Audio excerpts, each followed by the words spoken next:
It was already evening outside, but the light from one of the windows of the student dormitory illuminated the dark street. Clutching his cell phone in his hands, Michael couldn't believe that he had just received a message from his girlfriend informing him that their relationship was over. He made his last attempts to establish communication, typing message after message and telling her how good they would be together.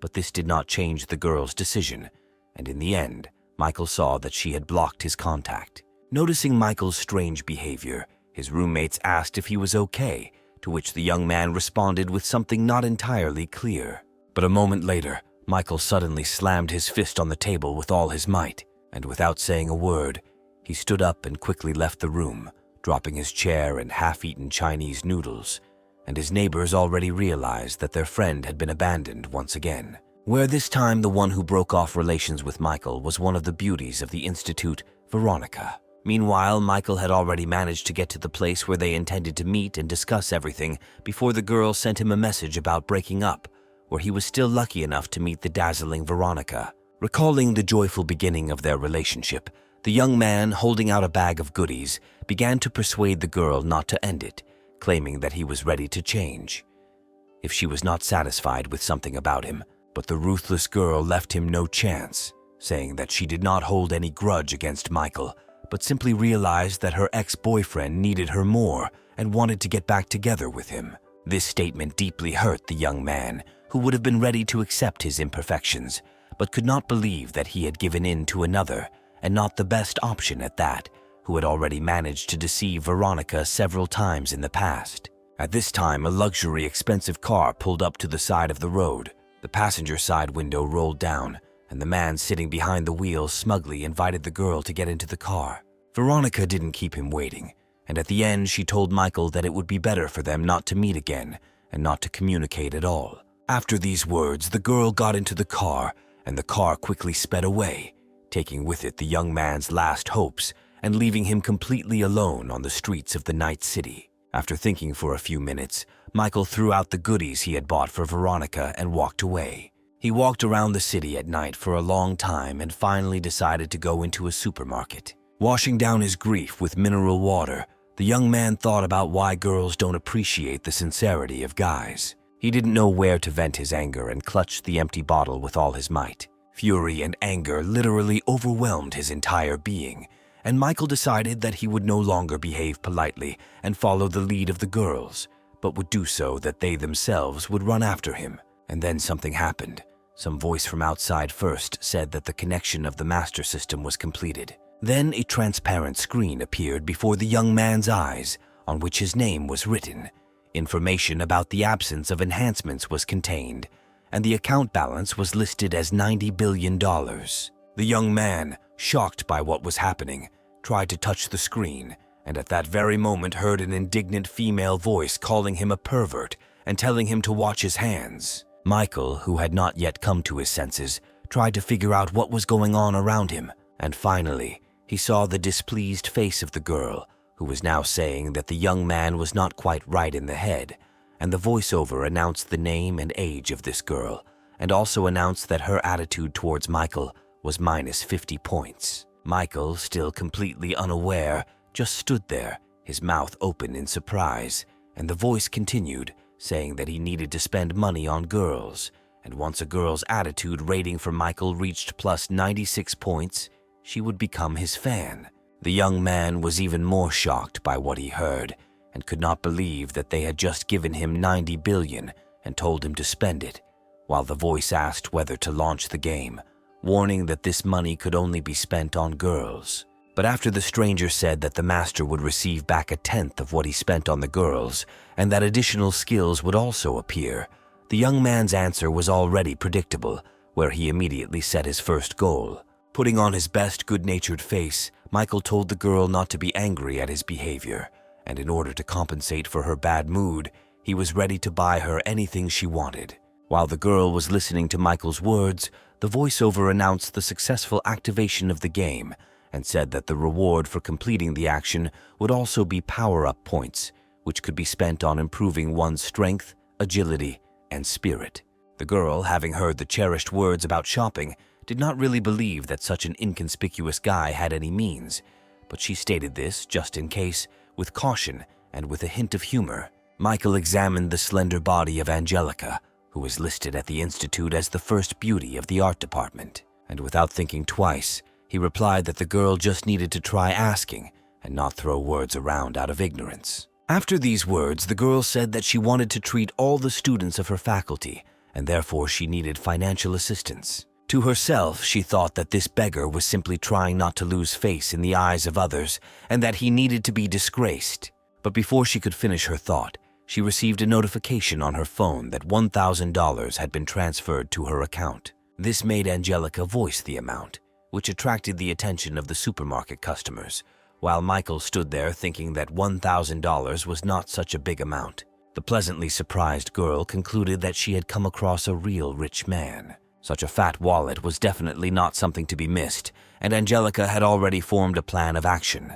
Turning Michael's phone towards her, she quickly flicked her fingers to add herself as his friend on the social network. And then, almost coming very close to the face of Michael, who had not yet gotten used to his new role, the girl said that she wanted to take a walk with him to a certain place where she would see how long he could last.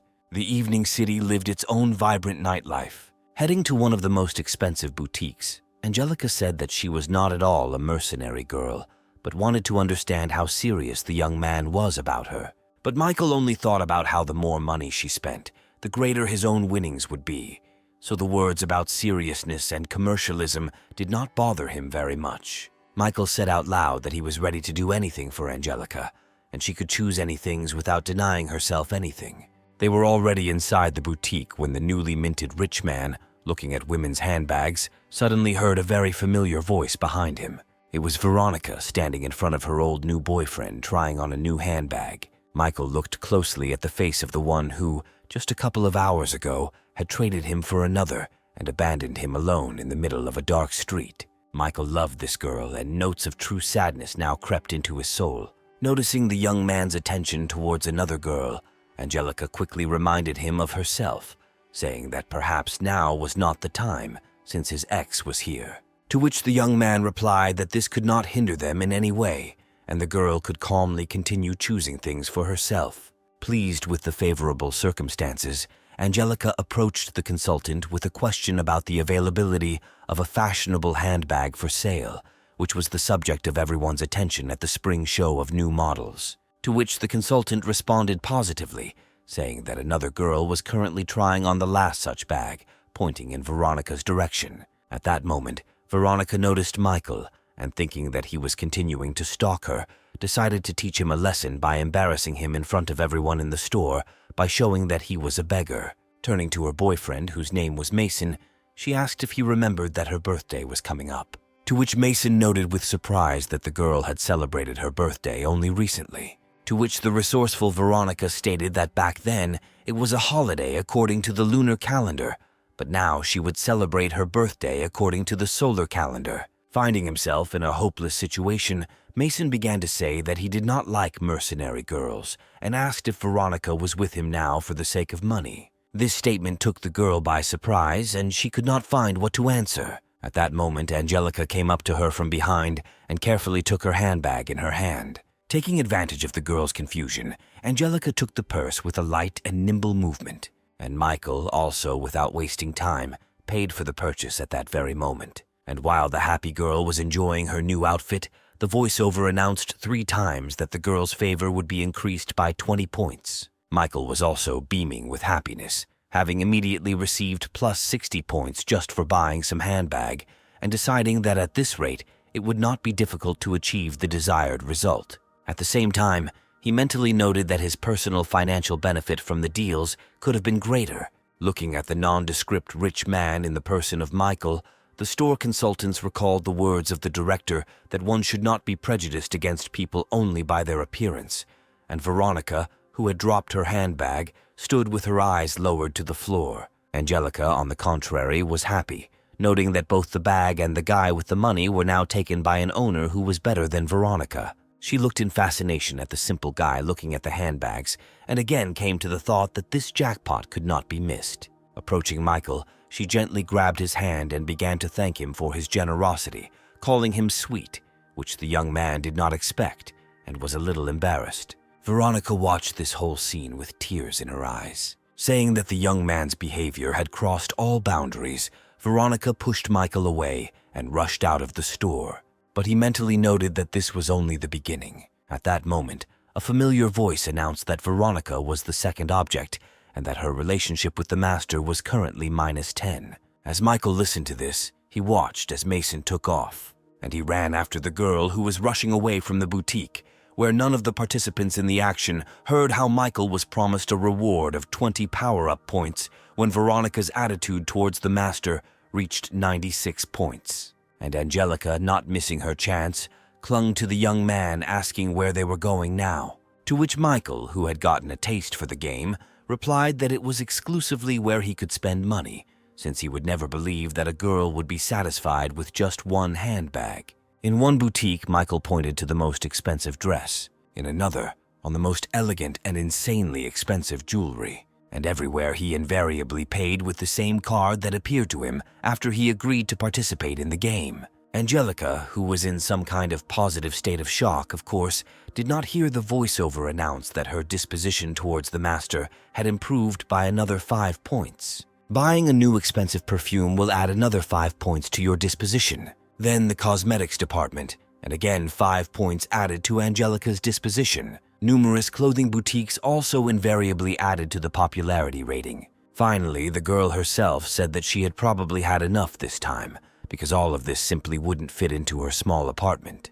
To which Michael simply replied that this was no problem at all, since he would immediately buy the girl a new, spacious apartment. However, the girl suddenly said that this would be too much, because this was their first meeting, where she just wanted to joke, and Michael was immediately told that the girl's disposition had dropped by -5 points. This forced the young man to be distracted from the actions of searching for an apartment, where he came to the conclusion that the statement about buying an apartment was really already unnecessary and only frightened the girl. He quickly found himself approaching Angelica and naming her full details, the faculty she studies at, her favorite color, her zodiac sign, her favorite food, and her favorite movie, which left her completely confused, after which he said that he was very attracted to her, which was what was making him behave so recklessly. After finishing his speech, he turned to the store consultant and asked to open an account in Angelica's name to deposit $50,000, and asked to offer her only the best the next time she visited the store.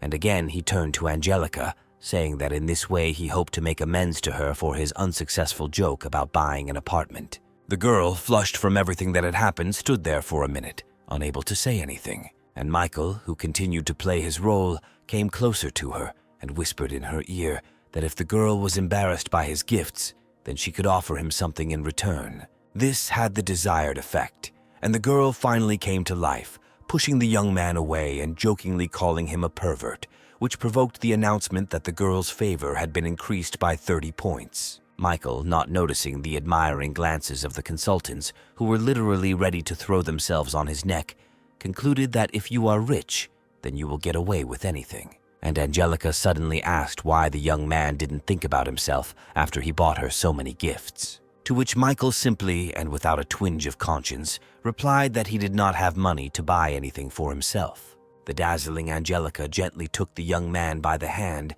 and saying that it was now her turn to give gifts, pulled the young man along with her, casting an enticing glance at him. First, the girl took him through boutiques with men's clothing, and then they got busy with the young man's hair. And so, after all these manipulations, a completely different person appeared on the street. Angelica enthusiastically noted how attractive this young man really was, and Michael himself said that he now feels somehow strange and not very confident.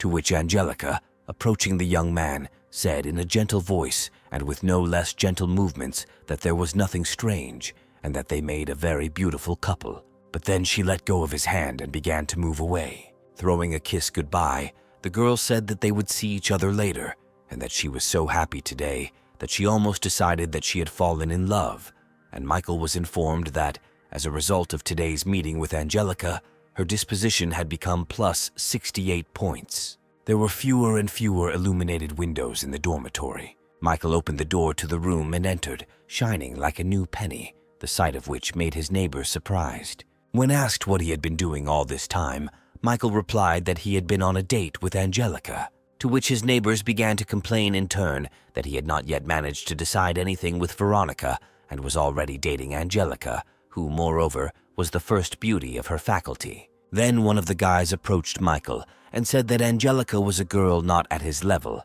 where the young man would not have enough money for her, and was immediately thanked by Michael for his friendly advice. After listening to his friend, the young man began to read new messages, where Veronica wrote that she chose Mason only because her mother was sick and she really needed money, and without thinking, he transferred her $10,000. At that very moment, a cry of surprise sounded so loud in the women's dormitory that it was heard far beyond the dormitory. It was Veronica's surprise that she noted that as soon as she mentioned the money, Michael immediately transferred the required amount. Her friend asked if this was the same Michael with whom Veronica had broken up, to which the latter answered positively and added that they needed to get rid of Mason, who couldn't even buy her a bag, and take Michael into their fold. She began quickly typing one message after another on her mobile phone. She asked where the young man got so much money, what his relationship with Angelica was like, whether he still had any feelings for her, for Veronica. Meanwhile, Michael, having heard the announcement that Veronica's favor had been increased by 5, began to think that Angelica was not as selfish as Veronica. Having decided not to answer the girl for now, the young man began to look for places where he could still spend money on girls. And so he found what he needed, an online broadcast of a famous blogger, Mirinda, who was accepting financial assistance for herself. Michael's joy knew no bounds, because he found himself in the right place to spend a good amount of money, which he did not hesitate to do. Having seen the transfer from a user named Lone Wolf, Mirinda, without even looking at the amount, sent him words and a sign of gratitude. But when the amount was shown on the screen, not only the blogger girl was shocked, but also everyone who was watching her online broadcast. It didn't take long to receive comments from viewers who noted the rich man's appearance there and asked him to give them some money. But instead of responding to these meaningless comments, Michael decided it would be a good idea to make another translation and press the corresponding button on the screen of his mobile phone. Meanwhile, in the office of the online broadcasting company where Mirinda worked, a real commotion began. The project manager literally burst into the boss's office without knocking, and with a wild expression on his face, shouted that some rich man had just transferred $1 million to Mirinda.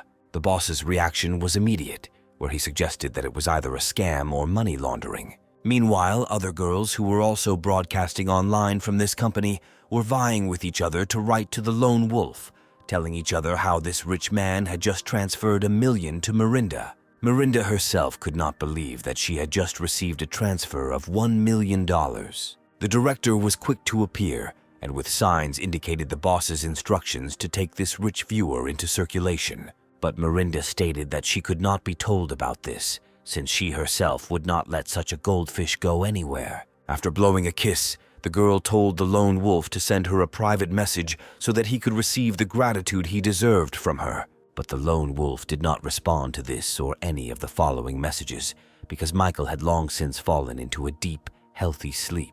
A new clear and warm day arrived, and the first rays of the sun illuminated the walls of the men's dormitory. Having woken up, Michael lazily read the correspondence in the general chat about a certain rich man who appeared in the online broadcasts yesterday. While the young man was washing and brushing his teeth, he noted that his transfers from yesterday had not affected Mirinda in any way, because there was no announcement about her being added to the system, nor about the accrual of favor points. He was just thinking that perhaps a personal meeting was needed for the system to recognize a new girl, when he discovered a huge number of messages from various girls who offered to meet him. However, almost immediately he noticed the commotion his comrades caused when leaving the room and asked what had happened, to which they explained to him that they were rushing to an open lesson in order to have time to take the best seats, which would allow them to fully enjoy Jessica's beauty. She was an insanely beautiful girl whom literally all the guys at the school dreamed about, and Michael also remembered this girl in great detail, the location of which was the dream of all the guys at the university. After all, Jessica was famous as a very educated and cultured girl, developing in literally all areas. She was the chairperson of the Students' Association. Her musical talent for playing the piano left no one indifferent. Jessica did not lag behind in more dynamic sports, where she diligently studied ballet and became a state champion in fencing. While Michael was going over in his head all the merits of this university beauty, he was noticed by the students sitting nearby, who assumed that he had transferred from another group since they had not seen him here before. But the young man didn't care about them. He was thinking about how to establish contact with Jessica, who always stays only in her own company, and for 3 years no one has even managed to just talk to her. And then Veronica noticed him with her neighbor, where the neighbor, whose name was Inga, noted that Michael was dressed up nicely, which was probably intended to please Veronica. And at that very moment it was announced that Veronica's favor had been increased by 10 points. Michael glanced sideways in the direction where the girl was and noted to himself that Veronica really was some kind of superficial woman, since her disposition improved only because he dressed up a little. But, throwing aside unnecessary thoughts, the young man tried to concentrate on how he could meet and add Jessica to the system. He was distracted by loud shouts from the left side of the audience. It was one of those guys who suffered from excessive self-confidence and arrogance, who loudly declared that he was now going to get Jessica's phone number. Jessica's attention was also drawn to such statements, which made her very surprised. But before she could say a word, a self-confident guy named Greg was already nearby and offered to get to know the girl better and exchange contacts. But his unceremonious actions only confused Jessica herself, while her roommate, who was nearby, was not very pleased with the young man's behavior. Greg, however, wasted no time in getting closer and closer to Jessica, saying that they would be a good couple and that they should start dating. But suddenly, with a sharp movement, someone's hand pulled the guy away from the girl. It was Jessica's roommate, Kate, who raised a pen over the boy's head, accompanying her actions with words that he should not dare come near her friend. Greg, looking at the sharp end of the pen above his head, began to hastily justify himself by saying that he only wanted to join the student union and that Kate had misunderstood him. Saying that this was the dumbest excuse to approach a girl, Kate sent the unsuccessful suitor away. But not even a few seconds had passed before the attention of both girls was drawn to another voice, asking Jessica to add him as a friend on a social network, which surprised them quite a bit. It was Michael, who had already prepared his phone to exchange contact information. Kate noted out loud that at least this guy was cute and sarcastically asked about his intentions to join the student society. But Michael said, as honestly and openly as possible, that he doesn't care at all about all these student associations, which prompted the question of why he needed Jessica's contacts at all. Delaying the moment of answer, the young man first said that it should be more than obvious to everyone. But without much pause, he immediately added that he just wanted to date Jessica. Jessica immediately blushed at what was said and didn't know what to answer to such frankness. Moreover, all the people in the audience were shocked by Michael's directness. The result of this frankness was not long in coming and was extremely unexpected for everyone, where the unapproachable Jessica suddenly took out her phone and said that she would not mind trying. Veronica looked angrily at everything that was happening, while Inga, standing next to her, added fuel to the fire, asking the girl if Michael should be her personal dog and run after her all the time. Meanwhile, Michael, enjoying his victory, concluded that simply being in communication was not so bad and had just borne fruit. And suddenly, an announcement was made that a new target had been added in the form of Jessica, whose disposition was currently 0. At the end of the lecture, Michael and his friends and neighbors left the academic building, where the young people accompanying him expressed words of congratulations regarding the establishment of relations with Jessica. They asked him, after closer communication with her, to introduce them to her friends, to which Michael replied that it was too early to think and talk about it.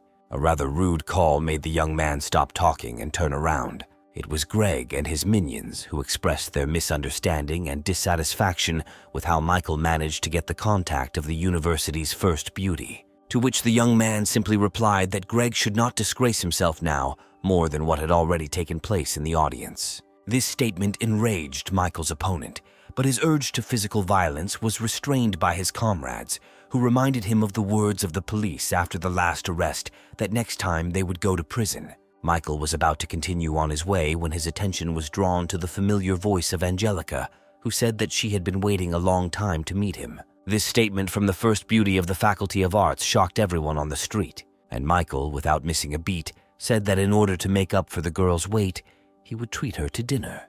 But the girl refused dinner and asked the young man if she liked the way she looked with the things he bought her, to which Michael remarked that she looked simply amazing, especially with that handbag. Veronica listened to all this, huddled in the crowd of students, feeling the feelings of jealousy and annoyance raging inside her. Meanwhile, Angelica took Michael by the arm, and together they walked away from the walls of the university, continuing their dialogue and leaving behind the shocked crowd. And Greg, also watching what was happening, literally with tears in his eyes, wondered what was wrong with him. Veronica couldn't stop her tears either, asking herself many questions, including how Angelica was better than her and why Michael made such a choice. It was getting on towards evening, and the sun was gradually beginning to sink lower and lower. Angelica suddenly stopped her movement and, turning to face Michael, showed him her recent creation. It was a portrait of Michael, where the girl explained that she had stayed up late to finish it. She insisted that the young man take the gift, where she stated that she would not forgive him if he threw away the portrait. The young man was shocked by this attitude, because it was the first gift from a girl in his entire life. Pleased with the reaction, Angelica smiled sweetly and asked if the young man liked the portrait. For a moment, Michael simply stared at the portrait in silence, showing no emotion. But gradually, some thoughts began to form in his head. He remembered the girl's previous attention to him regarding his clothes and appearance, the blown kiss, and now this gift, and decided that these were just tricks on her part so that he would fall into her net. The young man concluded that Angelica had deliberately developed such a plan right after he had spent several thousand on her. Michael grinned evilly and concluded that he was no longer the same as before and would not fall for all these tricks. The girl, observing the changes in the young man's facial expressions, mentally noted that he did not look happy. Finally, Michael, with the most indifferent expression on his face, asked why he needed this picture. The young man's reaction greatly confused the girl, who simply did not know what to answer. And Michael suddenly abruptly closed the distance and asked how the girl intended to pay for all the gifts he had given. And at that very moment, with a deft movement, he tore the sheet of paper with the portrait from Angelica's hands. With his other hand, he stopped the movement of the girl's hand, which tried to take away the sheet of paper. Again, indecently shortening the distance, he said that he liked the girl herself more than her gift, which made her cheeks turn pink. Angelica felt how she literally dissolved in the most pleasant feelings when this young man was nearby, when he touched her. And at that moment, the voiceover announced to Michael that the girl's disposition had been increased by 5 points. Pleased with himself, Michael prepared to continue his onslaught, which was already driving the girl into ecstasy. But suddenly their almost completed embrace was broken by a guy who burst between them. He, turning to Angelica, reproached her for refusing to go for a walk with him under the pretext of going to get a manicure with a friend, while she herself was hugging some strange guy. Unable to contain himself, the young man made one complaint after another. Pointing at Michael, he stated that she only lets this guy hug her because he has money. Michael was very familiar with this behavior of the young man, and he immediately realized that this young man was a fan of Angelica. Meanwhile, the girl, enraged by the guy's behavior, began to angrily scream that he was nobody to her at all, and he shouldn't care who she hugged or what she did.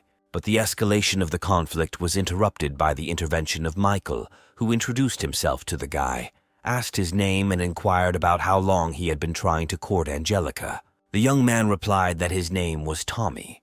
He was also studying at the Faculty of Arts and had been trying to attract the girl's attention for more than 6 months. It immediately reminded Michael of himself, where he had been chasing one girl for 3 whole years. He told this story to his new acquaintance, telling how he had to work 4 jobs and eat whatever he could to satisfy the selfish needs of his passion.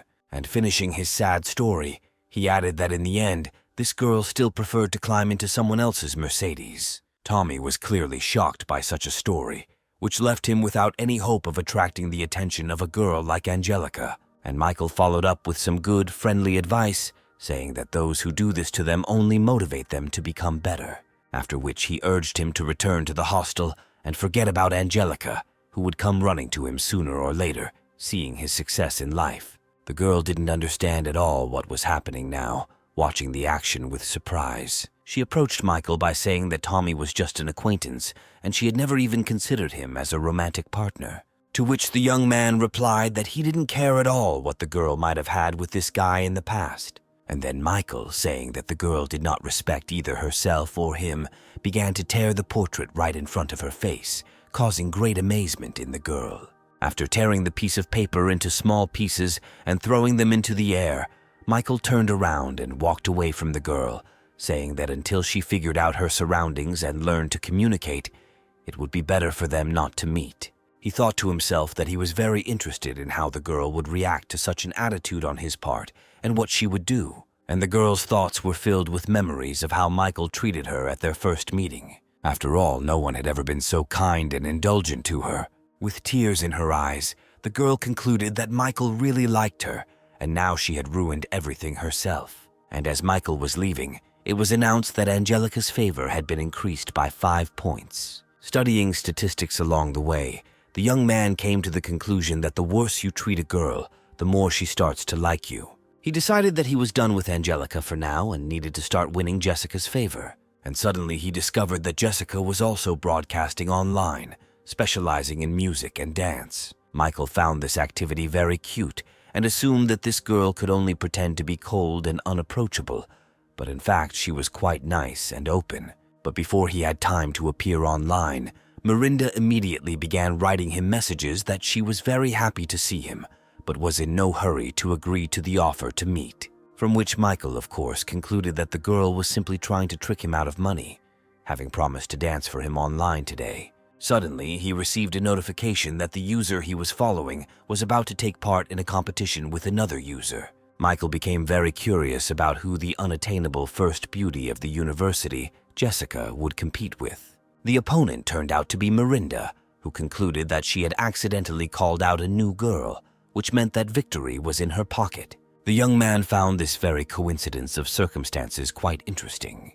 Where the experienced and also not lacking in beauty, Miranda competes with the novice blogger and first beauty Jessica. Miranda, absolutely confident in her victory, said that her rival should not even try to compete with her, since she has the support of such an influential person as the lone wolf behind her. From her experience of catching rich men, Miranda came to the conclusion that she should already have the wolf on her hook. And now the program has issued a notification that the user Lone Wolf has made a transfer. But what was her rage when she saw that the translation was not addressed to her at all? $5 million were sent and received into the account of Miranda's opponent, Jessica, which shocked Jessica herself. Miranda, annoyed by this turn of events, bit her lips, wondering why the wolf had chosen the new girl. The director was quick to show up and demand that the boss explain why the money was going to others. Having collected her thoughts, Miranda said goodbye to the audience, saying that she had urgent business and needed to run. And Michael, looking at the icon informing about the user's rest, said to himself that Miranda shouldn't have played with him, because he can support anyone. Then he switched to Jessica's channel.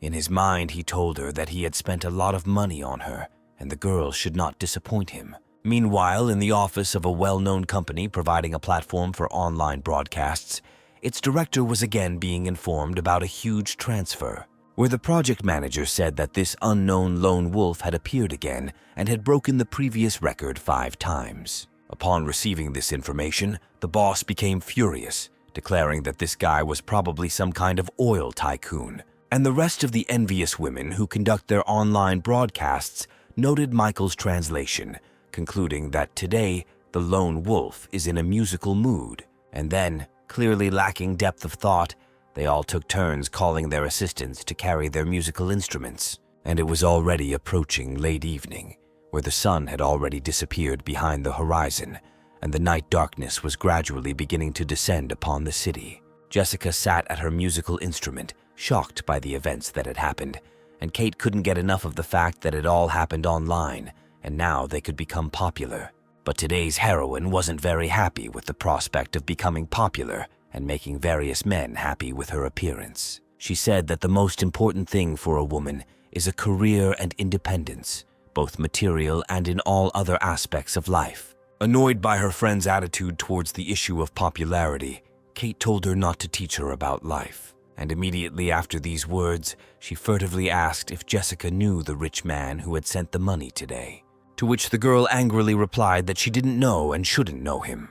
But immediately after that, with obvious interest in the person of this rich man, she said that he really did send a lot of money, for which she needed to write him a few words of gratitude. And Kate, as she collected her equipment, thought with disappointment that her friend had said one thing but was doing the exact opposite. Suddenly, a wild scream from her friend made the girl literally jump up and drop all the equipment. Unable to swear, she turned around and saw that nothing critical had happened and could only quietly ask what had happened, to which Jessica responded, confused, that she apparently knew who the lone wolf really was, where she concluded that it was Michael.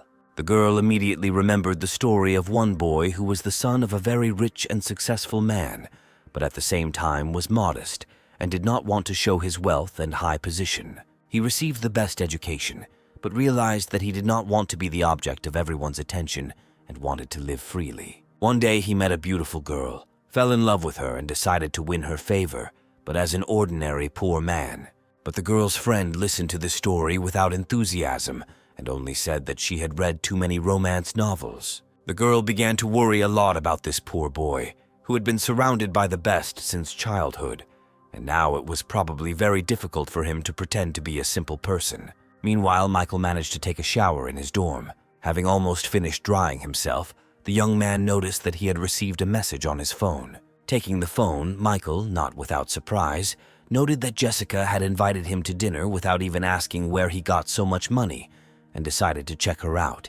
The second half of the next, as usual, sunny day was already in full swing. Michael was on his way to a date with Jessica, where he chose a moped as his mode of transport. He stopped near a women's dormitory, where a certain man had already parked his luxury car. The man was the first to start the conversation, saying that he was waiting for his girlfriend and asking Michael who he was waiting for.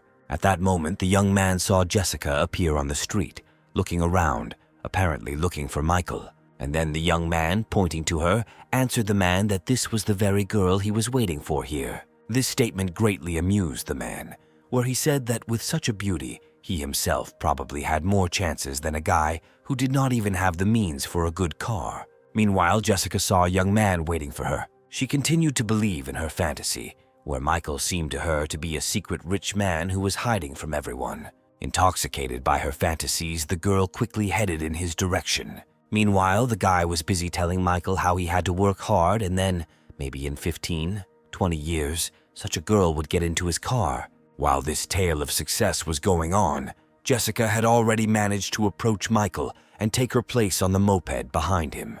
The man didn't even have time to understand anything before a moped rushed past him, in which a guy and a gorgeous girl rushed towards new impressions from each other.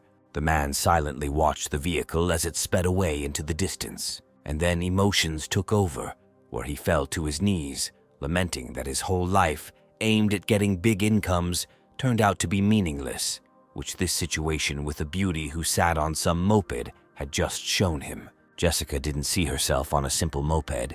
She saw an expensive bike and a prince in a white suit behind the wheel. Her fantasies were dispelled by Michael's voice that they had arrived and the sight of the establishment to which he had brought them. It was one of the cheapest fast food places in town, which people of Jessica's level didn't really notice, and the main dish in this establishment was spicy crayfish and shrimp. Before sitting down at the table himself, Michael placed a napkin in front of the girl, which again evoked in her the most positive emotions based on her fantasies, where she thought that even in the image of a simple guy, he does not forget the manners instilled in him since childhood. She also gratefully accepted from him a package of disposable gloves, which are usually worn when eating crayfish and shrimp, so as not to get your hands dirty. And so, a minute later, Michael was already eating shrimp with pleasure, and the girl, continuing to live in her fantasies, noted that these were probably the smallest shrimp that he was forced to eat for her sake, so that she would not feel awkward in an expensive restaurant. And at that moment, when Jessica once again imagined a prince in the person of Michael, the latter was informed that the girl's favor had been increased by 10 points. Michael was quite surprised by the sudden addition of a location rating, and Jessica had already taken one shrimp and started cleaning it. The girl then held the peeled shrimp towards Michael's mouth and asked him to open his mouth. Giving him her almost loving look, the girl asked the young man to allow her to feed him. Michael was completely perplexed by what was happening, but he did not resist and accepted the kindness and tenderness from the girl, just at the moment when Veronica entered the cafe accompanied by Mason. Before she could take a step, Veronica noticed Michael and Jessica sitting at the table. She couldn't believe what she witnessed as the unapproachable Jessica hand-feeding Michael. At the same time, the girl began to think about what was going on with Michael, who had left yesterday accompanied by Angelica, and today was already in the company of another girl. Not wanting to be in front of her ex, she asked Mason to choose another cafe, saying that there were too many people there. But her companion did not heed the girl's requests, correctly assuming that she simply did not want to meet with acquaintances. Having said that he would sort everything out now, Mason, literally putting his hand on Veronica, headed with her to the table where Michael was. Michael, who had just accepted the shrimp from Jessica's hand, noticed a shadow looming over him from behind.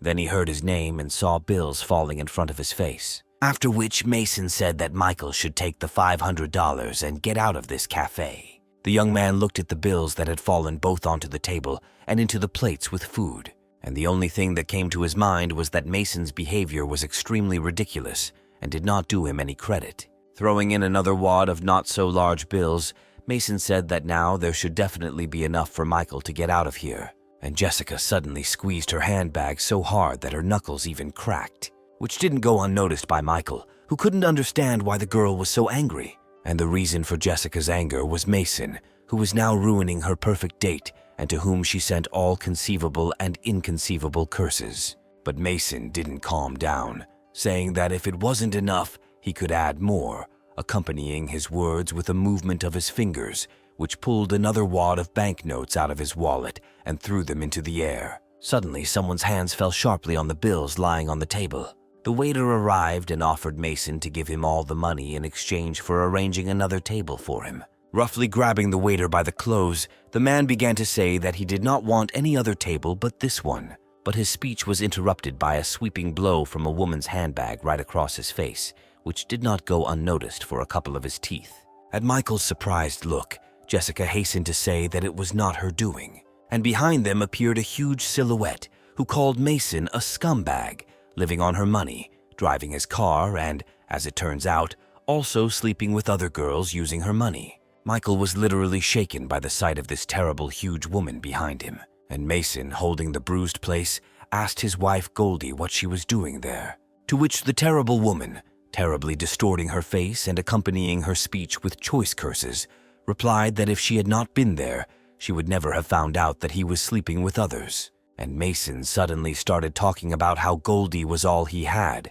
that she was the only one, that he owed her everything and didn't even think about other girls, which Veronica, having already understood the essence of what was happening, looked at with reproach. Suddenly, Mason grabbed Veronica by the hair and began to accuse her of being the one to blame, of trying to seduce him, to which the girl tried to justify herself by saying that the man himself began to court her and said that he was single. Mason gave the girl a hard slap in the face, furiously demanding that she shut up. Not expecting such a turn of events, Veronica fell to the floor and looked at the enraged man in fear. But Mason did not calm down. Having entered into the role of a victim on whom women's charms were tested, he already raised his hand for another blow. However, someone's hand stopped his movement. It was Michael who said that the man was only disgracing himself by hitting a woman in front of the entire cafe. Veronica, who continued to sit on the floor and clutched her cheek, which was burning from the blow, suddenly realized that Michael still loved her. Meanwhile, Michael was informed that Veronica's favor had increased by 60 points and that the favor had reached the maximum possible level. After which the voiceover said that Veronica is a fan of the master. The amount of Michael's personal financial benefit from spending on the girl is $5,000, and 20 points of reinforcement are also awarded.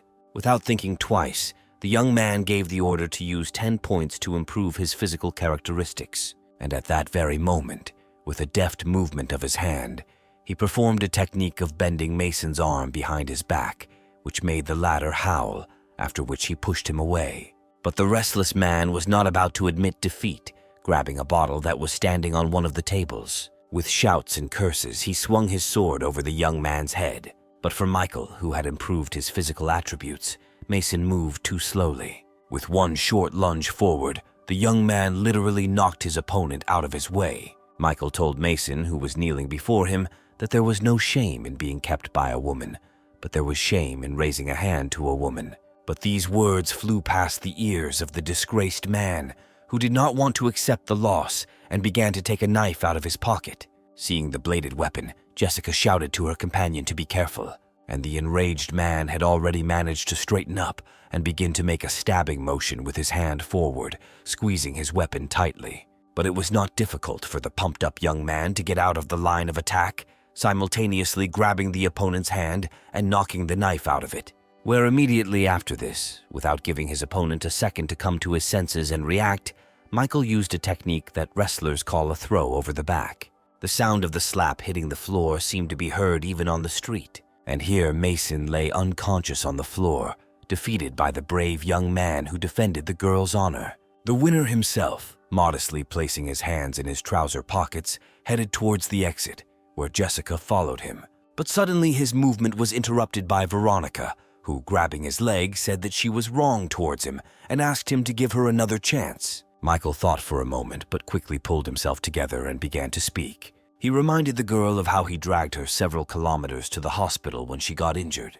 He reminded her of how he worked tirelessly for 6 months to give her a new phone, which she refused because it was not the latest model. He also remembered that he had always known about her frivolity and commercialism, but he stubbornly believed that sooner or later she would notice him and appreciate his efforts. In closing, Michael said that Veronica had a lot of time and chances. Now that Michael, who ran for her, has died and the girl has made her choice. Tears of grief and despair welled up in Veronica's eyes because every word of the young man was the truth, which, as we know, always hits hard, where the pain from its blows is always stronger than physical pain. Once outside, Michael apologized to his companion for everything that had happened and ruined their date, to which Jessica playfully replied that everything was great, and she had a unique chance to see the young man from a different side. The girl's words greatly embarrassed Michael, but at the same time they were pleasant to him, and Jessica, unable to take her eyes off the young man and replaying the events of today's date in her head, was firmly convinced that this guy could still surprise her with many more things. Soon the sky above the city was covered with black thunderclouds, and the downpour was not long in coming. The door to the dorm room swung open very suddenly, as if it had been kicked with all its might. So Veronica returned to the room after an unsuccessful evening, where her neighbor, who met her, was lamenting the fact that the girl did not have an umbrella with her, and she was all wet. The greeter hurried to tell the news that yesterday Jessica received a whole $5 million from Michael, which only further enraged the already very upset girl, who asked where she got this information from, to which the friend explained that Jessica's neighbor had let it slip.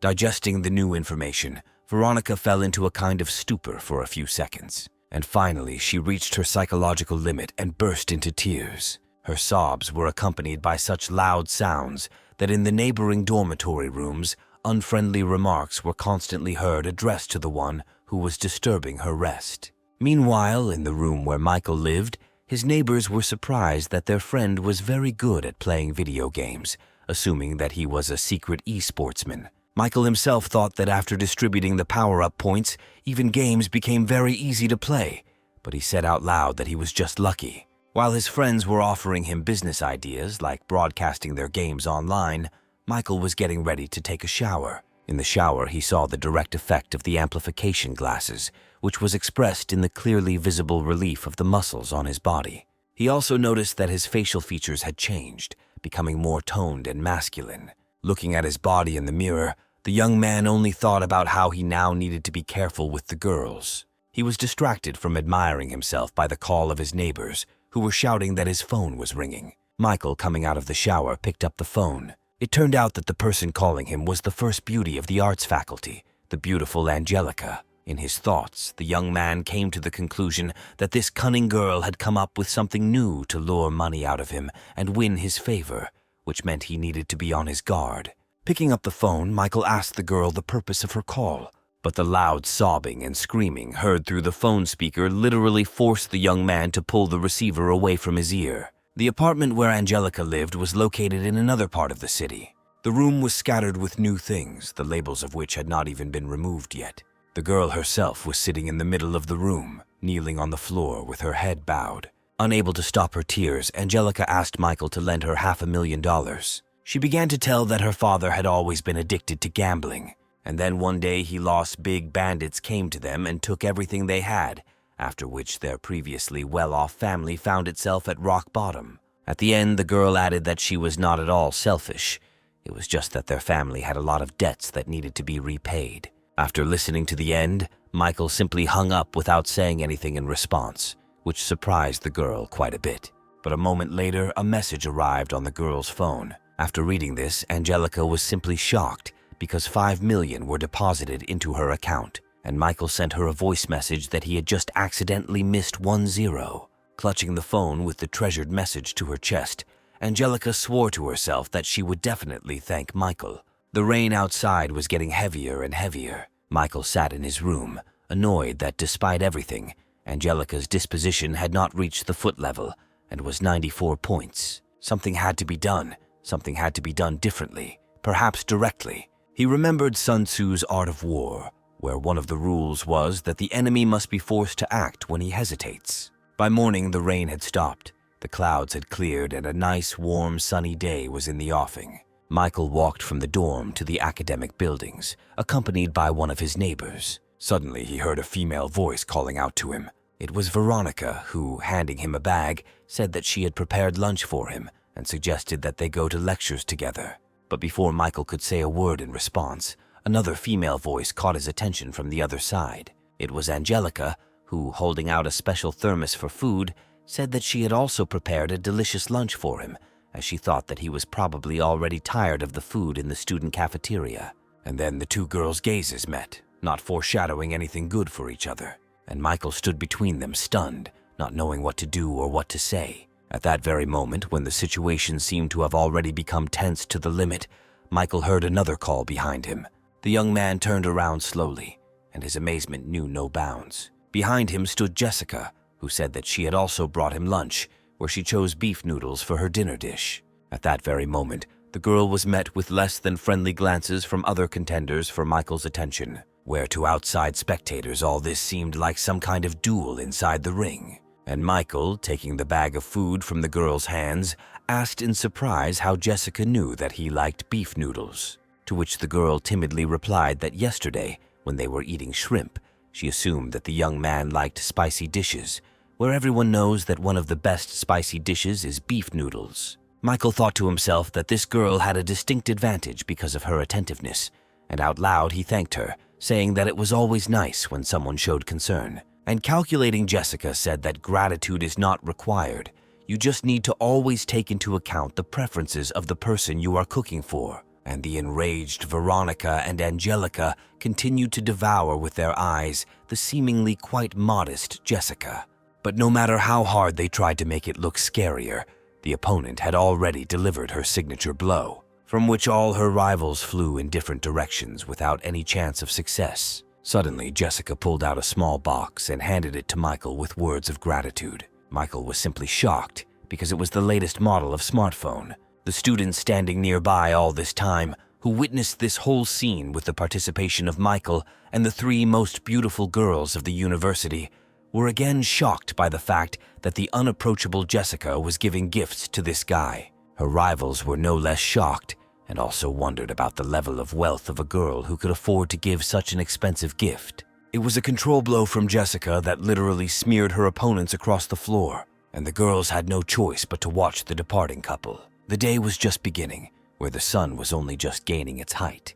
Veronica was the first to break the silence after Michael left, telling herself that she just wanted him back, but didn't understand why it had become so difficult. Angelica was much better at keeping her composure and turned to her recent rival, who had found herself in the same situation, asking her name and whether they could discuss something, to which the girl responded with a sudden outburst of anger, shouting that they had nothing to talk about and that this whole situation arose because of Angelica. But the enterprising girl, stopping this outburst of rage, said in a soft voice that they should act together, because this is the only way they can effectively confront Jessica, who is taking Michael away from them.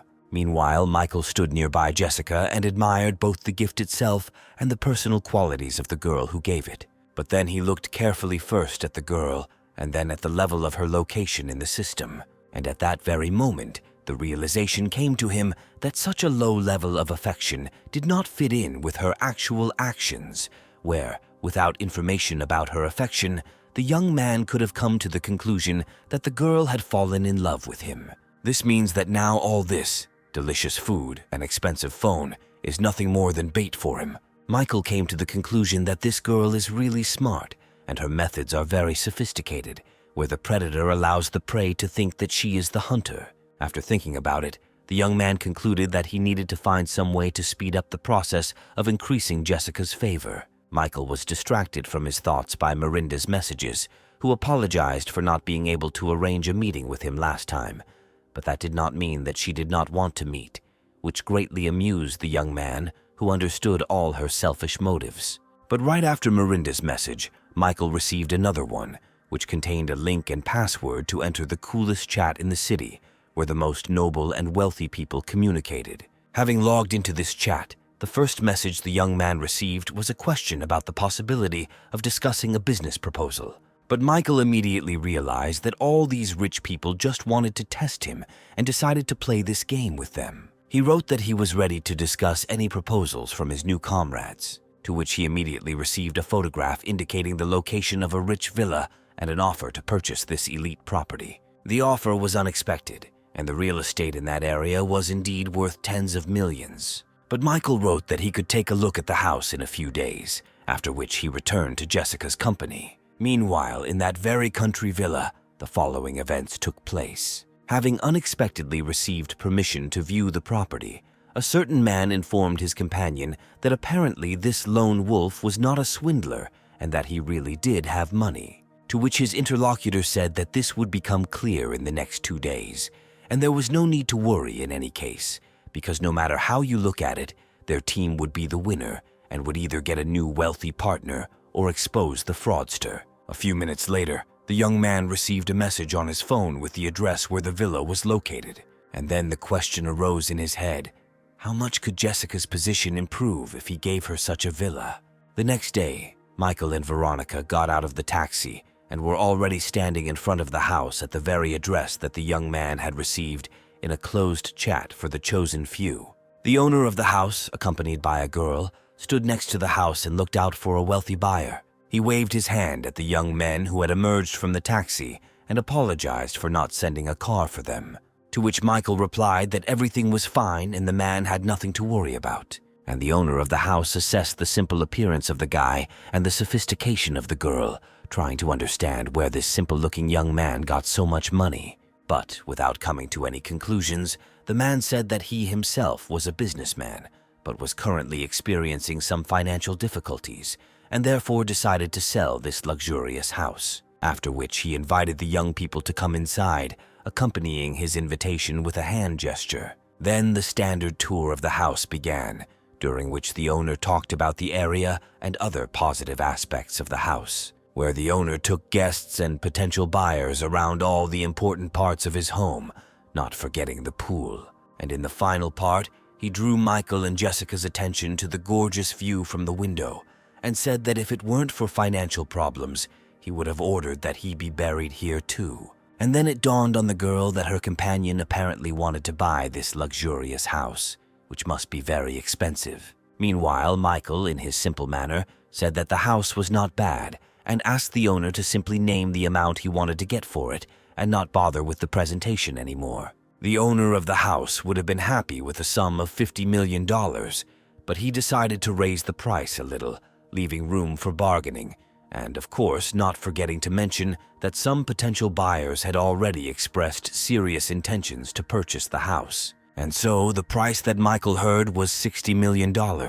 With the most disinterested expression on his face, the young man said that just $60 million was no problem for him, and he agreed to buy the house. After these words, the shocked owner of the house mentally reproached himself for not naming the sum of $80 million, and his companion could not believe that there were people in this world for whom $60 million was not money. Meanwhile, Michael turned to Jessica, asking her questions about what she thought about the house and whether it was worth buying. The girl, not expecting such a question, asked a counter-question about why the young man was suddenly interested in her opinion, to which the young man replied in a sweet tone that the reason for such interest was that he was buying this house for her.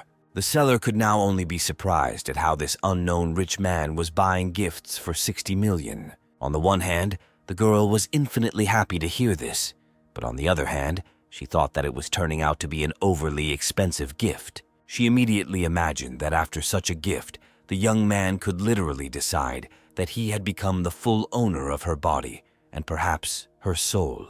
Very carefully, Jessica began to tell Michael that she was very grateful to him for such a luxurious gift, but precisely because of its high cost, she could not accept it. However, the young man approached her, took her hand, and began to say that too much real estate was already registered in his name, and the state had recently been imposing new restrictions, so he thought that it would not be a big deal if one villa was registered in the name of a girl. And in conclusion, Michael added that he still hopes to give the girl this house in the future. Jessica looked at the young man with her enchanted gaze, her face burning with the surging emotions. The house could only be registered in the name of the spouse, and thoughts immediately flashed through the girl's mind that Michael already saw their future together in marriage. Jessica's happiness knew no bounds, and she finally lost her head. And Michael didn't stop his onslaught, saying that he didn't see any point in dividing anything as belonging to him or her, given the level of their relationship. The girl was struck by these heartwarming words,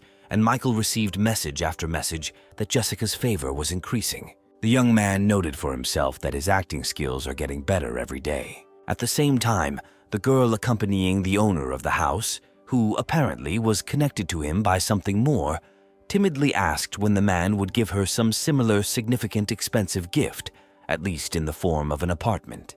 But the man, realizing that he was not financially capable of such gifts, only laughed absurdly in response. And now the moment has arrived that is so cherished by the owner of the house, the transfer of the advance payment. After the transfer, Michael, already saying goodbye, said that he would transfer the remaining $50 million after signing the purchase and sale agreement, to which the owner of the house, of course, agreed, saying that he would prepare all the necessary documents. And so the young people left this luxurious villa and its owners, calling a taxi again. The car with Michael and Jessica inside was moving towards the campus, and the young man sat and mentally calculated that as soon as Jessica's favor reached the required level, those $60 million spent on the house would turn into his personal $6 million, according to the rules of the system. But the girl had completely different thoughts, which she based on her experience of reading novels, where she believed that the next step on the part of the young man accompanying her now should be a declaration of love to her, where it won't be far to the wedding, which would be nice to hold somewhere in the Alps, and then they will have a long and happy family life together, children and a joint old age, until which they will carefully preserve their feelings for each other. All these dreams and fantasies made the girl's head spin, intoxicated with feelings. Michael's words that they had arrived at their destination abruptly brought Jessica out of her pleasant fantasies, where, looking out the car window, she saw the university buildings. Getting out of the car, the girl asked in surprise why Michael wasn't coming out, to which she immediately received the answer that he had been invited to a gaming club, where he was now heading, after which the car suddenly took off, leaving the girl completely alone. This was not how she saw the continuation of today, and she stood disappointed that she had not received a declaration of love. Soon the taxi brought Michael to one of the city's gaming clubs. The comrades who met him said that they had been sitting there for a long time and had managed to lose several times while Michael was not with them. Saying that there was nothing wrong with losing, Michael said that there was no need to worry, as he was now making up for his absence. Approaching the cash register, the young man made a large order for all his friends and acquaintances in this gaming club, asking to extend the game time for everyone, bring soda and cigarettes. But the girl standing behind the cash register suddenly called him by name, where, turning his head, Michael saw Angelica, whom he did not hesitate to ask about what she was doing there. To which the girl explained that after the young man helped pay off the debts, her father founded a network of gaming clubs, of which this club is one of them. After which the happy girl first said that everything Michael ordered today would be free for him, but then changed her mind, saying that it would always be free for him.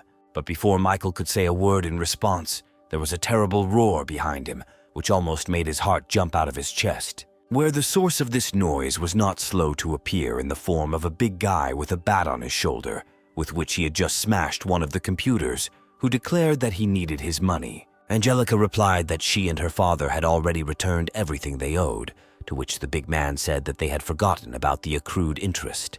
But the girl was not going to give in and stubbornly defended her position, declaring that this was simply some kind of extortion. But the stubborn man suddenly grabbed the girl by the hand, saying that if there was no money, then she would go with him and work for 2 years to earn this money in his strip club. The big guy didn't even have time to understand how he suddenly lost control of the girl's hand and found himself in a not very comfortable position with his hand behind his back, where Michael, who was holding his hand, accompanied his actions with words about the man getting out of here. The girl looked at her savior with fascination and joy, saying words of gratitude. At that moment, his entire retinue rushed to the aid of their boss, which didn't frighten the young man at all, who had been pumped up by the system. He only had time to throw punches and kicks in different directions, scattering his opponents left and right, which could not go unnoticed by all the visitors of the gaming club, including Michael's friends, where Michael was the last to immediately introduce himself as some kind of hero from a computer fighting game with a perfectly set technique of strikes. It was as if they were watching real-life footage from a movie where the main character was skillfully dealing with villains, and they couldn't understand when their comrade had managed to improve his martial arts skills so much. And so, a minute later, this entire indecent company hastily retreated from the battlefield, taking with them a bunch of bruises, bumps, and broken noses. And Angelica immediately threw herself into Michael's arms with words of gratitude to her savior. At the same time, the young man was informed that the girl's favor had reached the required level, which meant that the master would receive $530,000 out of the $5,300,000 spent on her, as well as 5 power-up points. Just at the moment when Michael couldn't get enough of the award he had received, and Angelica was hanging on his neck, Veronica passed by. She got the girl's attention by calling her a lying creature. In a rage, Veronica began to accuse Angelica of breaking their agreement to confront Jessica together and of trying to seduce Michael on her own. Seeing that the situation was getting heated, Michael instructed the system to spend all the boost points on his movement speed and literally disappeared from the scene. After some time, the young man was moving around the sports ground thinking that he had already fulfilled the system's conditions with 2 girls, which meant he needed to urgently find a new girl. Otherwise, he risked being left without income and reinforcement.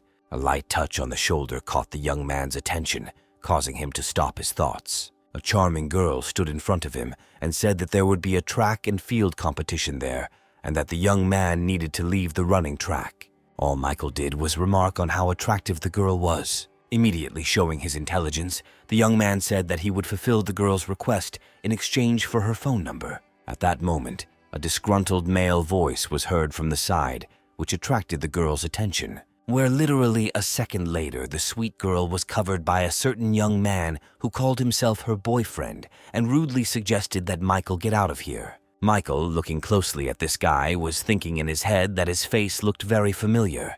And then Michael remembered how this guy had beaten him up because of a girl back in his school years. He beat him when Michael refused to do his homework for him. He also beat me just like that, when there was nothing else to do. Only one thought flashed through the young man's head, and that was the thought that the world is small and the law of the boomerang works. And while the girl was leaving with her boyfriend, the system announced to Michael that a new object named Christy had been added with a disposition level of -5, and upon reaching the required disposition level, the owner would receive, as always, 10% of the investment and 22 reinforcement points, which couldn't help but please Michael, since 22 points of reinforcement already sounded quite serious. Meanwhile, the start of the competition was approaching, where the athletes were already taking their starting positions, and Christy was shouting words of support from the stands to her boyfriend Billy, who was sending her various greetings, and the guy in glasses sitting next to her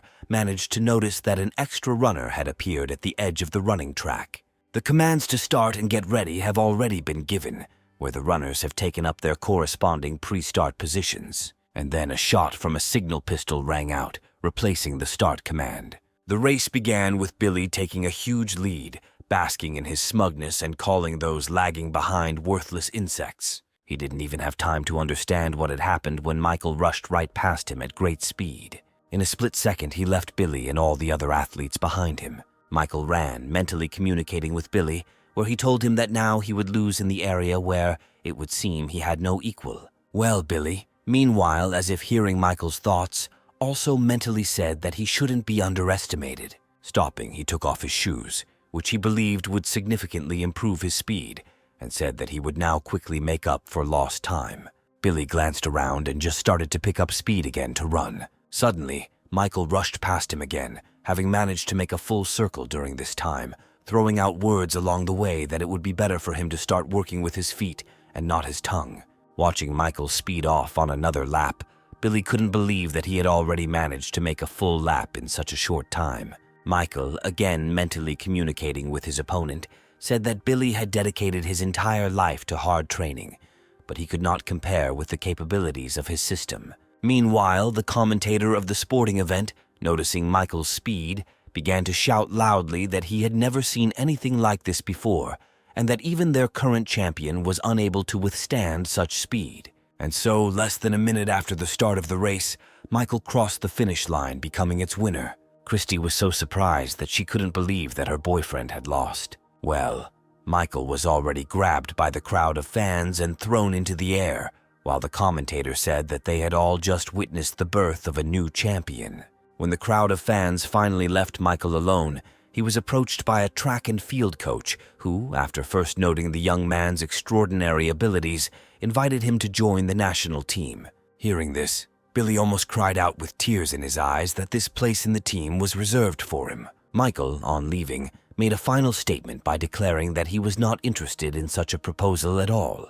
Michael's victory, appearance, and behavior did not leave Christy indifferent, where she noted the strength of spirit and masculinity of the young man. Billy's question about the essence of the girl's thoughts, voiced with a very displeased intonation, brought Christy back to reality, to which she quickly pulled herself together and replied that she was simply worried about Billy's failure at the competition.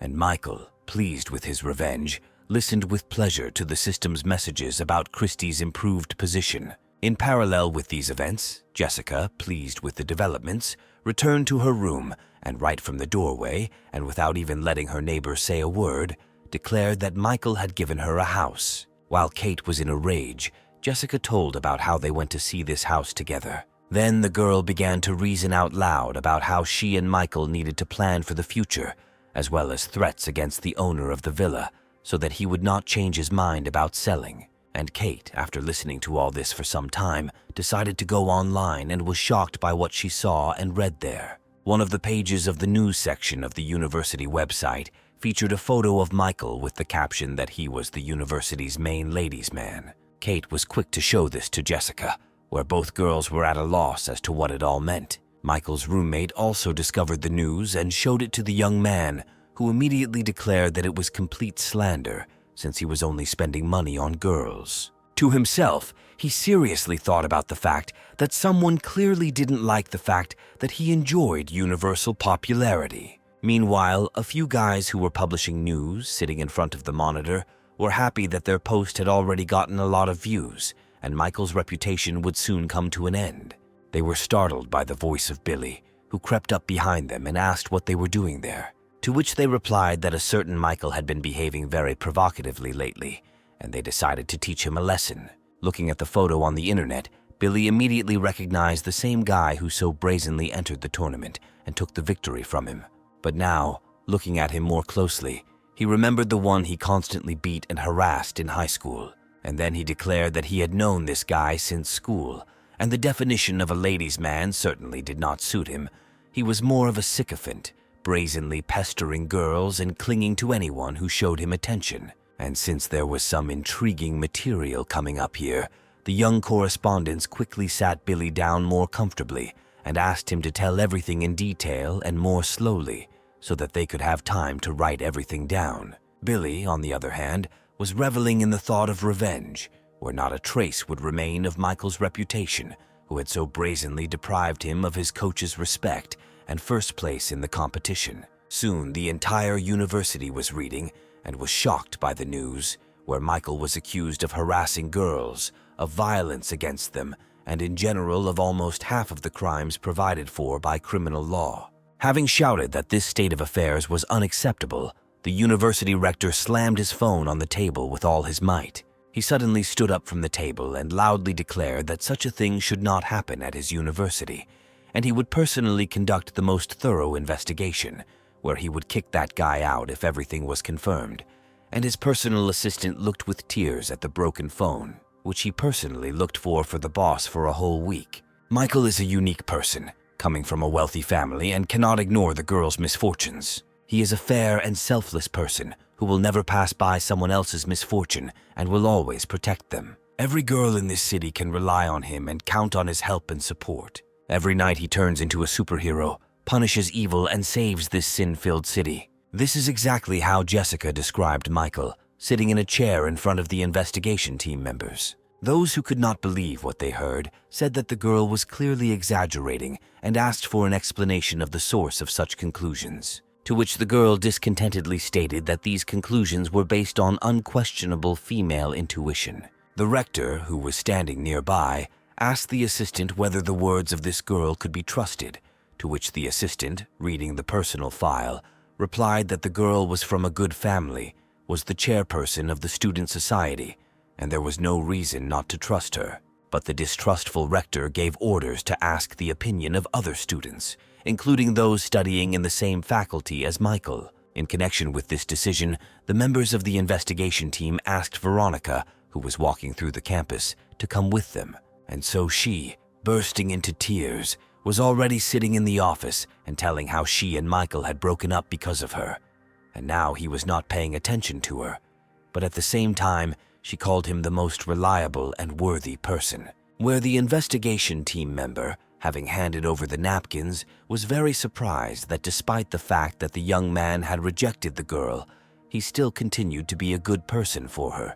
The rector watched the girl's words about Michael silently from behind the glass. And then, without saying a word, he turned around and left the room, leaving his assistant alone and with a feeling of not understanding what was happening. Lighting another cigarette, the rector stood and thought that there was a high probability that Michael had been slandered and that he was actually a good guy. He was distracted from these thoughts by Angelica and her father, who approached him, and he asked them how he could help, to which they, unfurling a poster that said Michael was innocent, said that this guy had helped their family a lot, and they had come to support him, where Angelica also studies here, only in a different faculty. This state of affairs could not leave the rector indifferent, where absolutely everything spoke in Michael's favor. Having said that he would certainly sort everything out immediately, and having thanked Angelica and her father for their participation, the rector said goodbye to them, and then he decided to visit the internet himself, where he could read independent and objective comments from people who were not interested in the outcome of the issue. Where, literally from the first page, he came across a positive review about Michael and an expressed desire to get to know him better from some girl. This was followed by an independent description of the young man's participation and victory in a track and field competition, where he beat the reigning champion. There was also talk about Michael's most benevolent attitude towards all girls, where under the pictures and videos there were dozens of comments from girls that this decent young man was simply slandered, and each of them would be happy to be listed as his girlfriend. This finally convinced the rector of Michael's innocence, where he saw that the guy was simply an idol of all the girls, which probably provoked his envious people to slander. Instantly, images of the past appeared in the man's head. After all, he too was once the best of the best, and a unique, handsome man in the entire university, attracting the attention of all the girls. Of course, there were regularly all sorts of envious people. There was no internet back then, and to set him up, these envious people damaged university property in his name, for which he was brought to disciplinary responsibility. His parents paid a fine, and this whole story almost ended with his expulsion. With tears in his eyes, the rector spoke words of understanding out loud to Michael, who was not there. And finally, having collected his thoughts and wiped away his tears, the rector loudly declared that he, the head of this university, would never allow lies and slander to flourish here, and justice would be restored immediately. Just a couple of hours later, all the university students were gathered in the assembly hall, where Michael stood on the stage in complete confusion and listened as the rector made a statement that the information recently disseminated about this young man was a brazen slander. The rector's impulses reached the point that he embraced the young man and said that today they had all gathered here to restore his good name. Then, saying that Michael was the pride of the university and the most kind-hearted person, the rector presented him with a certificate of honor. And at that very moment, the entire hall burst into thunderous applause for Michael. And in the middle of this applauding crowd stood an angry Billy who could not understand what had happened, because he had expected that the false information he had reported, spread online, would completely destroy Michael, who had just been suddenly awarded a certificate of honor for some reason. Christy stood nearby, supporting the applause and noting to herself that Michael was very good. And then Michael saw messages that Christy's favor was starting to grow with a plus sign, after which he looked at the beautiful girl, who was clearly beginning to have some feelings for him. The event was over, and all the students began to disperse in different directions. And the restless Billy approached Christy and began to make claims against her regarding the fact that she had so zealously applauded Michael, causing such stupid claims to cause a fit of anger in the girl, saying that she has the right to admire good people and that Michael is a good man because he does a lot for people, but does not expect anything in return. The girl turned around and walked away from the evil gentleman. As she was leaving, she also reminded the guy that when he had beaten him in the race, he could have reveled in his victory, but he had behaved more than with dignity and even refused the offer to join the national team. The gentle tone in which she spoke about Michael finally drove Billy crazy. He grabbed the girl's wrist painfully, screaming at her to shut up and that Michael couldn't get past him. Christy's eyes filled with tears of pain and she screamed for Billy to let her go. But the guy was definitely possessed by a demon, where with a crazy look he began to talk about how Michael, in fact, is a nobody, while Billy's father has a huge fortune and offers to buy his son a luxury electric car. And then Michael walked by, saying that he didn't particularly like to show off his wealth at the university and asked not to send an overly expensive car for him. But the already familiar owner of the villa, who decided to come for such a valuable buyer himself, nevertheless drove a very noticeable car, the sight of which literally made Billy's eyes pop out of his head. Michael quickly climbed into the car and it sped away, and Christy, watching the car take away the one she liked so much, told Billy that after his antics, they had better end their relationship. But he didn't seem to even hear the girl, continuing to talk about how he didn't believe that he had just seen Michael drive away from here in a luxury car, and Michael and the seller of the villa had already arrived at the bank, where the young man transferred the remaining $50 million to the man, which caused the most positive emotions in the former owner of the villa. He offered to give the young man a ride back to the university, which Michael declined, saying that the man's car was too conspicuous and that he would be better off driving. While he was walking towards the university and thinking about what else he could buy for Jessica that was more expensive, his attention was drawn to messages in the rich people's chat room, where the seller of the house had already shared the news that the lone wolf had purchased the villa and expressed his most sincere gratitude for this help. To which Michael immediately replied that it was not at all difficult for him, and he was always happy to help. And suddenly it dawned on the young man that he could give the girl a very expensive car. After some time, Michael was already in one of the most expensive and promoted car dealerships. He was met personally by the owner of the car dealership, who greeted the lone wolf with all his heart. He was the son of the head of a huge corporation, famous far beyond the borders of their city, which was mainly engaged in the production and sale of automobiles and cargo transportation by water on its own ships. Looking at the business card handed to him, Michael thought that for his age, this young man named Mark occupied a very good position in society. Without wasting time, Mark immediately invited Michael to walk around the showroom and inspect the cars. And the salon employees who accompanied Mark, watching the men leave, were guessing who this visitor was, whom the director had decided to accompany personally. As we drove, the director boasted that this car dealership was the best, and that Michael could find absolutely any car here. Hearing this statement, the young man looked at Mark, after which, in his simple manner, he said what kind of car he would like to buy.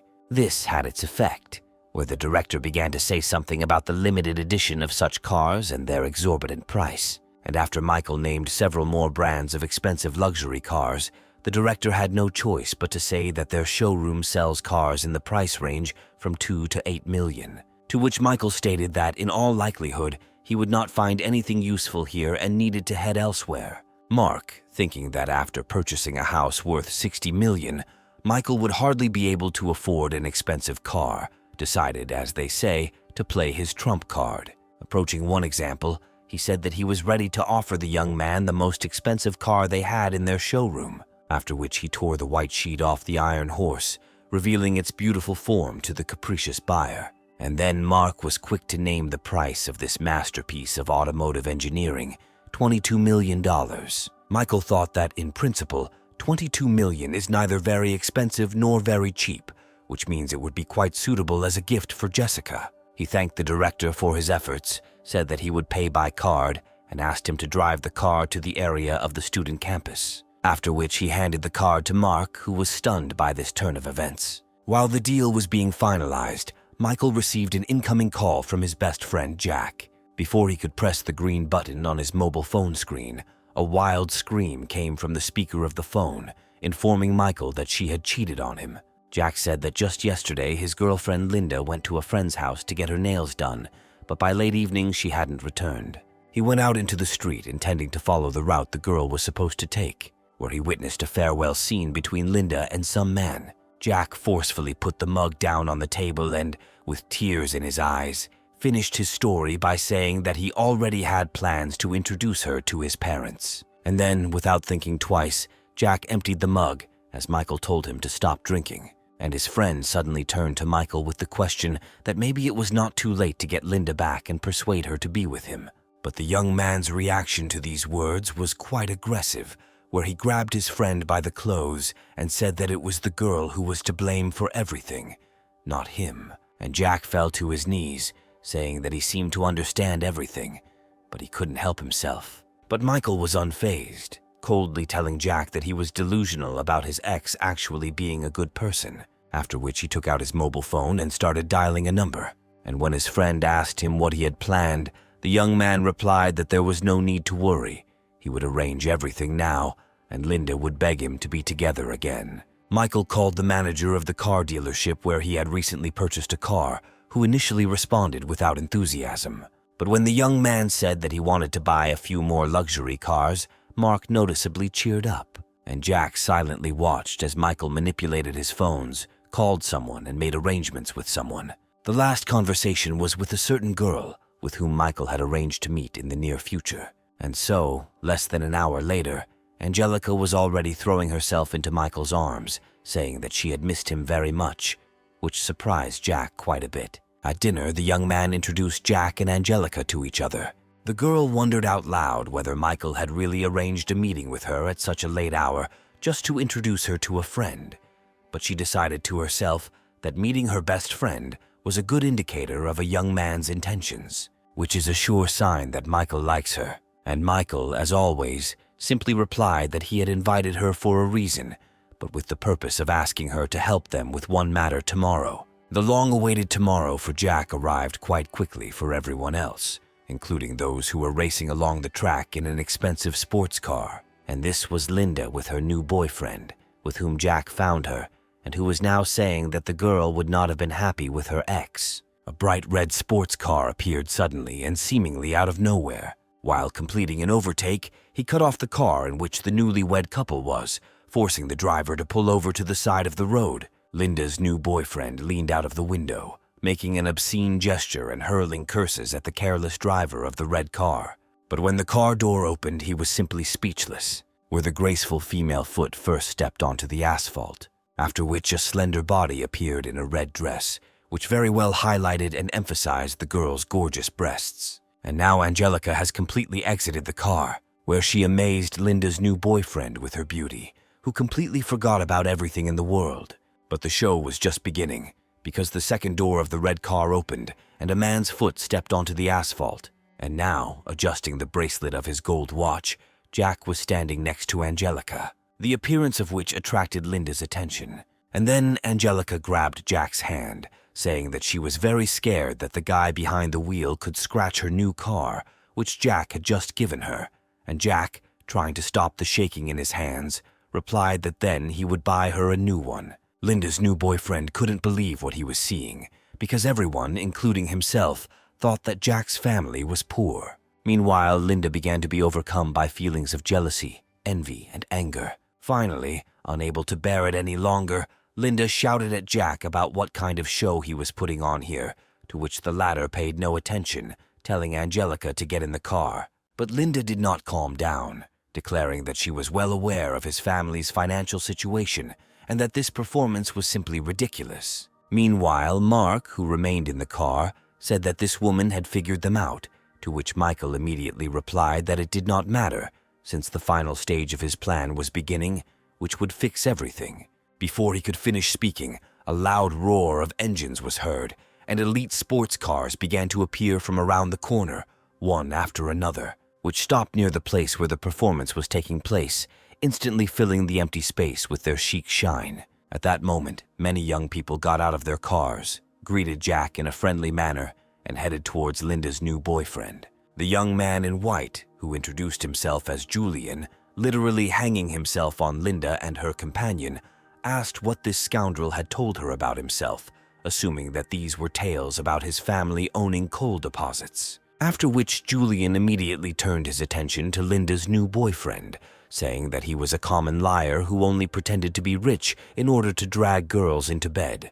And then, returning to the others, the guy laughed and loudly added that this loser's methods were as old as the world, and it was completely unclear how anyone else could fall for them. Everything she heard plunged the girl into extreme shock, where her head was filled with thoughts about how she could have made a mistake in her choice. In a fit of rage, she rushed after her lover, shouting curses after him and wishing him a quick death. And Jack, looking sadly at what was happening, just as sadly suggested that Angelica return to the car, to which she agreed. But then his movement, which had begun, was stopped by Linda, who literally grabbed the young man's leg, accompanying her actions with words about how she had made a mistake and requests to forgive her and give her another chance. But Jack, having silently listened to everything the girl tried to justify her behavior with, just as silently, with a sharp movement, pulled his leg out of her hands. And as he walked to the car without turning around, he said that from that moment on he was cutting off all ties with Linda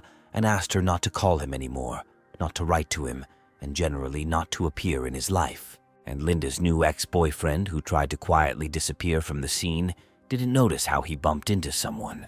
It was Michael who said that he couldn't just leave here, because he would now give him 100 slaps in the face for his friend. The day, which began with a grand performance, continued with young people in one of the city clubs, where the spotlight was on Michael, who thanked everyone for helping him teach a lesson to a mercenary girl today. Before the young man could finish his words of gratitude, Julian suddenly approached him and said that he had already heard about how Michael supported girls on the online platform, and now he needed a little help. Realizing that he could only spend money on girls, the young man became a little tense when he asked what exactly Julian needed, to which Julian responded that there was one girl on the platform that he would really like to support, but at the moment he did not have the free funds to do so. Hearing this, Michael on the one hand relaxed, and on the other hand realized that this was a great opportunity to spend money on girls and at the same time strengthen his position in the company of these rich boys. Here Mark intervened in the conversation, saying that there was no need for a lone wolf to support who knows who on the platform, and addressed some not very flattering words to Julian, and told Michael not to take the request seriously. Having listened to everything the young people said, Michael suddenly put his glass down on the table with force, which attracted the attention of the entire group of young people, who became wary in anticipation of what might happen now. But Michael, unlocking his phone, rolled it across the table towards Julian, saying that while he was going to the toilet, he could spend money on the right girl. The young man never expected such a turn of events, where he would be so easily trusted to manage other people's money at his own discretion, and a satisfied Michael went to the restroom, thinking that it would have been much worse if his company had asked him to pay the bill. There was a big guy standing next to Michael in the restroom, who was quite surprised when he saw the person standing next to him. Without further ado, the big guy gave Michael an approving gesture, which greatly surprised the young man, who did not understand what kind of attention this guy was giving him. Upon returning to the hall, Michael's eyes were met with a picture where everyone who was in their company had gathered around Julian, shouting and giving advice in turn about how much more money needed to be transferred. He somehow managed to squeeze through the dense rows of spectators to see what was happening, and Julian, who saw him, literally begged for salvation and asked that the lone wolf take the phone as soon as possible. Having fulfilled his requests and looked at the balance, the young man noted out loud with disappointment that he had been gone for quite a long time, but the guys were only able to spend 20 million. This did not go unnoticed by the company, which immediately once again asked the question of who this lone wolf was and what was the state of his family. And Julian himself, wiping his forehead, sweaty from the strain, said that he himself spent no more than several tens of thousands of dollars at a time, but several million was too much. Michael suddenly said that perhaps 20 million was not serious and the amount should be increased to 60, which completely shocked his new friend. Julian hurried over to Michael and, grabbing his hand with the phone, declared that the girl on the platform was definitely not worth it, and there was no need to spend so much money on her. After all this, Mark came up to Julian and said that there was no point in testing the lone wolf. Such people just need to be respected. After which Julian, raising his glass, asked Michael for forgiveness for his behavior and placed himself at the latter's disposal at any time of the day or night.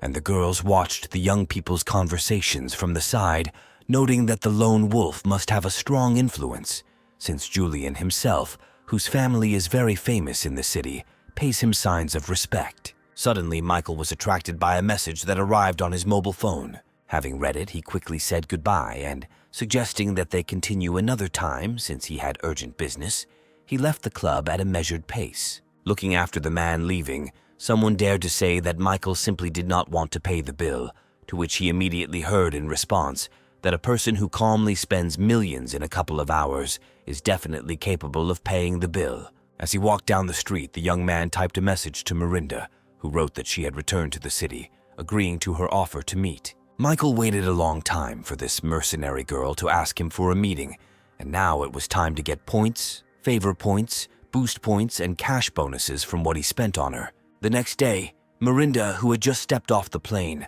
walked and mentally prepared herself for the fact that this was just a date and she would be able to extract more money from the lone wolf. After all, she had absolutely everything a man could dream of. After the meeting, Michael and Mirinda headed to the nearest cafe. There they chatted over coffee, where Michael was constantly distracted by his phone, where Veronica was constantly writing to him, asking for forgiveness. Because of this, he often simply did not hear what the girl was telling him, and repeatedly asked her to repeat what she had said.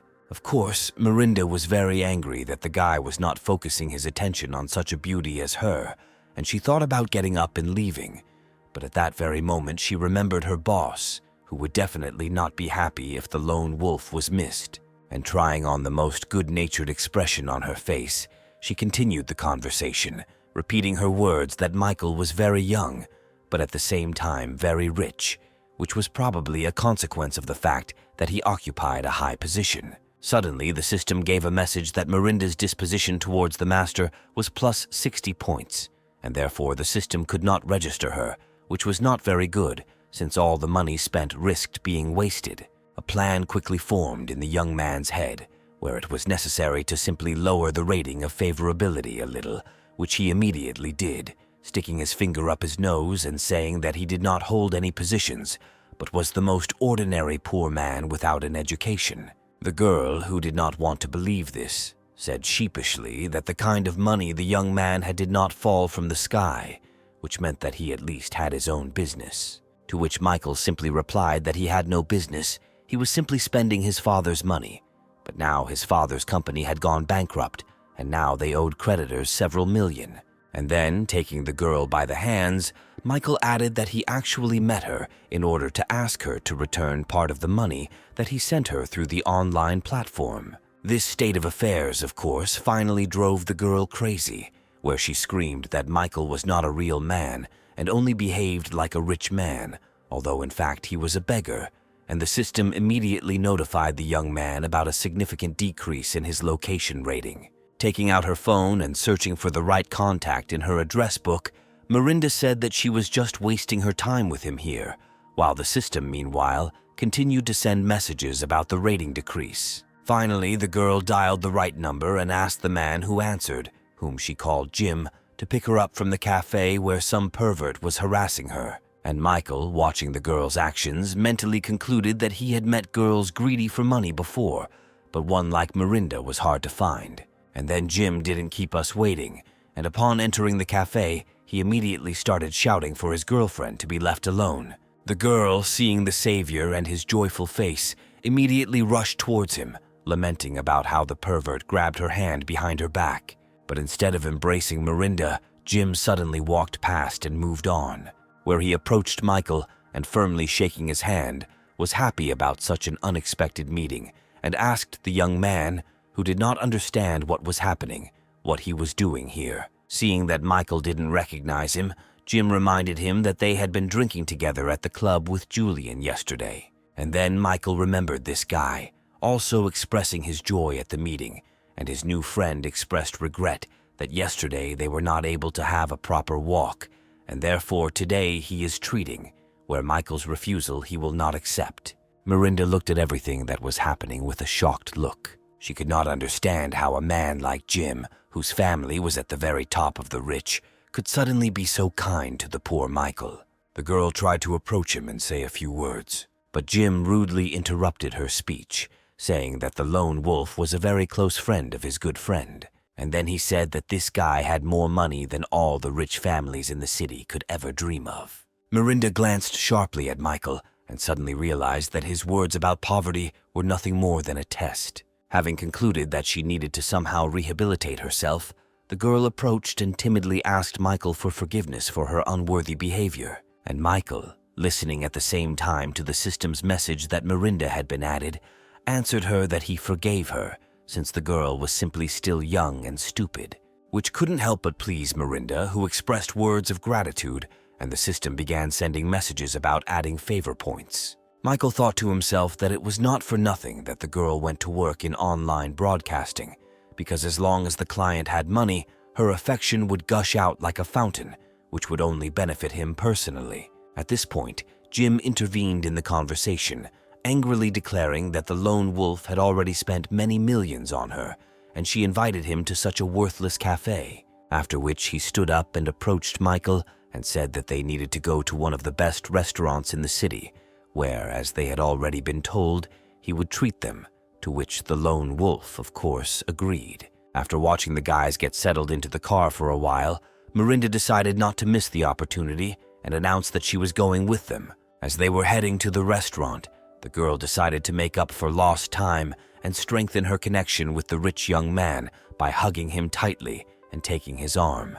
In a gentle voice, she asked if the lone wolf felt any more anger towards her, where Michael, without looking up from his phone, said that of course not, and Miranda managed to note that he was going to go online broadcasting. Once on the site, the lone wolf chose his next victim in the form of a beautiful dark-haired girl, and Miranda had no choice but to silently watch Michael's actions, waiting for them to continue. And what followed next plunged Miranda into horror. However, she was not the only one in shock. The girl participating in the online broadcast, having seen the size of the transfer, could no longer utter a word. She fainted right in front of the cameras, leaving the film crew with no choice but to call the doctors. Well, Miranda was literally tearing her hair out, thinking that those 3 million that the lone wolf had just transferred could have gone to her. But suddenly, looking at the attractive young man, she began to feel something different, where Michael appeared before her as a very, very sexy young man, where the peak of this occurs just at the moment when he spends money.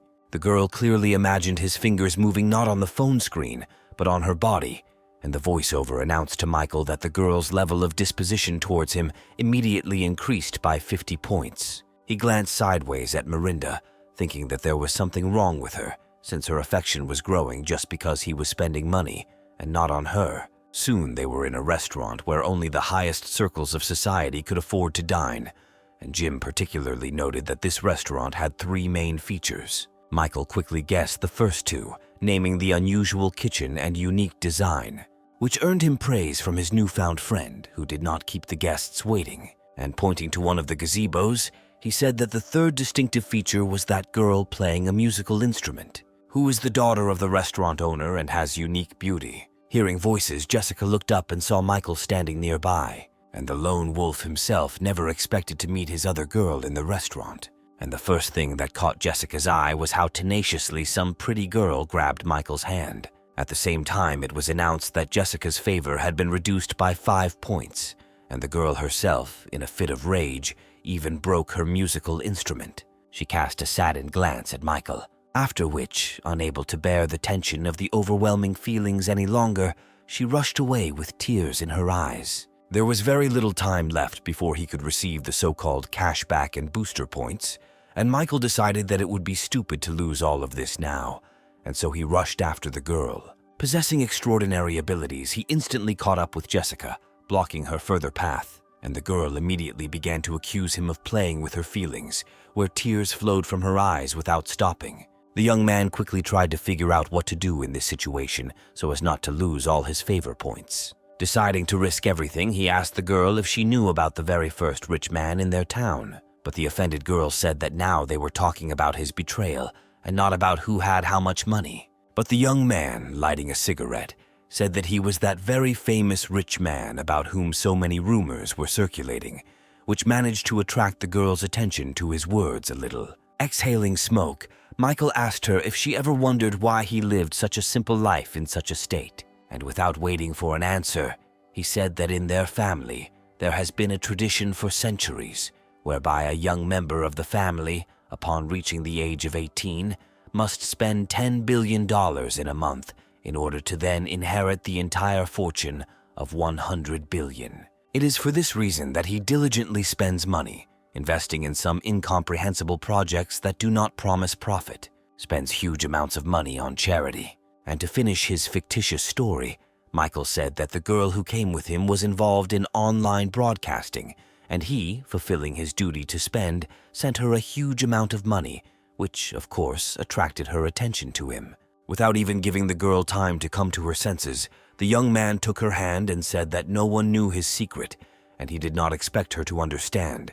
He was simply tired of living secretly and wanted to share it with at least someone. Without adding anything else, Michael turned sharply and walked away from the girl, who was shocked by such details of the life of a lone wolf. Jessica's mind, having come to its senses a little, began to formulate conclusions that she was wrong to doubt this young man, because he was only trying to get an inheritance and was not cheating on her. For a few more seconds, she looked at the back of Michael as he walked away, but with words for him not to leave, that she was wrong. Jessica rushed after him and pressed herself with all her might against his system-pumped body. Michael, continuing to play his part, without a word, simply gently placed his palm on top of the girl's palms, pressing them to himself. Jessica, clinging tightly to the young man's back, continued to think that Michael was so strongly disposed towards her that he even dared to reveal the family secret.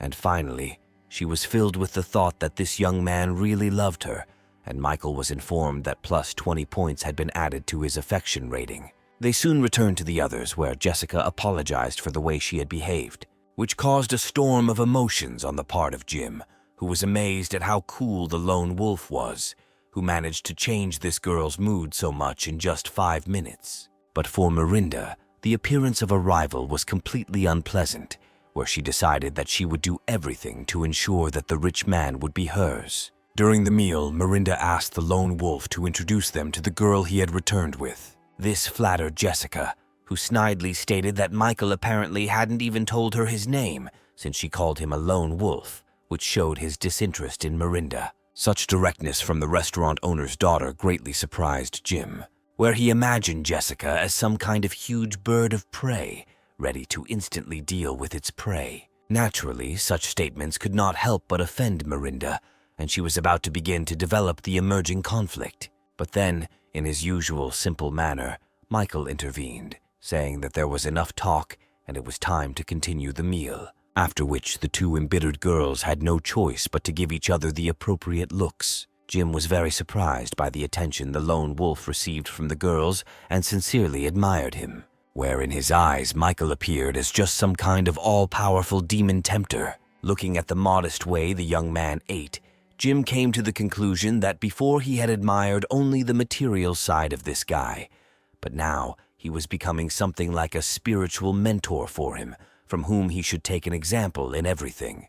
After dinner, which Michael was glad he didn't have to pay for, he walked down the street, studying how many points he had left to earn for each girl registered in the system. Suddenly, he saw a notification that another target had been added to the system. Opening the girl's profile, Michael saw the face of Christy, a girl with whom he hadn't even really had a chance to talk yet. He walked, thinking that the level of her disposition towards him was very, very high, which showed his strong attractiveness in the eyes of the girl. And then he heard a conversation between two guys about how one of the students was about to confess his love, and he needed to have time to see this spectacle. Michael also became curious about what kind of knight on a white horse decided to so openly confess his feelings. It was Billy, kneeling with his arms outstretched, clutching a large, beautiful bouquet. On the contrary, Christy stood in complete bewilderment and listened to Billy's words of apology and requests to give him another chance. Here, Michael squeezed through the crowd and immediately noted that the performance that Billy had put on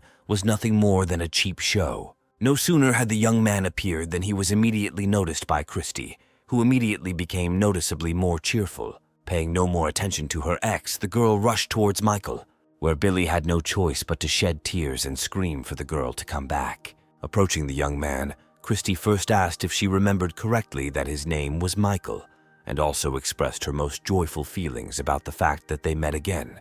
Without further ado, she said that she had sent Michael a friend request on a social network and asked him not to ignore or reject it. And for Billy, it was a complete collapse of all his hopes, where he dropped his hands on the asphalt and helplessly bowed his head. Gradually, he began to be overcome by rage, where he decided that he would not accept this state of affairs and would take revenge on both Michael and Christina. And Michael, as if hearing Billy's bad thoughts, suddenly turned his attention to him. Coming closer, he told Billy in a hypothetical manner that he now thinks badly of both him and Christy, does not understand how this happened, and cannot come to terms with what happened. To which Billy reacted very sharply, shouting that Michael had decided to make fun of him even more. But suddenly Michael said that in fact he had always envied Billy. Where Billy is well built, actively involved in sports, and has earned female attention. But he immediately disappeared as soon as he stopped being in the spotlight after Michael's victory in the tournament. And all because for Billy the only thing that mattered was winning, where he trained hard for many hours a day, completely forgetting that he needed to devote time and attention to his girlfriend. In closing, Michael said that Billy had pushed Christy away from himself, and if anyone should be hated, it should be himself. There was a grain of truth in his competitor's words, and now Billy fully realized it. And the crowd immediately picked up Michael's words, and shouts could be heard from everywhere, where people came to the conclusion that Billy himself was really to blame for the fact that his relationship had fallen apart. But Michael's speech had the strongest effect, of course, on Christy, who was now only thinking about how well this guy understood her, while this guy, meanwhile, was listening to the message that the girl's level of affection had already exceeded 90. Among this whole crowd, Jessica's neighbor Kate became an involuntary spectator of what was happening. Believing that Michael and Christy had some kind of connection with each other, the girl resolutely headed to the dorm, intending to immediately tell her roommate everything. Jessica, who was applying a face mask, almost felt her heart jump out of her chest when Kate burst into the room. She immediately began to tell her friend that she had just witnessed some girl confessing her love to Michael. To which Jessica responded that Michael cannot and should not control other people's feelings, and that the fact that other girls are grateful to him for his help is completely normal. But Kate didn't calm down. She took out her mobile phone, showed her friend how much money the lone wolf spends on other girls, and asked how she could explain it. To which Jessica replied that she was aware of these expenses of his, since Michael had mentioned them, and that these were far from all of his major expenses. She then added that her relationship with Michael was built on trust, which completely discouraged her poor neighbor. Humming a song to herself, Jessica left her friend with the thought that Jessica's crush and her conclusions were not very smart. Michael yawned loudly and impolitely, to which his companion told him to concentrate, but immediately heard in response from the young man that he had not intended to come here at all. The girls sitting opposite him recognized Michael and made eyes at him, asking if he was free that evening. And while his companion was trying to somehow justify the behavior of these girls, whom in fact he had invited, Michael suddenly asked what she was doing here, pointing somewhere. There, Veronica was moving through the hall, bursting into tears. Michael's companion said that she found out that he would be here, so she came too, and then added that she was visiting a doctor after talking with Michael. After listening to his comrade, the young lone wolf decided that he had apparently gone too far with Veronica's revenge. He remembered the day when she had caused him a very terrible mental wound. However, Michael was now coming to the conclusion that Veronica had truly atoned for her guilt and was repentant. He decided that she did not deserve to die for the insult she had caused him, and he was not a monster to torture the poor girl. Then the girls who were sitting next to him said that there was a rumor going around the university that he was that famous rich lone wolf. which made Veronica turn all attention while Michael tried to respond to this. But suddenly, a male voice was heard from the side, saying that if Michael really was that lone wolf, then he would rip his own head off and play football with it. Moving towards Michael, a man said that the one who appears online under the name of a lone wolf spends millions, and Michael cares about every penny. Michael stood and silently looked at the approaching man, where he, without even taking the cigar out of his mouth, came very close to Veronica, introducing himself as Richard, the owner of this store, and asked the girl for her phone number, saying that he had noticed her for a long time. He managed to catch the attention of Veronica, who had recently been doing nothing but regretting her failed relationship with Michael, and she responded to his attention with a friendly look, blushing a little. Taking a closer look at the man who had appeared, Michael remembered that this was his sworn school enemy, who had always boasted of his family's status and wealth and did not disdain any methods for resolving conflicts. Many times he and his henchmen beat Michael without any principles or rules, without conscience or honor. And now, standing next to the girl who, as Richard knew, Michael had always liked, he literally provoked the latter with his gaze to respond. But the man decided that this time he would allow him to show off, since he didn't really want to show off in front of all those with whom he had gathered here today. In addition, Michael immediately had a brilliant idea to test how open Veronica had become with him now and whether she really loved him. Having come up with a plan, the young man got up from the table and, approaching Richard, introduced him as his classmate in high school, where he and his family owned many companies and were obscenely rich. After such a performance, everyone who was keeping Michael company today was amazed at what an influential person was standing in front of them now, and Veronica was not indifferent either. Meanwhile, Michael continued, saying that he really is not the lone wolf that everyone talks about. His entire fortune is a couple of million that he accidentally inherited. What was said stunned Veronica, who until the very end believed that her ex was a fabulously rich lone wolf. The girl was faced with a choice, where on one side there was a man with money, but not particularly liked by her, and on the other side there was Michael, whom she really liked, but was not rich. And at that very moment, the system announced to the young man that 20 points had been deducted from Veronica's favor, then another 20, and another. And in a matter of seconds, Michael ceased to be the object of her worship, which made him laugh a lot. And the infantile girl had already communicated with Richard, saying that she didn't mind giving him her phone number at all. Thinking to myself that in a similar situation, even a complete idiot could make the right choice between feelings and well-being. Well, pleased with himself, Richard, still smoking a cigar, told Michael that anything can happen in life, where only his love gave him her phone number and was generally well disposed towards him. Then, coming close to the young man, he whispered that at school he had only beaten him, but today he had really smashed him to pieces. Michael, however, listened with restraint and without saying a word in response to everything his old enemy said. Having finished his bragging, Richard approached one of the store employees and said, pointing to Michael, that today this young man made him very happy, and besides, they studied together, and therefore everything should be free for him and his company. However, this gesture, like the words spoken earlier, did not produce the desired effect on Michael, and he laughed with all his might, where people from his company became alarmed by such a sharp change in mood and asked if everything was okay with him. To which the lone wolf waved his hand and said that everything was fine with him. He just finally put everything in its place in his head, where the young man came to the conclusion that he gave Veronica a chance to fix everything, but she stepped on the same rake again, could not overcome her greed, and again chose money. Where from this moment on he will not believe a single tear, a single word of this girl, because she does not deserve it. With these thoughts, Michael decided to interrupt his stay in this store and headed towards the exit. At the exit, he met Richard again, who said that their class meeting would take place tomorrow and that Michael could come there too. After listening to his old enemy, the young man began to think that this meeting could be an excellent opportunity to get even and find new objects for the system. Turning around, he thanked Richard for the invitation and said that he would definitely show up at this meeting. And so the next day arrived, where all the seniors were already gathered at the table, and Richard, in his usual manner, said that no one should deny themselves anything today, since he was paying the bill, after which he was showered with compliments and words of gratitude, in response to which he said that his former classmates should not forget to mention all this when Diana came to the meeting. Michael, for now, silently watched what was happening, noting to himself that this peacock Richard did not miss a single opportunity to stand out.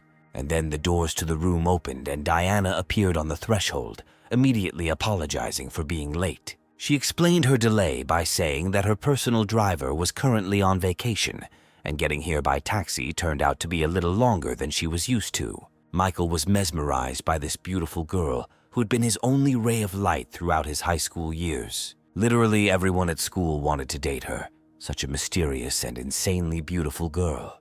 Without wasting a minute, Michael approached Diana, who had just managed to sit down at the table, and invited her to add him as a friend on the social network, which did not go unnoticed by Richard, who, of course, was not very happy with Michael's actions, where he decided that he needed to humiliate him again, like yesterday in the store. Meanwhile, Diana immediately agreed to add Michael as a friend, while trying to remember what kind of guy he was. At that very moment, the system announced to him that a new object had been added, where upon reaching the required level, the young man would be awarded 35 power-up points, and knowledge of 4 languages would also be added.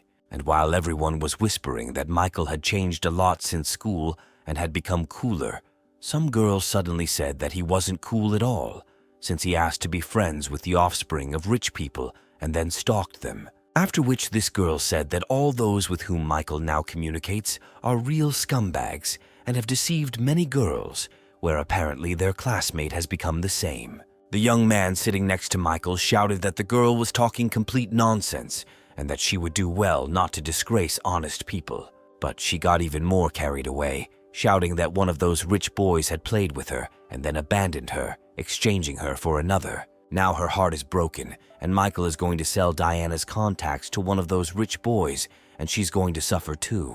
And while the girl continued this performance, the system announced one message after another to Michael, where each time the level of Diana's disposition towards him fell lower and lower. And then Richard added fuel to the fire, saying that if Michael was so short of money that he was resorting to such indecent ways of earning money, then he would find work for him. But the young man had long since realized that this girl and Richard had conspired and were acting together to destroy his reputation, which could not be ignored, since such rumors quickly spread.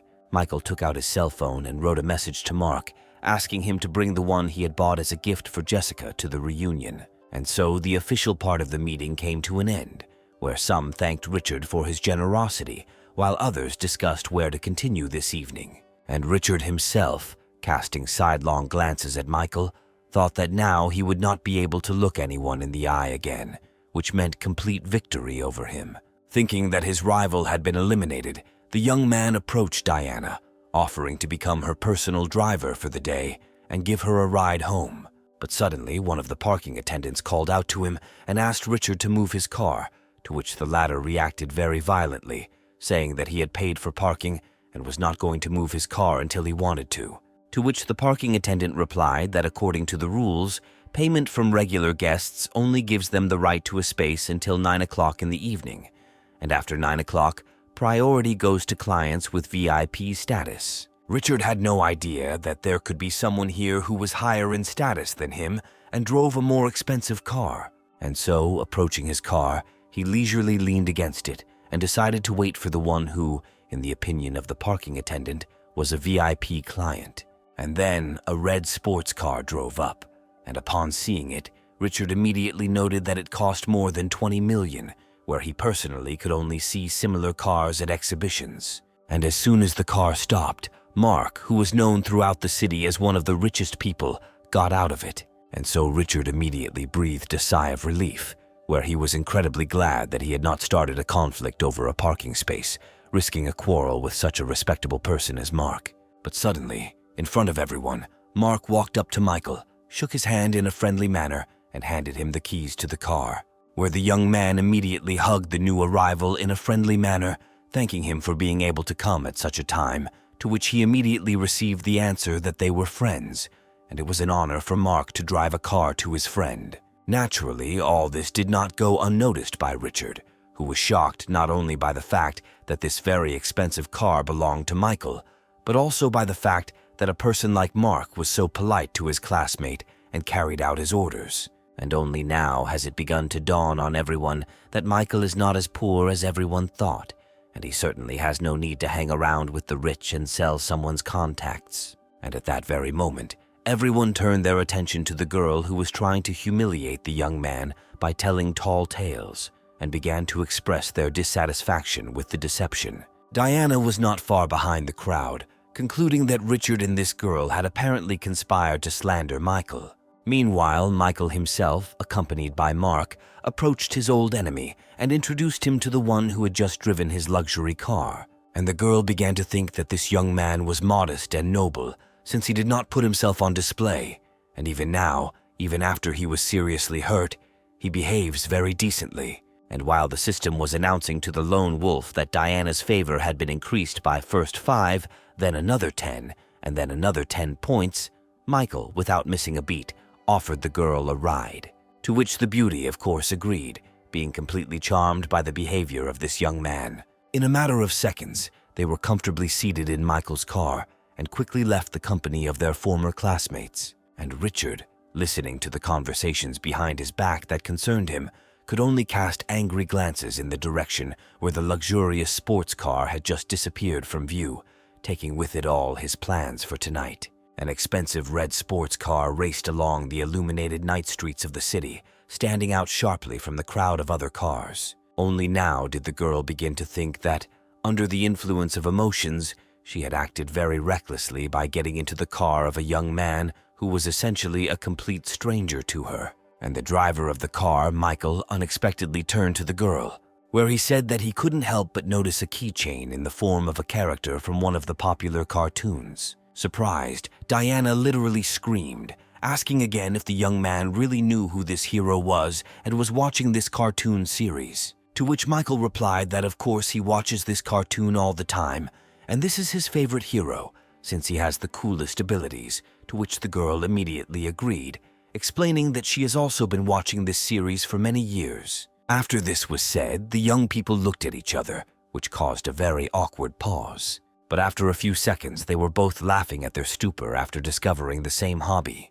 Looking at the girl's face, Michael was surprised that she could be so active and cheerful, where it turned out that her regularly detached and indifferent facial expression was nothing more than a mask or some kind of defense mechanism. Looking at this joyful and happy face, the young man really wanted to protect this girl all her life so that she would always smile like that.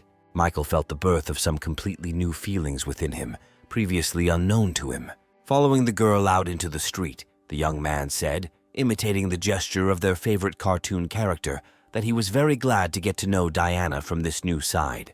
Responding with the same gesture, the girl said that she, too, was very pleased to get to know him better, after which she thanked the young man for giving her a ride. After which, for the second time, there was that same awkward pause, during which the young people stood opposite each other, frozen in those funny poses. And again, after some time, they both laughed heartily at themselves and at each other. Michael said goodbye to Diana and headed to the car, and the girl thought that this young man was not like all the other men she had had to deal with before.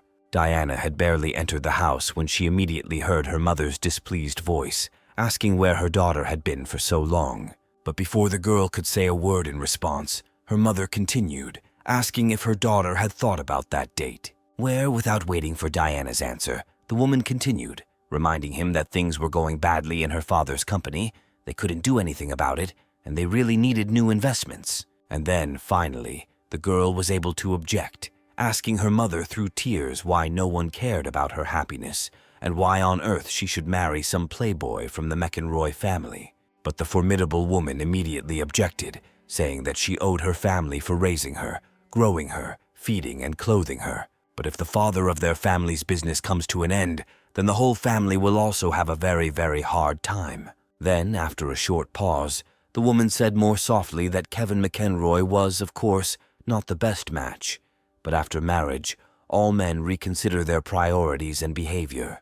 Poor Diana had no choice but to stand there and cry quietly, listening to her mother's harsh words, where her tears dripped right onto that very keychain that had brought her so much joy today. Meanwhile, Michael, who had returned to his dorm, went online with a bun between his teeth, where he intended to look for places where he could spend more money on girls. And then he came across a news item that said that the daughter of the Rockwood family was marrying the son of the McEnroy family. Michael's mouth dropped open in surprise and his bun flew down. Diana, his Diana, whom he liked so much and with whom he had such a great time, is getting married. The young man remembered how he had previously yearned for this beautiful girl, not even daring to speak to her. In that distant past, he didn't interfere when he saw her walking with some other guy. But suddenly, clenching his fists, Michael literally jumped up from his seat, resolutely heading somewhere, where he decided for himself that this time he would not remain a passive observer as his happiness slipped away from him.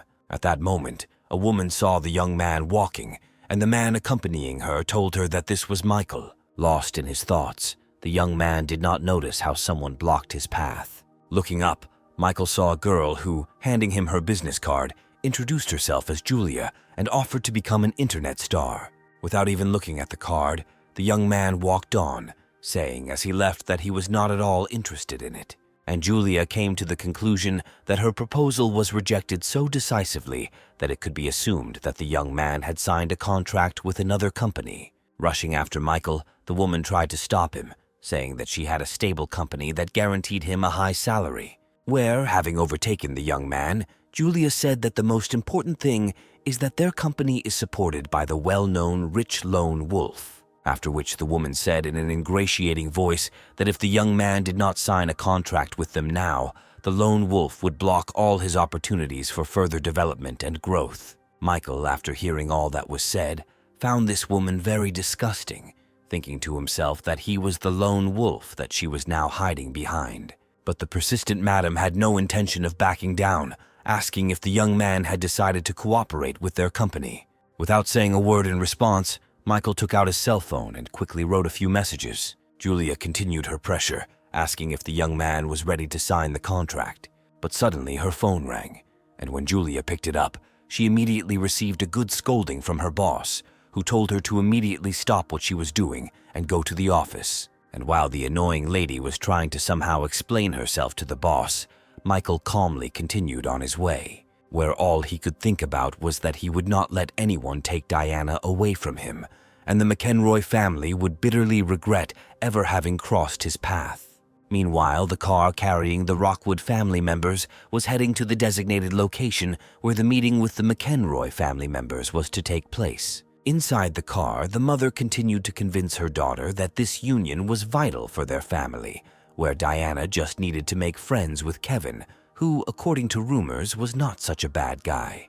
And then the girl saw a message from Michael, where he asked about Diana's whereabouts. Having replied that she had come to meet the McEnroy family, the girl also gave the young man the exact address, to which he replied that he would be there soon. While Diana was texting, she remembered Michael's face, who had recently driven her home from her high school reunion.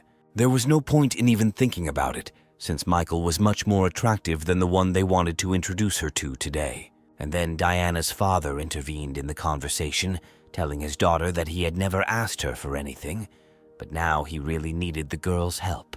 The girl looked at her father and wanted to say something, but the words stuck in her throat. The girl took a deep breath, sighed heavily, and said that she agreed to help her father and meet with Kevin McEnroy. And so the car drove up to the appointed meeting place, where they were already waiting at the entrance to the business center. The greeter said that Mr. McEnroy was already waiting for them and asked them to follow him to their office. And as they entered the building, David McEnroy's assistant, glancing sideways at Diana, concluded that the daughter of the Rockwood family was indeed a rare beauty. And he even feels sorry, realizing that very soon the young gentleman with his habits will leave nothing of this beauty. And then Diana, who was walking behind everyone, suddenly stopped, directing her gaze somewhere downwards, and her attention was drawn to the briefcase dangling in her father's hand, making her wonder why such a pile of documents was needed for a simple acquaintance. And so the doors to the office space were opened, and the assistant obligingly invited the Rockwood family to come in. Inside the room, Kevin and his father David were sitting at a table, where the latter warmly greeted the guests, telling them not to be shy, as they were practically one family now, and ordered an assistant to serve tea. During this short period of time, Diana managed to notice an agreement lying on the table, where she could clearly read the word marital. The girl immediately realized that this was not just a meeting to get acquainted. Her father had something bigger planned. The McEnroy Family Corporation is one of the largest in their city and controls many areas of business, including supporting shadow projects. This multi-million-dollar company is headed by David McEnroy, who is famous for being willing to do anything, even deceive, in order to make a profit. And now this man approached Diana, noting out loud that she had grown into a very stately and attractive girl. To which Diana, observing etiquette, responded to the man with words of gratitude, discreetly typing and sending Michael a message that she was in office number 305.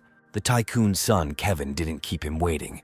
He came up and after greeting him said that after seeing the girl once in a photograph, he lost the ability to sleep, thinking about her all night long. Tearing her hand away from the not particularly pleasant and sweaty palms of this vile man, Diana somehow squeezed out words of gratitude in response to what was said, and the plump son invited the girl to come over and sit down, trying to put his hand on some part of the girl's body. And so he reached his goal, where instead of putting his hand on Diana's back or lower back, he unceremoniously grabbed her right at the butt of her support. Having shouted that such behavior was completely unacceptable, the girl turned around sharply and hit the pervert on the arm, calling him a vulgarian. And then the girl's father intervened in the situation, sternly telling his daughter not to dare insult her partner's son. Diana was filled with anger, where she really wanted to say a lot to her father, but she couldn't, and out of helplessness she only clenched her teeth tighter. The girl's father then turned to David, asking for forgiveness for her and saying that she was simply an unreasonable child who would be a good match for his son, to which Mr. McEnroy immediately replied that it was time to start studying the documents. And so the whole company sat down at the table, where the assistant was explaining something about the documents, and Kevin couldn't take his eyes off Diana. And suddenly the assistant said that, in accordance with the agreement, the McEnroy Family Company transfers $100 million to the Rockwood Family Company to purchase 20% of the shares, on the condition that Diana becomes Kevin's wife. The shocked girl listened as the assistant added that the tranches would be in stages, with the last one coming when Diana gave birth to an heir. Snatching the paper from the assistant's hands, the girl, quickly reading the lines, shouted that there could be no talk of any marriage, and especially no talk of children. Putting aside her reading, Diana looked at her father with eyes that instantly became wet, accusing him of deceiving her and trying to sell her daughter. The girl's mother approached her and tried to calm her daughter down, but Diana shouted that she was not going to calmly watch as she was being sold. Through tears streaming down her face, the girl said that she did not understand her parents' actions simply because of some problems with the business. And then, in another fit of rage, Diana shouted that it was no secret to anyone that Kevin was a pervert and a drinker, and she would never marry him. And immediately after these words, the girl's father rose from the table, walked up to his daughter, and gave her a good slap in the face. Holding her cheek, which was burning with pain, Diana looked through tears at the face of her father, who had raised his hand to his daughter. But he did not even think of admitting his guilt, where he called his daughter a spoiled child who thinks only about herself and not about her family. Looking at her father with a disappointed look, the girl said that under such circumstances, it was definitely not she who was thinking about her well-being.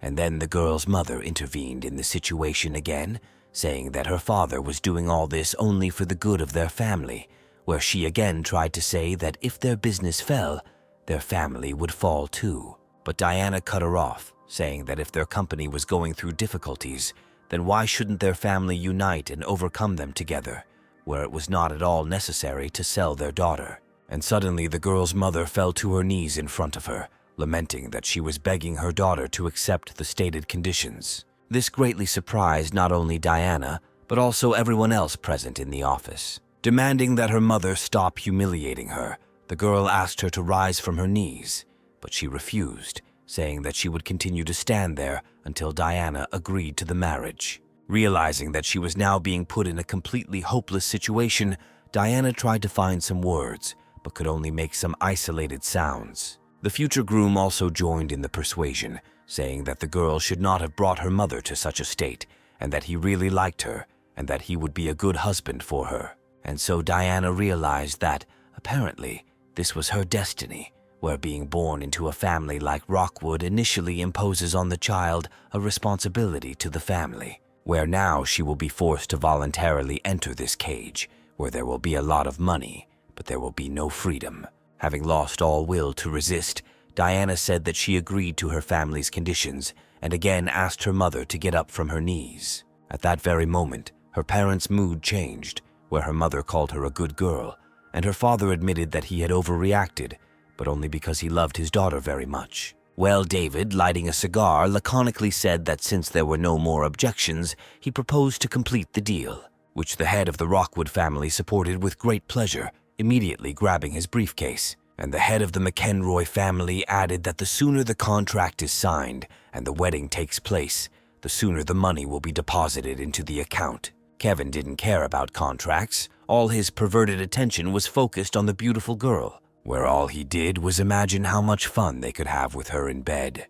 This is how the deal for the sale of the daughter was concluded at the table, where the subject of today's deal, Diana, did not return to the table and stood to the side, quietly accepting her fate. But suddenly, from a powerful blow, the entrance door to the office shattered into small pieces. Both Diana and all the other people gathered in the office turned their heads sharply in the direction where the crash was heard, and Michael, who appeared on the office threshold in a more than impressive manner, asked who the fearless groom was. When Diana saw her savior, her face immediately brightened, and hope began to glimmer inside. The groom didn't keep us waiting, and expressing his incomprehension of where this impudent fellow had come from, rushed towards Michael with the intention of striking him. But as soon as he was at arm's length, the overweight groom was met with such a blow that the pervert flew back several meters, throwing chairs around with his bulk. Michael, imitating the way one blows away smoke streaming from the barrel of a gun, called after the groom who had flown away that now he could go and complain to his daddy. Having shouted that they were beating a member of a respected family, Kevin gave the order to the bodyguards to deal with the impudent fellow, which they immediately rushed to do, showering Michael with choice curses along the way. And the young man said with a grin that he didn't see any respectable families here, but saw two old men, one of whom was selling and the other was buying a beautiful girl.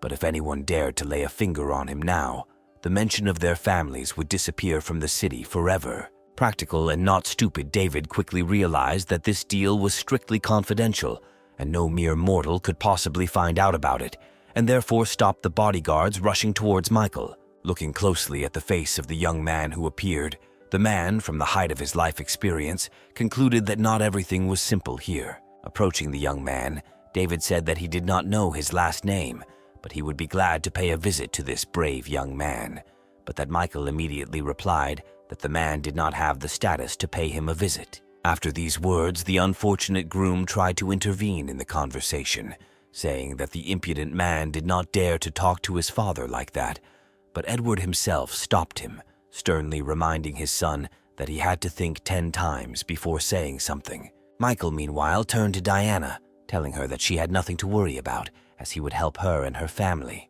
Looking at her savior with a grateful look, the girl agreed to accept any help. The young man had already managed to approach the table, where he picked up the contract and began to study its contents, while the girl's father exclaimed that he should be more careful with the important paper. After reviewing the document, Michael, smiling, addressed Mr. Rockwood that he underestimated his daughter, having decided to sell her for only $100 million, where he clearly made such a rash decision either because of old age or because of problems with his head. After which, tearing up the useless paper, Michael said that he proposed to give their family $500 million and acquire 60% of the shares, where what was said could only shock a person who completely lacks any feelings. And the experienced David immediately calculated that in order to cash out such a sum, this guy's company's income should be around $10 billion. Looking closely at the unusual guest, the head of the McEnroy family mentally concluded that he was able to read people like an open book, but not this young man. The greedy, negligent father, who had just almost sold his daughter to a pervert, thought only that with such investments he would not only revive the company, but also expand his activities. But then Michael added that he was not going to give them that kind of money just for pretty eyes. He had one condition, where, turning around, the young man, sharply throwing out his hand, pointed in the direction where Diana was standing. where, seeing this gesture, the poor girl came to the conclusion that now Michael wants to buy her, only for 500 million. Unable to bear such shocks any longer, and concluding that Michael was just like the others, Diana almost fell to the floor. Thinking that this seemingly normal guy also perceived her as a commodity, the girl began to cry again, and again the salty liquid dripped right onto her favorite keychain. But what Michael said next stunned the girl, because he said that his condition was that these 60% of shares be registered in Diana's name. And as soon as this is documented, the promised 500 million will immediately be credited to the account. Everything she heard reverberated inside the girl in wild waves of joy, and for the second time today, she found hope. After all, everything that happened once and for all unlocked all the locks and opened the way for her to the cherished freedom and happiness. Diana came to believe that real superheroes exist, and Michael was one of them.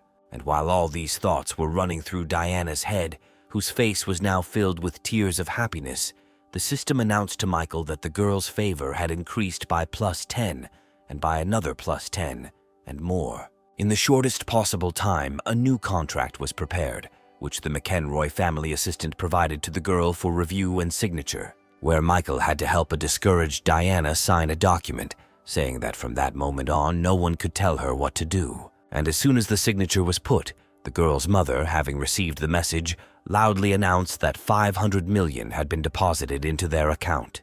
Diana's joyful father approached the young man and asked if this was really the only condition, to which Michael replied that he did not understand what he was talking about. But deciding to teach his unscrupulous father a lesson, the young man leaned over and whispered in his ear that he only thought about the prosperity and decline of his company, and if he suddenly tried to force Diana to do something she did not want again, he would show how thin the line between these words was. After which Michael approached the girl and, saying that they were finished here, suggested that they leave this nasty place. But then David appeared on their way and apologized to the young man on behalf of his son, where the head of the McEnroy family was impressed by how this young man easily transferred 500 million, which only a few people in the world could afford, where the man concluded that the young man was very influential, and therefore it was not worth starting a fight with him. Of course, the groom, whose wedding had just fallen through, was dissatisfied and began to scream at the top of his lungs that the uninvited guest had started it first. However, his father's slap in the face loudly interrupted the speech of the wayward offspring, where, against the backdrop of the departing couple, David shouted that it was high time to give this shameless boy a good spanking. After leaving the office, Michael and Diana got into the young man's car parked nearby, where the girl was finally able to thank her knight. But the young man, trying to turn on the radio, carelessly said that there was no need for gratitude, since this was not the first time. And then Diana remembered the events of one late evening when she was returning home on a bicycle along the dark streets, where at some point she was surrounded by a crowd of bandits, who first asked if the girl had any money.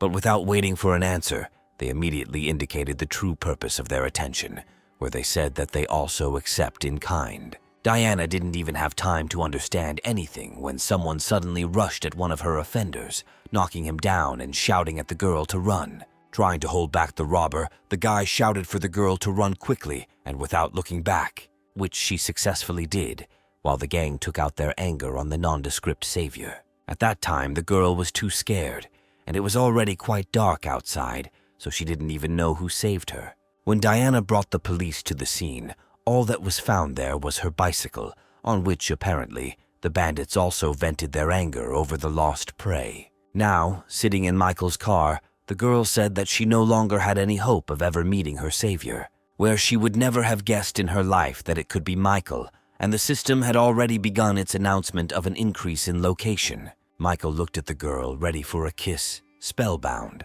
listening to how his benefit from spending on this girl was 50 million, 35 points of reinforcement were added, and knowledge of 4 languages, where, after hearing all this, the young man seemed to freeze in place from surprise. But when Michael came to his senses, he was very surprised that everything happened so quickly, and that he didn't have to invent anything or resort to any tricks, which overall was not bad at all, considering that the girl was now ready for real intimacy. Michael immediately remembered himself from the distant past, where he told himself that he would not let him down. he would not miss his chance, since now he had the strength and opportunities with which he would show his feelings. Lost in these thoughts, the young man did not notice how he found himself very close to the face of the girl he had saved twice, where only a few centimeters remained before their lips touched. However, the beautiful ending of today's events was unceremoniously interrupted by the young man's phone ringing. On the other end of the line was Jessica, who informed the young man that she had already moved into the villa, and then asked if he knew what would happen tomorrow. Thinking that the girl had called at the wrong time, Michael nevertheless said that he remembered her birthday and had even already prepared a gift. However, the girl asked him to do without expensive gifts this time, since there would be a lot of not very wealthy classmates at the party, whom she did not want to put in an awkward position. To which the young man replied that in that case he would have to think carefully about what to give her, where he imagined that instead of this expensive car, he would show up for his girlfriend's birthday in a house bought for 60 million with some nondescript painting. This is not how he imagined his appearance at this rich girl's party. Only now did Michael realize, glancing sideways in the direction where Diana was sitting, that she hadn't said a word and hadn't even asked who had called him. Deciding that it would be better not to hide anything, the young man said that a classmate had just called him and invited him to her birthday party, after which he asked Diana to join him, where Michael figured out that if he asked her to go, it would eliminate all suspicions. But if she agreed, then something would have to be thought up. However, the girl declined the invitation, saying that tomorrow at home there would be a large-scale discussion of today's events with a clear head, and there would also be a celebration with Michael's friends, whom she did not know. Diana thought to herself that some questions were better left unanswered, so it was better not to ask. The young man said that he was very sorry that she would not be able to go with him, since the girl would outshine everyone there, to which she replied that next time she would definitely accept his offer. The young man himself, who seemed to be showing politeness, was inwardly glad of the refusal, since consent would have been much more problematic. Diana was lost in her thoughts, concluding that rich and successful men always have various beauties hanging around them, but no one could take this gentleman away from her. Saying goodbye on the street, Diana once again thanked her savior, apologizing at the same time for the fact that he had spent so much money for her sake. And the resourceful young man, approaching the girl, said that if she was so worried about it, she could always share a percentage of the profits with him. However, instead of answering, Diana suddenly approached Michael and kissed him on the cheek, after which the girl, already leaving, turned around and said that this was his percentage, where with these actions she left her mark on Michael, which means that now he belongs to her. The young man, not knowing what to say to all this or how to react, simply stood there, thinking that this girl was perfection itself. It was a busy day, and humming a tune to himself, Michael walked to the car, thinking that it would be nice to play video games now. But suddenly his attention was drawn to a painfully familiar female voice calling him by name and asking if this was his car. Turning around, the young man saw Veronica standing in front of him in the company of her friend. Without saying a single word to the girl, Michael quickly got into his car, and pressing the gas pedal to the limit, he quickly left the place where he had said goodbye to the wonderful girl, which a minute later became the place where he met the one whom he could no longer respect. And then her good friend, who was standing next to Veronica, concluded that it seemed that Michael had lied about his poverty last time, simply testing his love, which immediately reached the girl who had missed her chance, who remembered how she behaved then in the store, choosing the latter between sympathy and money. Tears of despair immediately appeared in her eyes, where Veronica now fully realized that she had completely ruined everything.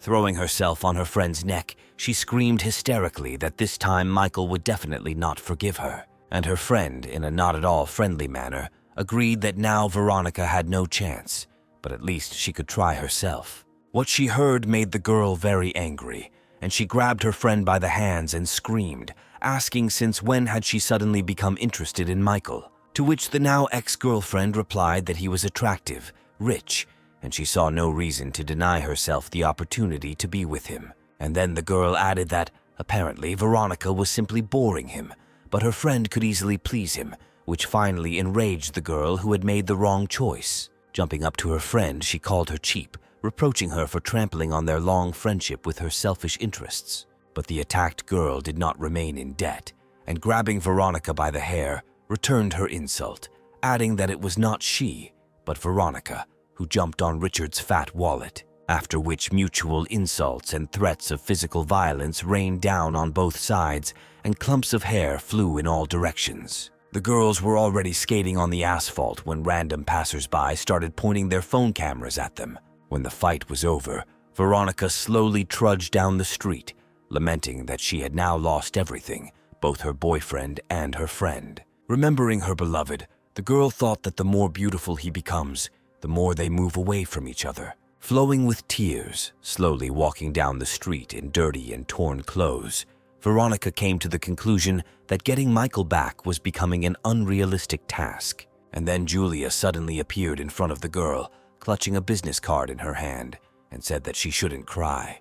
Giving Veronica her card, Julia invited her to become an internet star. And as a trump card, she added that if she wanted to get her boyfriend back, she had a great idea for this. Michael sat in his dorm room thinking about what to choose as a gift for Jessica. Getting up from his seat, he was about to go shopping in his search, when suddenly his neighbor said that Veronica now has her own channel, where she shows something new. Not believing his ears, Michael jumped up to the monitor and saw his ex, who, wiping away tears, told the whole world about how he ran after her, where the girl ended her story by saying that in the end, she became of no use to him. Michael's neighbor wondered if she really had something with the lone wolf, since the girl called him by that name, and Michael thought to himself that she was a real bitch, where, beyond any shame, this traitor managed to make herself a victim in this story. However, after thinking a little, the young man came to the conclusion that Veronica herself would never have thought of such a thing.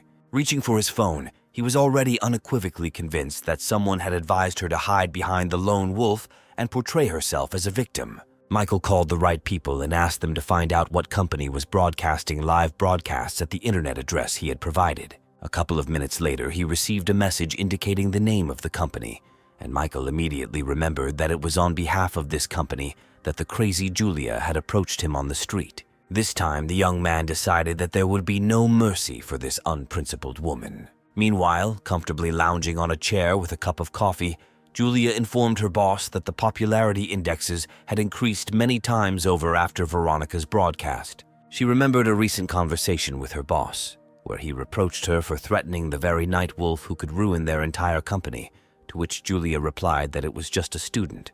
And the boss, raising his voice even more, shouted that this student was the lone wolf, which Julia couldn't believe, because from the guy's appearance, she would never have guessed that he was capable of spending tens of millions. But the boss opened his laptop and showed the information he had collected, explaining that a certain Veronica was his first love. He had been pursuing her for 3 years, but now they had broken up, which greatly pleased the enterprising woman, who decided that this was an excellent coincidence, where a lone wolf would never forget his first love, and this should be used. Where, according to Julia's plan, Veronica should become popular, which will cool the guy's ardor, where he will understand that it was in vain that he refused to cooperate with her.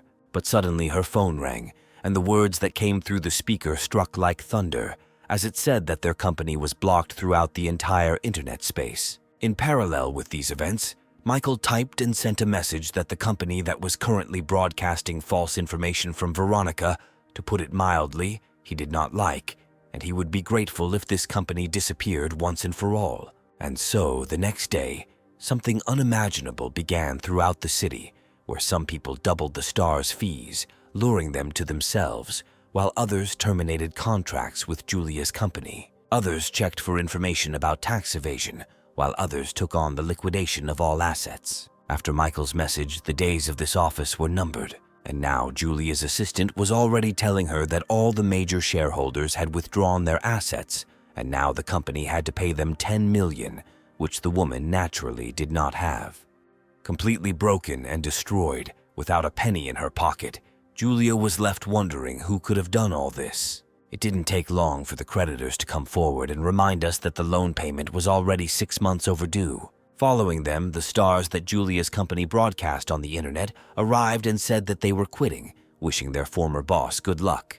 And when the woman returned to her office, she was reminded that she needed to pay the rent, where if the payment was not made on time, the lease agreement would be terminated. And so, by evening, Julia and her assistant were carrying out the last remaining property from the completely destroyed company. Bursting into tears, the woman came to the conclusion that all this was the work of a lone wolf, and that only he had the connections with which such a thing could be done. Michael, reading the message about the complete liquidation of the company, smiled and said to himself that he would somehow need to thank those to whom he turned for help in this matter. After which the young man got into his luxurious car and decided that it was time to sort out a gift for Jessica, since there was less and less time left before the start of the holiday. But suddenly a sharp blow to the side window literally made the young man jump in surprise. It was Julia who said that she had made a mistake, that she would be smarter next time, and asked the lone wolf to give her at least some chance of survival. Michael was in complete shock, because suddenly the system announced that a new object in the person of Julia had been added. Making a more than serious face, the young man said that it was only a warning that the woman should never catch his eye again, after which he pressed the gas pedal and the car took off, leaving the ruined woman completely alone, and with the thought that this lone wolf is very handsome and courageous, where she was especially turned on by the rudeness on the part of the young man. Michael, in the car speeding away, could only be surprised at how the system announced an increase in Julia's affection, which was completely absurd in such a situation. Jessica's guests admired her new villa, making various guesses about how much such a property might cost. The heroine of today's celebration herself walked timidly among the guests, constantly answering the questions that were voiced that she is not the daughter of a secret billionaire. But suddenly one of the guests asked if this villa really belonged to Jessica, where the girl explained her doubts by the fact that she and her father were present at the auction, where the house was bought by a certain man who has no relation to Jessica's family. Kate, who was also present among the guests, stood up for her friend and told Patricia, who was Jessica's sworn enemy, that the latter was not going to deceive anyone here. But suddenly, Patricia had support in the form of a certain young man who said that he also knew about the sale of the house to that man, since he was present at his daughter's birthday, which became the reason for the purchase. At that very moment, rumors began to spread among the guests that Jessica was, in all likelihood, just the kept woman of the gentleman who had bought the house. But suddenly someone put a document on the table with a loud bang, certifying the right of ownership of this villa. It was Kate who crossed her arms in victory, telling everyone that the name of the owner, Jessica, could be seen right now in this document, which immediately silenced their opponent who had lost this fight, just as the people around immediately changed the direction of the conversation, declaring that they had never doubted Jessica's integrity and had no idea that her work was so profitable. Jessica herself, not paying much attention to the conversations of those gathered, was only thinking about why the one she was waiting for so much had not yet arrived. Meanwhile, Michael had already managed to reach the birthday party venue and was getting out of his car clutching the gift. Remembering that Jessica had asked him not to stand out, the young man left the car far from the house and continued on foot.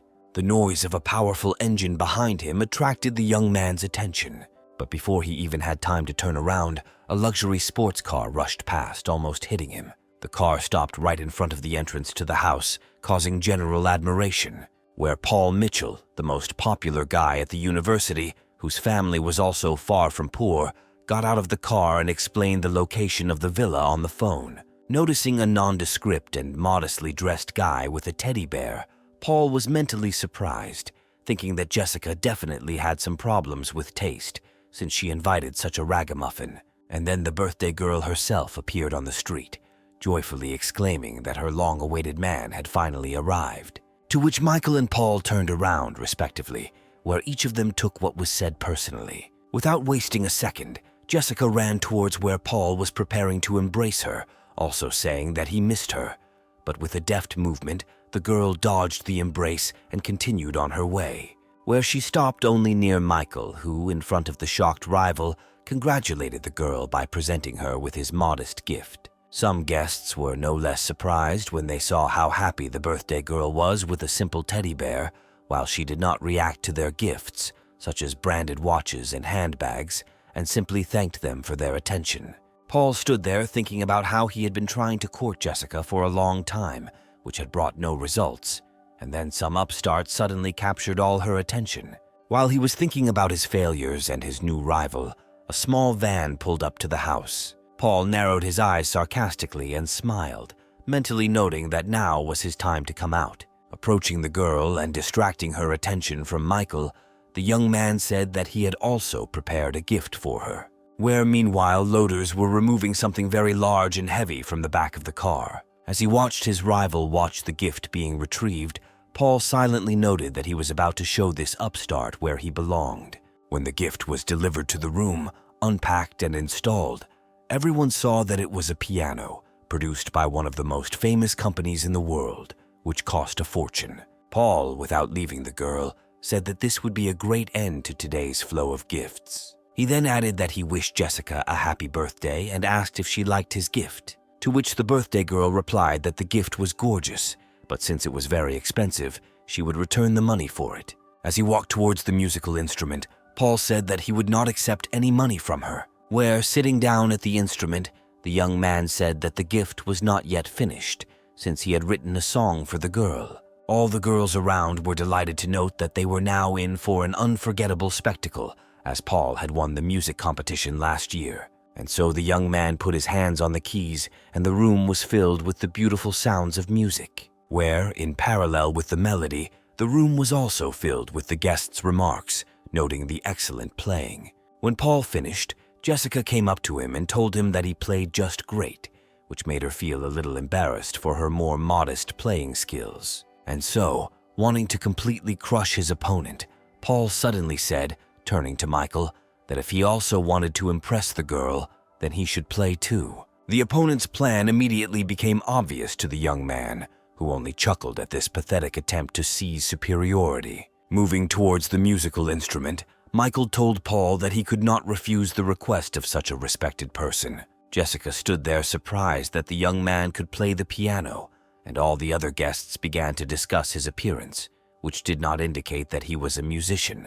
Of course, the young man who sat down at the piano had never even stood near such a musical instrument in his life, but he had something no one else could even dream of, the system and its power-up points. Michael glanced sideways at his opponent and mentally noted that this guy wouldn't be able to look good at the expense of others' reputations today. He then ordered the system to provide him with piano playing skills that would correspond to 50 years of practice. The system completed its task and the young man prepared to make music. Paul, who was standing nearby, suddenly felt some changes in his opponent's energy, which greatly worried him. And then Michael's fingers began to deftly move over the piano keys, extracting from it the sound that was already familiar to everyone, which made Paul's eyes open wide. After all, it was the same melody that he himself had just performed that was playing, and no one else was able to remember it in such detail after hearing it only once. Noting to himself, not without a smile,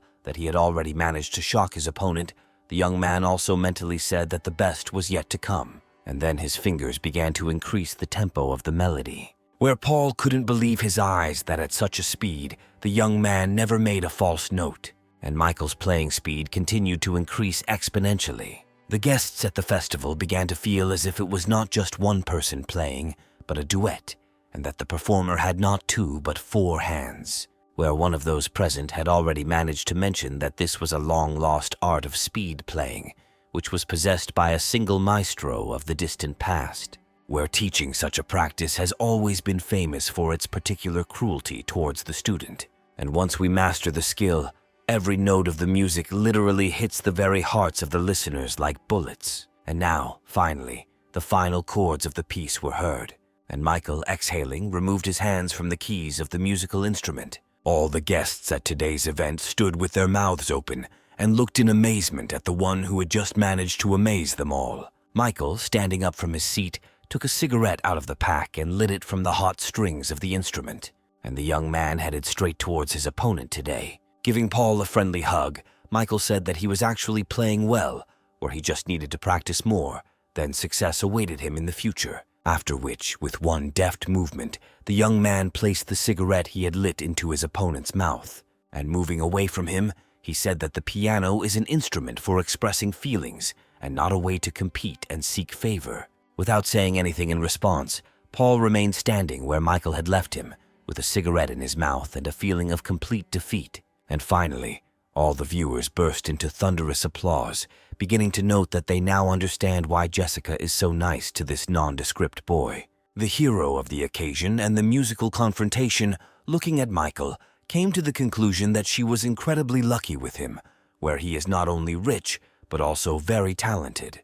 And while the young man was sitting on the couch and drinking juice, the system announced to him that the girl's favor had been increased by 5 points. Immediately after that, the system reported that the level of location had reached the required limit, where the young man was awarded all the promised bonuses. And from that moment on, Jessica becomes Michael's devoted fan. And the last thing the young man heard in this advertisement was the amount of his personal benefit from the expenses incurred on the girl, which amounted to just over 7 million, which could not but please the young man, where he noted that after all, this villa was not purchased in vain. After hearing all about bonuses and accruals, Michael sat and thought about where he should spend his boost points. He was distracted by a familiar female voice, which uttered words of surprise at the young man's talents. Clinging to the young man's body, Jessica said that she was very happy that he was next to her today. And the resourceful Michael immediately replied that the girl could consider the musical masterpiece as his second gift, and now he was very interested in how she would thank him. And only Paul sat quietly to the side, thinking that today he had suffered a defeat on all fronts. Suddenly, those present perked up, and the news spread throughout the hall that Melanie Stone herself had arrived for the celebration, to which Michael and Jessica responded by interrupting their dialogue. And then in the passage appeared the figure of that very girl whose appearance had caused such a great stir. Melanie Stone was considered the most beautiful woman in their entire university, where she also served as the president of the student union. But she was even more famous not for her appearance, but for her disdainful attitude towards the male half of the planet's population, where for this reason, most assumed that Melanie preferred girls when it came to personal close relationships. Because of this, and also due to the rather close relationship between Melanie and Jessica, many were convinced that they were a loving couple. But in reality, the situation was somewhat different, where in early childhood Melanie was attempted to be raped. The attacker did not have time to carry out his plan, as the police, who were called when they saw the maniac dragging the girl into the bushes, neutralized him. Little Melanie remained safe and sound, but suffered mostly psychological trauma. But it was from then on that she hated all men very much. As Melanie moved around the room, Jessica asked Michael a provocative question about who was prettier, she or Melanie, to which the young man, showing maximum tenderness, replied that Jessica was the most beautiful of all the girls in the world.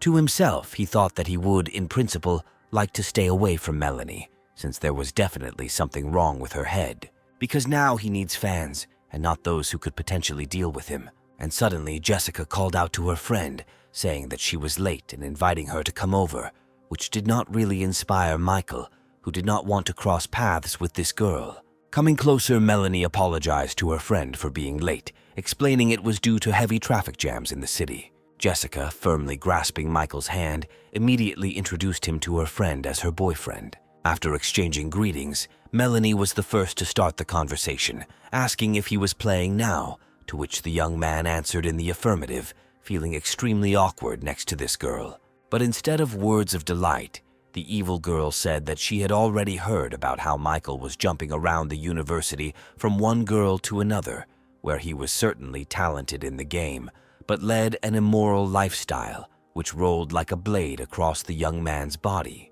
Of course, Michael was very indignant at what was said, but Jessica calmed him down, saying that Melanie had a sharp tongue, but a kind heart. And at that moment, the system made itself known, announcing that Maloney had been added as an object, where the current location level was about 80 points, which finally drove the young man crazy, where he complained that the system apparently broke down, last time connecting some pervert, and now this killer of the male spirit. Beside himself with rage, Michael kicked the floor, mentally lamenting that he had just exchanged a few words with Melanie and immediately earned minus 80 points, but Jessica looked on in surprise. Having calmed down a little, Michael, casting a sideways glance at Melanie, noted that he was, after all, turning into a womanizer, where even now he is attracted by the beauty of this girl who is evil towards men, which, however, the young man immediately wrote off as the fault of the system, because of which he pays so much attention to the opposite sex. The celebration continued, and it was already getting dark outside. It was time for the birthday cake, which Michael delivered to the hall amid cries of congratulations. As per tradition, Jessica made a wish and blew out all the candles on the cake with a strong exhalation, after which she and Michael cut the cake into individual portions. And when the treats were handed out and the birthday girl herself thanked her guests for their attention, Melanie asked them to step away with her for a minute, which seemed very strange to Jessica since her friend's face was very worried. Their conversation took place outside, under the bright light of a huge moon, where Melanie, without preamble, advised her friend to stay away from Michael, which provoked Jessica to ask the logical question, why? To which the friend replied that it was obvious that this guy had already had relationships with many people at the university, and she didn't want her friend to be left with a broken heart. And, finishing her glass, Melanie added that she was graduating soon and planned to hand over the post of student union president to Jessica. This news almost shocked the girl so much that she couldn't find what to say right away. After all, as far as the functioning of the student union is concerned, in this regard over the past year, they have had many disagreements where no one wanted to give in to each other. And now this impulse to give her such a high post made Jessica think seriously, where the first thought that came to her mind was that Melanie really was more into girls and apparently was hitting on her. Quickly starting to shake his head and hands, Jessica told her friend that she wasn't sure she could handle such responsibility, and Michael was actually a very good and caring young man.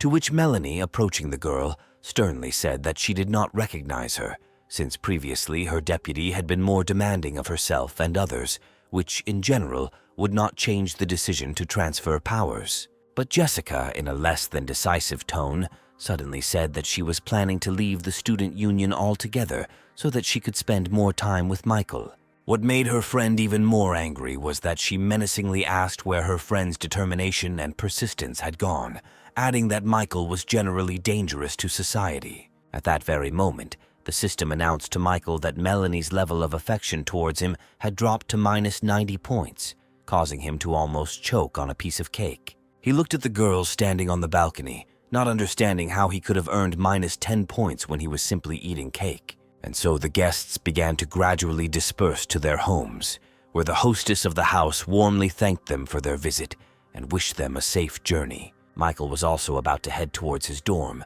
but he was suddenly stopped by Jessica's call, who, having caught up with him, said that she still needed to talk to him. After talking with the girl, the young man finally left her house, thinking that as soon as the level of favor increased, the girl began to seem even more beautiful to him.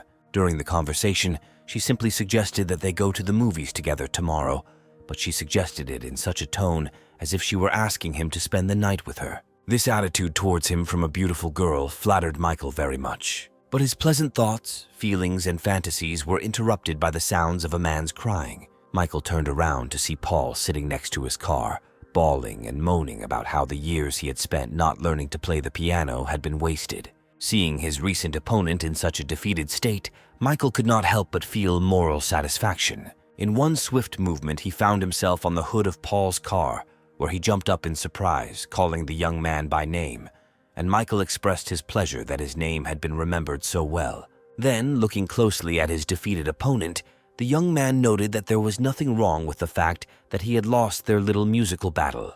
The tone in which Michael spoke and his facial expression did not please Paul at all, who then shouted that such communication with him was unacceptable. Jumping off the hood of the car, the young man said that of course Paul was right, after which he headed towards his car, noting that he was so full that it was hard to walk.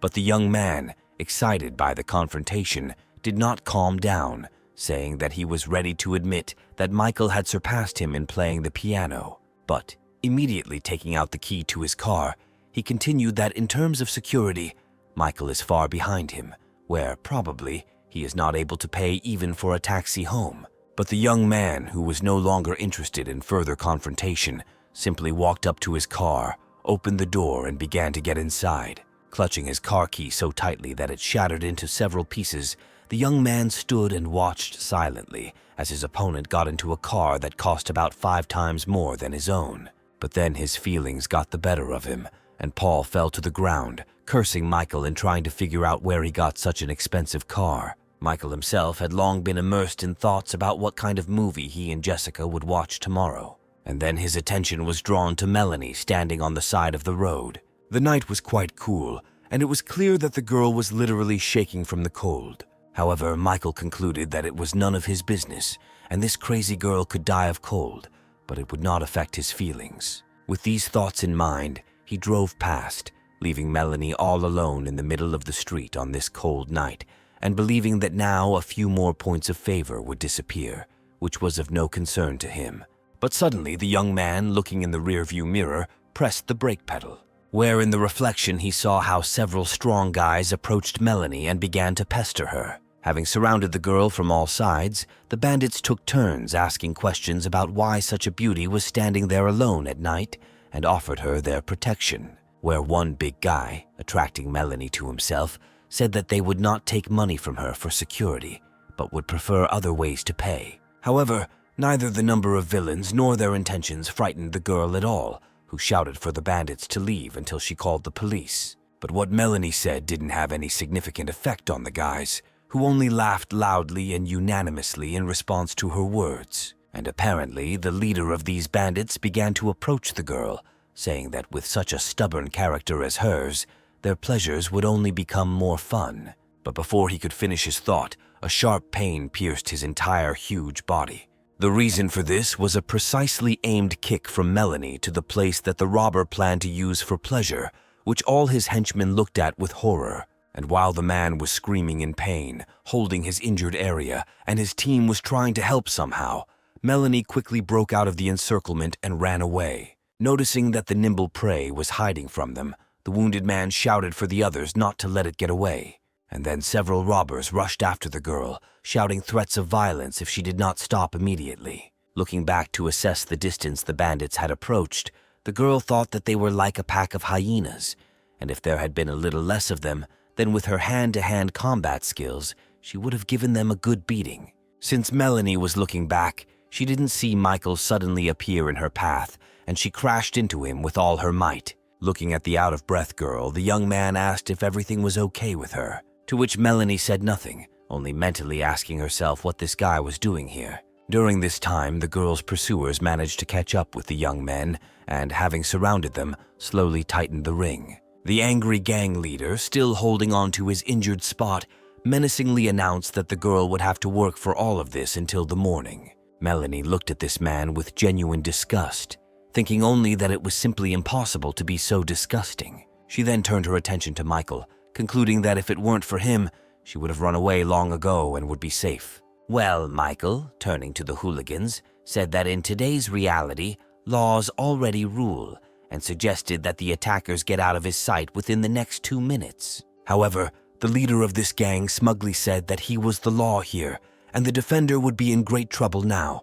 In the next couple of minutes, the quiet, cloudless night was well diluted by the sounds of blows, falls, and cries of pain. And finally, in the middle of the street, only Michael remained standing from the male half, examining his fallen opponents. Shaking his palms together, the young man, looking at the lying leader of the gang, said that he should have listened to his advice, after which he turned to Melanie again, asking if everything was okay with her. But suddenly, the system announced that another 5 points had been subtracted from this girl's favor, which was a real shock for Michael. Looking at this strange person, the young man could not find an explanation for what was wrong with her and what he had managed to do wrong to her, because he was only saving the girl. Melanie remained silent for now, fixing an extremely unfriendly gaze on her savior. However, Michael gave the girl an equally angry look, where he mentally said that he had just saved her, but her affection not only did not grow, but also fell, which seemed to him the height of absurdity.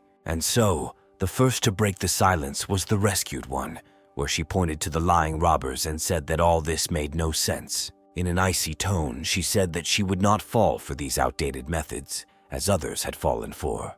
Where Melanie drew a logical chain from the moment when she stood at the bus stop and was accosted by bandits, to when Michael suddenly appeared, supposedly to save her, after which she headed towards her savior, standing on the hand of one of the robbers along the way, and said that Michael's plan to seduce her had completely failed. And so, finally, finding herself face to face with the young man, Melanie said that he had overestimated himself and underestimated her. Suddenly, the girl grabbed the young man by the t-shirt with a sharp movement, Pulling the hero towards her, she shouted that Jessica was ready to leave the student union for him, and he suddenly decided to hit on her friend. After which, throwing the young man away with a rude gesture, Melanie, leaving, added that she really found Michael disgusting.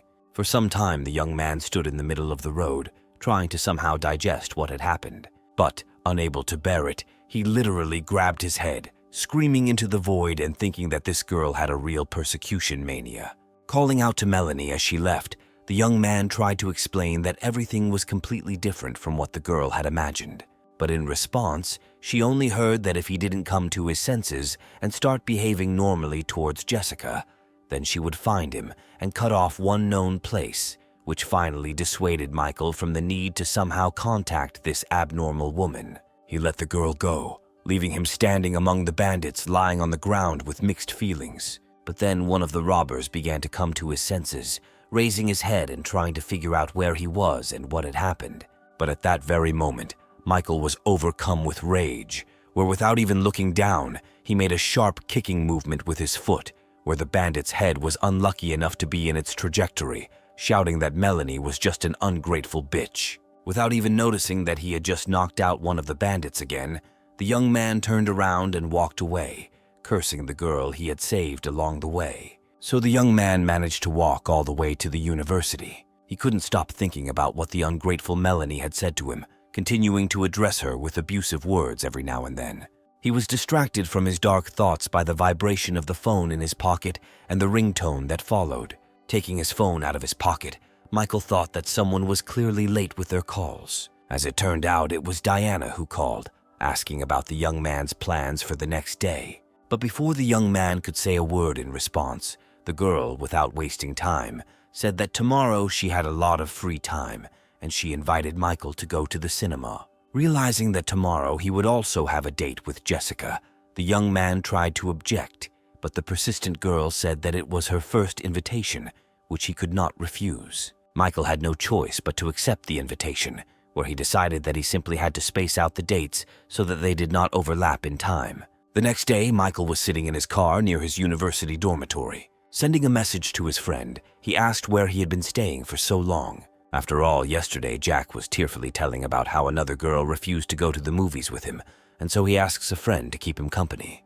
Clutching his head, Michael smiled, thinking that his plans were changing at the speed of light, where tomorrow, apparently, he would have to watch not 2 but 3 films. After all, Jack was his best friend, who had helped him out more than once in difficult times, including with money. And so the plan was built so that at 2 p.m. he goes to the cinema with Jack, at 5 p.m. with Jessica, and at 8 p.m. with Diana. Taking a deep breath and then exhaling, the young man prepared himself for a mentally difficult day. And then the passenger door of the car opened and someone sat down in the seat next to the driver, where Michael expected to see his friend. However, instead of Jack, there was some girl sitting next to him, doing her makeup. Noticing that the driver's attention was focused on her, the girl apologized, explaining that she had been distracted and had driven the wrong car, to which the young man simply replied that it happens to everyone, told the girl to be more careful next time, and asked her to leave the salon,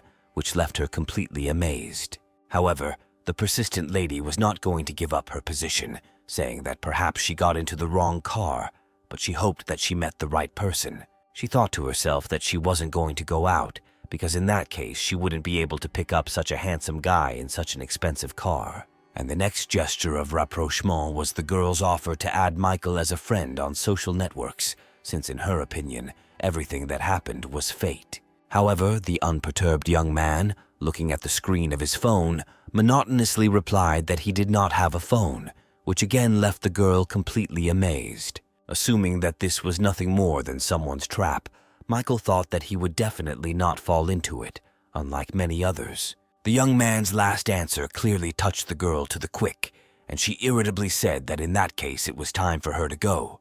But as soon as she started to get out of the car, her gaze met the gaze of Jack, who approached and asked the girl what she was doing there, where both the girl herself and Michael were surprised by this strange coincidence. And the young man who approached said in confusion that the girl had refused to go to the cinema with him under the pretext of visiting her mother in the hospital, but she herself got out of his best friend's car. Michael immediately realized that this was the very girl for whom he was going to the movies with his friend today, and he hoped that Jack would understand everything correctly. The owner of the car, who had also left the showroom, began to tell his friend that he would now explain everything to him. But Jack interrupted him, angrily addressing the girl that, in his opinion, she was not at all acquainted with the owner of the car, where he continued, accusing the girl of simply seeing an expensive car and deciding to flirt with the one who was driving, not knowing that he would turn out to be Jack's friend. Laughing happily and nodding his head cheerfully,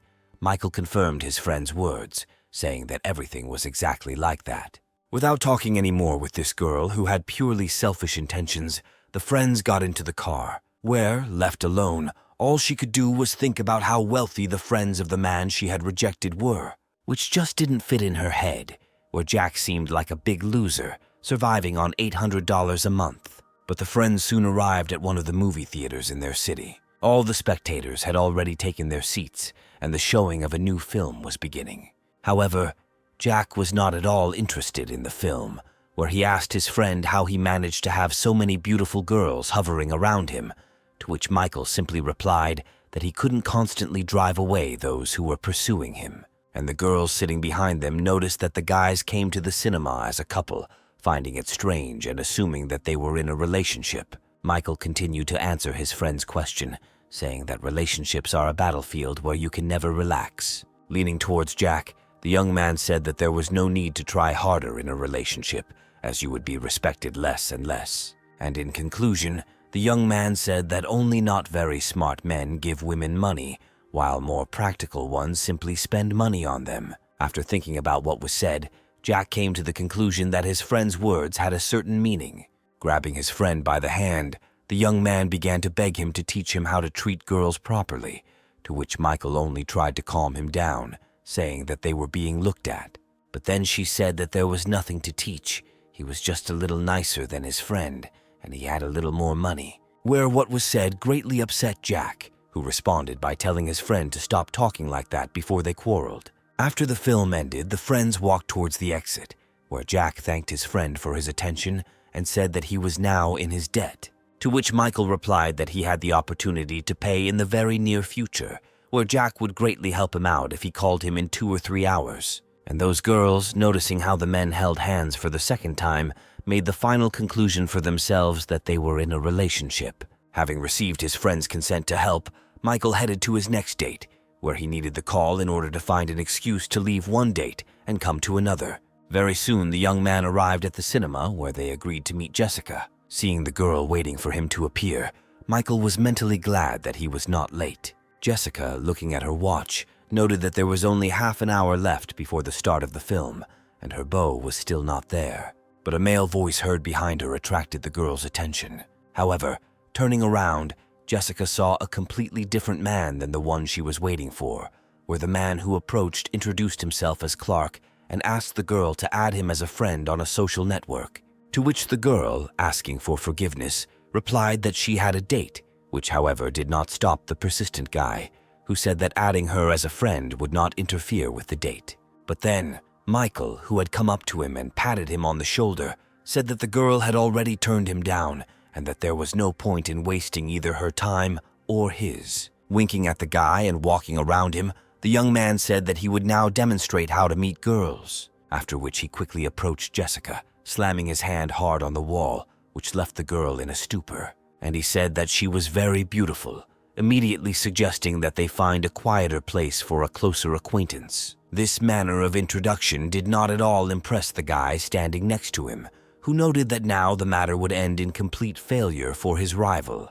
But suddenly the girl laughed and replied that she agreed to Michael's proposal, where both Michael's opponent and all the people nearby who witnessed the events could not believe that such an approach actually worked. On the huge cinema screen, the film's main character changed the trajectory of a rocket with a kick. But Jessica didn't care about the twisted plot, where she looked sadly in the direction where her companion was sitting. And finally, she asked the young man if he was even interested in watching the film, since she saw that he was constantly busy with his phone. To which Michael quickly found his voice and replied that he simply had some minor problems at home. And then the girl had a thought that, most likely owning such a fortune, Her boyfriend and his family most likely experience constant pressure, which is incomprehensible to such simple people as she. Remembering the way he played, Jessica concluded that all other people only see his talents, but do not fully realize the effort it took him to achieve such results. Where in an aristocratic family, through blood, sweat, and tears, he had to study a huge number of disciplines, in each of which he was obliged to become the best, where the young man never complained about this difficulty and simply silently carried this burden within himself. And then tears appeared on the girl's face, where she felt guilty for forcing him to watch a movie with her, while he, perhaps, just needed some other kind of rest. Overcome by emotion, Jessica placed her hand on top of Michael's, where this sudden gesture of hers caused no small surprise in the young man. And when he turned around, he saw the tear-stained face of his companion, surprised by the tears, since they were watching an action movie, not a melodrama. Completely bewildered by what was happening, Michael did not know at all what to say or how to comfort the girl. When the movie ended, Jessica and Michael were walking down the street, where the girl suggested that they go and sit in some cafe, as she thought the young man was hungry. And just as Michael began to answer something to his companion, suddenly a mobile phone melody was heard from his trouser pocket.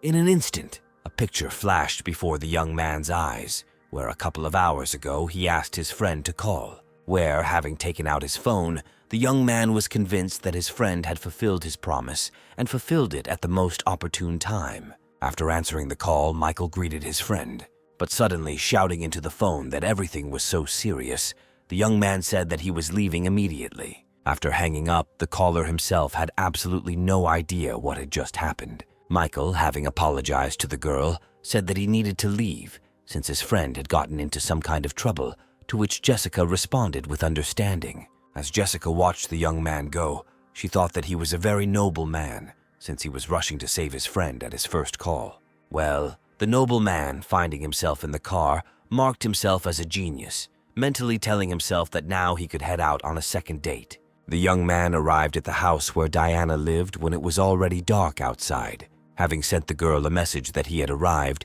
he immediately read the reply, where Diana informed him that she was already coming down. While Michael waited, his thoughts were focused on the fact that it was incredibly difficult to juggle several fronts at once, and that such situations should be avoided in the future. But then a pleasant female voice distracted the tired gentleman from his thoughts, where, turning around, Michael saw in front of him the charming Diana, who had taken a coquettish pose and was apologizing for being a little late. Seeing the image of his new companion today, Michael was speechless. Looking at the girl, the young man mentally noted that she was simply an incredible beauty. Wherever she chooses whatever style of clothing she wears, everything will suit her.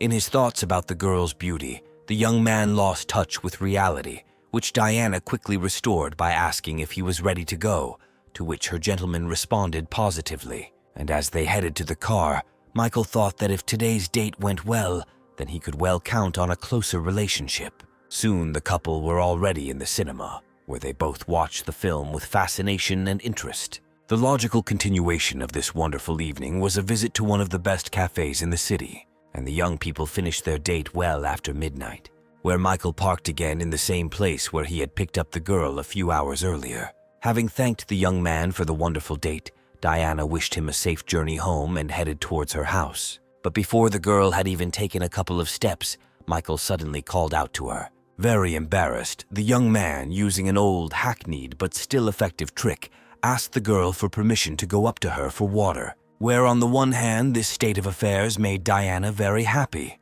but on the other hand the girl did not know whether it was worth inviting the young man to her place now. But then, after some 10-15 minutes, Michael was already taking a shower in the apartment of his second companion today, where the owner of the apartment herself sat on the sofa hugging a pillow, unable to understand what was happening to her today, where she had never behaved like this before. After all, Michael only asked to go up for a drink, but in the end she leaves him with her for the night because it is already quite late to go back. These thoughts made the girl feel very ashamed of herself, where for some reason she gave the young man permission to stay. And then her thoughts went further, where she thought about what if suddenly intimacy happened between them, where she caught herself thinking that she was not at all against it. But at that very second, Diana covered her face with a pillow, mentally scolding herself for these vulgar thoughts. And when she removed the pillow from her face, her gaze fell on the movie tickets sticking out of Michael's clothing pocket. Having taken them out, Diana discovered that there were not 2 tickets, but 4, immediately concluding that the young man had managed to go to the cinema with another girl. A few minutes later, Michael emerged from the shower, drying his hair and telling the shower owner that he was finished. And almost immediately, his gaze fell on 4 movie tickets lying on the table. Well, Diana, sitting on the sofa, said menacingly that these 4 tickets fell out of the young man's pocket, where she thinks he went to the cinema with another girl. Without giving Michael a chance to say a word in response, the girl immediately added that he had become a part of her life. But if he didn't like her and wanted to date others behind her back, he could say so right away and get out of there. Michael tried to say something in response to this claim, which, although it was a guess, was a correct guess. But the girl suddenly stood up abruptly and, pointing to the door, demanded that the young man leave her apartment, where, following the girl's words, the system announced that the level of disposition had dropped by -10 points. But not even a couple of seconds had passed before the system was activated again, announcing a decrease in the location level by another -10 points. Michael knew something had to be done urgently, otherwise the object could be lost forever, where, without thinking twice, he told himself that he had been preparing for a situation like this, and now it was time to act. Looking at the girl with a very sad look, the young man quietly said that he was very disappointed that 2 extra tickets could so seriously undermine his credibility, to which the very angry girl replied that she was not going to discuss it at all. Then, taking out his cell phone and dialing Jack's number, Michael handed it to Diana, saying that she could ask this guy if he had been to the movies with him today. There was no categorical reaction from the girl, which meant she was ready to accept the information. And on the other end of the line, Sleepy Jack was asking his friend why he was calling so late and if it was his. But instead of his friend's voice, he heard a female voice introducing herself as Diana, who asked if he had gone to the movies with Michael today. To which the still not fully awake young man replied that he had indeed gone to the cinema with his friend because Inga, whom he had invited earlier, had refused him. And only after finishing the story did Jack have an epiphany about who was talking to him on Michael's phone at night. Looking at his mobile phone, the young man literally shouted questions into the receiver one after another, where he was interested in where the girl got his friend's mobile phone from and whether they were together at such a late time of day. After which, words of surprise were heard from the phone speaker that they were together at such a time. After apologizing for disturbing her, Diana hung up, looking at the young man getting dressed and wondering if she could have been mistaken or if Jack was simply covering for his friend. But then she remembered that she knew the very same Inga that Michael's friend had mentioned, and she quickly found and dialed her number. And when Inga answered, Diana asked essentially the same question regarding Michael and Jack's trip to the cinema. To which the girl replied that Jack had indeed invited her to the cinema, but she had refused him, where he then drove away with a guy in a red sports car. And if only she had known that Jack had such rich friends, she would never have refused him. Realizing that the circumstances were now on his side, Michael asked whether the girl had verified his integrity, or whether he should show her the history of payments on the card. But without giving Diana a chance to say a word, the young man said that he was very disappointed in her and headed towards the exit. Diana tried to shout after him that she was wrong and would never do that again. But Michael had already left the apartment, slamming the door effectively as a final blow, and only when he was out of sight of his second companion of the evening, he breathed a sigh of relief, noting that he had just walked along the very edge. One of Michael's hardest days was over, and a new day had arrived, where the sun was already high above the university. After writing Michael an apology message, the girl received a response in which the young man took all the blame on himself, saying that he simply needed to tell her everything right away, which touched the girl in love. And when the system announced that all of Diana's favor points had been returned, the young man was finally able to breathe a sigh of relief. Noting that he had even gained 1 point more than before, Michael, wiping the sweat from his forehead, assured himself that he would not get himself into such stories again, where it was a good lesson for him that you have to make an effort to separate everyone the system works with. He needed to clearly distinguish which of the girls would simply be at the level of useful connections and with whom he could think about a closer relationship. With such opportunities, Michael shouted that he was one of the few who did not need to choose one from several girls, since with the system he could provide for the needs of almost everyone. As he walked down the university corridor, he suddenly overheard a conversation between freshman girls who were saying that a certain Paul Mitchell, a top basketball player, had organized and sponsored a basketball tournament, which they had decided to go and watch. Hearing the familiar name, Michael was surprised that this crybaby was called the strongest basketball player, and without thinking twice, the young man decided to attend this event, immediately heading towards the gym. The game was already in full swing, and the hall was simply overflowing with both fans and fans of Paul, who shouted at the top of their lungs that they loved their idol and wanted children from him. But Michael saw some kind of pretense in everything that was happening. While the young man was thinking about his own business, two very attractive girls standing nearby noticed him, where Veronica only managed to notice that Michael was present in the hall, while Angelica had already jumped up from her seat, heading towards the object of her affection. The young man and the girl were already greeting each other warmly, and Veronica could only be angry at her own sluggishness. But before any conversation could begin, Michael's attention was suddenly drawn to a touch on his shoulder. Turning around, the young man saw another object of his system, the athlete Christy, who concluded out loud that Michael also liked basketball. Watching as Michael was surrounded on all sides by the most famous beauties of the university, the freshmen standing nearby quietly shared gossip about what was happening and discussed the girl's appearance. At that moment, Jessica appeared in the hall, accompanied by Melanie, where the latter, upon entering, managed to express a complaint to the guys, pointing out the inadmissibility of discussing the beauty of girls. Walking a little further, Melanie noted that it smelled terribly of sweat, to which her companion said that this was, after all, a sports competition. And so, having received another serve, Paul suddenly saw that Michael was in the hall, where he was furious that he was constantly surrounded by the most beautiful girls, who, for some reason, did not pay any attention to such a handsome man as Paul himself. Noticing that Jessica had also appeared in the hall, Paul decided that this was his chance to take revenge for his defeat at the girl's birthday party, where the young man thought to himself that he had been playing basketball for more than 2 years, and Michael would never beat him. With these thoughts in mind, Paul threw the ball with all his might in the direction where Michael was standing. However, the young man's reaction, pumped up by the system, was more than excellent, where he immediately noticed movement on the left. With a light and calm movement of his hand, Michael stopped the ball from moving. Looking menacingly at Paul, the young man asked how he should interpret this gesture, perhaps as revenge for losing the musical battle. To which Paul smugly replied that Michael thought too highly of himself, thinking about some kind of revenge, and he suggested a one-on-one basketball match. Throwing the ball back, the young man said that he would be happy to join in the game, and Paul, getting ready to catch the ball, noted that judging by the throw, his opponent had never played basketball in his life. But as soon as the ball touched the young man's hands, he was literally blown away along the trajectory of the ball.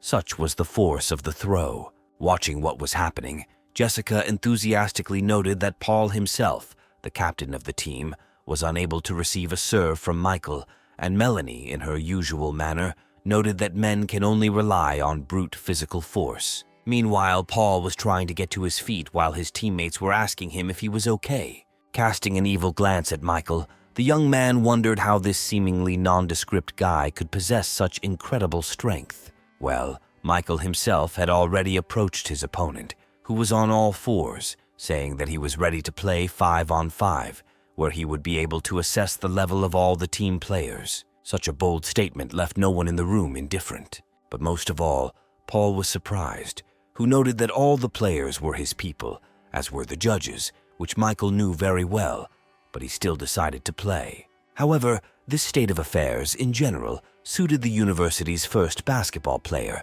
since in fact his opponent would not be playing 5-on-5, but 1 against 9. And so the teams were formed, the players took their places, and the game began. When receiving the serve, Paul would rush like a hurricane to the hoop, giving instructions to everyone to clear the way for him.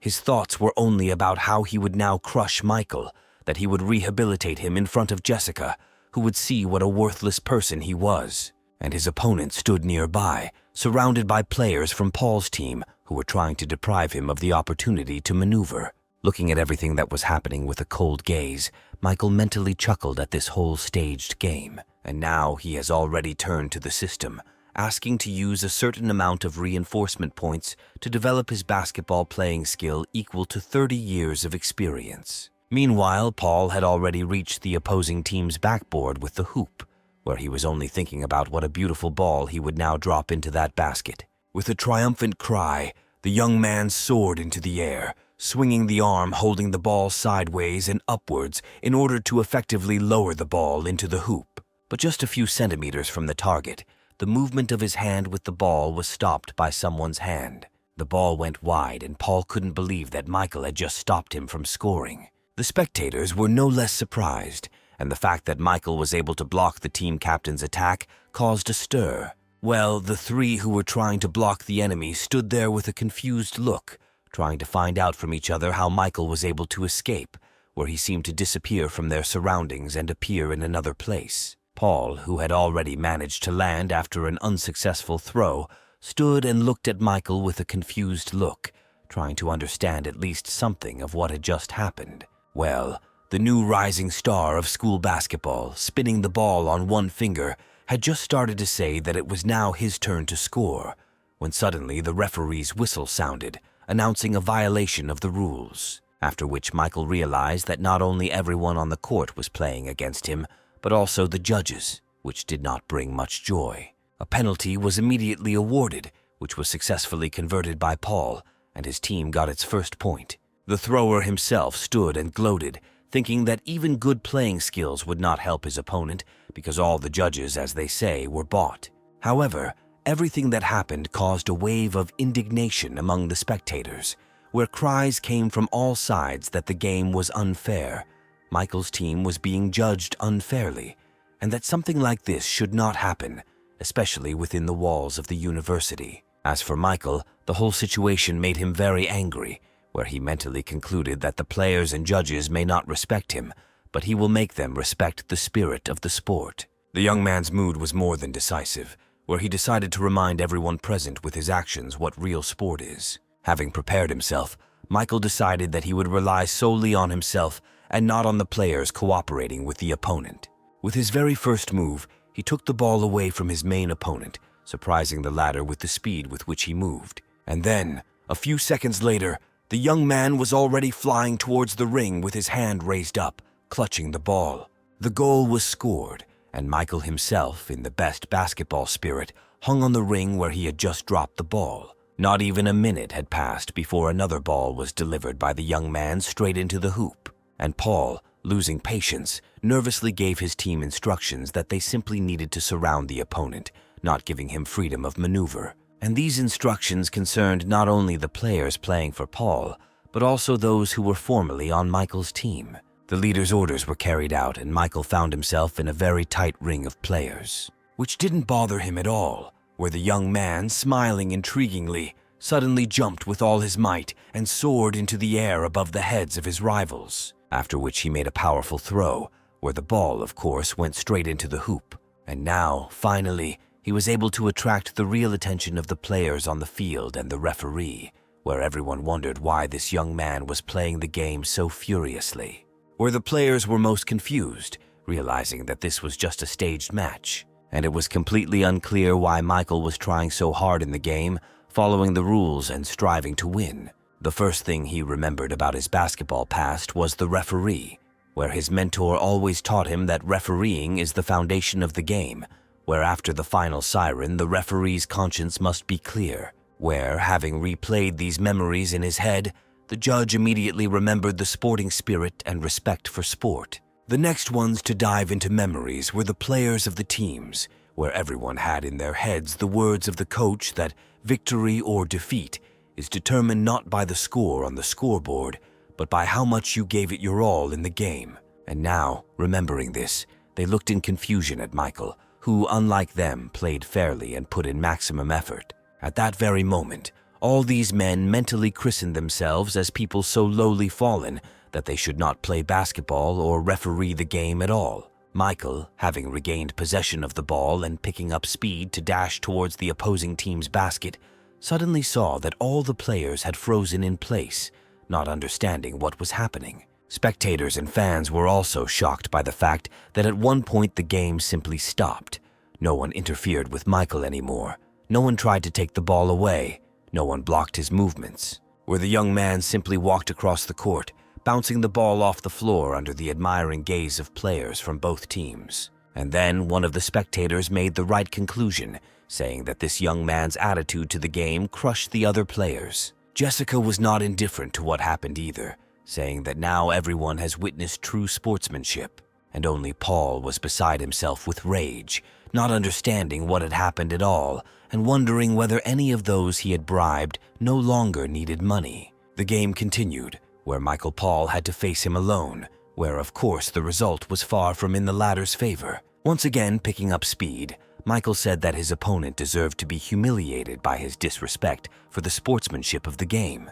Paul himself, looking at the opponent rushing towards him, decided that he needed to play tough in defense, which would allow him to retain at least some respect. And so Michael, having drawn level with his opponent, decided not to go around him, but to jump and drop the ball into the basket from that spot. And just as he soared into the air, Paul suddenly, with a sharp movement, delivered a powerful blow with his elbow to the young man's torso. However, the effect of this unsportsmanlike action was the exact opposite of what Paul expected, where something in his joint crunched loudly and he experienced severe pain. A sharp pain literally knocked the young man off his feet, where he screamed hysterically in pain, while simultaneously being outraged at how this was even possible. Michael, as if nothing had happened, calmly dropped his game-winning ball into the basket.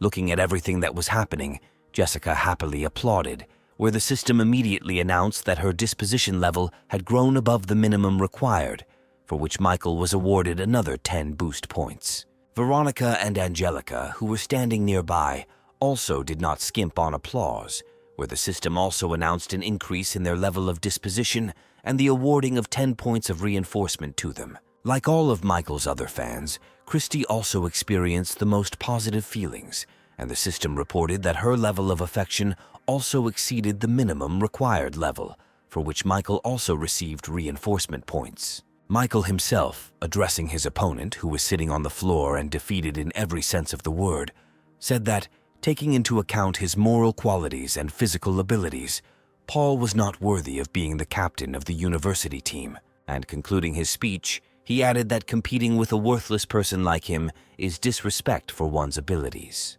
But all Paul was capable of in this situation was to shout back that his opponent was simply an arrogant jerk, and that sooner or later he would take revenge on him for all the humiliations. Meanwhile, Christy, standing next to the fans who were actively discussing the events of this unusual match, tried to see where Michael had gone, who had just been on the field, where she wanted to offer him a drink after a difficult game. And then Christy's attention was drawn to Jessica, who was standing nearby, also clutching a bottle of water in her hands and looking for her lover with her eyes. Where in the end all 4 girls with water in their hands were left with nothing, since Michael never appeared in the hall again. He used the second exit from the gym to leave the university walls unnoticed, where, having avoided a collision with 4 objects of the system at once, Michael breathed a sigh of relief, noting that if he had not managed to escape, then the choice between who to take water from could have led to complete failure. Soon the young man reached his room in the hostel,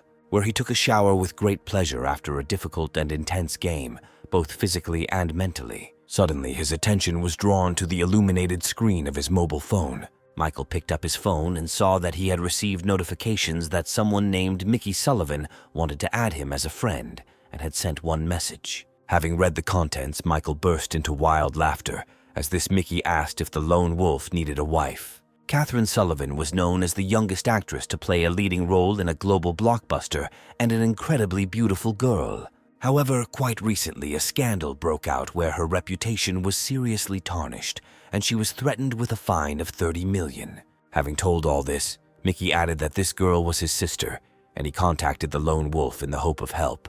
Taking a sip of coffee, Michael inquired as to why his family was related to him since he had offered his sister as a wife. To which Mickey quickly explained that he wrote it simply to attract attention, since he thought that such a rich man as a lone wolf would not respond to his message at all. after which he added that this whole scandal around his sister was simply a setup aimed at extorting money. And finally, after a short pause, Mickey asked if the lone wolf would like to buy out his sister's house. Thinking about what was said, Michael noted to himself that he had indeed thought about investing his new personal savings in real estate. In addition, the young man thought about the character of Catherine, who apparently must have huge demands, like all movie stars. And that's all he needs, because according to the rules of the system, the more money he spends on an object, the larger the sum that will be at his disposal. And so, having finished his thoughts, Michael replied that he was ready to help, but in any case he needed to look at the house first, which could not but please Mickey. He quickly pulled out his phone from his pocket, saying that he would now arrange a time, thinking to himself that the lone wolf was indeed a very rich and worthy man. Mickey immediately remembered how the lone wolf transferred millions to girls from online broadcasts, and if he liked his sister, then the future of their family would be secured once and for all. At the same time, in one of the cottages on the outskirts of the city, Catherine was talking loudly on the phone, where the girl told her invisible interlocutor that she would not date that man, since there were not the most pleasant rumors about him. And when the conversation was over, the girl forcefully put the phone on the bed and began to vent her anger on the pillow, cursing the men who only think about her body. When the rage subsided, the girl fell exhausted onto the bed, thinking about what she should do now, because she had to somehow pay off the 30 million, which, of course, they were ready to give her, but on the condition of a very close personal relationship.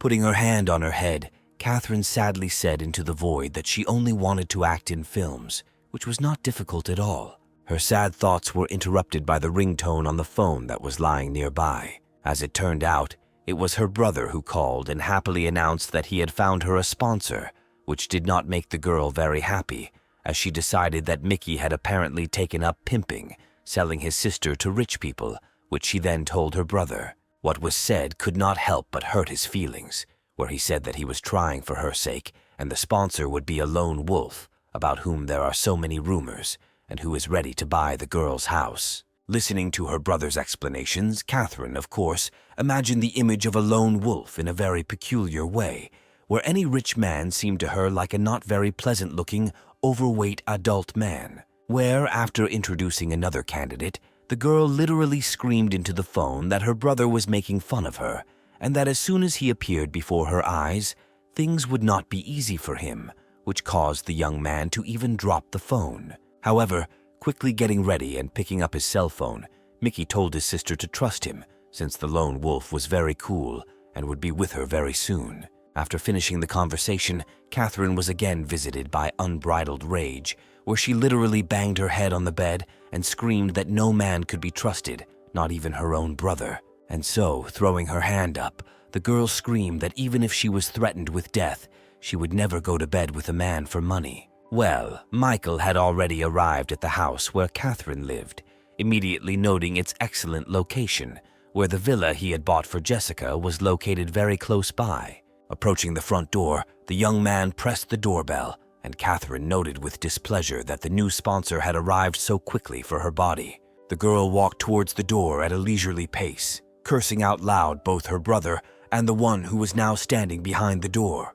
Opening the door, Catherine began to say in the most unfriendly tone that such a grown man should already learn patience. But when she opened the door completely, her speech suddenly stopped, where instead of the one she expected to see, there stood before her a young and rather attractive young man who, having greeted the girl, said that he was a friend of her brother. While Catherine was at a loss, not knowing what to say, Michael walked inside in a friendly manner and without invitation, apologizing along the way for disturbing her. Of course, the girl could not help but note all the positive aspects of the fact that the lone wolf turned out to be not what she imagined, where she first met a wealthy man at such a young age and with such a pleasant appearance. Michael, having already comfortably settled himself on one of the sofas, in a proprietary manner invited the girl to stop being embarrassed and sit down as well, causing her considerable surprise with his behavior. Thinking that the young man had already begun to take charge of the place that he had not yet bought, Catherine nevertheless kindly offered to inspect the house, to which Michael replied that he already saw that the house was good. After which he added that the most important thing for him now was not the house, after which thoughts flashed through the girl's head about what this guy was trying to hint at now. But the young man didn't even think of hinting, saying directly about his desire to be Catherine's lover, where immediately after these words, the system announced that a new object had been added, where upon reaching the appropriate level of disposition, which was now in the deep minus, the young man would receive 30 points of reinforcement, acting skill, and the usual percentage of what was spent. What Michael said was not voiced by chance, where he specifically decided to check how the girl would react to his words in order to understand her true essence and mood. Of course, Catherine took the young man's words as an attempt to take possession of her body, but mentally calling him not the most flattering words, the girl decided that now she would give him a test. Taking on a businesslike air, Catherine said that the young man was quite straightforward, but she agreed to be his lover, where she, of course, had some conditions, the first of which was the purchase of a car for her worth at least 10 million. In second place was the purchase of an apartment in one of the city's elite skyscrapers. And the last point the girl named was the sum of 500 million, which the young man should invest in her, of course, as an actress, and not as one might think. Michael's reaction to what was said was far from what the girl had expected, where he, delighted with such simple conditions, asked if just one apartment would not be enough and offered to buy an apartment for the parents as well. To which Catherine responded with complete incomprehension as to whether this guy was all right in the head. After some time, Mickey also arrived at his dear sister's house, where he saw a parked car and was glad that he would be able to talk to the lone wolf again. However, once inside and looking into the room, the young man was surprised to see his sister all alone and asked where the lone wolf was, whose car was parked outside the house. To which the sister replied that if the brother meant that red sports car, then the lone wolf had given it to her, which left Mickey completely amazed. And Catherine added, confused, that the lone wolf not only gave her this car, but also gave her money as an advance payment for a house. This also could not fail to please the young man, who immediately inquired about the amount. Where a second later, Mickey was practically screaming as he read the account statement on his sister's mobile phone screen, which showed the amount of 100 million. All this could not but please the young man, where he concluded that the lone wolf really liked his sister, since he had not even bought a house yet, but had already laid out about 120 million if you count the cost of the car, after which all his thoughts began to revolve exclusively around the fact that his sister definitely needed to marry a lone wolf. The girl herself sat and remembered how the young man asked her to be his lover. Here Catherine could not understand herself, thinking that she should have been angry at such words. But he was able to surprise her by immediately giving her a car and transferring 100 million to her account, where with all this he didn't even try to pester her or hint at physical intimacy. Of course, this attitude won over Catherine, and thinking about the lone wolf, she came to the conclusion that he was not so bad, and the system immediately announced to Michael an increase in Catherine's level of favor by plus 30 points. Very soon, the university celebrated the end of its studies and graduation. After the official ceremony, Melanie met with Jessica, who again started talking about how her friend should stop communicating with Michael, since after graduation, she would not be able to protect her. To which Jessica countered by saying that he wasn't as bad as he seemed, but her friend continued to insist, citing a recent situation where a whole crowd of girls were waiting for him with water after a game. But the girl objected again, saying that she saw it perfectly well. But in Michael's favor, she could say that he did not accept water from anyone, but simply left, having done the right thing. Then Melanie decided to use her main trump card, telling how Michael, after her friend's birthday, staged an assassination attempt and rescue, trying to drag her into bed in this way. After hearing this, Jessica said that it was probably high time for her friend to see a therapist and, in general, reconsider her biased attitude towards the male half of the population. Showing her friend an old news story where the girl and her father defended Michael, telling how he saved their family, Jessica said that her beloved is a very good person with a great sense of justice. And in the end, the girl added that Michael didn't even know that Melanie would be present at the party, and therefore couldn't have arranged anything. After listening to her friend and reading the news about the investigation at the university, Melanie suddenly had the thought that she might have been wrong, where she not only treated men with prejudice, but also seriously insulted the one who actually saved her honor and life. And suddenly the girl abruptly jumped up, leaving her friend alone, where she shouted after her that they still needed to take a photo together. As Melanie left the university, she cursed herself for everything she had said to Michael. Some time passed, where Melanie had already managed to get a job. Sitting at her workplace, the girl only thought about the fact that quite a lot of time had passed since those events. But she was still ashamed of her behavior, first of all in front of her friend. Every now and then she remembered the situation when Michael stood up for her, only to be subsequently insulted by her. The girl was literally burning with shame for her behavior and did not know how to pacify this feeling within herself.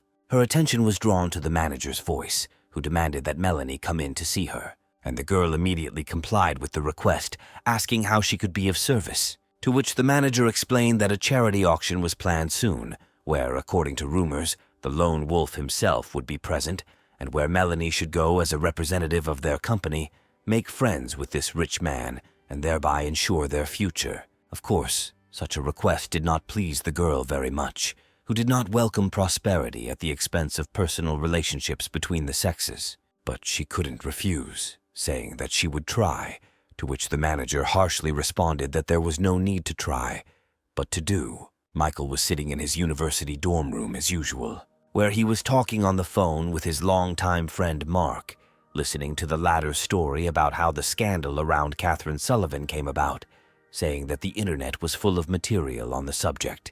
Everything that concerned the new system object, of course, interested the young man, and he decided to read the articles, approaching the computer screen. And Mark continued his story, saying that she had crossed some rich man, where several clauses were secretly added to her contract, which are now being blamed on her as having been violated, and are also destroying her reputation. Michael, listening to his friend and simultaneously reading an article discrediting Catherine, noted that she was different from most of those around her, as she had worthy moral principles. And Mark had already changed the subject, saying that if we were talking about the environment and high society, then a charity auction would soon take place, where the cream of society would be, and where a lone wolf would certainly come. The word auction appealed to Michael, where he noted to himself that it looked like a place where you could spend a lot of money and was worth visiting. But before taking part in it, the young man had to do one more very important thing. Meanwhile, in the house where Catherine lived, there was real chaos, where the owner of the house and the object of the propaganda that was defamatory towards her demanded that her assistants immediately close the resource with the false news before the news was spread throughout the entire network. To which one of the people present said that serious forces with big money were playing against them, and they did not have the means to resist them. But suddenly, Catherine's attention was drawn to the lit-up screen of her phone, which showed information about a message coming from the bank. Having read the contents, the girl was shocked and confused, because another 100 million had just been credited to her account. Catherine immediately realized that the lone wolf saw the information war unfolding and realized that her side might not have the resources. This gesture of goodwill on the part of the young man touched the girl to the quick, and the system immediately announced to the sponsor an increase in the level of favor of the object. And then came the day of the auction, where the organization of the event was at the highest level and where only the richest and most famous people of the city gradually came. Those who arrived earlier were already inside and waiting for other guests to arrive and the event to begin. Julian, who was also there, asked Mickey what had changed his mood so much, to which the latter replied that now everything would be fine with his family, since his sister had established a good relationship with the lone wolf himself. And then all those present spoke out regarding the mysterious person of the lone wolf, who really managed to surprise many people. And Julian, after listening to Mickey, noted that this explains why Catherine started a war with such influential people, since the support of a lone wolf costs a lot. While the rest of those present were asking Mickey to introduce them to the lone wolf, Paul, who was in the same company, suddenly decided to leave their company. When asked where he was going, the young man waved his hand and replied that he simply needed to go to the restroom. In fact, Paul didn't go to the bathroom. He just moved around the room and thought that Mickey and his sister wouldn't be worth it without a lone wolf and a little finger. The young man's thoughts also revolved around the fact that today's auction was simply a distribution of spheres of influence for the next decade, where everyone came here in search of influential partners, and where a lone wolf would have a significant influence on the balance of power. In fact, Paul had been collecting information about this mysterious person for a long time, and he had no doubt that he had managed to create a high-quality psychological portrait of a lone wolf, where, in his opinion, a lone wolf should be a wise, far-sighted, charismatic, and at the same time reserved man of venerable age. Having decided to be the first to meet this respected gentleman today, the young man left the hall and went out into the street. While waiting for this fateful meeting, Paul only thought about how today he would prove that he was a worthy heir to his family, and suddenly his gaze stopped on a very familiar figure. Where Michael stood near the entrance to the gala event, Paul immediately noted his very modest attire. Michael himself believed that he had spent a fortune to acquire this suit and everything that went with it. With a shudder in his body, he recalled how he tried on these new things in one of the city's expensive salons, and I noted to myself that spending my own money wasn't such a great pleasure. And only now, when Michael looked at everyone who was at the entrance, he noticed one oddity. The guards who carried out the access control wore exactly the same suits that he was wearing. At that very moment, the young man heard a familiar and repulsive voice that greeted the basketball star and asked why he had decided to retrain as a bodyguard.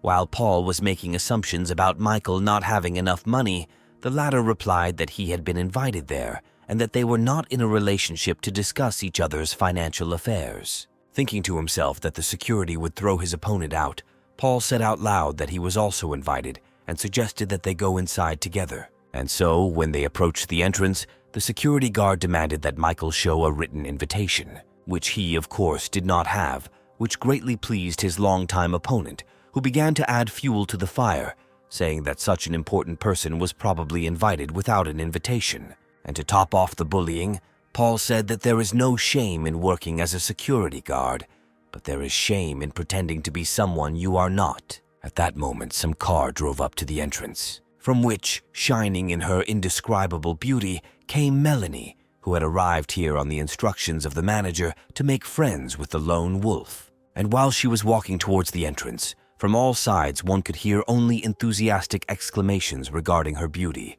which nothing and no one could eclipse. The beauty herself did not stop thinking that she did not like this assignment at all, but she still had to fulfill it and ensure a comfortable life for her company. And then the girl's attention was drawn to the men's conversation, which was taking place in raised tones, where, turning around, she saw Michael, whom the security guard was reproaching for trying to get into such a serious event without an invitation, to which the young man once again emotionally responded that he really did not have the necessary piece of paper, but that did not mean that he was not invited.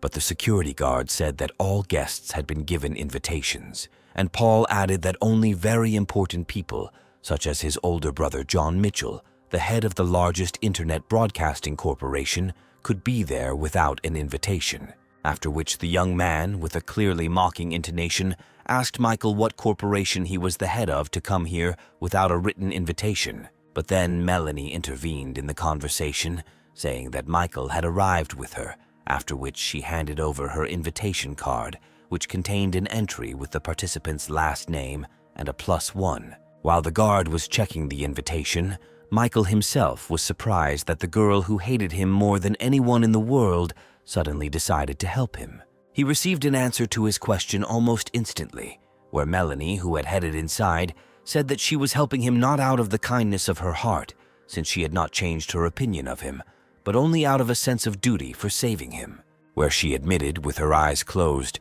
that she had indeed gotten it all wrong that night when she was attacked. Michael, having called the girl overly self-confident in his mind, also mentally said that her favor would not prevent him from publicly humiliating Paul, where he was going to soon call the right person who would resolve the issue of getting in without an invitation. And so he, smiling, said that he did not need any handouts, where he was invited here not as Melanie's companion, but as an independent guest. After which he recommended that the girl, who was shocked by such a reaction, not meddle in matters that were none of her business, since this was no longer a student union where she was the main one and meant something.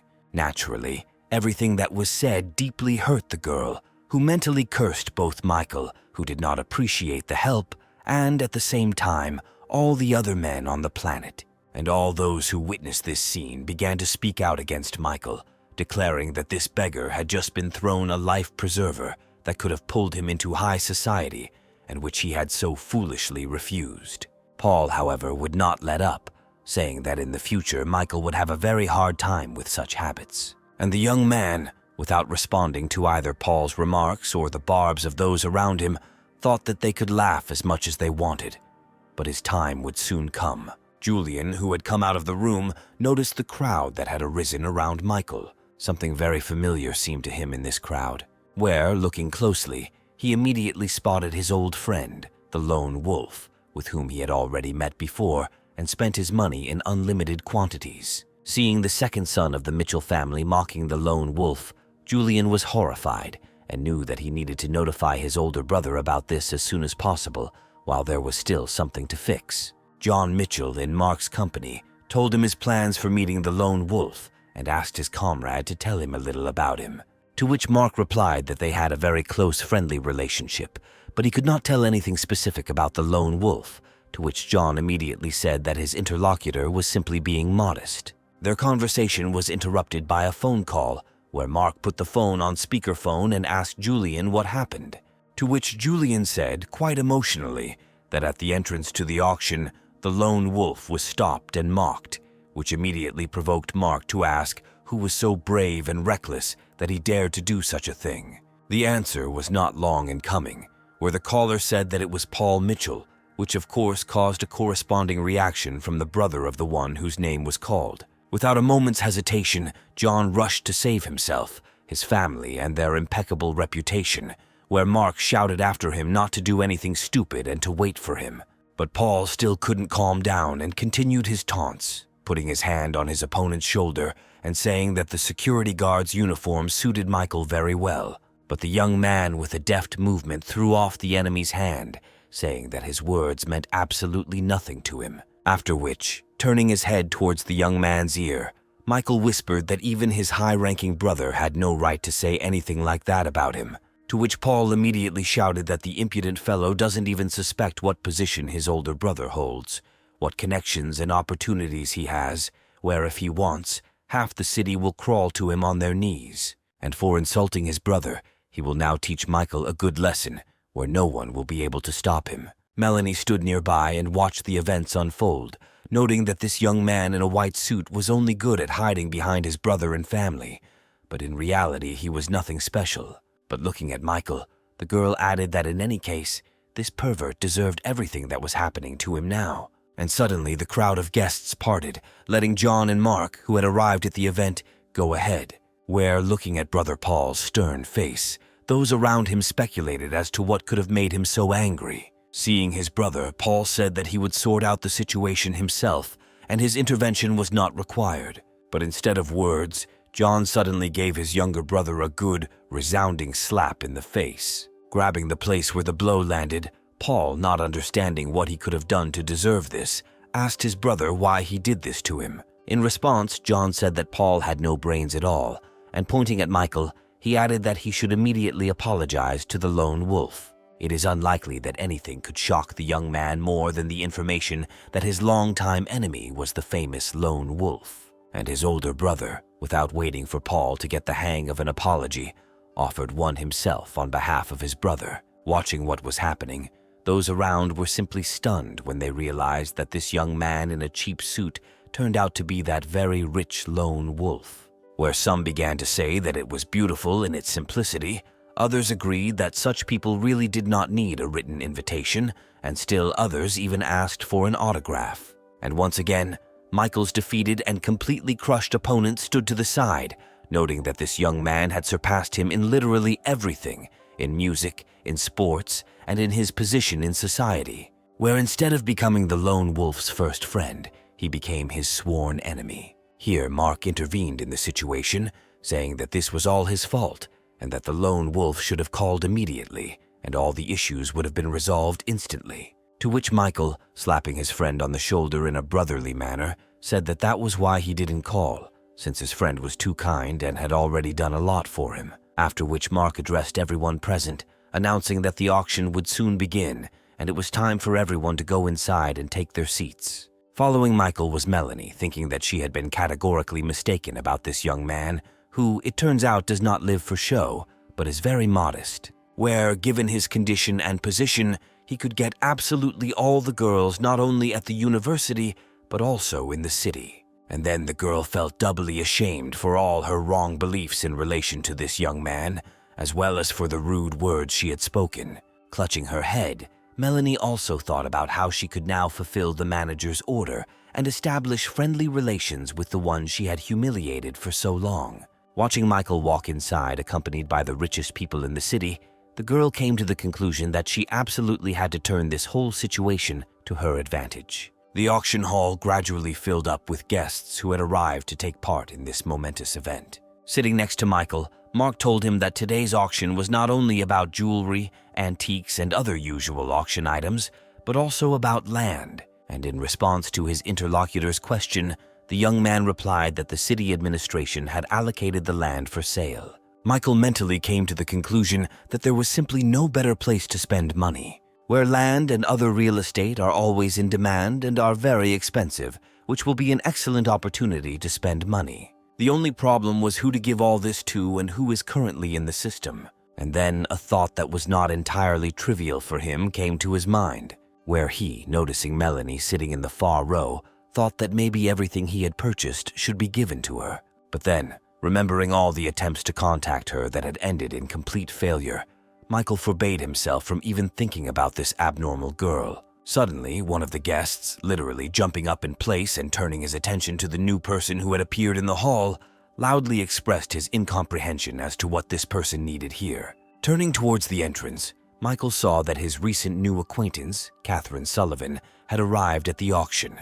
Having walked proudly through the entire hall, the girl took her place without saying a single word to any of the guests. Looking around at the occupied seats, Michael noted a very strange seating arrangement, where David McEnroy, whom he knew for some reason was only in the second row, after which the young man paid attention to the name written on the chair next to his place, where in the name Howard Madison, the young man immediately recognized the head of the largest market in the city, realizing that he, as a lone wolf, was highly valued here. Imagine his surprise when, instead of the man, a girl suddenly sat down in that place, saying that she had finally found her place. Michael looked closely at the girl, whose beauty could not leave anyone indifferent, and the other guests began to discuss the reason why Howard's daughter Monica, who was known as a rather temperamental girl who was not easy to keep up with, came to the auction instead of Howard. Michael pricked up his ears, trying to catch every word of what the assembled group was discussing. Michael was captivated by Monica's beauty,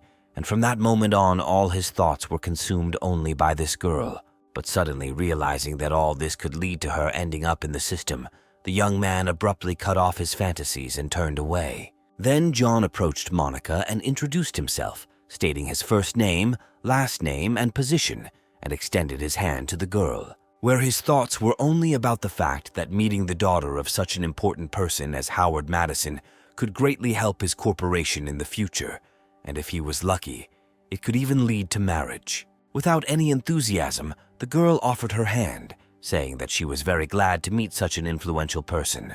But the girl's thoughts were completely different, where she noted that here too there was only pretense and flattery, and if she had known about this, she would never have agreed to replace her father. Here she turned her attention to her neighbor, concluding that he looked very young, but was already sitting in the front row among the most influential people. Turning to Michael, Monica introduced herself and then asked how she would address her neighbor today. But the young man not only did not answer the question, but did not even turn to the girl, which made her think that there was something wrong with her, or that she was not beautiful enough for him. Michael prayed that the girl would stop paying attention to him, because as soon as he spoke to her, the system would immediately work, and Monica would immediately become a part of it. But the girl did not calm down, first asking if everything was okay with the young man, and then reproachfully saying that it was simply impolite of him to behave like that. But then John intervened in the situation, saying that the lone wolf should not be so distant, because the one talking to him was Mr. Howard Madison's daughter herself. This was immediately supported by Mark, who was sitting to the left of Michael, saying that the lone wolf and Monica really should get to know each other. Realizing he had no choice, Michael turned and told the girl his name. And while she was thinking about the reason why this young man did not express a desire to get acquainted with her, the system had already announced that a new object in the person of Monica had been added, where, upon fulfilling the usual conditions, 35 reinforcement points would be awarded. The skill of handling firearms would be added, and the standard 10% of the money spent would be returned, where Michael had no choice but to accept with inner rage that the system had worked again. Well, Monica, looking closely at her new acquaintance, noted to herself that he was a rather unusual person, and she would remember him. And so the auction began, where its host, attracting the attention of all the assembled participants, announced the first lot. It was a luxurious necklace with a huge blue diamond encrusted in it, symbolizing eternal love. As soon as the host finished presenting the first lot to the participants, the auctioneer immediately announced its starting price of 120 million. Many of the girls present at the auction literally began to shed tears, blaming their fathers and husbands for the fact that they do not earn enough. Well, those who could afford to fight for possession of this rarest decoration took turns raising the stakes. After another participant named the amount of 150 million, Michael entered the game and immediately doubled the bet, announcing the amount of 300 million. This could not fail to impress everyone present in the hall today. The young man's neighbor was no less surprised than the others, casting another intent glance at this obviously rich young man. Even the auctioneer himself was in a state of shock for a while, as it was the first time he had ever seen someone double that amount. But finally, having collected his thoughts and remembered his duties, the auctioneer declared Michael's bid accepted, asking if anyone would offer more. The men sitting in the room were silent, unable to beat this bet and thinking about how upset their wives would be. And those who were careless and showed up at the auction with their significant others were already beginning to experience their completely unhappy emotions. Meanwhile, the auctioneer had already counted out the amount offered by Mr. Lone Wolf 3 times, and as expected, struck his gavel on the podium, announcing that the necklace had been sold. Well, when Michael paid for the purchase, he gave orders to send this jewelry to the actress Catherine Sullivan. Melanie, who was in the hall, noted with some annoyance that such an expensive gift had suddenly gone to an actress who had recently caused a big scandal. The system began to announce the addition of affection points, and Catherine's brother Mickey could not be happier that the lone wolf was showing such affection towards his little sister. The recipient herself could not understand why this young man, who was obviously only accustomed to playing with the hearts of women, was showing her such a sign of attention. However, the girl quickly overcame this momentary weakness, ordering herself not to succumb to the rich man's charms. Squinting, Catherine noted to herself that it would definitely not work to buy her from Michael, where if he wanted to try to do it, then she would take everything from him. While all these thoughts were running through the girl's head, the presenter began to announce the next lot. It turned out to be one of the most expensive pianos, made of crystal, at which only one famous musician sat and played, performing the national anthem at the opening of the Olympics several years ago. Once the presentation of the lot was finished, the host took on the role of auctioneer and started the auction by naming the starting price of 30 million. Everyone who was interested in buying this unusual musical instrument immediately began to place their bids, each time raising the price by 5 million. One of the auction's honored guests, who, like Michael, sat in the front row, smugly outbid all bids. But even he couldn't sit still when the lone wolf announced that he was raising the stakes to 200 million. Ignoring those who were shocked and even unhappy with his bets, Michael thought about how much Jessica would like this musical instrument. However, the young man's joyful thoughts were interrupted by someone's voice announcing a new bet of 210 million. Michael turned to look at the one who had the courage and money to outbid him. This person turned out to be the daughter of the head of a large company developing mobile games and applications, Brenda Carter. Looking intently at his sudden opponent, the young man named a new sum of 300 million.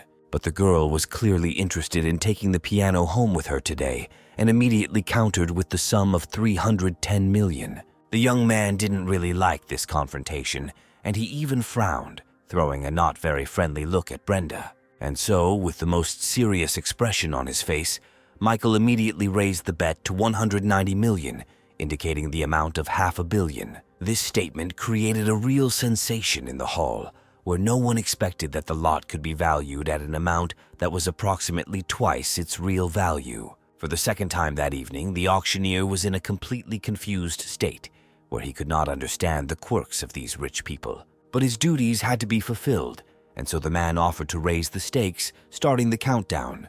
When Michael's bet was announced for the second time, the room remained deathly silent. And finally, the auctioneer announced the sale of the lot, which was accompanied by a not very kind expression on the face of Michael's opponent. Having said that the next lot was going to the disposal of Mr. Lone Wolf, the auctioneer thanked him for his participation. When the man finished, Brenda, clearly hurt, made a sarcastic remark, loudly noting that it was pointless to buy something you didn't even know how to play.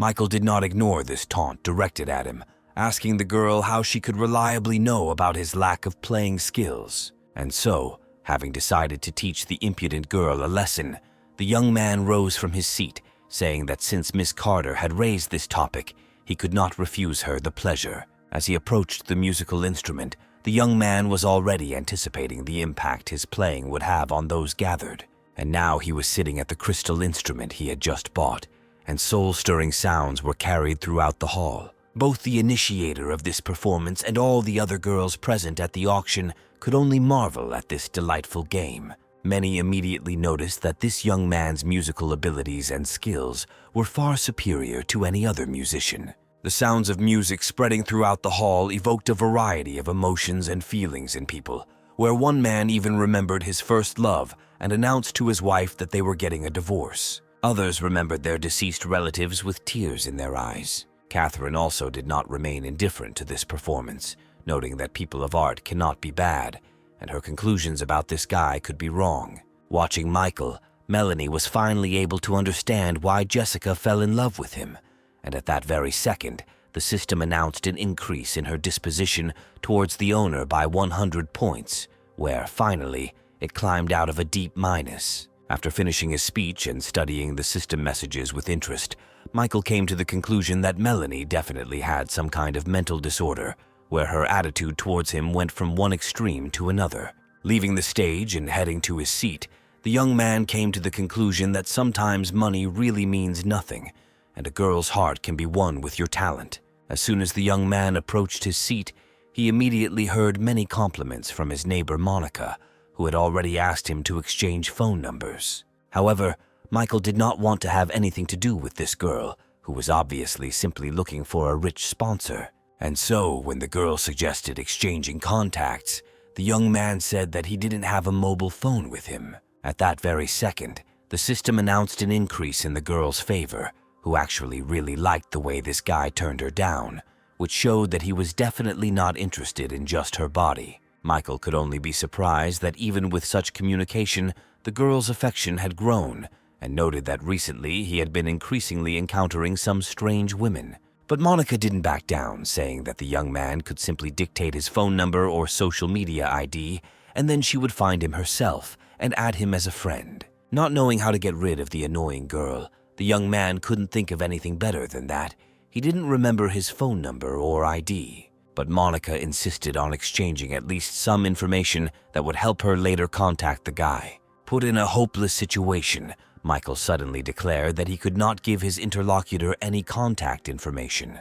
But surprisingly, the girl was not upset, playfully stating that she had guessed that the young man had a mobile phone with him. But suddenly, the auction host announced a continuation and began to present the next lot, which was significantly different from the previous ones. And when she was told that a bankrupt company was going up for auction next, Michael noted with some pleasure that this place was truly created for him and his system. The presenter continued by saying that the bankrupt broadcasting company Dexter TV, which in its heyday was worth up to $1 billion, was being put up for auction, but the starting price was only $50 million. Without waiting for other bets, the young man was the first to raise the bar immediately to $60 million. However, after his bet, the hall suddenly became silent, with none of the participants attempting to make any more bets. The young man even turned around in surprise, not understanding what was happening and why no one was participating in the auction, where his only assumption was that no one was interested in the lot. But all the other participants did not place bets, not because they did not want to get the company, but because they understood in advance that it was impossible to outbid the lone wolf. The silence was broken by the auctioneer, who cheerfully noted that Mr. Lone Wolf had decided to take a swing at the third lot and asked if there would be any more bids. The room responded with silence, and the man, counting to 3, once again announced the sale of the lot to Michael. The auctioneers listened in silence as the auctioneer expressed his hopes for a speedy return to the former glory of Dexter TV. Also present at the auction was David McEnroy, who had just received word that information had been dug up on Michael and was now wondering how useful it could be. In order to find out what he had managed to find out, the man even left the room, calling his informant and ordering him to tell him everything immediately. And so, with a smoking cigarette in his hand, David listened about where and when the one known to everyone by the pseudonym of the Lone Wolf was born. As it turned out, Michael came from a very ordinary family, where his parents grew vegetables and fruits, which they then sold at the market. The young man received his first education in a very ordinary, one might say, village school. This was followed by training in the same ordinary secondary and high schools. But the informant said that what surprised him most was the bank account this guy owns, where there are not more than 50 people in the world who have such privileges. David didn't miss a single word of what the informant told him, listening greedily about how a man from a simple family owned an account that had no limits or restrictions. The man understood perfectly well that a commoner could not have such outstanding talents or such enormous financial resources. Therefore, all this information was fictitious, which meant that Michael's family, who had connections in the government and intelligence agencies, had incredible influence. So the man gave his informant the order to stop probing immediately before they themselves became targets. Moving nervously along the corridor, David lamented that he had almost climbed into something he shouldn't have, and John Mitchell, who was watching him, noted to himself that the information about the Lone Wolf that the head of the McEnroy family had received had clearly shocked the man, which led to certain thoughts. Meanwhile, the auction ended, and all its participants gathered to take part in the ceremonial reception. And so, information began to spread among the guests of the auction that Mr. Lone Wolf came from a very influential family. Here, Julian approached Mark, who was in the company of his close friends, and was in a hurry to share new information. He said that Mr. Lone Wolf is a descendant of one of the 4 secret families that have the greatest influence in their country, and the appearance of one of the members of such a family in public can only mean that his family has decided to change the world order. Breathing a heavy and simultaneously relieved sigh, the head of the car dealership noted that this explains a lot about the Lone Wolf's behavior. Michael himself, moving around the room and listening to all these speculations about his identity, humorously noted to himself that his father was the simplest fruit seller. Suddenly, the young man's attention was drawn to female voices, which stated that in front of them was definitely a lone wolf. Just a moment later, Michael found himself literally surrounded by a crowd of girls who were vying with each other to dictate their phone numbers, addresses, inviting him to visit or just go for a walk.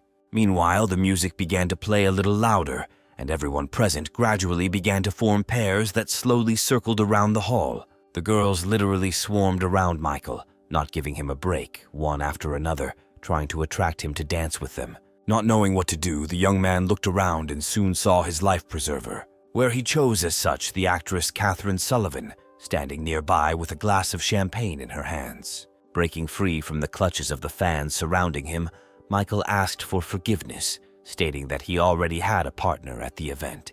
And now the young man was already standing next to Catherine, holding out his hand to her and inviting her to dance. This gesture was extremely unexpected for the young actress, who stood there and thought about how she could act so that this guy would not consider her too pliable. She even blushed a little, remembering the gift he had given her today, and deciding that it would be somehow wrong to refuse. And as soon as she extended her hand to the young man, he suddenly pressed the girl to himself, hugging her around the waist. Finding herself very close to her partner, Catherine tried to express indignation regarding his actions, but resourceful Michael immediately said that for her sake, he had refused almost 24 girls, and therefore did not intend to wait. The system immediately activated dance skills, where after a few seconds the girl noted for herself that this guy also dances very well. On the one hand, Catherine was very embarrassed, feeling Michael's hands on her, but on the other hand, she caught herself thinking that she really liked it. In the next dance movement, the girl looked straight into the eyes of her partner, who she began to like more and more. The girl's face instantly flushed when she allowed herself to admit the thought that she was starting to feel something for this guy, and the system immediately announced an increase in the level of affection. and from all sides came enthusiastic exclamations, which saw Michael and Catherine as a very beautiful couple. Monica also watched the young people dance from her place, noting Michael's loyalty on the one hand, but on the other hand not understanding why he was with such a scandalous person. The daughter of the head of the market was especially pleased that this guy did not fall for the tricks of other girls who were ready to do anything to get such a sponsor.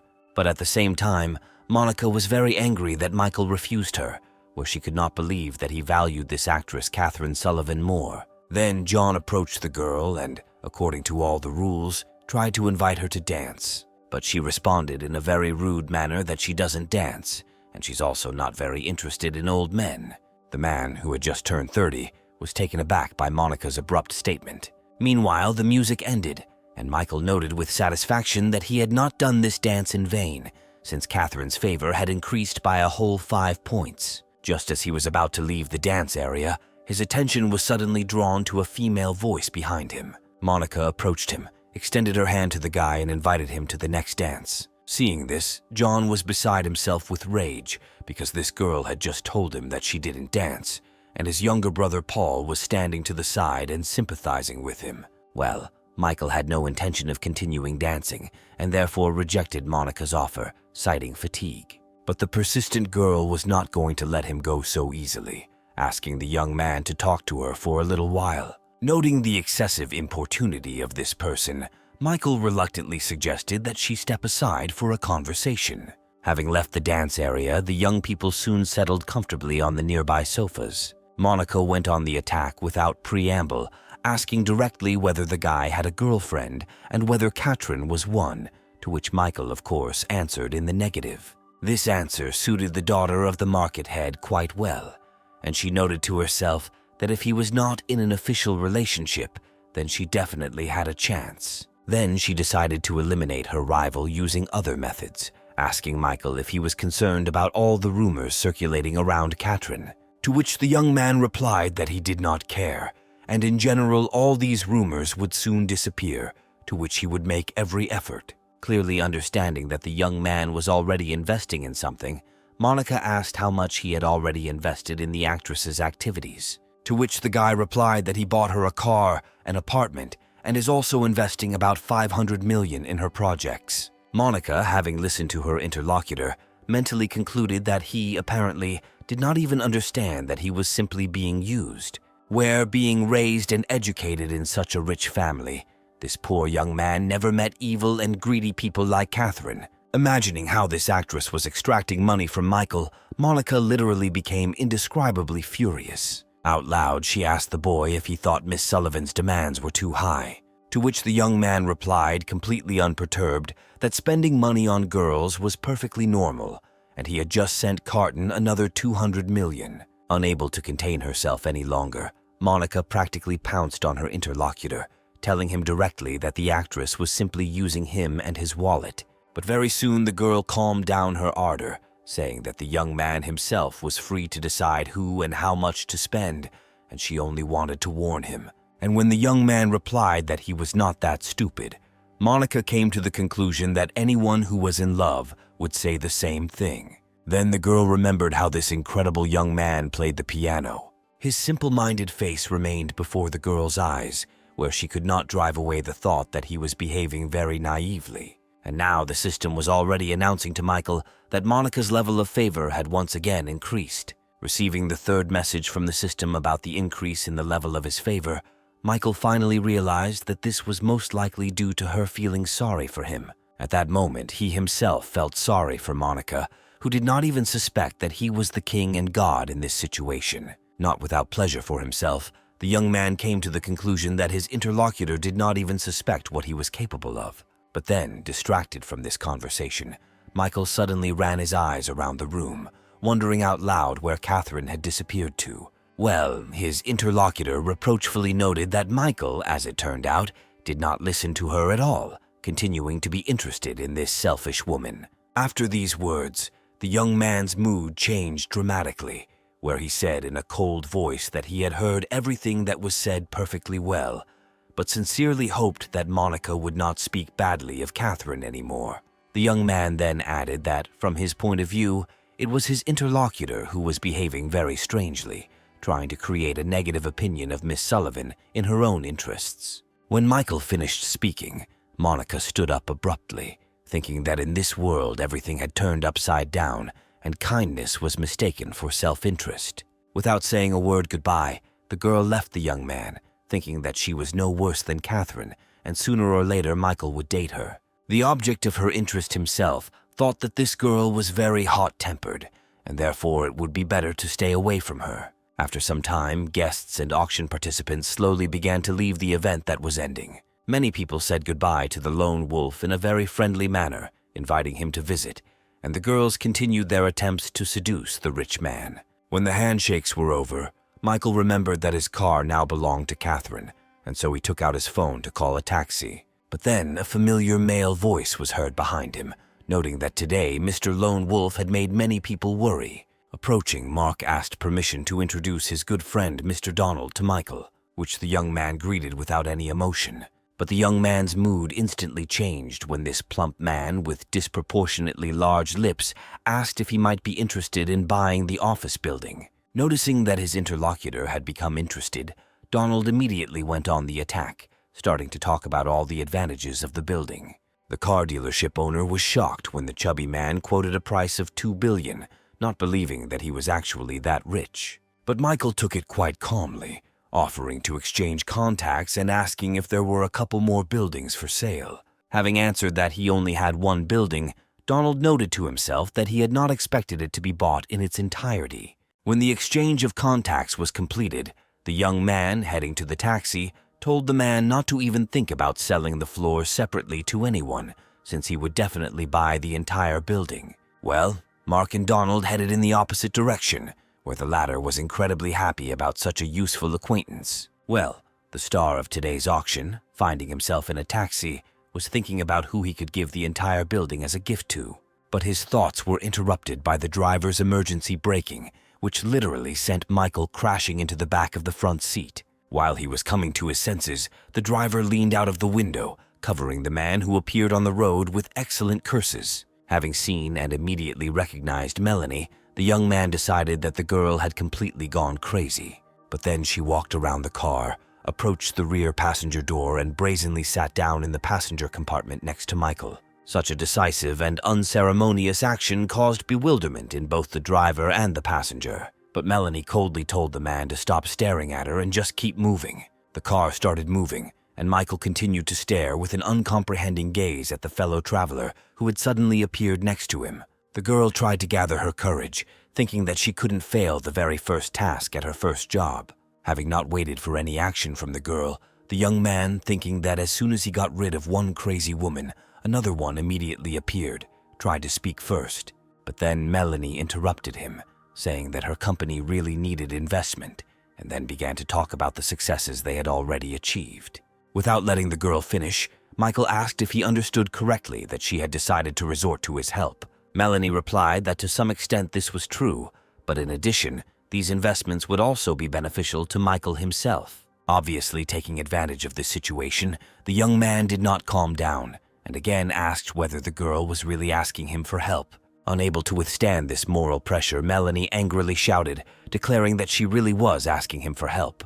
To herself, the girl thought with resentment that this guy was simply taking advantage of his position and money, humiliating her. But Michael had really had enough of this man-hater and was ready to continue his performance, trying to get the girl to start begging him. Deciding to teach the girl a little lesson, he carefully took a lock of her hair in his hand, saying meaningfully that in order to get something, you need to give something. And so, getting as close as possible to the girl's face, the young man asked if she understood what he meant. Periodically watching the scene in the rearview mirror and hearing everything the young man said, the driver noticed his low moral qualities. But Melanie's patience came to an end, and with a sharp movement of her hand, she shouted that she would never sleep with Michael, and now she was absolutely sure that he was deceiving Jessica. But the young man, clearly prepared for such a reaction, suddenly declared that the girl had too high an opinion of herself, since he was not at all interested in such cold and angry partners as she. These words clearly had an effect,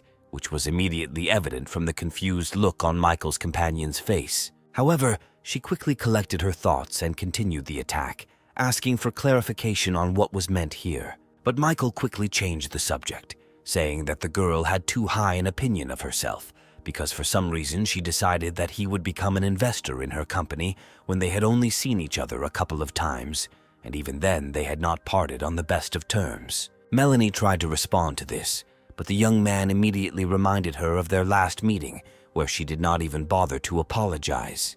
The girl had nothing to say to this, and she, pursing her lips in annoyance, said that she understood what her interlocutor was saying. Having emotionally agreed that it was all her own fault, Melanie declared that she would no longer bother the guy. And so, turning to the driver, the girl asked him to immediately stop the car and let her get out. And while she was addressing the man, Michael, looking out the window, suddenly noticed that they were in a completely different place than they should have been according to the route. The car stopped abruptly, and the young man, clutching his head, noted to himself that nothing good could be expected from the appearance of this person. And just as he thought about this, suddenly the car was surrounded on all sides and blocked by 3 more cars. From all the cars that appeared, people gradually began to emerge onto the street, and there were quite a few of them. Michael looked around, noticing that a whole gang of bandits had arrived to confront him. While the young man was noting that this time it would most likely not be possible to figure it out in a simple way, Melanie asked him what they should do, to which the young man simply replied that they had no choice but to surrender, which greatly surprised his companion. Meanwhile, the apparent leader of the group praised the young man in the waiter's suit for the excellent idea of arranging the kidnapping of a rich man from an auction. After hearing what the men were saying, Michael offered to separate peacefully, where he would be willing to give them as much money as they wanted, to which the gang leader replied that he was very happy to have such an understanding victim, but they still wanted to beat him up a little first. The man didn't have time to finish his thought completely, where his vile speech was interrupted by Michael's heel striking him right on the head. The rest of the gang didn't even understand what had happened, watching their boss lying unconscious on the asphalt. Michael, however, looked closely at his future opponents, noting that they were not just street hooligans, but a trained group of bandits. And now this group has already rushed forward with the goal of dealing with the impudent young man who dared to raise his foot against their boss. But the system did its job, and Michael's pumped-up body easily repelled attacks and dealt counterattacks. Here, one of the participants in the battle drew attention to Melanie standing nearby, offering to grab her, which would help calm the ardor of their victim. Having already experienced a kidnapping as a child, the girl became furious when she heard the men's words about her captivity. Masterfully skilled in hand-to-hand combat, Melanie prevented the attacker from carrying out his plan, where, after meeting the girl's leg, one of the attackers with a broken face noted that he clearly underestimated her abilities. Michael, while continuing the fight, at the same time assessed the situation, deciding that it was necessary to end all of this as quickly as possible. And so he instructed the system to use a certain amount of enhancement points to increase physical strength and agility. And the system immediately complied, reporting that the order had been carried out and the owner's characteristics had been improved. Immediately feeling how much stronger and faster he had become, Michael immediately rushed to attack his numerous opponents. His incredibly strong and fast blows broke the noses and cracked the jaws of his opponents every now and then. One of them tried to shout something, but his impulse was interrupted by a powerful blow to the groin area from Melanie, after which the girl walked away, showering the man with the most unflattering words along the way. However, the recent waiter at the auction came to his senses rather quickly, abruptly rising to his feet and snatching a knife. And now he quickly rushed in the direction where the girl who had humiliated him was heading. Melanie didn't have a chance to react, but when she turned around, she saw someone's hand stop the deadly blow, grabbing the knife right by the blade. Michael, who appeared in front of the former waiter, noted that attacking a girl from behind with a knife was not at all nice. Well, the victim herself, who miraculously escaped death, stood and watched as blood flowed from the hand of her savior. And the young man, adding that he would now teach the villain a lesson, dealt him a powerful kick. Soon it was all over, and the surrounding area was littered with the bodies of the failed kidnappers. When none of his opponents were left standing, Michael turned his attention to Melanie, whose body was visibly shaking. And suddenly the girl threw herself on the young man's neck, thanking him for saving her from the killer. Michael, who had never expected such a violent reaction from this cold girl, was extremely surprised. But a second later, his face changed, where he noticed that this man-hater had another gentle and fragile side. Hugging Melanie, the young man calmed her down and asked the girl not to take seriously everything he said in the taxi. And when he noted that his companion was a very good person, Melanie, who was pleased to hear such a compliment, looked up at her savior. The young man continued, returning to the question of investing and promising to think about it and visit their office in a few days. Without taking her eyes off her savior, the girl mentally concluded that this guy just wants to look heartless and callous, but in fact he is very gentle and caring. The girl took his wounded hand in hers, thinking that this was not the first time he had saved her. And while Michael was assuring her that it was just a scratch, Melanie suddenly pressed his palm to her cheek, and the system announced an immediate increase in her disposition level by 30 points. The police soon arrived at the scene and detained most of the criminal group. Michael was telling one of the law enforcement officers about what had happened when suddenly a familiar female voice said that only a couple of hours had passed since they had parted, and he had already gotten into trouble. Turning and looking at the one who spoke these words, the young man could not believe his eyes. After all, standing in front of him in a police uniform was that very same daughter of the market's head, Monica Madison. The man who approached the girl reported that one of the criminal group members had died, and many of those detained were wanted, one even on the federal level. Monica stared at Michael, repeating in her head everything her colleague had just told her. Playing with the knife in her hands, the girl mentally noted that it was impossible not to fall in love with a man like Michael. Seeing another girl hovering around him, Monica was no longer surprised that he attracted so many women. At the same time, she was very irritated by the fact that no sooner had one of his fans, like Catherine, disappeared than another had already appeared. And so the government representative said that the young people would need to go with her to the station to give evidence. Melanie was questioned first, and the policeman explained that she could now go free, but would have to appear whenever necessary, including in court. Overjoyed, the girl asked where her companion was and why he had not yet been released, to which the man explained that their captain was still working with this guy, and it was unknown when he would be released. Then Melanie categorically stated that if they don't let him go, then she won't go anywhere either. Leaving the girl alone, the policeman walked away, mentally noticing that the captain was doing something strange, where for some reason she not only decided to personally work with this guy, but also turned off all video surveillance in the office, which suggested that she had a personal interest in this matter. Well, Michael, who was sitting in his office at that time, was mentally outraged about the handcuffs put on his hand, taking it as revenge for the fact that he refused her at the auction. But then the door opened and Monica entered the office, immediately handing her night guest a bag of food. While eating his noodles, Michael noted that he would never have guessed that his friend worked in the police and even ran a precinct, to which the girl replied that she did not see anything unusual in this, where immediately after this, the system announced that the location of this object had increased by 5 points. Michael did not understand at all why this strange woman's favor was suddenly growing, and decided that he needed to get out of here as quickly as possible. Having decided to act, the young man showed the girl a handcuff, asking why the crime victim was handcuffed and when he would be released. But Monica was in no hurry to free him, approaching the young man and noting that he was, of course, a victim, but nevertheless killed a man. Suddenly, touching his chin, Monica asked the guy about his relationship with his night companion, to which Michael, as always, simply replied that they had studied at the same university and now she was asking him to become an investor. Suddenly, the crazy woman grabbed the young man by the hand that was free of handcuffs, and with the other she began to unbutton his shirt. And when she finished her strange act, the young man asked what it all meant. But instead of an answer, a small first aid kit suddenly appeared right before his eyes, and the police captain who opened it explained that she simply wanted to treat Michael's wounds. Not believing in such good intentions of this truly strange girl, Michael looked at her with an uncomprehending look, noticing which, Monica almost had to swear that she would not do anything bad or indecent.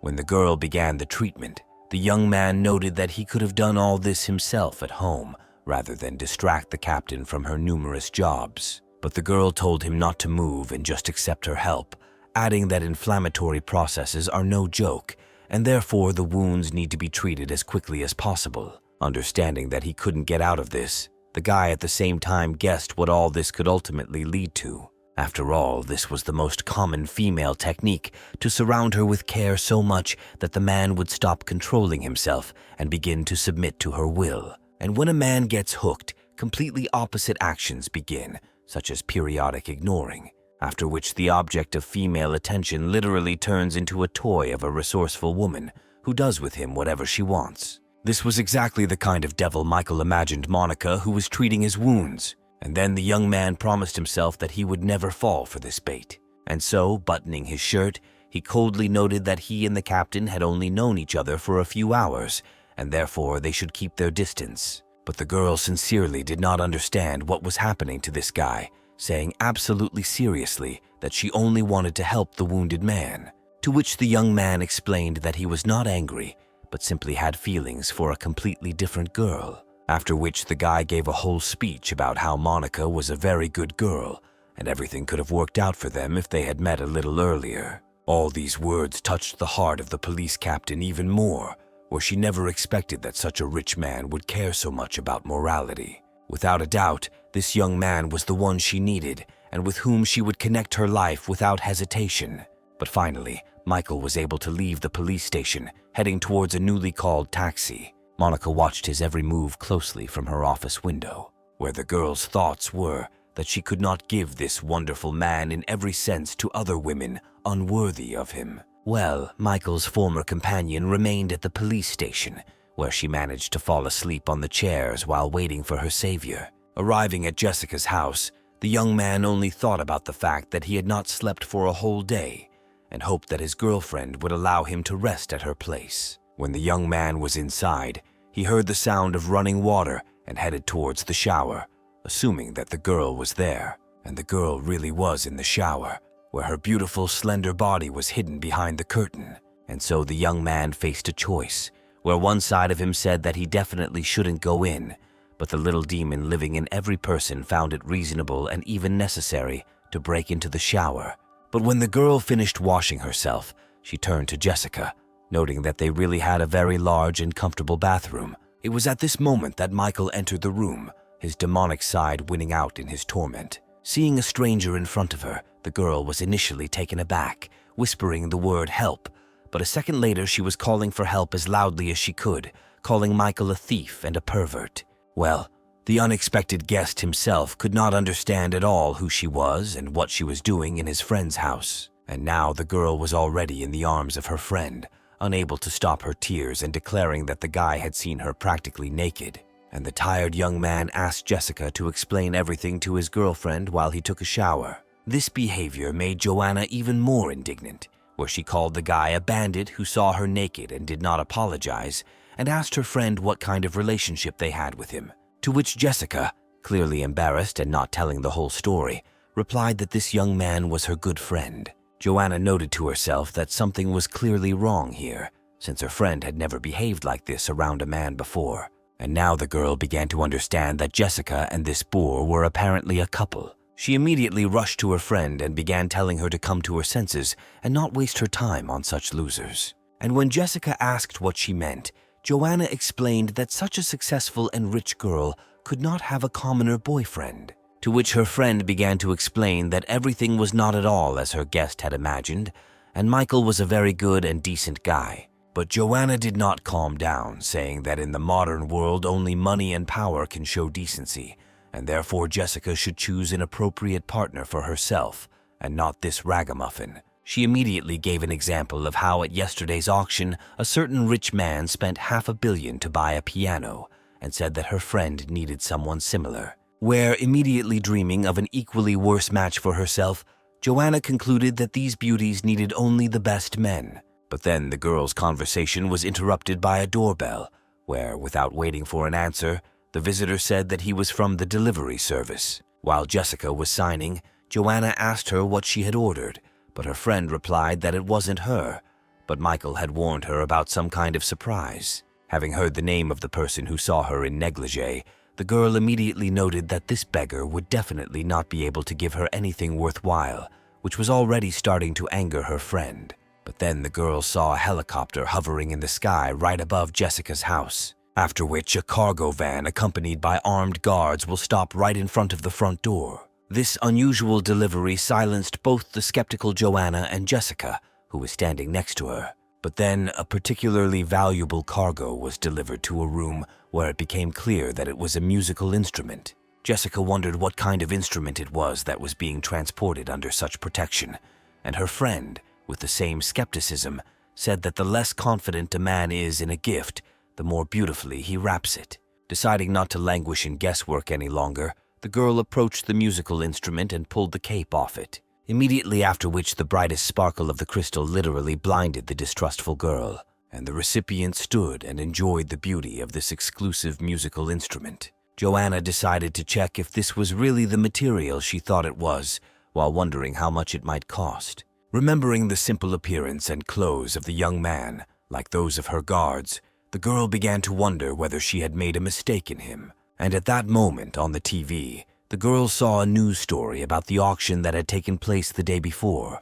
where Michael's face immediately appeared on the screen with a message that a certain rich man had purchased a piano for $500 million. Joanna was truly shocked to hear that it was this ragamuffin who had bought such an expensive instrument. Noticing her friend's reaction, Jessica recalled her words about the guy being normal, not only in terms of his money, but also his moral qualities. A male voice, which came from behind him and announced the delivery of his purchase, attracted the girl's attention. Turning around, Joanna saw Michael standing in front of her, who had finished taking a shower and now appeared to her in a completely different light. As he walked down the stairs, the young man noted that he was only expecting delivery tomorrow, and Jessica's friend was already thinking about how handsome he was. Ignoring Joanna, Michael immediately walked over to Jessica, who thanked him for the wonderful gift. Having dressed quickly and saying that he would not allow himself to be given a cheap gift, the young man invited his girlfriend to join him at a meeting. But the hostess of the house remembered that she had a friend visiting her today,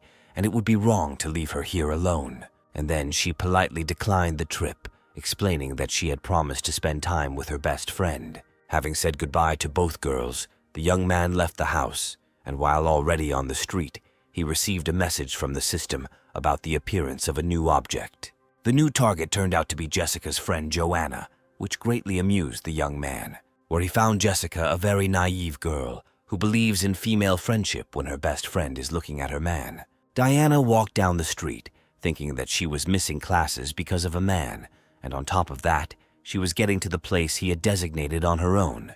The girl recalled that fateful evening, after which, as it seemed to her, Michael had cooled off greatly towards her.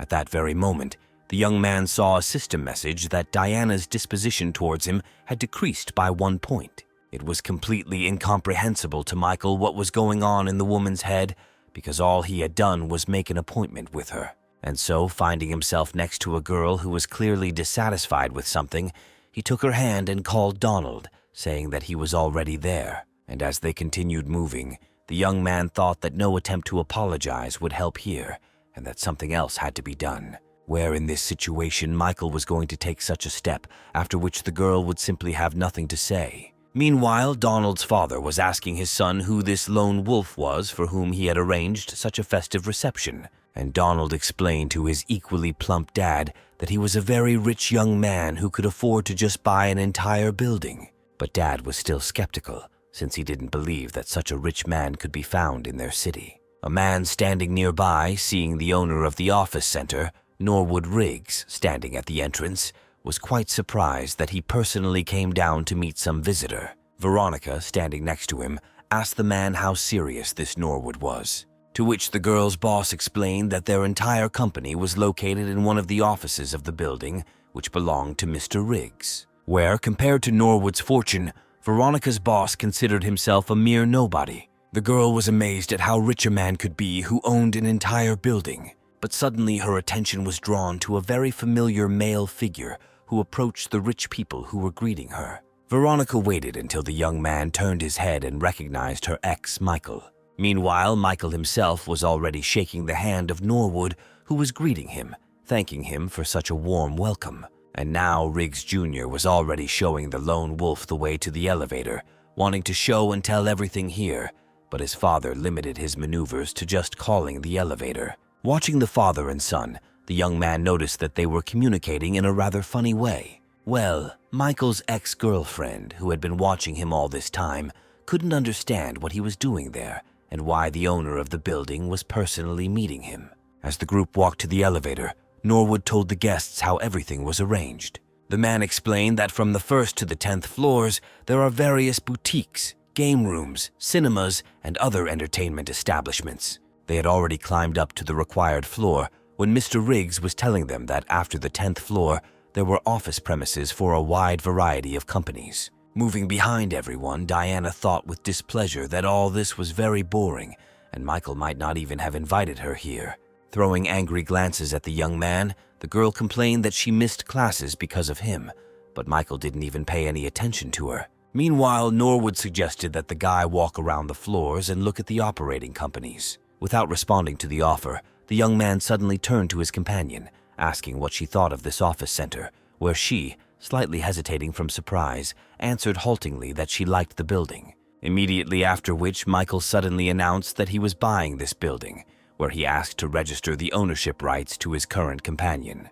The young man's statement almost shocked the girl. The Riggs family members couldn't believe what they heard either, and asked the lone wolf again whether he really wanted to give the building to the girl. To which the young man replied that without a doubt, but only if she herself wanted to accept him. After listening to the young man, Norwood noted to himself that not everyone could just go and buy a building and then just as easily give it to some girl. Diana didn't believe what was happening, claiming that Michael was probably joking, since giving away an entire office center was something out of the realm of fantasy. But the young man, approaching his former classmate, assured her that this was not a joke, and now she would be able to receive an income independent of anyone.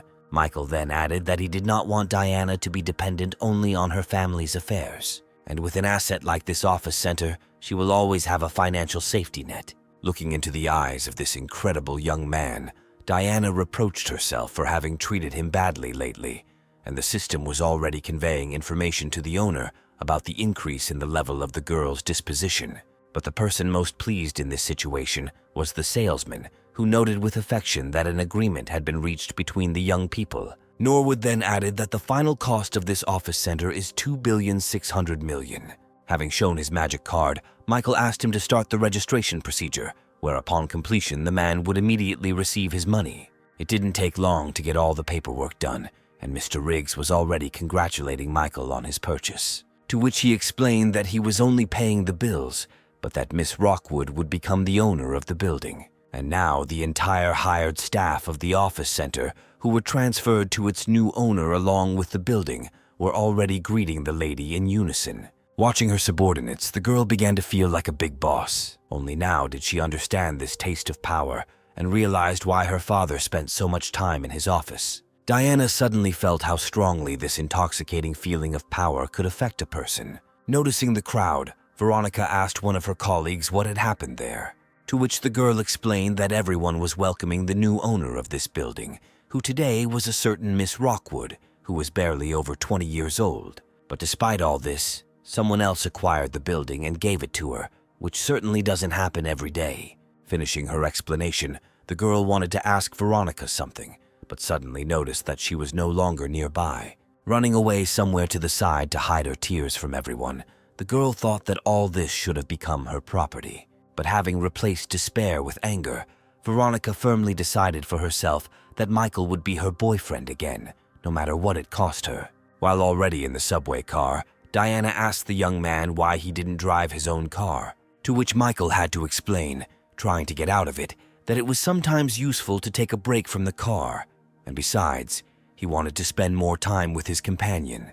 Of course, the girl was pleased with such a statement from the young man, where she, deciding to keep up the conversation, suddenly asked him if he had heard of such an actress as Catherine Sullivan. Telling himself not to panic about Diana possibly finding out about his relationship with the actress, Michael replied that he had heard something about her out of the corner of his ear, and when he asked why Diana was interested in her, she explained that they were writing about this actress everywhere now. After what the girl said, the young man exhaled, as he realized that she had simply decided to discuss the news with him, and Diana continued, suddenly reading that a couple of days ago, some rich man bought a crystal piano at auction. Michael didn't know what to say when his interlocutor called it downright stupidity to buy some musical instrument for such a crazy amount of money. Only now did the girl notice that her companion was all wet, where he explained that it was really hot for him here. Having reached the right station, Michael said goodbye to one of his many girlfriends. Only when he found himself completely alone was he finally able to relax completely.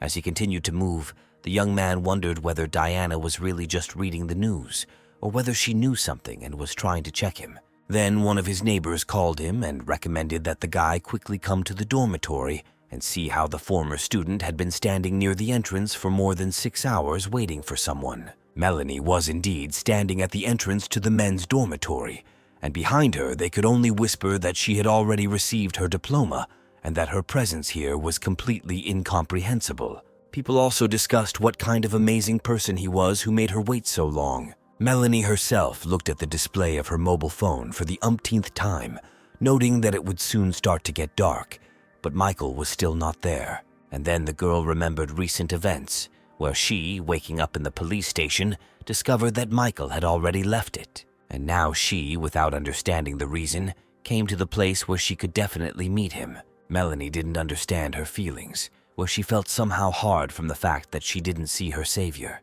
And then the thought flashed through her head that she was falling in love with Michael, which she immediately drove away, reminding herself that he was her friend's boyfriend. Meanwhile, Michael himself appeared in the crowd, wondering if this girl had come here because of him. Melanie, meanwhile, was trying to convince herself that she had come solely to not miss out on such a rich investor. And then she saw her savior, where at that very second she forgot about everything she had just been thinking about.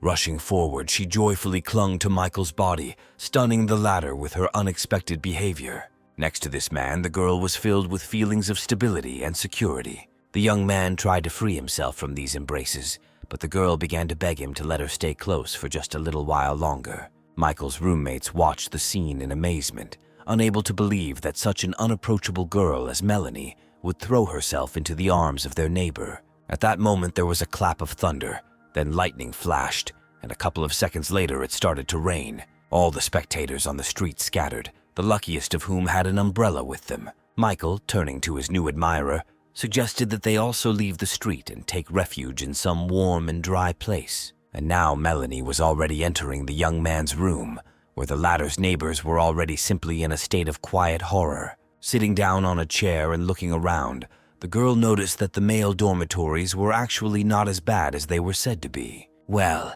Michael's neighbors were already torturing the young man about why he brought this girl here. But then he was distracted from explaining to his friends by Melanie's voice, who noted that the guy had a lot of dirty clothes. Where, stretching out her hand, the girl suddenly pulled out from the laundry basket the most unexpected object for her. A little later, she recalled with great shame what she was holding in her hands and how humiliating it really was. But then Michael told Melanie that the storm had passed, the rain had stopped, and now he could walk the girl home. When they went outside, the young man asked the girl why she had come to the dormitory, since she could have simply written about funding issues. However, Melanie insisted that she had come here for business purposes only, and only now did she realize and tell her interlocutor that she did not have Michael's contact information. And while she was offering to exchange them, happy that she could now contact him at any time, the young man himself was amazed that there were still people in the world who could wait 6 hours for a meeting. And so the young people exchanged contacts and added each other as friends on social networks, where Melanie was very happy that now she could contact Michael at any time, of course, exclusively on investment issues, as she assured herself. As he was leaving, the young man told his companion that she didn't have to worry about the investment, since he was planning to visit them at the office the following day. As she watched Michael go, the girl thought that they could call her whatever they wanted, but she really had the warmest feelings for this guy. The only thing that worried the girl was what her friend Jessica might think and say about her. The next day, sitting next to Melanie in the car, Michael suddenly noticed a strange expression on her face, as if asking him who he was texting there. The young man noted to himself that this girl probably had some kind of split personality, since yesterday everything was fine, but now she was angry again. Melanie herself was thinking about the fact that this guy already had a girlfriend, and she didn't want to ruin his relationship or be a third party in it. Taking out her mobile phone, the girl in love called her boss, informing her that she and the investor would soon arrive at the office. When they arrived at the location and left the car, Michael could not believe where the office of the company where his companion worked was located.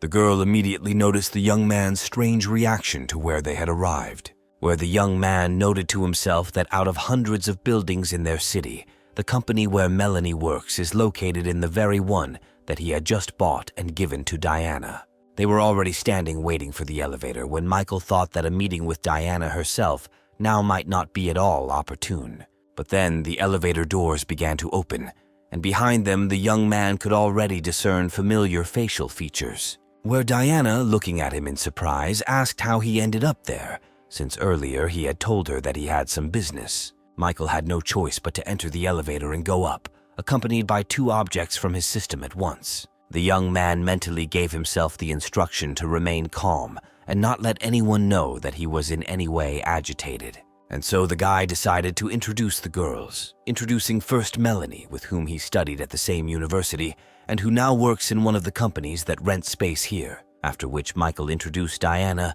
saying that they had once studied at school and now she was the owner of this entire building. Hearing that this girl owned the entire building, Melanie was very surprised that one could be so rich at such a young age. But what interested her most was the relationship between her and Michael, where they studied together, and now she is very beautiful and rich. Not experiencing any pleasant emotions from this acquaintance, the girl nevertheless extended her hand to Diana, saying that she was very pleased to meet her. But the owner of the building also did not feel any sympathy for the new acquaintance, responding with the same feigned politeness. Looking at her rival, Diana mentally noted that Michael was most likely trying to deceive her, since he hardly came here to discuss cooperation issues with such a beauty. Inside, the girl was tearing herself apart, remembering that he hadn't found time to meet her, and for the sake of some strange beauty, he had even come to her office. When the elevator reached the desired floor, Melanie asked Michael to wait a little while she reported their arrival to her boss,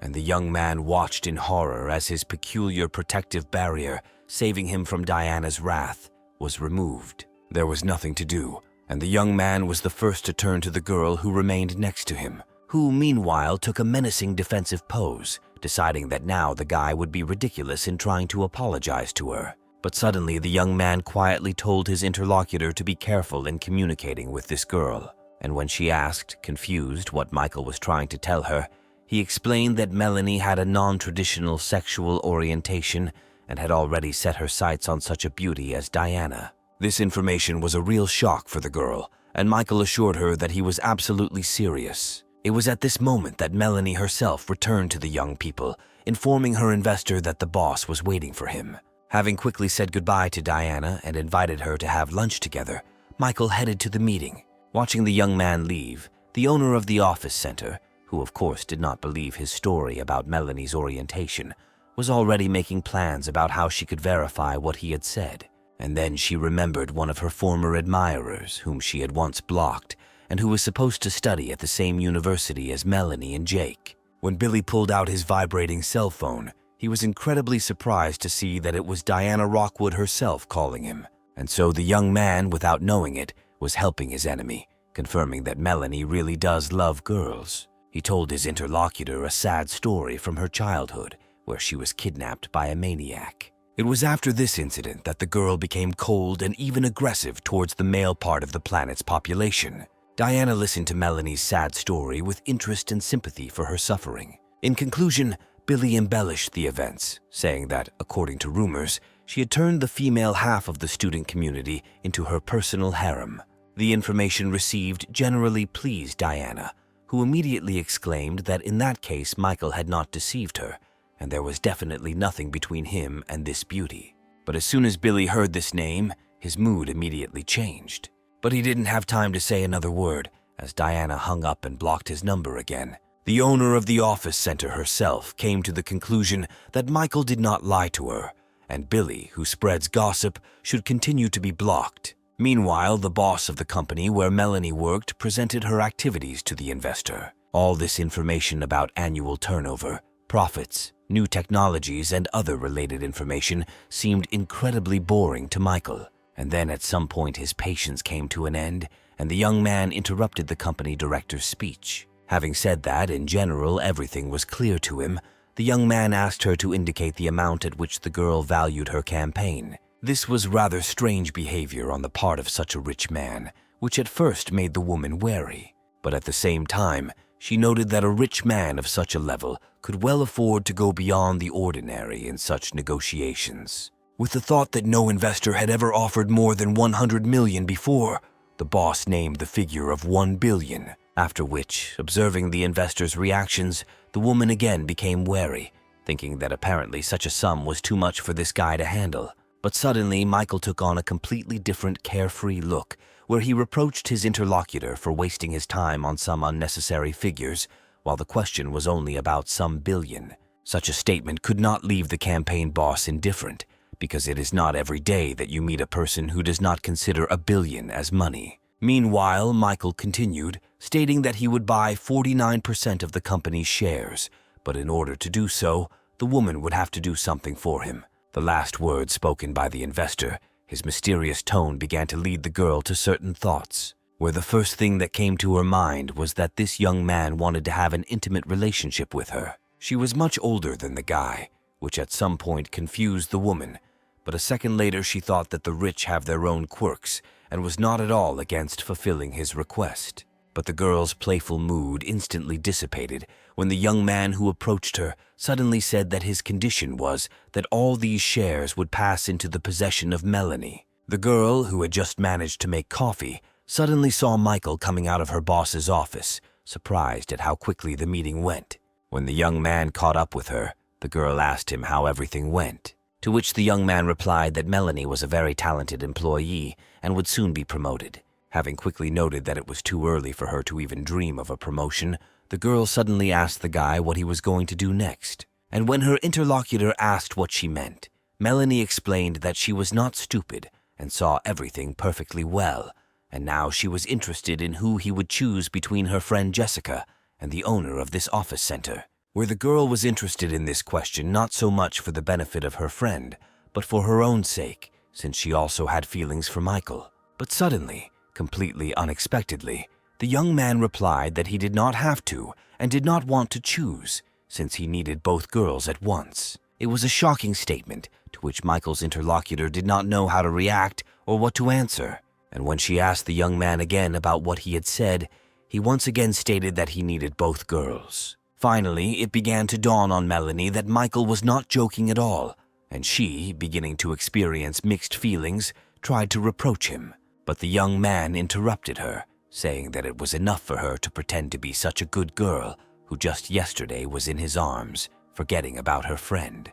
Then the young man said that he was truly flattered by female attention, which he did not hide. And so, unlike Melanie, who is afraid to tell him about her feelings, he is more honest with others and with himself. And now he turned his back to his interlocutor, saying goodbye that he would wait until she decided to tell him something. Soon the young man went down to the first floor and came out onto a busy city street. Only here he was able to enjoy this pleasant feeling of superiority over this, at first glance, very correct, but equally in love with him girl. Melanie herself, after hearing this, stood there with a mug of coffee, thinking that she had indeed behaved completely incorrectly, condemning this guy when she herself had designs on him. The girl was brought out of this stupor by colleagues passing by, who informed her that the boss was calling everyone for an urgent meeting. When Melanie heard the word urgent, she immediately realized that it had something to do with funding issues and the meeting that had just taken place. Well, the company's employees, gradually taking their seats in the auditorium, shared their opinions in low voices about the reason for the meeting, where someone even suggested that the company had gone bankrupt and was closing. Melanie, who had taken one of the seats, was also very nervous, because such meetings as a rule did not bring good news. But then the woman appeared in front of her employees and announced that, as of today, Melanie Stone would be appointed her deputy, which was a shock not only for Melanie herself, but for everyone who was present at this meeting. Not all of the company's employees were happy with the fact that the deputy's post was taken by some young girl who, moreover, had not even worked for the company for a year. But the boss was adamant and, accepting a document from one of her assistants, explained that Melanie had done more for the future of their company than all the other employees combined. While demonstrating the agreement, the woman announced that it was this girl who attracted investments of 1 billion and also became the owner of 49% of the shares. And when she finished speaking, she noted to herself that if she were younger, she would definitely be a competitor to this young lady in the race for such a rich man. The employees were already discussing how rich and influential their colleague Melanie was, and why she invested 1 billion in a company that wasn't worth even half that amount on its own. At this point, the meeting ended, where the boss announced as a farewell that, given the receipt of funds, everyone would receive a bonus by the end of the year. While everyone was leaving, Melanie herself, for whom everything that was said was as much of a surprise as for everyone else, stood in complete bewilderment, mentally wondering why Michael did all this for her. And then the girl remembered how her last conversation with Michael had gone, where he essentially directly stated that he knew about her sympathy for him, and a new idea immediately formed in the head of the woman in love, according to which this guy had been in love with her for a long time. With affection, she came to the conclusion that, of all the candidates, Michael, in all likelihood, wanted to choose her. And so, on the wings of love, the girl rushed out of the office, thinking only about the fact that she absolutely had to meet Michael, and the system began to issue messages about the increase in her level of disposition. And while the girl was running, her disposition level continued to increase every second until it reached the minimum level required to receive rewards. And so the system announced to the owner that he had been awarded 35 boost points, as well as 100 million of the billions spent on this object. The guy immediately remembered the situation with Angelica, when direct spending only did harm and led to a loss of favor points, praising himself for how he arranged everything regarding Melanie. While walking down the street and thinking about his strategies, the young man heard the ringtone of his mobile phone. Taking out his phone, Michael was very surprised that the unapproachable Catherine Sullivan herself suddenly decided to call him. And when he answered the call, at that very second he heard the hysterical cry of a girl who was declaring her not very good mental abilities. And when the young man asked what was going on, the artist explained that famous people had come out in support of that director, and now she was left holding the bag again. After listening to the explanations, the young man simply refused to understand how this film industry was structured and operated, where he had poured hundreds of millions into it, but still had not received any results. However, this was a great way to spend a lot more money, and so Michael told his interlocutor not to cry, as he would solve everything. There have been constant rumors surrounding director Floyd Hicks that he was using his position to seduce young actresses who wanted to break into the big screen, but there has been no evidence to support this. And this time, all the talk around this director died down when several actresses, led by celebrity Cheryl Farrell, spoke out in his support. Listening to this information, Michael was surprised that the simple words of this actress were listened to so strongly. And his informant continued, adding that Cheryl is not only good as an actress, she also does a lot of charity work. And so Mark concluded that this time Floyd saved his reputation thanks exclusively to this girl. But in order to bring this man to the very bottom, you need to act extremely inventively. Michael didn't quite understand what his old acquaintance meant by the word inventive. And the owner of the car dealership, handing the guy a card, explained that he had hired private detectives who had found one useful person. Soon the young man arrived at the address indicated on the card, where he was very surprised that the person he was looking for lived in such a remote place. As he approached the apartment he needed, the young man suddenly heard a loud, rude voice telling someone that he did not intend to do charity work here. Opening the door slightly, Michael was quite surprised when he saw the one standing in the very center of the room. It was Kevin McEnroy himself, who was showing a certain man a bat in his hands and demanding that he return all the money immediately. In response, the unsuccessful director Wally Fox asked the gentleman to give him another chance, where his next creation would definitely become a box office hit. But Kevin clearly had no intention of believing the man, saying that he would not give him any more money, and there were rumors that Wally had managed to cross someone in the film industry. However, the director did not despair and asked to be given at least one more chance to make the film.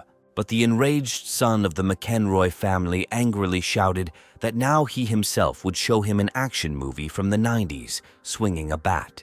But his momentum was suddenly stopped by a powerful and unexpected blow that sent the little mafia boss flying far to the side. Jumping to his feet and holding the bruised area, Kevin angrily shouted that the impudent man who dared to touch him was no longer a tenant.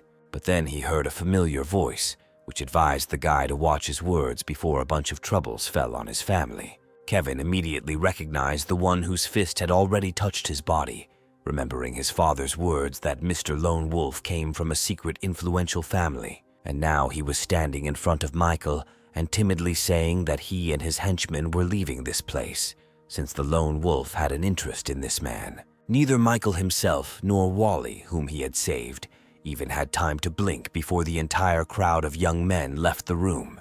But the director had already turned his attention to his savior, in whom he immediately saw a very influential person of whom even the McEnroy family was afraid. Michael, glad that there were not many problems here, turned to the man he had saved, saying that he had one important matter for him. Adjusting his glasses, the lenses cracked from the beatings he had received. Wally replied that he would help in any way he could, but he had one condition, and suddenly he literally threw himself at the feet of the young man, begging him to become his patron. Soon Wally was sitting at the table, wondering what his new patron had planned with the exposure of Floyd Hicks. Michael reacted sharply to the address of patron, saying that he should not be called that, but at the same time confirming that he was interested in the man solely for the purpose of exposure. The director immediately realized that this guy already knew that he had compromising information, which he, however, was ready to pass on to him. And so Wally said in all seriousness that he really did have something to help with, but in return he wanted to ask the young man for something. And when Michael pointed out that money was not a problem, the director suddenly stood up and said that he was not interested in personal gain, where he simply wanted the young man to invest in his project. Michael noted to himself that such a desire for art was worthy of praise and assistance. So he said that an actress named Catherine Sullivan would be handling his affairs in the film industry,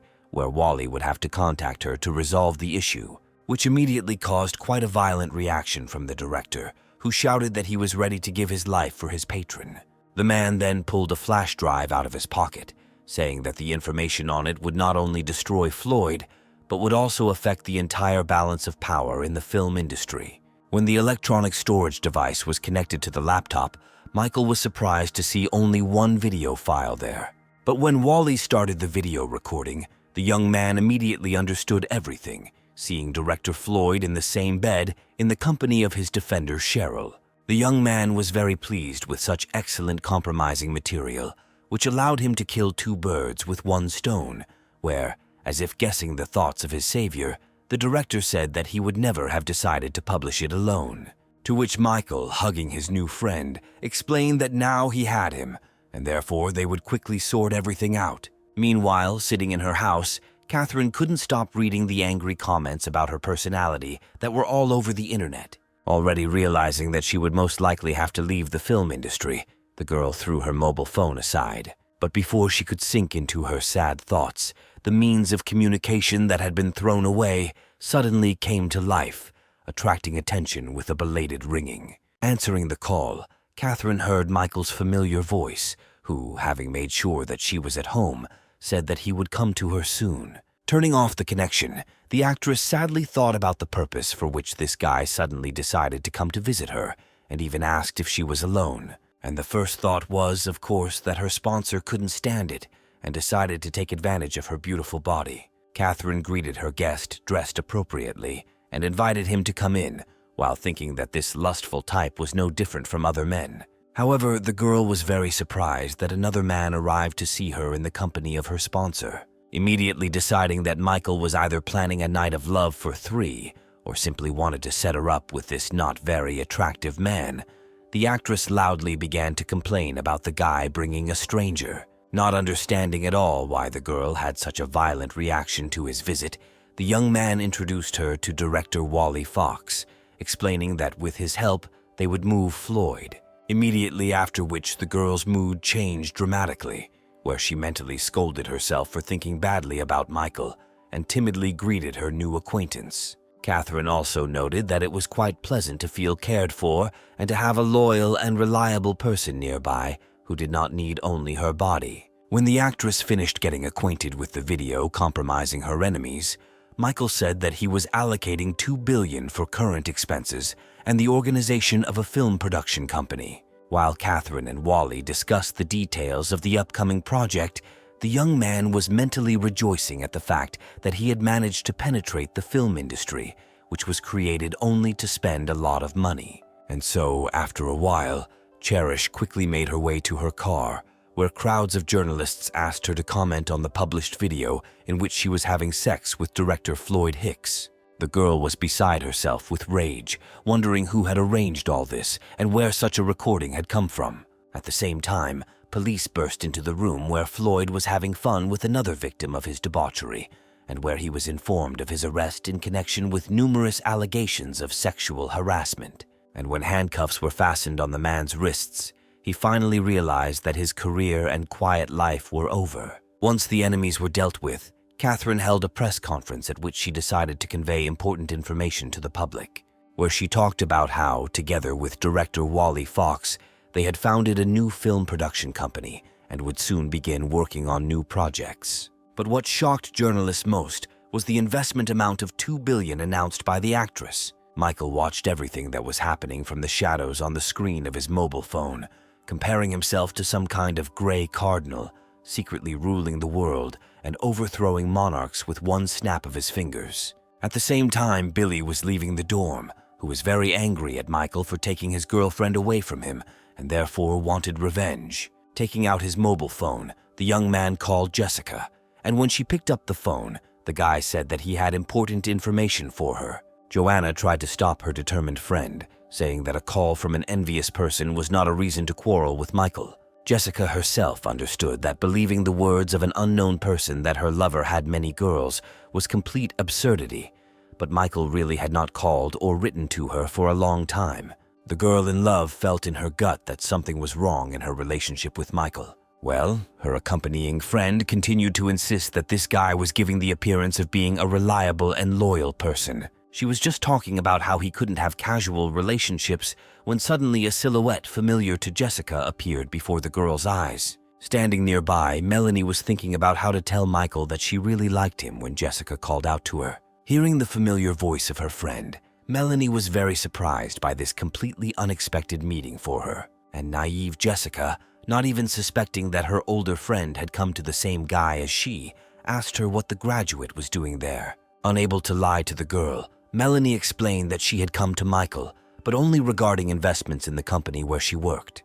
But Jessica immediately remembered how much her friend disliked this guy, so she would come to meet him like that. However, the girl's conversation was interrupted by the appearance of a luxury car near the hostel. Everyone who was nearby and saw Diana emerge from this car could not stop admiring her beauty and grace. Jessica and Joanna also noticed the girl's appearance, while Melanie, already familiar with Diana, angrily wondered what she needed here. Approaching Michael's fans, the owner of the office center asked if Michael Cross lived there. Jessica immediately responded to the question, asking about Diana's relationship with him.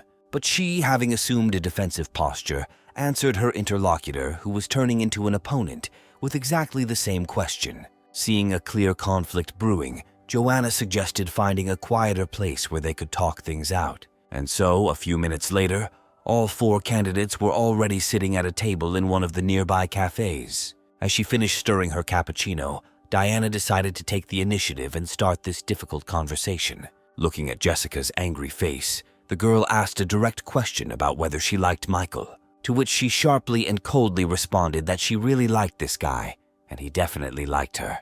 But Diana objected, saying that Michael had chased after her since their school years, then protected her from an unwanted marriage, and therefore it was obvious that he liked her, not Jessica. But then Joanna intervened in the conversation, noting that Michael had given her friend a villa and a crystal piano worth $500 million, which objectively showed his attitude towards her. Only now did Diana realize that her lover was the same rich man who had recently become famous for his participation in the auction. However, the girl had something to cover this card with, and she immediately reported that if we talk about the material side, then for her the gift was an entire office center. Where immediately after this, Jessica noted to herself that apparently Michael was simply lying to her. But at some point, Melanie intervened in the conversation between two girls who were trying to separate one guy. where she modestly reported that she also did not go unnoticed by the young man who bought shares of the company for 1 billion and gave them to her, where after what was said, each of the girls became immersed in her own thoughts. Jessica was the first to lose her temper, quickly taking out her mobile phone and saying that she needed to call him immediately and make a claim. But suddenly the girl realized that, in essence, she had nothing to present to Michael, since from their first meeting there had been no talk of an official relationship between them. Following her, Diana also mentioned that every time she tried to talk about the relationship, the young man changed the subject of the conversation. And then Joanna expressed her opinion, saying that this rich man had a great job of promising nothing to anyone, and at the same time dating everyone at the same time. Deciding not to wait any longer, Diana was the first to get up from the table and went in search of her lover with the intention of finding out everything immediately. But her impulse was stopped by Joanna, who said that in this case it was necessary to come up with something more sophisticated than an ordinary scandal, to which the owner of the office center dubiously stated that perhaps it was not worth traumatizing the psyche of her lover. Uniting the angry girls, Joanna stated that if they simply broke up with Michael, he would simply find a new victim, after which the conspirator announced that an excellent plan for revenge had matured in her beautiful head, where she suggests not to say anything to this lecher, but just continue to spend his money. And so all the girls got fired up with this idea, according to which they had to spend all his money so that he could no longer deceive anyone. Already in the evening, Jessica expressed her last doubts about their plan for revenge, but her friend insisted that there could be no pity here, and so Joanna snatched the phone from her friend, saying that if she couldn't make up her mind, then she would do it herself. Noticing the animated screen of his cell phone, Michael immediately saw that the message was from Jessica. Having read its contents, the young man realized that the girl was simply asking him for money, saying that she had recently been thinking about creating her own broadcasting company. Remembering that he had bought a bankrupt channel at auction, Michael also wondered whether she had thought of it herself or whether someone had suggested it. And so both girls were shocked when they read in response that the young man was not only giving Jessica a broadcasting company, but also investing 5 billion in its development. Jessica interpreted this gesture in her own way, deciding that Michael had been planning her future for a long time, knowing about her passion for broadcasts and having bought the bankrupt channel. And now the girl was already thinking that although this guy was a rake, he was far-sighted enough and cared about the future of his girls, among other things. Her friend tried to interrupt her romantic mood, saying that she needed to urgently put the squeeze on the guy before he changed his mind about investing. Jessica, of course, tried to convince Joanna that the guy's words could be trusted anyway, but she didn't listen to her at all, continuing to attack Michael with messages. To herself, the girl lamented that she had not gotten this man, where she was not at all against sharing him with other girls. Well, Michael himself, having analyzed Jessica's current communication style, came to the conclusion that it was definitely not she who was communicating with him. The young man immediately realized that the girl's phone was most likely in the hands of her enterprising friend, who was scamming him for money. But Michael didn't care at all, because the main thing for him was that the money was spent as much and as often as possible. At the same time, Diana informed her mother that she had learned of several of Michael's hobbies, which greatly surprised the woman. The girl was finishing telling the details of the exposure when the screen of her mobile phone began to glow. After showing her mother what was on the screen, Diana explained that she and all the deceived girls had created a common chat. And while she was reading the message about Jessica getting 5 billion and a broadcasting company, angry that she hadn't gotten anything yet, her attention began to be drawn to the woman sitting next to her, who told her surprised daughter that their entire alliance against Michael was nothing more than a deception. And so, remembering her sad past, the mother told her daughter that she and her father came from different social circles, where she had to make a lot of effort in order to marry him. The woman then reminded them that although their family was rich, they were still far from Michael's level.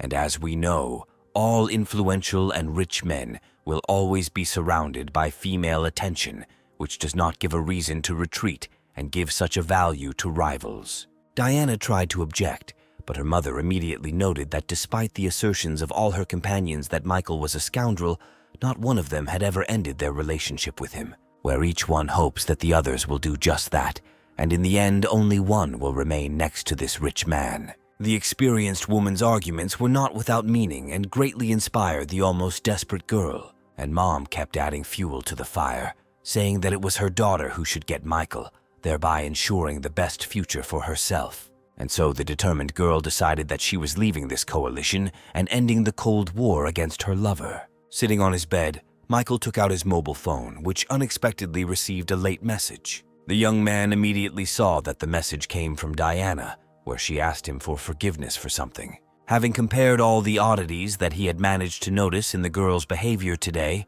Michael began to guess that they had most likely found out about each other's existence, which meant that countermeasures had to be taken. And so Diana noted with horror that Michael himself was calling her, where her mother recommended that she answer the call as soon as possible. Having accepted the challenge, the girl greeted her lover in the most tender tone, and the resourceful young man said that he was calling to talk about investing in a broadcasting company that belonged to his good friend. When the conversation was over, and the mother asked Diana about what Michael had said, the girl relayed the gist of their conversation. This was joyful information, where the woman emphasized that under such circumstances, one can safely say that her daughter occupies a special place in the guy's heart. And Diana herself, having put everything that happened together, happily stated that Michael definitely liked her. With tears in her eyes, she reproached herself for having conspired behind his back with other girls when he was being as open and honest with her as possible.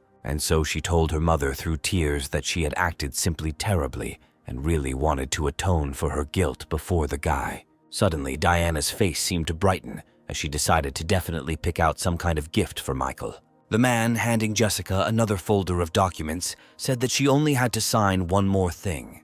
And when this was done to her, he congratulated the girl on the fact that she had become the full owner of the broadcasting company. As Jessica dug into the report, she sadly noted that the company was deeply in the red, and if Michael had not invested the money, things would have been very bad. The girl also noted that the young man, although flighty, was a very reliable and caring person, and so she came to the conclusion that for everything he had done for her, she needed to properly thank the guy. There was an unprecedented excitement in the car showroom due to the fact that quite rare and expensive cars were on display. As Jessica passed one car after another, she wondered which one Michael might prefer. And suddenly she noticed how her new friend Diana was examining the interior of one of the cars. Having looked around the salon and raised her head, the owner of the office center also noticed one of her companions in the activities against Michael. Confused about why Diana had come to the exhibition, Jessica greeted her friend, and when the newly minted owner of the broadcasting company asked who her friend was choosing the car for,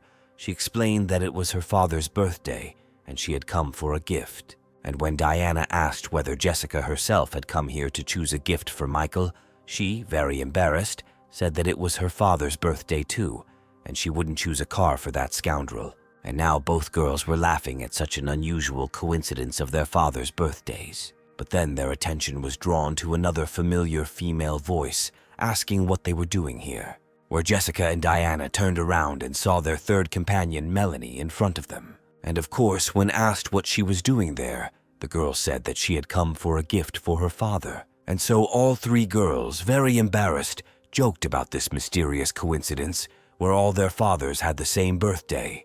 Diana, however, noted to herself that her mother was right, and these cunning girls definitely did not come here for gifts for their fathers, but for cars for Michael, just like her. The owner of the office center also noted that Jessica's financial capabilities were definitely better than hers, since she had recently received a whole bunch of money for the development of the broadcasting company, and therefore it was necessary to urgently ask for help, for which the girl used her phone. The mother who answered the call, after listening to her daughter's arguments that she didn't have enough money to buy a car, calmed her down, saying that she would sort everything out now. And so she invited her manager, whom she immediately instructed to transfer money from the reserve account to her daughter. And when the man tried to object, saying that the amount had been set aside for the wedding of the lady's son, the woman said that there was no point in arguing here, since the primary goal was to get Michael and not to marry off her son. Where, with tears in her eyes, the woman said that all this was only for the prosperity of their family. And then Diana received a message about the crediting of a whole $60 million to her account, which surprised her quite a bit. The girl, with tears in her eyes, noted that she had been wrong about her parents having a priority over her brother. Full of determination, Diana sent a mental message to her mother not to worry, as she was definitely going to get Michael. Meanwhile, Michael himself was walking through the exhibition in the company of its owner Mark, to whom his friend informed about the arrival of the ordered car. Moving among the nearby cars, the young man noticed that it was not only the cars that were attractive here. Looking at another beauty standing next to another cool car, the young man thought that before he would not have dared to even just go into such a salon. And suddenly he saw Diana and Jessica standing to the side, very surprised that they knew each other and were even here together. But he was completely thrown off track when Melanie, who had gone to get some water, appeared next to his two friends. Having a strong sense of smell after the kidnapping that happened to her, the girl immediately felt that someone was looking at her. Turning around and looking around, she was unable to find the source of danger and returned to her dialogue with her friends. Michael hid behind his friend's back, thinking that sooner or later it would happen, but it happened nonetheless, as always, unexpectedly, where it was quite obvious that they were all aware that he was paying attention to each of them. And while Mark was wondering what was going on with his friend, Michael suddenly realized that despite all this, neither of them was insisting on breaking off the relationship. Consequently, the game he had started could well be continued, where completely new perspectives now opened up. And so he, having answered Mark that he had simply twisted his ankle, asked him to show the most expensive cars. And so the young man showed the guy 3 of the most expensive cars, one of which had already been ordered by Michael. But Mark was very surprised when his interlocutor, just a second later, asked him to calculate how much he owed for all 3. With this idea, the young man decided to test the strength of the union founded by the objects of his system. But suddenly, Mark said that selling him all 3 cars would not be as easy as he would like. Michael said that money was not a problem, to which his interlocutor replied that it was not about money, but about the fact that 2 cars had already been ordered by another buyer. And when the young man asked who had booked these cars, Mark turned his attention somewhere to the side. There was a young man standing to the side, accompanied by a young beauty, where it was the son of the head of the family, Patrick Carson, who ordered the cars. Having finished giving his explanation, the owner of the car dealership cheerfully told the lone wolf that he had a lot of different other cars. But Michael was already watching as Patrick suddenly approached Diana, extending his hand and greeting the beautiful miss. Introducing himself as a member of the famous and influential Carson family, the young man invited the girl to get to know him better. And now he was telling a story about how Diana was very similar to one of his friends who died in childhood. And now, looking into the face of his new acquaintance, he has not let go of the warmest feelings, where he sincerely hopes that he will be able to get her contact to continue communication. At that moment, the girl suddenly saw Michael standing to the side, who was closely watching everything that was happening. Diana noticed an overly cold look in her lover's eyes, even though she hadn't done anything wrong yet. But then the girl's blood literally boiled, where she mentally noted that he himself was not at all shy about communicating with several girls at once, and he looked at her contact with another man as if she had already ended up in someone else's bed. Having decided to teach the guy a lesson, Diana agreed to exchange contacts with Patrick, but while she was doing this, she noticed that Michael had already disappeared. Looking around, the girl wondered whether she had done the right thing by deciding to teach the young man a lesson.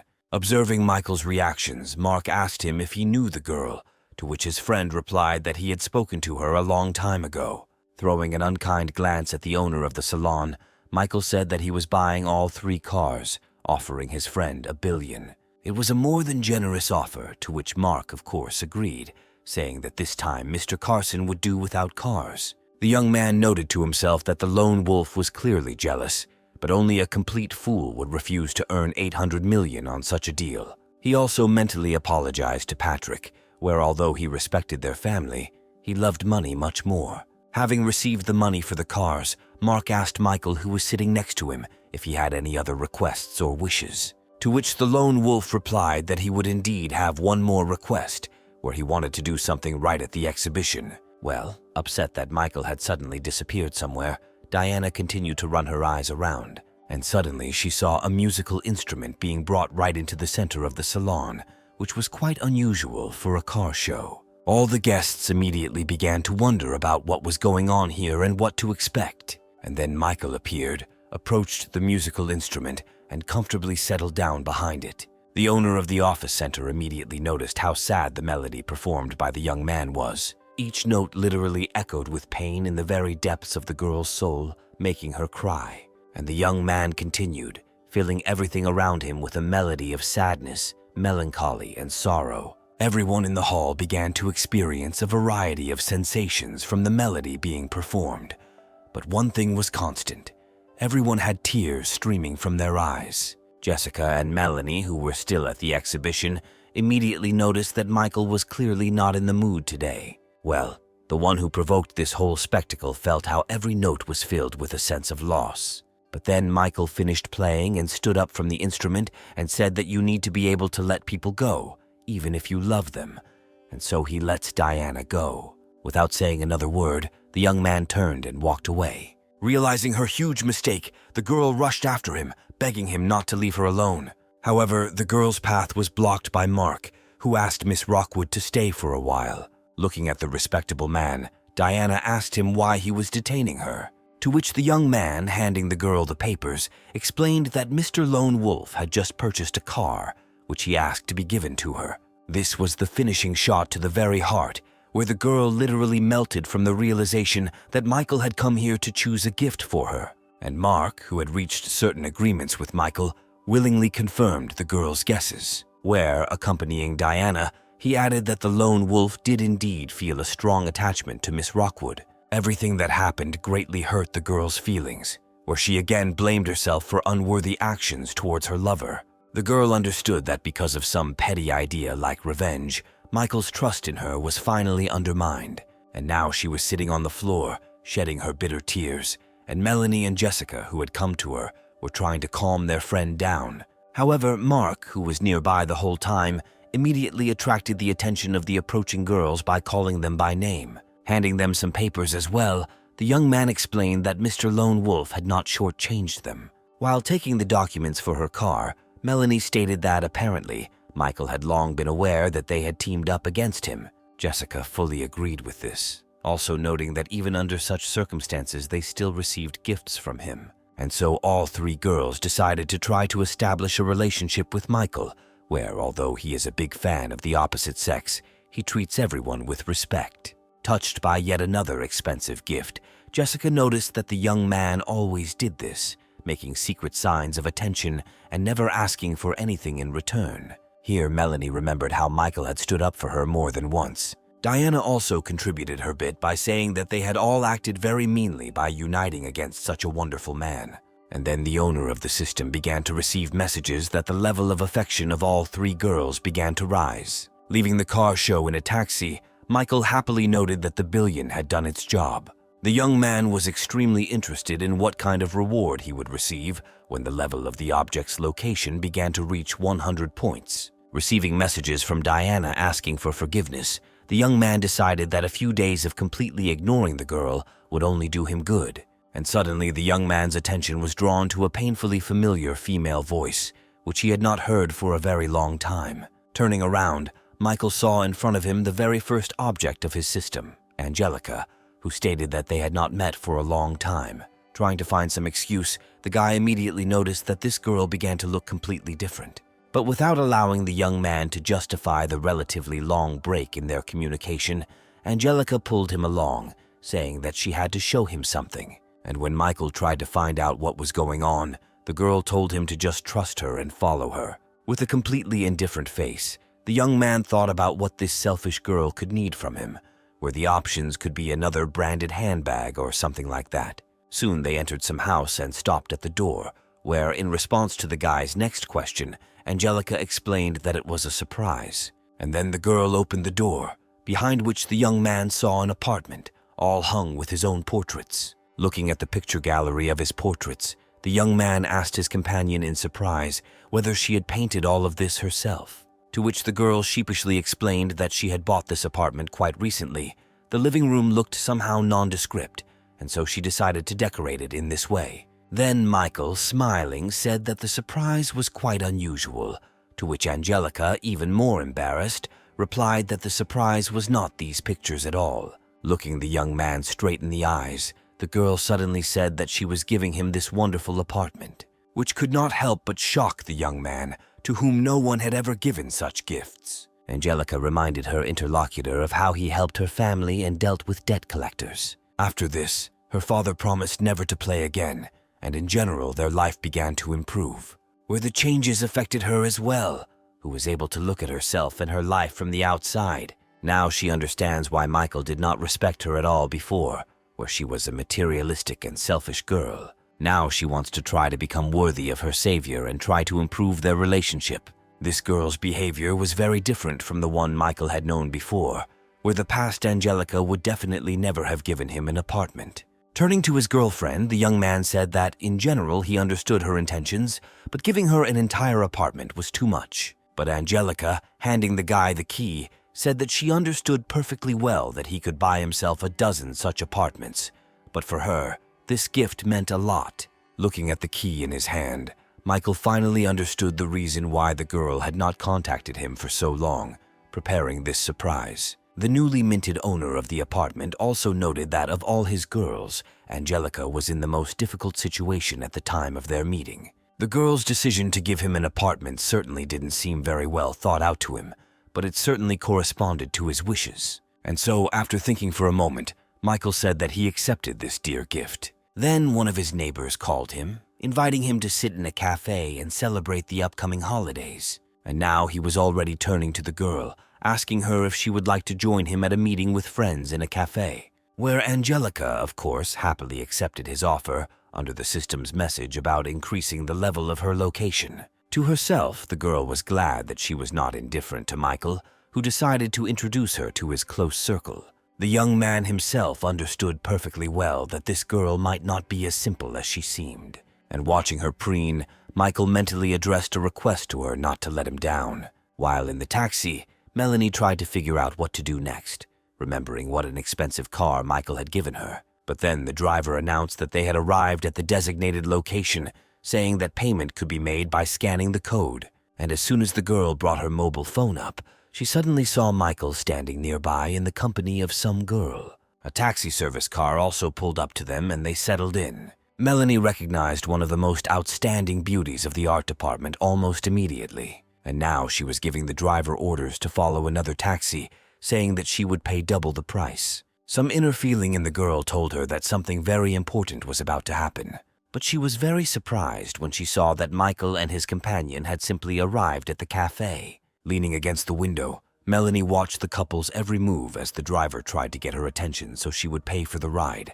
Hearing the man's requests, the girl apologized and transferred the money by scanning the code, after which she got out of the car and headed to the same cafe, deciding to continue surveillance. Michael's friends greeted him loudly, noting at the same time that the girl accompanying him looked very familiar. As the couple approached, the young people had the opportunity to examine her more closely. And now the guys were amazed that their friend was once again accompanied by one of the most famous beauties of the university. Meanwhile, Michael approached his friends and apologized for their delay. Observing the rules of decency, the young man decided to begin by introducing the girl to his roommates, whom she must have seen many times at the university. And the guys, who had only seen Angelica from afar but had never spoken to her, introduced themselves to her one by one. Then Michael tried to introduce his current companion to his friends, but the guys immediately stopped him, saying that there wasn't a single person at the university who didn't know Angelica. But one of the young man's neighbors asked a provocative question about what kind of relationship he had with the girl. This was clearly not expected by those to whom the question was addressed, nor even by the other guys nearby. Angelica was the first to speak, noting that she herself did not yet understand what kind of relationship there was between her and Michael. She also noted that she had been chasing him for a long time and even gave him an apartment, but he had not yet reciprocated, which shocked all three guys. And so they all agreed that their friend Michael was a real demon tempter. The attention of the entire company was drawn to a girl sitting next to them, who suddenly dropped something from her hands, where Melanie, convulsively clutching a fallen mug, noted with horror that Michael had been given an apartment. The girl blamed herself for the fact that for everything this guy did for her, she never thanked him, where now his opinion of her will definitely be completely ruined, and the girl who is now with him will gain an advantage. Realizing that Angelica could pose some serious competition, Melanie decided to write about it in the general chat. And so the dinner was over, where, having asked for the bill, the young people suddenly found out that it had already been paid by a girl from their company. And when everyone asked why she did it, Angelica explained that she was simply happy to spend time in such pleasant company and decided to treat the guys. Michael tried to say something else, but the girl asked him to stop, saying that this was the least she could do to thank him for his help.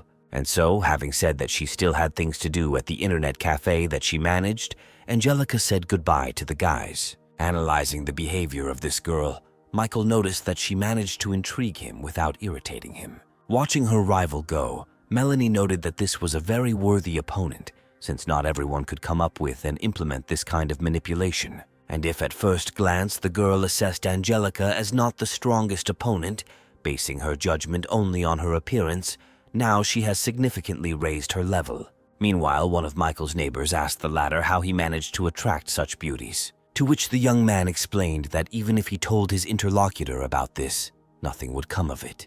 And suddenly, Michael's neighbor noticed that today, Angelica appeared before them in a completely different light, and therefore Michael should be very attentive and sensitive to her. After listening to his friend, the young man replied that he was not one of those who could allow himself to break a girl's heart so easily. Continuing their simple dialogue, the friends soon found themselves on the street, where, unexpectedly for both sides, a meeting took place between Michael and Billy, who called Jessica and informed her about his enemy's promiscuous relationships. Without saying a single word to each other, the young people went their separate ways, where the wily Billy mentally gloated over the fact that Michael had no idea who was causing him problems. At that moment, a luxury business class car suddenly braked next to the young people, and then Diana appeared on the street, looking more than serious, so one could think that she was going to at least beat someone up well. When he saw the charming girl whom Billy had once tried to hit on, he couldn't take his eyes off her, and when she headed towards where Michael was standing,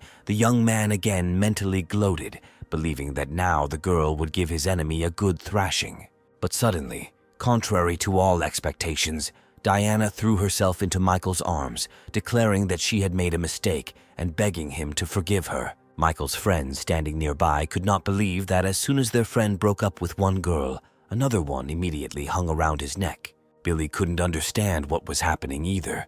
He didn't believe that this formidable girl was behaving so strangely. Meanwhile, Michael, responding to Diana's argument that she had deleted Patrick's contacts, said that he had no claims against her since they were not connected in any way, and she was free to do whatever she wanted. To this, the girl explained that she had come to the exhibition that day in order to buy a gift for Michael. And so, having handed the young man the key to the very same luxury car in which she had arrived here, the girl asked him to accept it as an apology. Billy, watching what was happening, mentally noted that this girl didn't even deign to look at him, but was giving such a car to some Michael. Well, the recipient himself stood by the car and, looking at the key, thought about how Diana had learned to curb her character and draw the right conclusions. But continuing his game, the young man said that although he accepts the gift, it does not make any fundamental changes in their relationship, since it is now difficult for him to believe the girl's words. Then something happened that no one expected, where Michael loudly told Melanie to stop hiding, come over and get into the car so that he could drive her home. As she approached, the girl noted that she felt a little uncomfortable, since the young man should have given Diana a lift, not her. To which the young man explained that the car now belonged to him.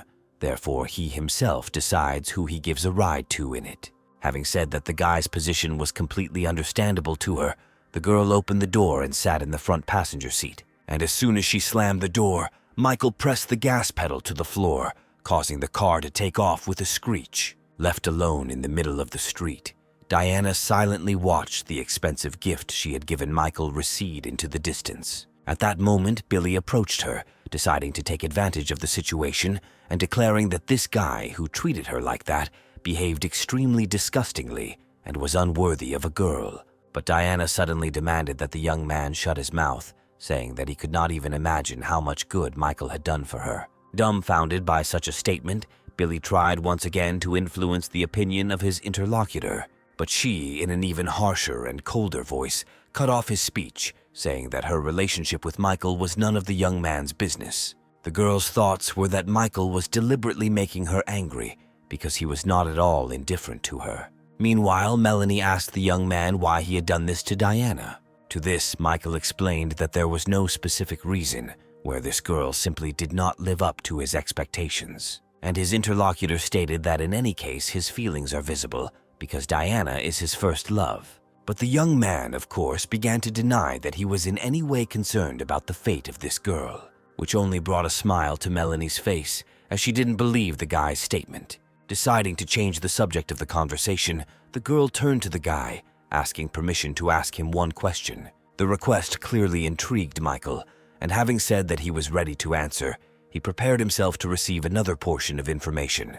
And so the girl asked why he gave her $1 billion worth of company shares and what his general relationship was with her.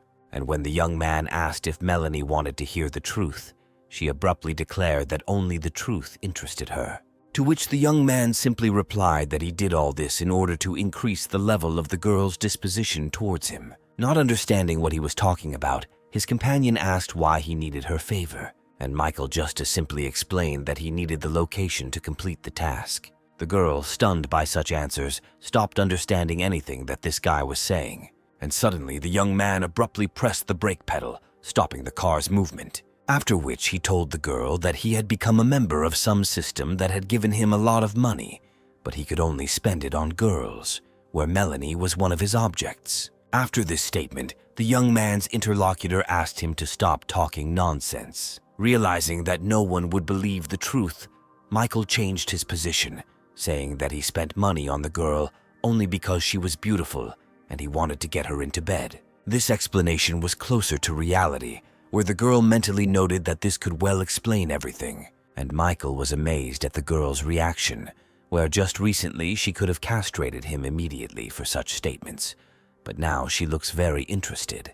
And so Melanie watched from the window of her home as Michael's car drove away. The girl blushed deeply, thinking that this guy was always talking nonsense, which meanwhile he regularly got away with. While washing the fruit, she thought that for the money he spent on her, anyone would have been in his bed long ago, and so she came to the conclusion that this guy was pursuing some completely different goals than just dragging her into bed. Then the girl received a call from Diana, to whom Melanie immediately informed that she and Michael were no longer together since he had driven her home and then left.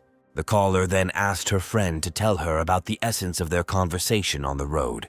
In particular, she was interested in whether Michael had talked about her, and Melanie told everything they had talked about, including the young man's answer to the question of why he had given her $1 billion stock. And then Diana realized that she too had wondered about the young man's investments, which obviously would not pay for themselves. And now there are suggestions that this guy is running some kind of big game of his own, which began with large investments in female bloggers. He then invested money in the Rockwood family's projects, bought a bankrupt broadcasting channel, an office center, and made other investments. On the one hand, all this looks like waste, but on the other hand, it could well be part of some global strategy. And then Melanie realized that their company had recently begun testing a new artificial intelligence, and Michael could have invested because he saw potential, where Diana immediately confirmed her interlocutor's guess. And now the girl openly stated that all these excuses about sexual interest were nothing more than a cover for Michael's true plans. This young man is very smart and cunning and can change the world, where he clearly should not be underestimated. As the conversation ended, Diana suddenly received a message from Jessica, who asked her to rent out space in her office center in order to locate the office of her new broadcasting company there. Having answered her friend with consent, Diana immediately returned to her thoughts about how Michael had planned all this a long time ago. At the same time, Michael himself sneezed and thought that someone was definitely remembering him, because after the system was strengthened, he practically stopped getting sick. Having collected his thoughts, the young man attracted the attention of all his roommates by saying that he had important information. And when everyone had stopped what they were doing, which for the most part were computer games, the young man announced that he was moving. At that very moment, everyone in the room threw themselves at his feet, begging him not to rush into moving until he taught them how to attract girls properly. To which Michael replied that to do this, first of all, he needed to become as handsome as he was. At the same time, while at Jessica's villa, her friend Joanna happily stated that all preparations were completed, and they could begin recruiting people to work for their broadcasting company. To which the girl said no less joyfully that the first person she would hire was Joanna herself, who would get the position of executive director. After which Jessica said that it would definitely take some effort to find people who would conduct live broadcasts. And while her friend was talking about the possibility of looking among her familiar presenters, the girl remembered that she had a contact with a former employee of a bankrupt broadcasting company. Loudly ordering the young man to get out of her life, the woman splashed all the water in her glass in his face, which, however, did not anger the guy at all, who calmly said that he himself did not particularly want to continue to maintain this relationship. Julia was already shaking all over from the mere sight of this guy, but his last words only added fuel to the fire. She reminded the young man that she had supported him for several years, but he replied indifferently that now the woman had no money, and therefore she no longer interested him, since she was not able to give him the kind of life he was accustomed to. And now he was already turning around, leaving the cafe and throwing in a farewell that he had paid today's bill, since he believed that his ex simply didn't have the money for it.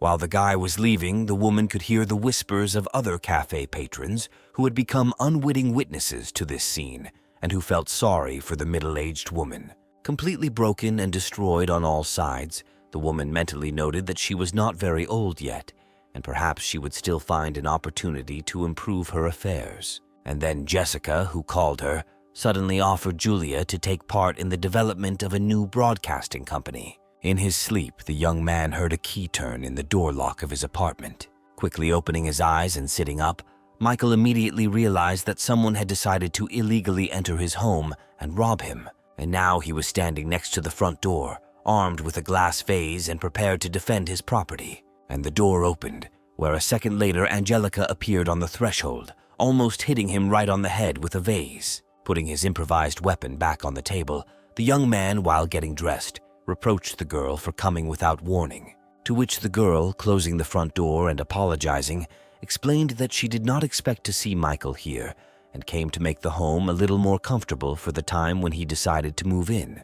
And when Angelica turned around, she noticed with pleasure that this guy simply had a great body. And then, as if reading the girl's thoughts, Michael noticed that she had seen him with a bare torso, where now their position should be equalized. Blushing a little and looking thoughtful, Angelica said that if her interlocutor really wanted this, then she would find it possible to do it. After listening to the girl, Michael said that he was speaking absolutely, because he was already quite an adult man. Deciding to see who would win this game, the girl grabbed the bottom of her t-shirt and began to take it off, where, seeing this movement, Michael was horrified, stopping the guest and saying that he was just joking. In response, the girl cheerfully told her interlocutor not to worry so much because she was also joking.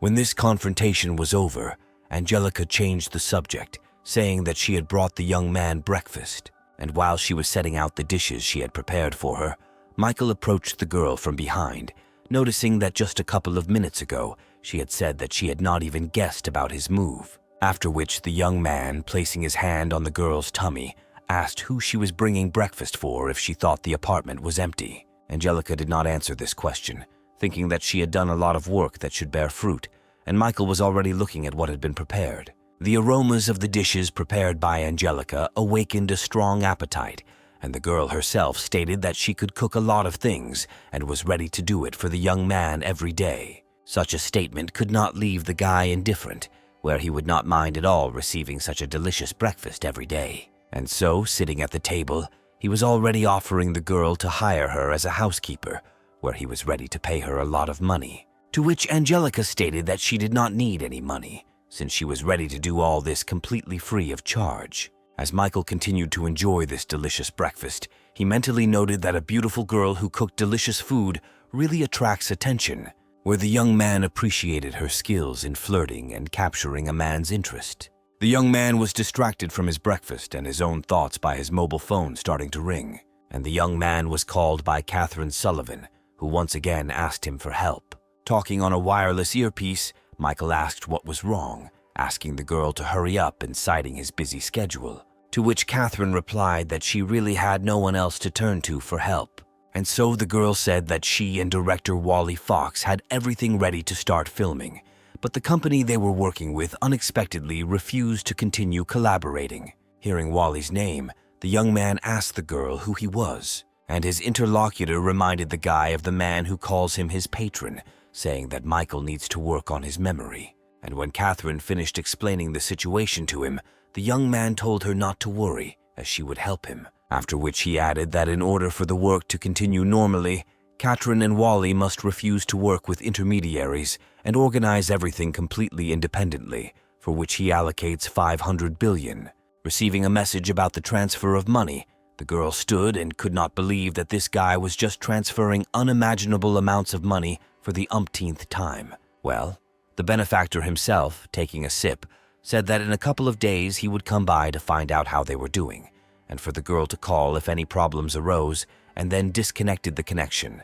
Putting her phone aside, Catherine noted that Michael was talking about 500 billion the same way she would talk about 5 cents. Well, the rich man himself, having finished breakfast, thanked Angelica for this wonderful food. But immediately after this, he noted that he found it reasonable to leave this apartment after all. The girl, who had not expected such a statement, exclaimed in alarm, asking why he had decided to do this. And so, having assumed the most open and submissive pose, Angelica asked him in her melodic voice what she had done wrong. In response, Michael explained that he would not be able to feel at home here if a girl were to show up at his place without warning. Immediately after which the young man added that the problem could be solved if she was ready to give him the second key to the apartment. Agreeing to the conditions put forward, Angelica sadly handed her interlocutor the second key. The cunning girl noted to herself that she had several such keys in reserve. But Michael, as if reading her thoughts, suddenly said that he understood perfectly well that his morning guest might still have the keys,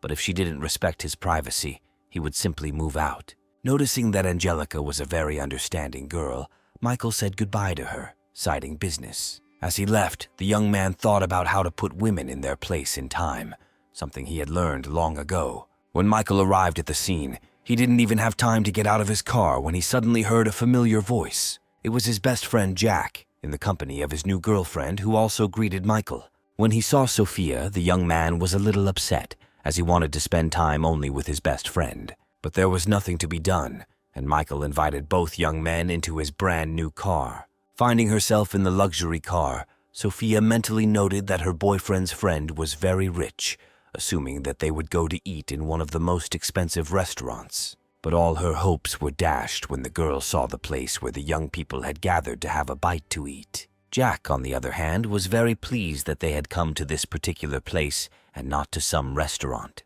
And now he was happily telling his companion that there was very tasty food here, which the girl would definitely like. Having supported her boyfriend's mood, the girl at the same time thought that this Michael could only be pretending to be rich, since rich people definitely don't eat in such places. They were already sitting at one of the tables when the company's attention was suddenly drawn to a news story on TV. And then Catherine appeared on the screen, greeted all the viewers, and said that she had to report some very important information. And so the girl told them that Mr. Lone Wolf had invested 500 billion in their company, with which they were going to create the largest company in the film industry. Michael's friend understood that they were talking about him, and immediately asked if he really decided to reshape the world of cinema. Well, Jack's companion's mood instantly changed, where she fully realized how rich her boyfriend's friend was. Michael himself was not very happy with the fact that Catherine's statement made him so popular. Meanwhile, Jack did not stop, begging his friend to get autographs for him from Catherine and other stars. And when the young man started asking Michael where he got all that money from, the latter literally had to shut him up with food.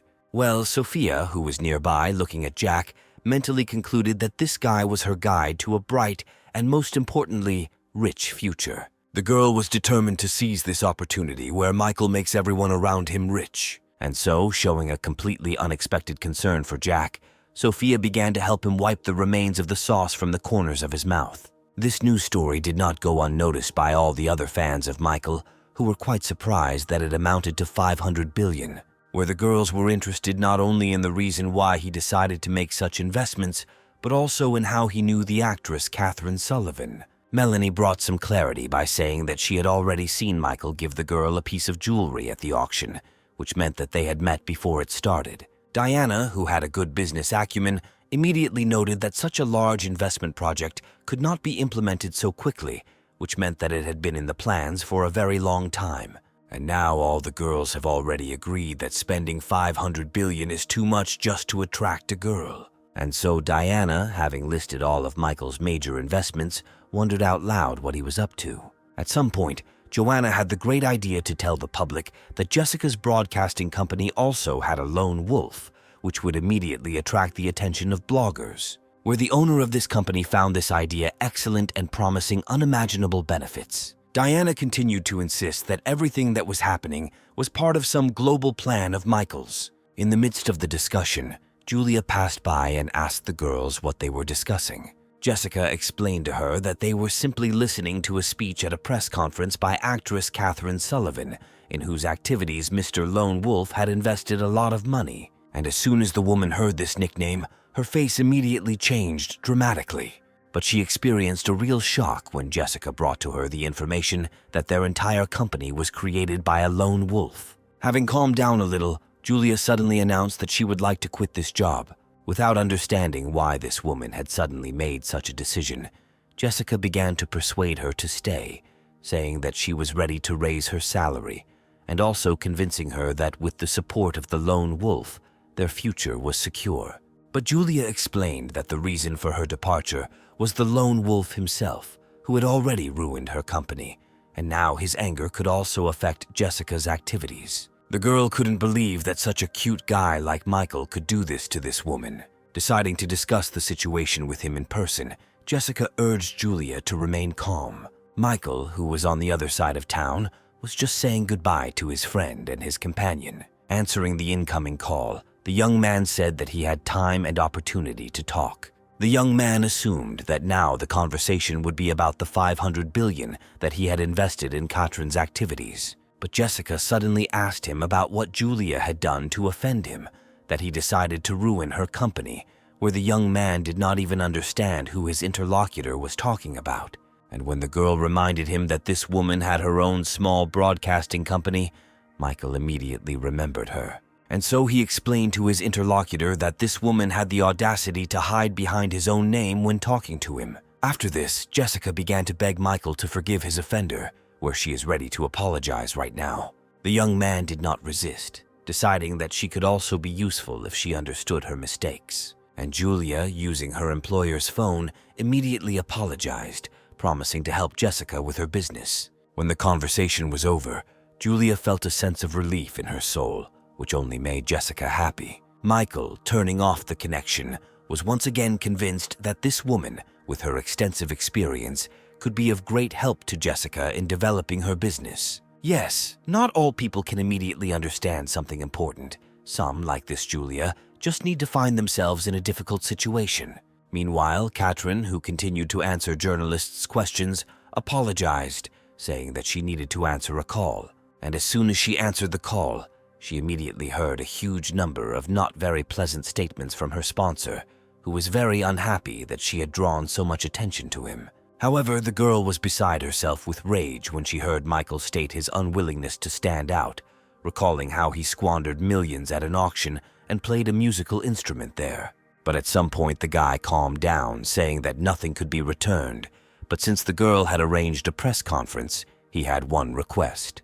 Without interrupting her patron, Catherine wondered what this unpredictable man might need this time. And when Michael voiced his request, the girl, smiling slightly, replied that she would do everything without any problems. And now she's back to addressing reporters and viewers, saying it was an important call from her lone wolf sponsor.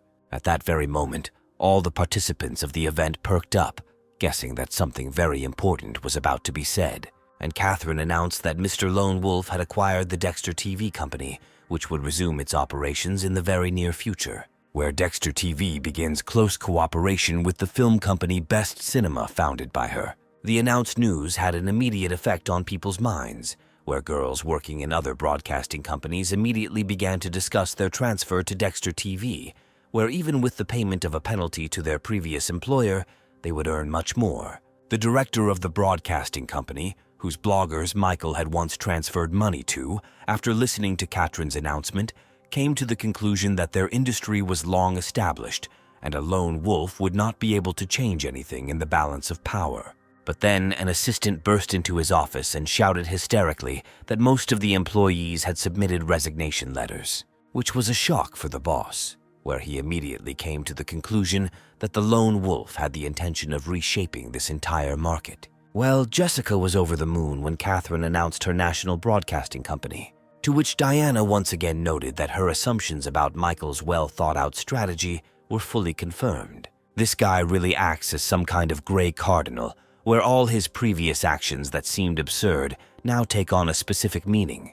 At this point, Joanna entered the conversation and also stated that all of Michael's actions were explained by his desire to invest. And right after that, Diana said that in that case he was not spending the money to attract more girls, where Melanie and Jessica left off, concluding that he simply deemed them most worthy of being part of his plan. And now all three girls were asking themselves the same question, where they wanted to understand whether Michael had any real feelings for them. Diana was the first to break the silence, saying that at the moment no one was clear whether Michael liked any of them, but under any circumstances she decides to stay by his side until he makes his own choice. The other girls just looked at each other after what was said. Julia diffused the situation by saying that men value strong and self-sufficient women and suggested that everyone return to work. Everyone agreed with this argument, deciding that the one who would bring him the greatest benefit and advantage would stay with Michael. The man who approached Veronica gave his address and last name in order to receive a postal item,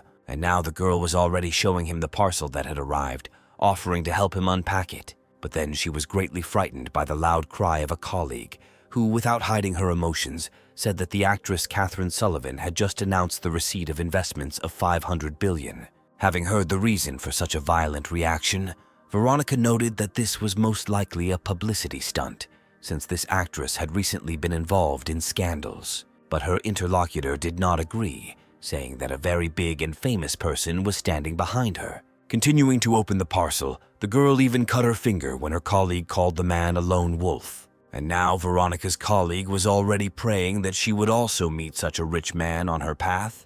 Well, the man receiving the parcel immediately joined the conversation, recalling that he had seen the moment when the lone wolf transferred huge sums of money to female bloggers. Veronica, for a while, fell into a state of stupor, trying to at least imagine the sum of $500 billion and thinking about what and when she did wrong in this life. The glass of water flew several meters and shattered into pieces with a loud ringing sound, hitting the canvas of a painting hanging on the wall, and the man in glasses, sprawled in a chair, noted with displeasure that this lone wolf was constantly interfering with his business. While collecting the shards from the floor, a very attractive and provocatively dressed girl reported to the gentleman that she had already ordered him to find out everything, and the man, as if he had not heard the girl's words at all, turned to the portrait of Catherine, asking her whether the lone wolf really was her secret patron and whether he had accidentally helped her get rid of Floyd Hicks. But then he stood up and went to the window and shouted that he was the heir of the Calloway family and always got everything he wanted. The assistant who approached him told the gentleman everything that her team had managed to gather regarding the activities of the new film company. And when the girl suggested that it was only a question of big money, the man called her very naive. But at the same time, he noted that his family had an incredible number of connections and money, so competing with them was useless. Continuing his thoughts out loud, Adam said that most likely his opponent understands all this, but definitely has some kind of secret side plan.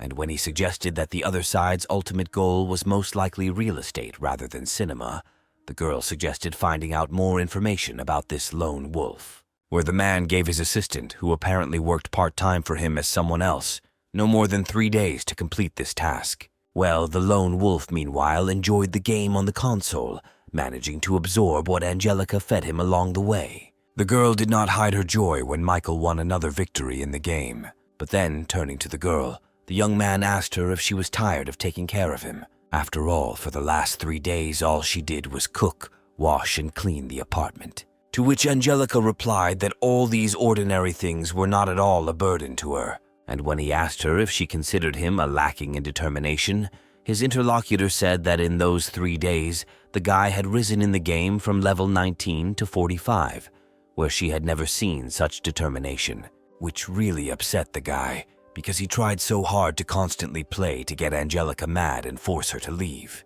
When he started getting ready, the girl tried to ask to go with him, but he said that he was going to important negotiations. Having decided not to be intrusive, since men value their independence above all else, Angelica simply wished him good luck in business. As she watched Michael go, the girl thought that he would soon get used to her care, and then he would definitely not go anywhere. She had no intention of losing to the other girls hanging around this guy under any circumstances. The people standing behind Katrin quietly whispered about why this whole festive event was organized, where the most knowledgeable explained that a big man was coming to visit them today. And now the leader of this meeting was already heading towards the approaching car, greeting the lone wolf as he climbed out of the car.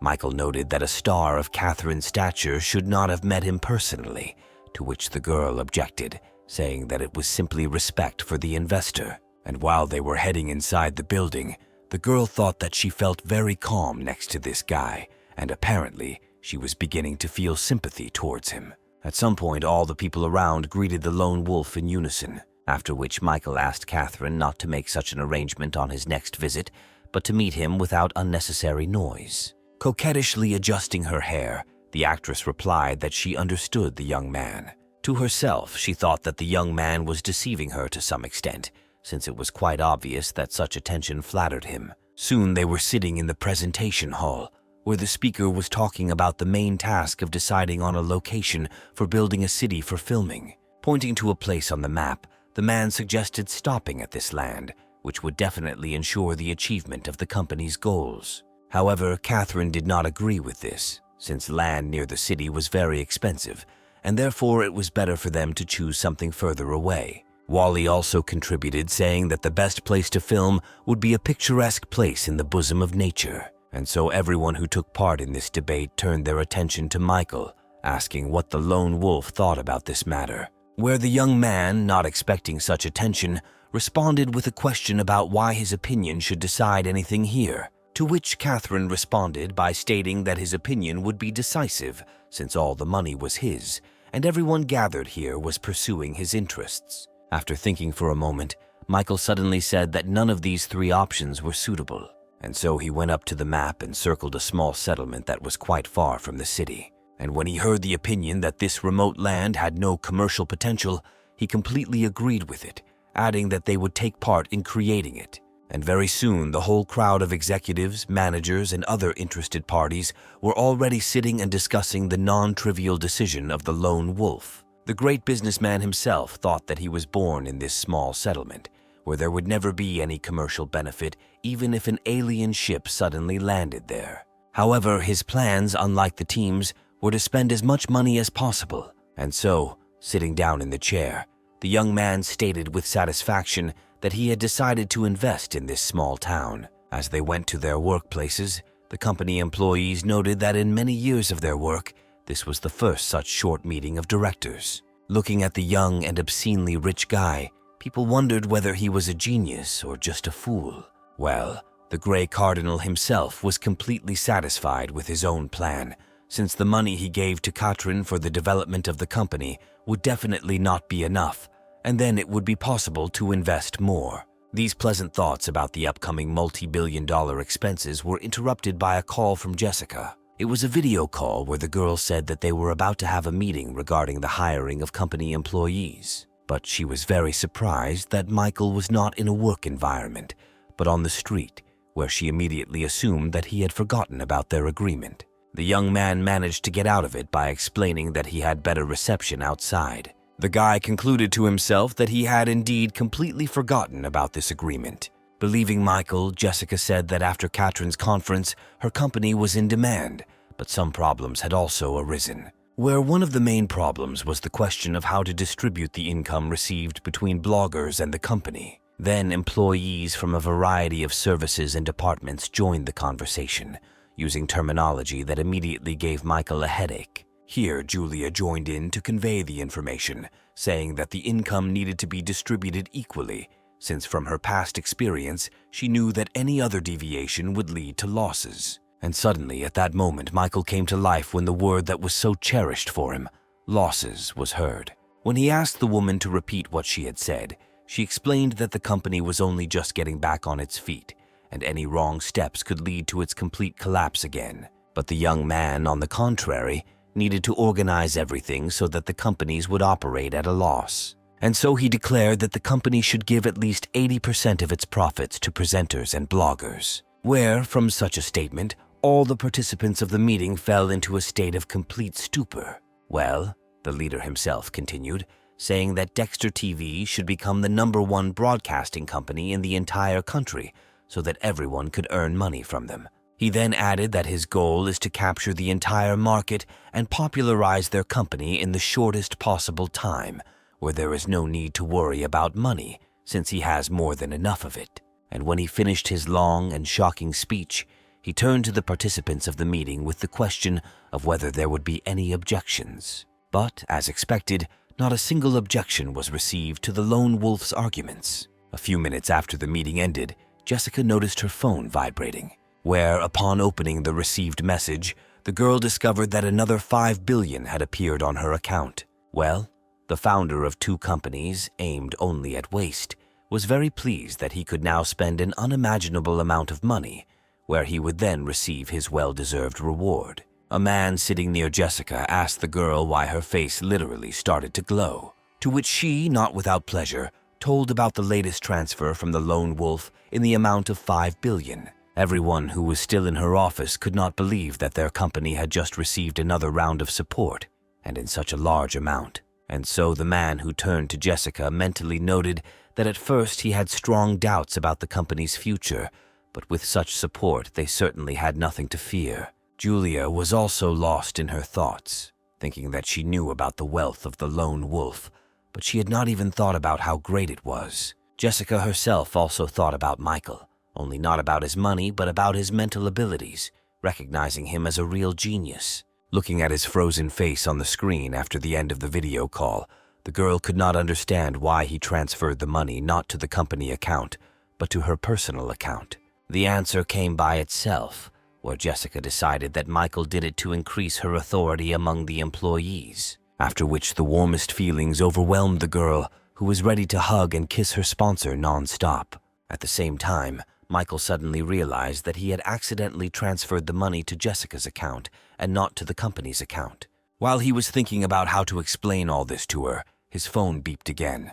Having read the message from the one to whom he transferred 5 billion, where she sincerely thanked her dear man, the young man could not understand what kind of outburst of tenderness this was. But in essence, this did not change anything, where Michael was only interested in this girl spending as much of his money as possible. Because once his minions spend a ton of money and destroy the business, they will rely on him even more. Jessica herself left her office and went to another part of the premises rented by her company, where the majority of employees worked. The girl loudly announced that their company had received new investments in the amount of 5 billion, which would become their main capital for development. To the delight of all employees, she announced a doubling of salaries as well as quarterly bonuses, adding that Dexter TV should become #1 among competitors. Naturally, the workers were immensely inspired by such good news about the increase in wages, and therefore were ready to work without sparing themselves. Well, Jessica, watching people's reactions,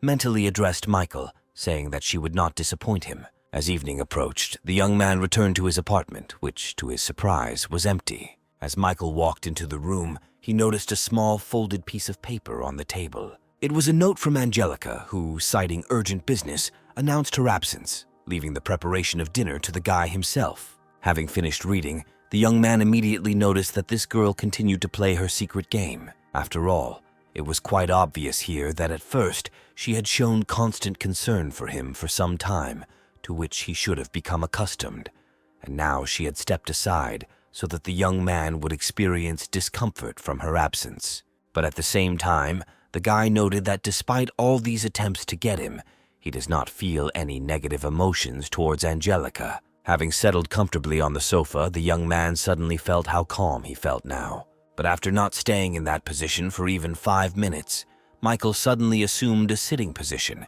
deciding that he needed to visit his parents. And now he was already sitting on a high-speed train taking him to his small homeland, where he was exhausted from the heat and stuffiness. However, the railway did not deliver him directly to his home, where the young man had to travel the next part of the journey by bus. And so finally, he left the no less stuffy interior of the bus, noticing that before the road home seemed much shorter. The young man could only explain his feelings by the fact that his lifestyle had changed greatly recently, where he had become increasingly accustomed to comfort. However, today he could not make the entire journey in his luxury car, as his parents and everyone who knows him would immediately have a lot of questions. While Michael was walking, lost in his thoughts, his attention was drawn to a car that stopped nearby. Behind the wheel was one of Michael's former classmates, Spencer Fry, who asked whether his friend was still studying or had already found a job. When the young man replied that he was studying at university and had come home for the holidays, Spencer invited him to get into the car and talk. Once the young man was inside, he began to play the role of a poor guy who was very impressed with such an expensive car. This clearly flattered her owner, who noted that no one really needed her education, where his employment in the fish business brought in a very solid income. And while he continued to brag, Michael continued to pretend that he was very impressed with the achievements of his former classmate. Suddenly, the attention of the young people was drawn to a beautiful girl who appeared on the road. Michael literally stared at this beautiful creature, where the girl seemed very familiar to him, and so his memories moved to the distant school past, where in this beauty the young man finally recognized his old friend Kiara Larson. Spencer, who also noticed the girl, could not help but notice that old man Larson's daughter was becoming more beautiful every year, and he was not at all averse to getting her for himself. Pressing the gas pedal, the young entrepreneur drove up to the lonely standing girl. Well, Kiara, through the lowered window, noticed Michael sitting in the passenger seat and was very happy that he had returned. Well, Michael himself simply could not take his eyes off this charming girl who possessed some special, natural, and very attractive beauty. And so he got out of the car and, as he had done many years ago, patted the girl on the head, asking if she had done her homework. To which Kiara indignantly responded that she had long since graduated from school and was no longer a little girl to be ruffled on the head. Here, Spencer, who had also left the car, joined the conversation and immediately began to offer the girl to become his wife, where she would not need anything. But Kiara turned away and declared that the groom was not at all to her taste and was also overweight. But the guy did not give up, saying that he was even ready to lose weight to achieve his goal. The girl then stated that Spencer, who was older than both Ciara and Michael, was already too old for her. And while she was saying this, the system announced to Michael that a new object had been discovered, which however could not be tied to the owner since it already had too high a location level. The young man was very upset that the system was unable to link a new object with which he could spend some more money. This beautiful girl seemed to Michael like a kind of precious stone, but the financially interested young man immediately decided that he simply needed to lower the level of the object's location, which he had already had to do before. And then he suddenly started to support Spencer's position, urging Kiara to think about his offer and not to play hard to get, since this guy had already reached great heights. And as Michael continued to elevate his comrade,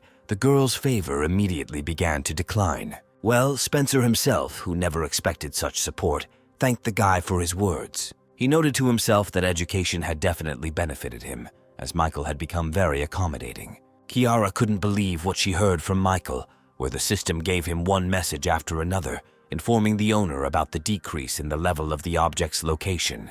And finally, the girl's location reached 0, and the system announced the addition of a new object, which made the guy very happy. And the girl, upset by the young man's words, turned around and ran away with not very flattering words addressed to Michael. The young man mentally apologized to her, also mentally explaining his behavior by the fact that for completing the task with this object, he would receive a considerable amount of money in the form of reinforcement points and new skills. After saying goodbye to Spencer, Michael finally made it to his parents' house, where he couldn't understand why no one was answering his knock or opening the door. But then his attention was drawn to a neighbor who asked the guy to come to her. As the boy approached, the woman, whom everyone here called Aunt Laura, said that the boy had better go back to where he came from.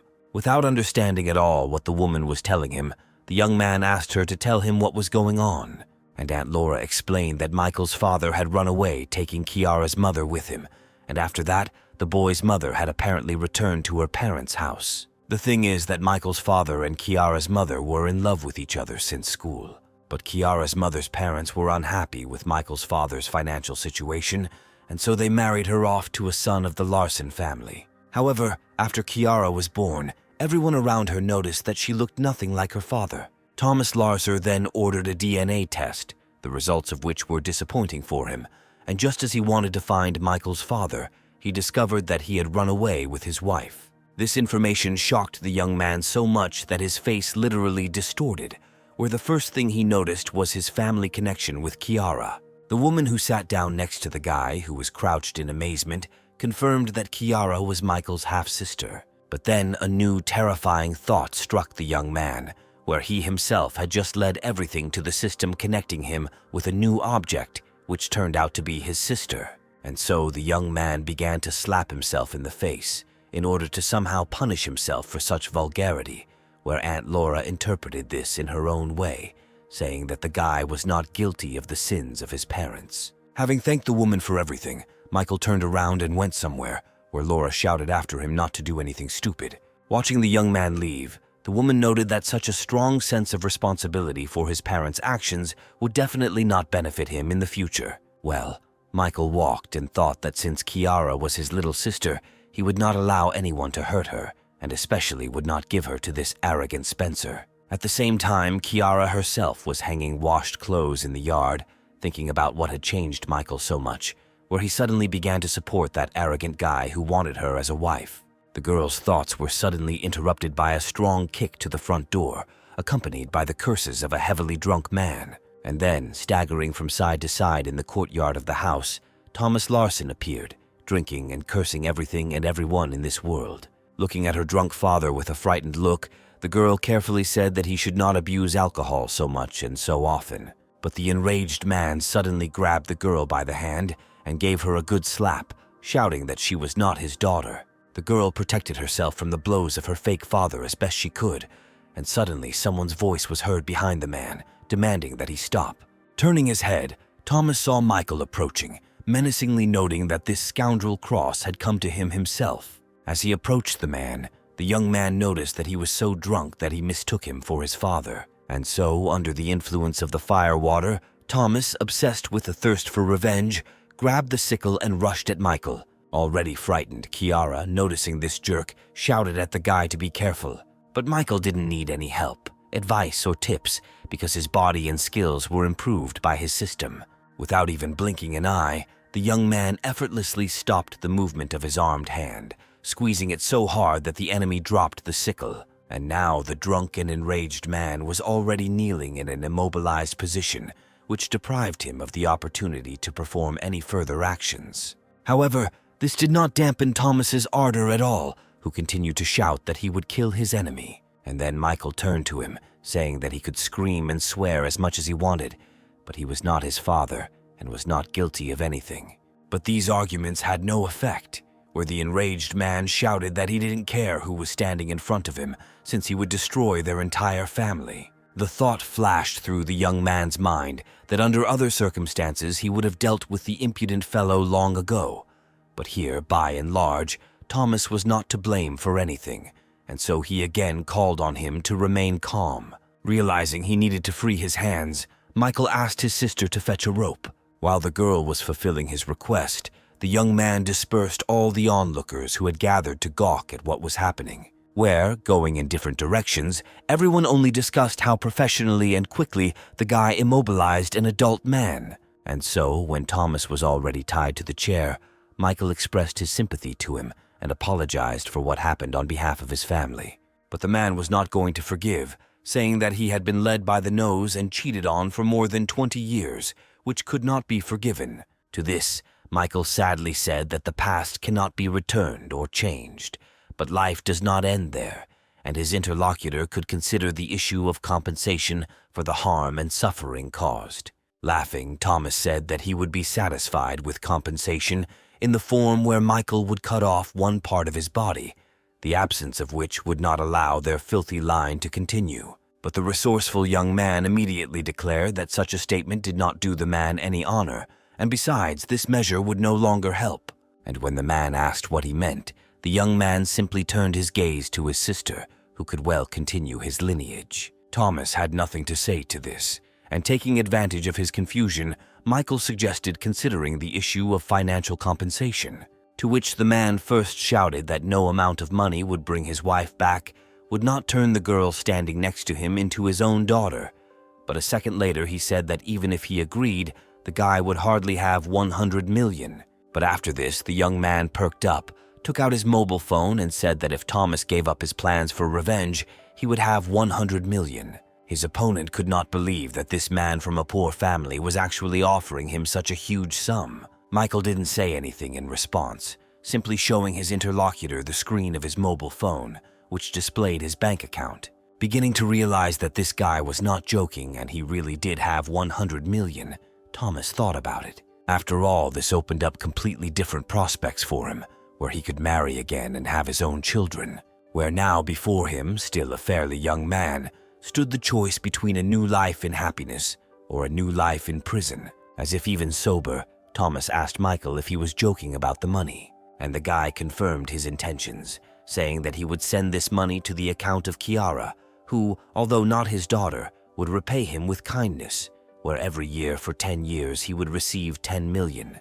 And when Thomas asked why not the whole amount at once, Michael explained that it was his insurance against a possible change in the man's plans. Understanding all the pain that his father had caused Mr. Larson, the young man hoped that this money would somehow help him cope and start his life anew. Meanwhile, Kiara, who had heard the entire conversation, was in shock that she was not the daughter of the man she considered her father, but was Michael Cross's sister. The system had already started sending messages about the increase in the girl's affection level, who was delighted with how her brother had protected her. Michael immediately noticed that the system messages were different from the messages about other girls, where in this case Kiara was motivated not by financial interest, but by feelings of kinship and trust in a loved one. After transferring the money, Michael approached the man, saying that he would now untie him and asking him not to do anything stupid. And when he finished freeing the prisoner, Kiara approached him and asked her brother for the opportunity to live with him,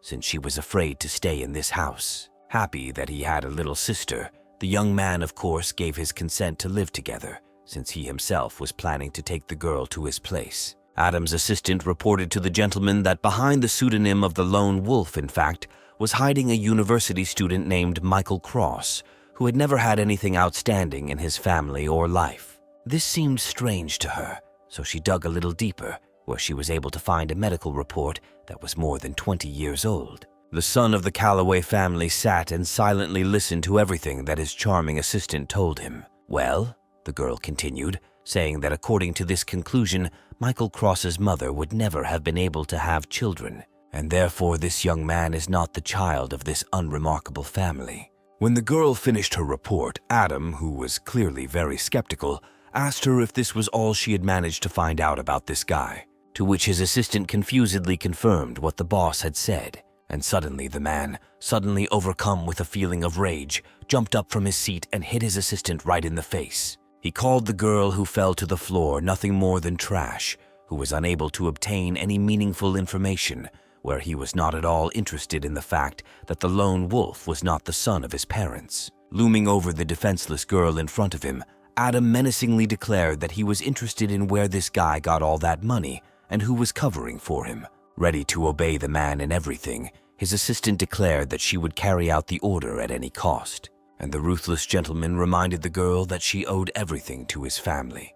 But at the same time, she was not the only one, and finding a replacement for her would not be difficult. And so he let his assistant go, ordering her to keep him constantly informed of events. As Michael approached the shower, he told his sister that he had brought a towel and some clean clothes left by his mother, which he would leave at the door. The girl, taking a nice hot shower, thanked the young man for his attention and care. Exposing her beautiful face to the warm streams of water, the girl thought about how she was no longer needed by anyone, neither her father nor her mother. However, now she has an overly rich brother whose wealth raises a lot of questions, as his family are fruit merchants. As she turned off the water, Kiara thought that if this guy who had treated her so well had gone down the wrong path in pursuit of money, then she should help him. Meanwhile, Michael, once again unable to get through to either his mother or father, sat and thought about how his exemplary parents had run away, leaving him with a lot of problems. Then Kiara came out of the shower and told her brother that she had finished her water procedures. While she was drying her hair, Michael looked into her clear and beautiful eyes, which attracted him greatly. Having shown the girl the place where she would sleep, the young man was about to go to his room, but the girl unexpectedly grabbed him by the clothes. In a timid voice, she asked her little brother to spend the night with her in the same room, where she was even willing to settle on the floor. Looking at the girl and exhaling heavily, Michael agreed to fulfill her request, deciding that it was normal for brother and sister to sleep almost together. Having already settled down on the bed, the young man still could not believe that he had a younger sister. The next day, Catherine, accompanied by bodyguards and company employees, had already arrived at the place where the company was buying land. When she left the train carriage, she immediately noticed that she found herself in some kind of backwater. The girl was met by a man who introduced himself as a representative of the administration of their town and greeted the guest. Having thanked him for the warm welcome, the actress headed to the car prepared for her. And so, very soon, the girl arrived at a plot of land where heavy machinery had already begun to work. The man accompanying her reported that the development of new company lands had already begun in this area. Meanwhile, a man standing in the crowd took out his mobile phone and called the person who had sent him to control the situation. David McEnroy was not without joy when he heard the report that the company had already begun to develop the land. Having finished the conversation, the man turned to his assistant, ordering him to begin implementing their plan and buy out the neighboring lands at an inflated price. As the man with glasses walked away, the calculating man mentally addressed the lone wolf, saying that he did not want to cross his path at all, but simply saw a way to make a little money. Meanwhile, the assistant to the head of the McEnroy family, having left the boss's office, took out his phone and made just one call. But after this call, a real chain reaction followed, where some people called each other, passing on important information and reporting that they were already sending their people to buy land. Meanwhile, Michael sat in the watermelon patch, noting that his parents had abandoned the entire harvest. It was here that he received a call from Catherine, who told him the sad news that all the land they were going to buy had suddenly skyrocketed in price. However, for the young man, this was not bad news, as it opened up the prospect of spending even more money, where his interlocutor decided that he had not heard what she had said, calling it very good news. And Michael corrected what he said a little, explaining that he simply meant that he could easily deal with this problem. But suddenly, when he tried to transfer money to Catherine, he received a message from the system that this operation could not be carried out. He tried to do it again, but the system again refused, saying that the owner had his own benefit from the activities of the film company and therefore was suspected of money laundering. Having started looking for a way out of the current situation, the young man found nothing better than to transfer money through his beloved sister, where Kiara, noticing her brother's gaze, asked him who he was talking to now, to which the young man explained that he had spoken with actress Catherine Sullivan, with whom he is not in a romantic relationship. However, the girl did not believe the young man's words, believing that he was aiming far above his head, despite the fact that he was not at all poor.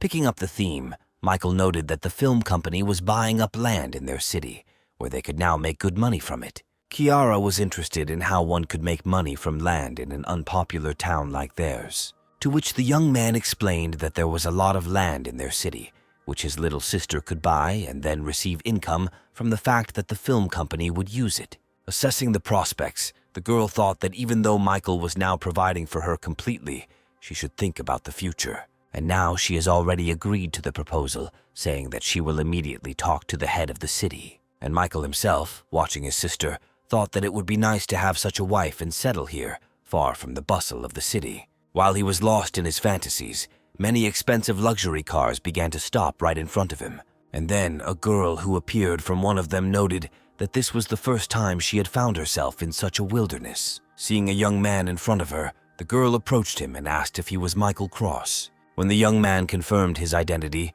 the girl introduced herself as Elizabeth Carson.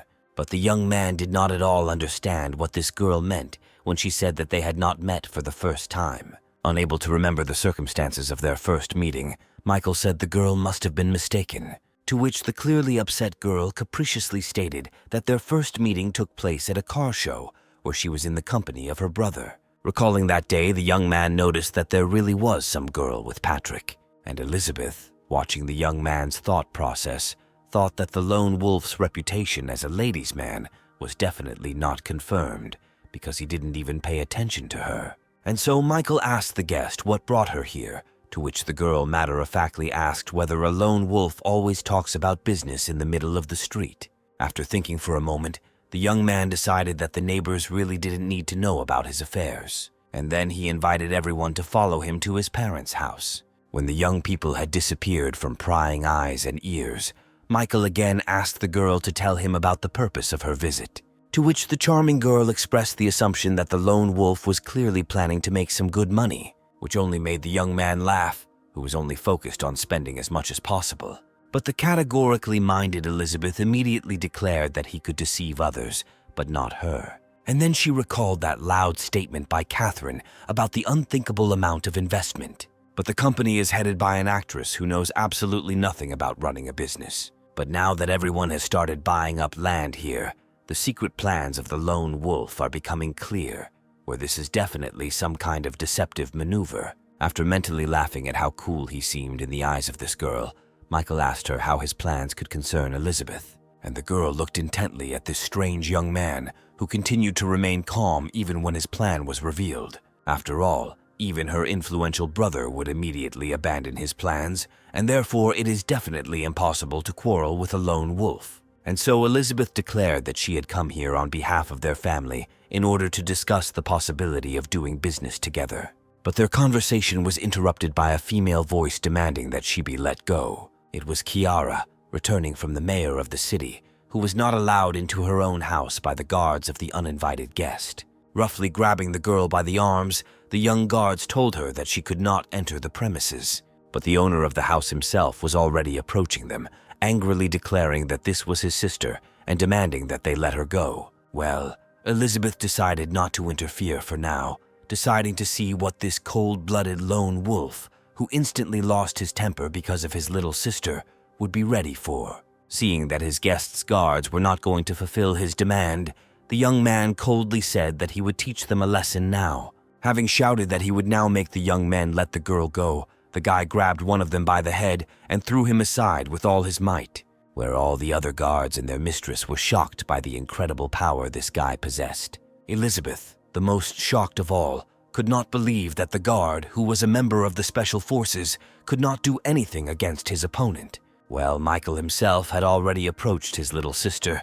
for whom he was ready to tear anyone apart. Elizabeth, watching every move of the young man, was already dreaming of getting this man for herself. And then the system issued another message, informing the owner about the addition of a new object in the person of the youngest daughter of the Carson family. But Michael did not express joy about this, looking sternly at the girl and accusing her of coming to this house to insult his loved ones. And when Kiara asked who this girl was, her brother replied that she wanted to discuss cooperation issues, but apparently their conversation was over. Contrary to all Michael's expectations, his dear little sister was enchanted by Elizabeth, who at such a young age was already engaged in such important affairs and negotiations. Well, the business girl herself reluctantly agreed that she was to some extent to blame for the guards' actions, although her brother had recruited them.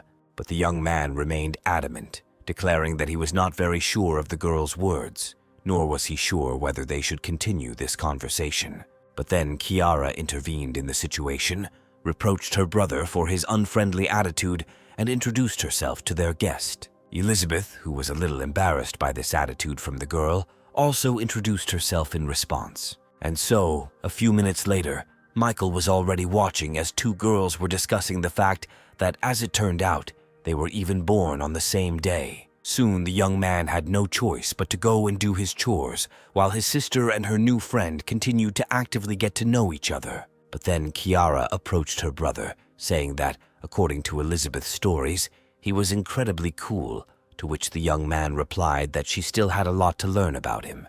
The system announced an increase in the level of affection between the sister and her brother, and she herself was already sitting next to him, ready to listen to new details from the original source. Watching her relatives, Elizabeth noticed to herself that this guy and his sister had a very warm relationship. And with such a huge fortune, This young man lives in some remote place and just sits in the yard sorting through bean pods. The girl could not believe that such men even existed, and the system was already announcing to Michael an increase in his level of favor and a second new object. The young man responded to Elizabeth's request to spend the night with a categorical refusal, saying that their relationship was purely business. But she insisted, saying that she really wanted to experience life outside the big city and that only 2 people lived in such a big house. Here, Kiara also joined in the persuasion, asking to allow her new friend to stay for a few days. About to say something categorically negative, the young man turned his head and immediately met those pure and innocent eyes. And so his positions were captured, where he told the girls that they could do whatever their hearts desired, which made them immensely happy. The young man thought to himself that he would show this impudent girl all the delights of life in a country house, where she herself would soon run away from here. Well, Elizabeth noticed that everything was going very well for her, where she now had a chance to observe this mysterious character. Lying in his room, Michael couldn't fall asleep, listening to his sister's voice, who admired her friend's outfits. Turning on his side, the young man also thought about how cooperation with the Carson family could be useful, where with their help, he could always remain in the shadows. Hiding from the squeals and girls' laughter with a pillow, Michael thought about how his older brother had let Elizabeth go to some unknown man, not knowing what he could do to her. An excessively loud noise coming from outside the window made the young man literally jump up in his bed. And when he came out of his room, Elizabeth met him and wished him good morning. Looking out into the street, the young man saw heavy construction equipment and immediately accused his guest of abusing his hospitality. But the girl objected to him, explaining that she simply decided to tidy up the place. Since she was going to live here for a while, she had to fix the toilet first. She then led Michael to the barn where the animals were kept, saying along the way that everything there was absolutely terrible. But now the pigsty sparkled with cleanliness, where each pig even had its own bath. Watching all this absurdity, Michael could only think that all rich people were a little crazy. Having finished inspecting the pigsty, Elizabeth led the young man into the room in which she planned to live for some time.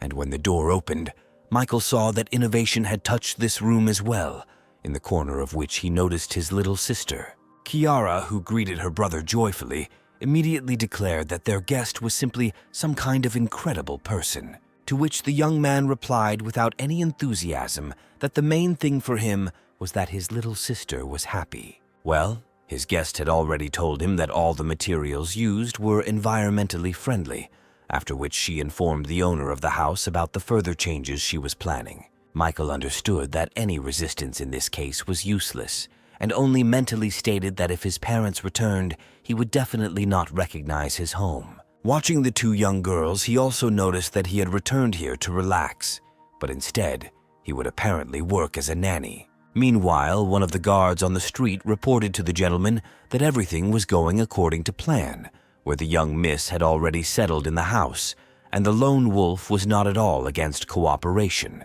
to which Patrick Carson instructed his man to report to him about everything that was happening and to take good care of his sister. When he finished speaking, a female voice coming from behind him asked if everything was okay. Turning to face his interlocutor, Patrick replied that it couldn't have been better, since a lone wolf doesn't miss a single skirt. And Victoria Melton, standing next to him, noticed the high determination of her interlocutor, who did not hesitate to use his sister as bait. And now they were already discussing together that after the unification of the Carson and Calloway families, this dissolute lone wolf would not have the most enviable end. And so the girl said that since everything was going according to plan, it was time for her to enter the active phase of the game and fulfill her role. And just as she decided to leave the young man, he suddenly stopped her movement, asking where she was going in such a hurry and whether she really didn't like the wine. To which Victoria replied that the wine was more than fine, but its taste would be much sweeter when they celebrated the victory. And so, moving along the corridor, the girl thought that if Mr. Lone Wolf was even half the same as her recent interlocutor, then he would definitely not be able to escape her charms of seduction. The people gathered at the Cross family home were actively discussing the fact that Michael had suddenly started living with the Larson family's daughter. But then the gates opened and everyone saw Michael himself coming out into the street, but only accompanied by a completely different girl. Standing next to him, Spencer was extremely unhappy that this guy was getting all the female attention, but then he turned to his former classmate, asking if he wanted to go out into the city in the evening and relax a little in a cafe. Turning to his interlocutor, the young man asked what the reason was for this, to which Spencer explained that something like a reunion of their school alumni was expected. Seeing no reason to refuse this guy, the young man agreed to go to the meeting, saying that he had plenty of free time. To himself, the young man thought that these meetings were usually created in order to brag about one's achievements to another. Having finished the dialogue, Michael and his companion continued on their way and soon found themselves in the middle of a cornfield. Asking her companion why they had come here, Elizabeth mentally hoped that he would not do anything indecent to her away from people. It seemed to her that Michael had brought her here for a reason and had some secret, vulgar intention. She imagined the most terrible pictures when she heard the young man's words that she stayed to live with him of her own free will, just as she came here with him today, also without coercion. The girl was already prepared for the worst when suddenly Michael threw her a basket, telling her to fill it with corn cobs. It was a complete failure where Elizabeth never expected to hear something like this. Picking off one ear after another, the girl was very happy that she was finally seeing that same corn appear from the cans, and her companion gloated, thinking that now this soft-handed girl would definitely curse everything in the world. But Elizabeth did not at all give up on the work, which she liked more and more. Having finished with the corn, the young people switched to harvesting beets, where the next step for them was the need to wash the vegetables they had collected from the ground. While Michael was busy washing, Elizabeth, sitting on the stones, noted that life in the countryside was very interesting, and she no longer wanted to study and returned to the city, where after these words the young man noted that his plan should have worked a little differently. Suddenly, the attention of the young people was attracted by a female voice calling for someone to help. Turning around, both Michael and his guest saw a girl trying to escape from the strong young men. Running for her life and oblivious to what might be beneath her feet, the victim of the attack tripped over a rock and hit the ground with great force. The men who quickly appeared nearby laughed at the girl's pose and sarcastically asked her why she had stopped running away. The girl tearfully begged to let her go when one of the pursuers had already approached and put his hand right on her head. Roughly grabbing her by the hair, the man told her that she should be a good girl and follow them. But then someone's voice behind them demanded that they let the poor girl go. It was an enraged Elizabeth who called unworthy men the most humiliating names, which she accompanied with obscene gestures. Watching the girl, Michael chuckled, noting that she certainly had plenty of courage, since she didn't have a single guard with her. After which, the young man turned his attention to his pursuers, where he immediately found it strange that he had witnessed this scene when he had finished work and left the cornfield. Nevertheless, he decided to intervene, telling the attackers that it was time for them to run wherever their eyes looked. This, however, did not please their probable leader at all, who angrily asked the guy who he was and why he was meddling in something that was none of his business. However, the young man did not engage in long dialogues, where after a few seconds the entire company was already resting unconscious on the ground. Elizabeth was truly fascinated by the way Michael dealt with these scoundrels, where the system did not have time to issue messages about increasing the level of favor. Well, the savior himself approached the girl and, helping her up, asked how she was feeling. Using her feminine charms in the role of the victim, the girl introduced herself and thanked the young man for his help, saying that she would certainly repay him. The young man was very surprised at how beautiful a girl who needed help could be. Well, his impeccable system immediately announced the addition of a new object. But the most interesting thing was what benefits were promised by reaching a certain level of disposition, where, among other things, there was a huge number of the most diverse skills. But Michael not only wondered who this girl was that was giving so many skills, but also why the favorability was a whole minus 80 points. He immediately remembered Melanie, who also sank into a deep negative attitude towards him, but even she did not hate him so much. At the same time, thanks to the system, the young man understood that this girl could pretend as much as she wanted, but he already knew that she had appeared here for a reason. Then Elizabeth approached Victoria and asked the girl why these guys were following her. To this, the victim explained that she simply owed them a large sum of money, and so she told her fictitious story in which her father spent his entire life in prison and her mother at some point became very ill. Since the bank did not approve the loan, she had to turn to private individuals to borrow money, but her mother died and the debt remained.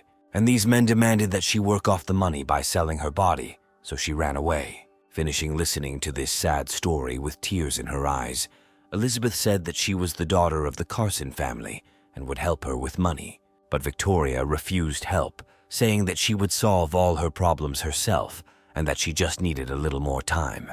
And her interlocutor admired the strength and determination of the girl, who clearly was not looking for easy ways. Michael was closely watching the dialogue between the two girls, and skeptical notes had been creeping into his gaze for a long time now. Looking at Elizabeth, the young man noted that only such an inexperienced person as she could believe in this hackneyed, absurd, and obviously fictitious plot. But at the same time, the guy decided not to expose his new acquaintance for now, deciding that she could entertain him quite well.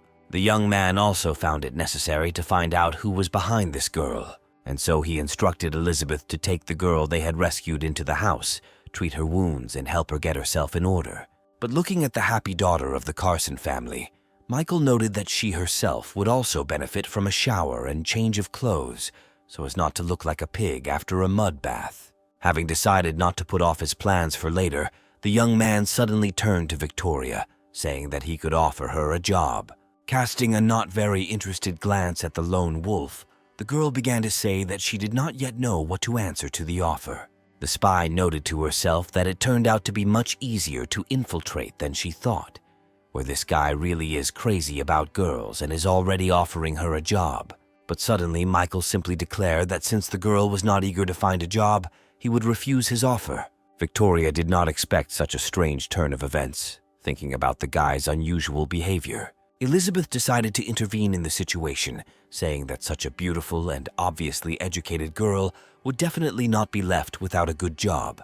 To which Victoria, trying to change the subject, said that Miss Carson was much more attractive than she was. Elizabeth appreciated the compliment, saying that the girl certainly knew how to communicate, unlike those who called her a pig. Well, the spy continued to shower her with compliments, saying that her protector also had a very broad soul. But inside the girl there was anxiety, where she understood perfectly well that the lone wolf was carried away by her, but for some reason he did not develop events, where it could be because of a stranger nearby.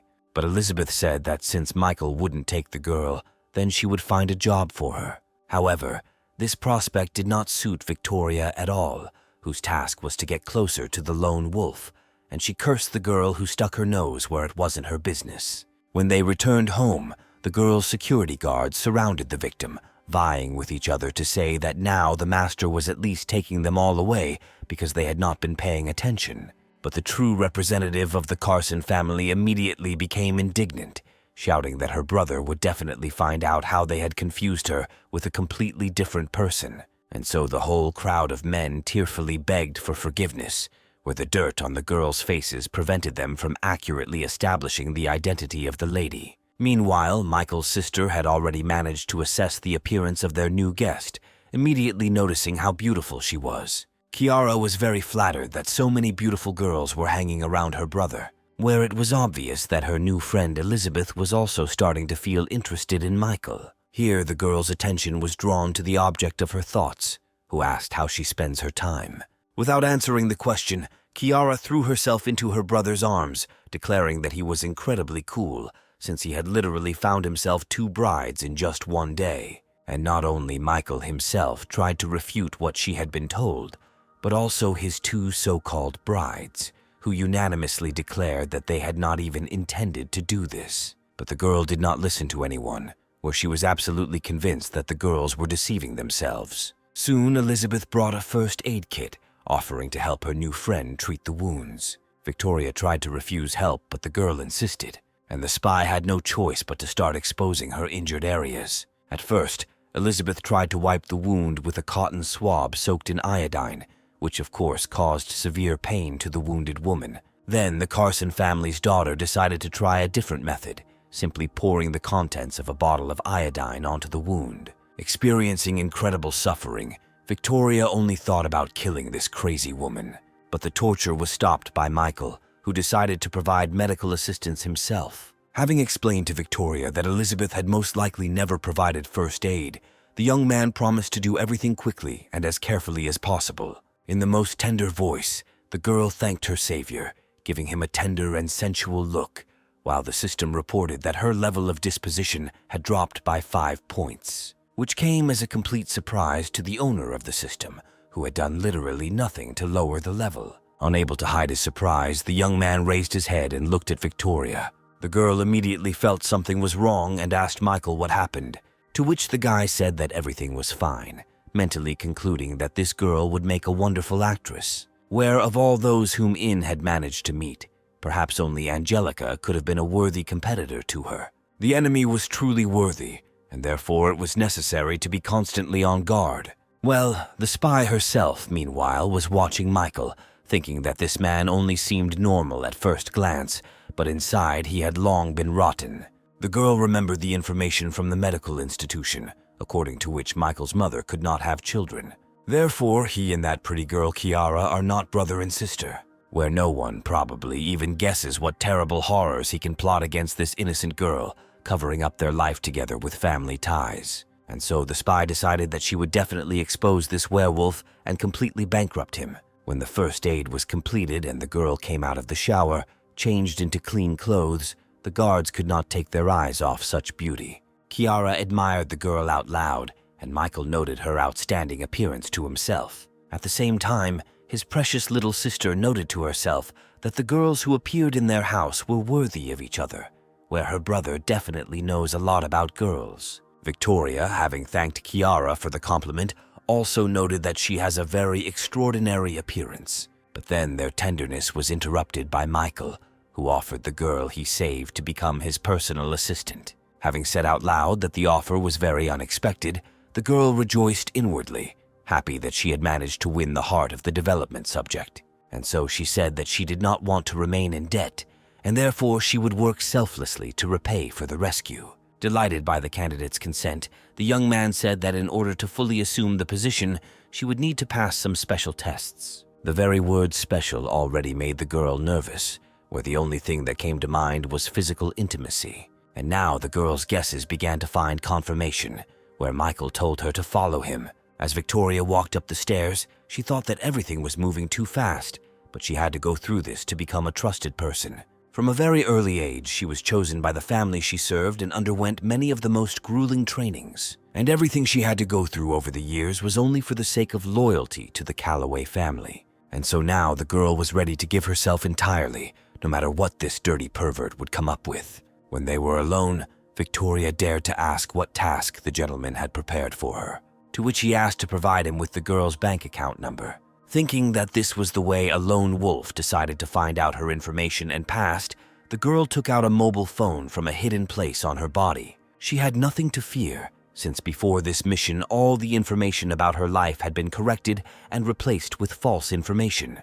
But then something happened that she could not have expected, where the spy was informed about the receipt of 100 million into her account. Now she couldn't understand what all this meant, where this money could be a test or allocated for current expenses. Finally, Michael explained that the girl's task was to spend 100 million in 24 hours, and if after 24 hours her balance was zero, then the test would be considered passed. Victoria was shocked again, not understanding how 100 million could be spoken of as $10. However, the lone wolf was not a simple man and could not do anything without some hidden meaning. Michael's behavior was so out of the ordinary that the spy could not get her thoughts in order, not understanding at all what she should do. But then the young man began to move away, saying that tomorrow he was expecting the results of the work done. Turning around for a second, the young man added that the girl should not tell anyone about this task, otherwise the mission would be considered a failure. In his mind, the guy noted that some 100 million confused the girl,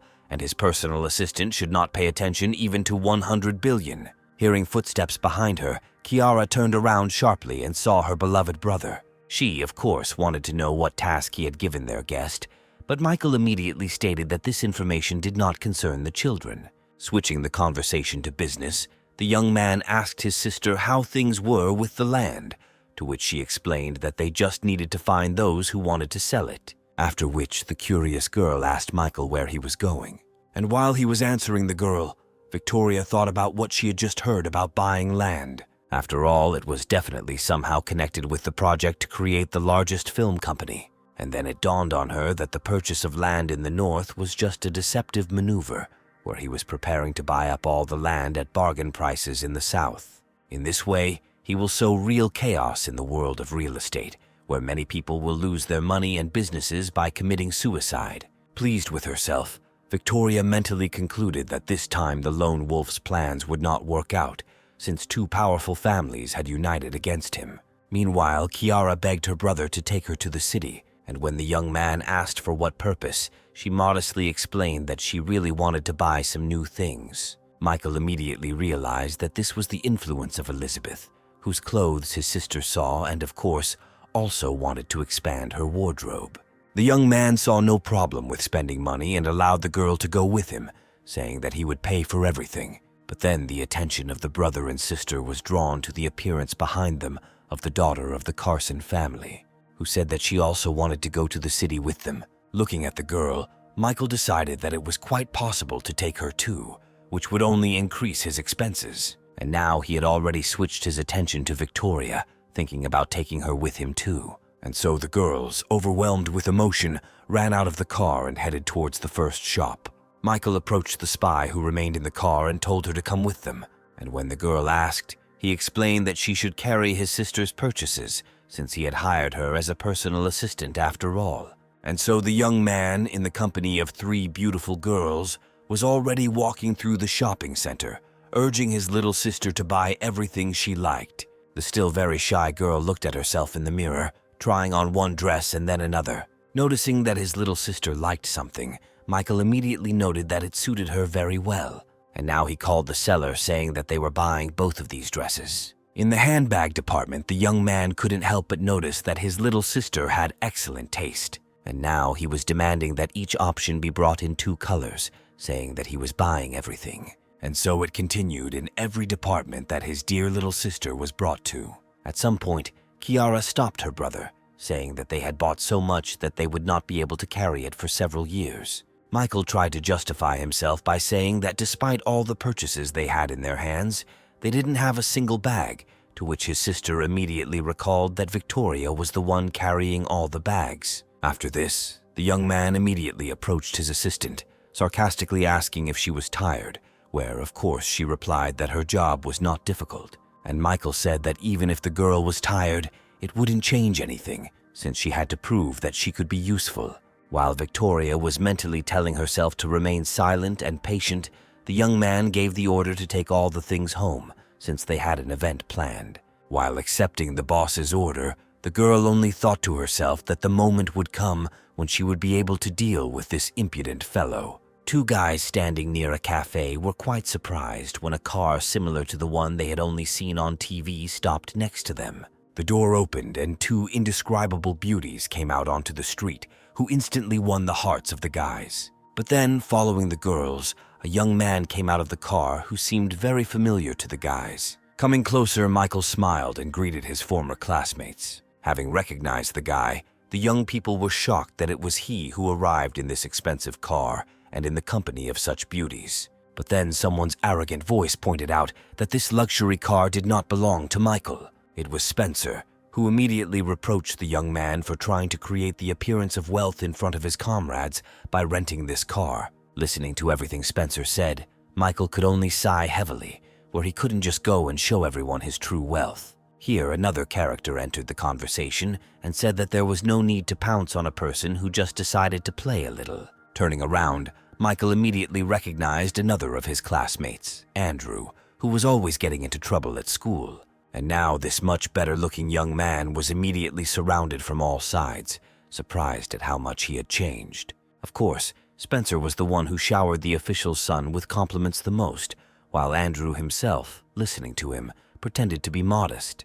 But then the young man's gaze stopped on the 2 beautiful creatures who accompanied Michael. When Andrew asked to introduce the girls to him, Michael started with Kiara, explaining that she was his little sister, after which the young man introduced Elizabeth as his sister's best friend. And when Michael asked whether the guys would mind these girls joining their company, he, of course, did not hear a single objection.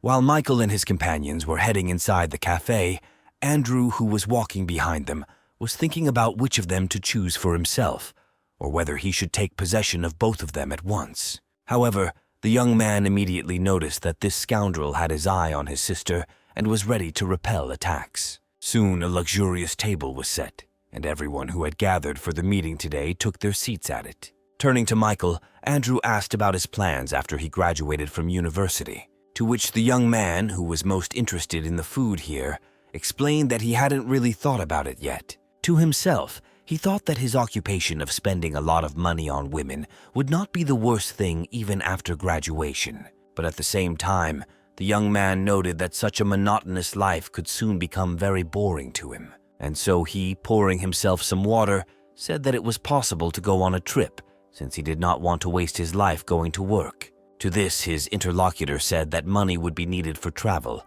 and therefore he was ready to offer the guy a job in his company, where he is ready to put him in a position with a salary of $5,000 a month. After these words, Elizabeth, who was taking a sip, choked hard and spat out everything she had tried to swallow. Using a napkin, the girl apologized, saying that the water had gone down the wrong throat, after which she thought that offering a lone wolf a job and $5,000 a month was incredible stupidity. Michael thanked his interlocutor for such a generous offer, which he refused, explaining that he did not want to work at all. Laughing, Andrew took the boy's position, saying that everyone has their own plans for life. Here, one of the girls present at the meeting asked the guy what kind of business he had, to which Andrew explained that he owned a small construction company, which was a natural extension of his passion for architecture. At this point, Spencer entered the conversation, noting that the construction industry was currently undergoing major changes due to the well-known lone wolf, where Andrew's business was definitely expected to take off. Upon hearing the mention of the lone wolf, one of the girls immediately perked up, asking if the owner of the construction company knew this rich man, to which Andrew immediately stated that, of course, he had met this guy a couple of times and had coffee while discussing joint projects, where immediately after these words, everyone present unanimously began to declare that he was very lucky and his future was definitely secured from such a partnership. And while all these discussions were going on, the lone wolf himself sat trying to hold inside himself everything that he had managed to eat. The guy who claimed to be acquainted with the lone wolf could not even imagine what a clown he now looked like in the eyes of some of those present, and then he noticed how one of the girls who came with Michael was looking at him and laughing. Deciding that she simply liked him, Andrew turned to Elizabeth, asking why she was smiling so mysteriously. Of course, the girl did not name the real reason for her laughter, simply saying that she remembered a funny incident from life. Then, turning her attention to Michael, who had decided to try to stuff another piece of meat into himself, the daughter of the Carson family noted that a man of such stature would not even pay attention to a buffoon like this Andrew. But then she grinned, deciding that if the lone wolf himself wasn't interested in bringing this guy down, then she certainly wouldn't miss her chance. Not knowing the girl's thoughts, Michael was a little embarrassed when he saw her looking at him with a smile that definitely did not bode well. After some time, Andrew, believing in himself, his strength, and his attractiveness, approached Elizabeth with a proposal to exchange contacts. And when the girl coldly asked him why he needed it, the young man explained in a sweet voice that he simply wanted to get to know her better. In response, Elizabeth asked the admirer why he even thought he was worthy of her attention. The viewers watching the events unfold mentally noted that the girl was treating the guy extremely harshly. However, the young man was not going to back down just like that, declaring that the girl had too high an opinion of herself, to which he immediately received the answer that she did not have as high an opinion as the guy himself, who clearly overestimated his strength and capabilities. This statement deeply offended Andrew, who was about to say something completely unpleasant in response. But his impulse was stopped by the appearance of the manager of the establishment where they had dined that day. The young man was greatly surprised by the appearance of the manager, who was deigning to give his personal attention to very rare and most important guests, to whom even Andrew's father did not belong. And so this high-ranking man bowed to the young girl, asking for forgiveness for the fact that they did not prepare everything in advance, since they did not know that the lady would arrive in their small town. Elizabeth, saying that no apology was necessary, since she herself did not know that she would be dining there, dismissed the man. The unlucky suitor watched this whole scene with great surprise, and all the other participants in the meeting were already starting to put this puzzle together, where they immediately remembered that Elizabeth bears the last name Carson, and the chain of these hotels and restaurants belongs to this influential family. And now everyone was simply shocked that the daughter of the Carson family had just dined with them at the same table. And then her friend approached the girl and asked if she really was the daughter of one of the richest families, to which Elizabeth explained that she simply did not want unnecessary attention. Michael watched with a bored gaze as everyone gathered gradually came to terms with the truth. Well, Andrew, who had tried to establish a close relationship with this girl, was now trying to put everything that had happened into his head. Meanwhile, a joyful Elizabeth grabbed Michael by the arm and suggested that they leave this place and return home. Andrew was truly amazed that some Michael Cross had managed to hook the heiress of the richest family, who, leaving the class reunion, shouted at the manager to put the entire bill in her name. When the young people were near their car, Michael reproached Elizabeth for putting on such an unnecessary show, but the girl said that it was for his sake, since she did not like the way Andrew treated the guy at all. Then the girl received a call from Victoria, who was waiting for the young people, where the daughter of the Carson family explained that they were at an event and would return soon. After finishing the conversation, the spy thought about the reason why she was not invited to this event, where Michael could suspect something. But a second later, Victoria noted that, in principle, she could find out all the information, right down to how much and what dishes the guy ate for dinner. Adam was taking a bath, assisted by two beautiful girls massaging his body, when suddenly his mobile phone rang. He was quite surprised when his agent told him about the task of spending 100 million in one day, where Adam regarded this approach from the lone wolf as a test of trust. After getting out of the bathroom, the man calmed Victoria down, saying that he would send people to help her spend this amount, after which he praised the girl for the work she had done, which pleased her very much and even brought a blush to her cheeks. At the same time, Michael was driving, taking the girls home from the high school reunion, when suddenly his phone rang. Slowing down a bit, the young man answered the call, where Catherine was calling him again. The girl was hysterical, stating that she was sleeping only 4 hours, but the problems were not getting any better. And when the young man asked her to calm down and explain everything in detail, the actress said that land prices had tripled and now she couldn't buy it. To which the young man replied that the growth was, of course, large, but in general the problem was solvable. However, Catherine did not see any way out of the current situation, and therefore simply listened to what her sponsor would offer. And Michael said that if someone is trying to profit from them, the easiest solution would be to change their location. The cleaning ladies sitting on the landing were discussing the fact that in the last week, 6 people had already jumped out of their office window, trying to speculate on the land and suddenly losing all their money. And while they were sharing the horrific details of what was happening, right behind their backs, the 7th bankrupt speculator flew down. Meanwhile, Michael happily noted that they had managed to bring down real estate prices in the shortest possible time. He was just thinking about the fact that the speculators were, of course, unlucky, but that it did not affect ordinary citizens in any way when his beloved little sister suddenly burst into his room. Without hiding his rage, Michael shouted that the girl should not burst into his room like that, where he might not be dressed. To which Kiara simply replied that they were strangers, not a guy and a girl who barely knew each other, but relatives. When she finally got her brother to stand up, when he asked her what had happened, she explained that one of the neighbors was having a grand wedding. The young man could not understand at all how the girl found out about the wedding and what relation this could have to them.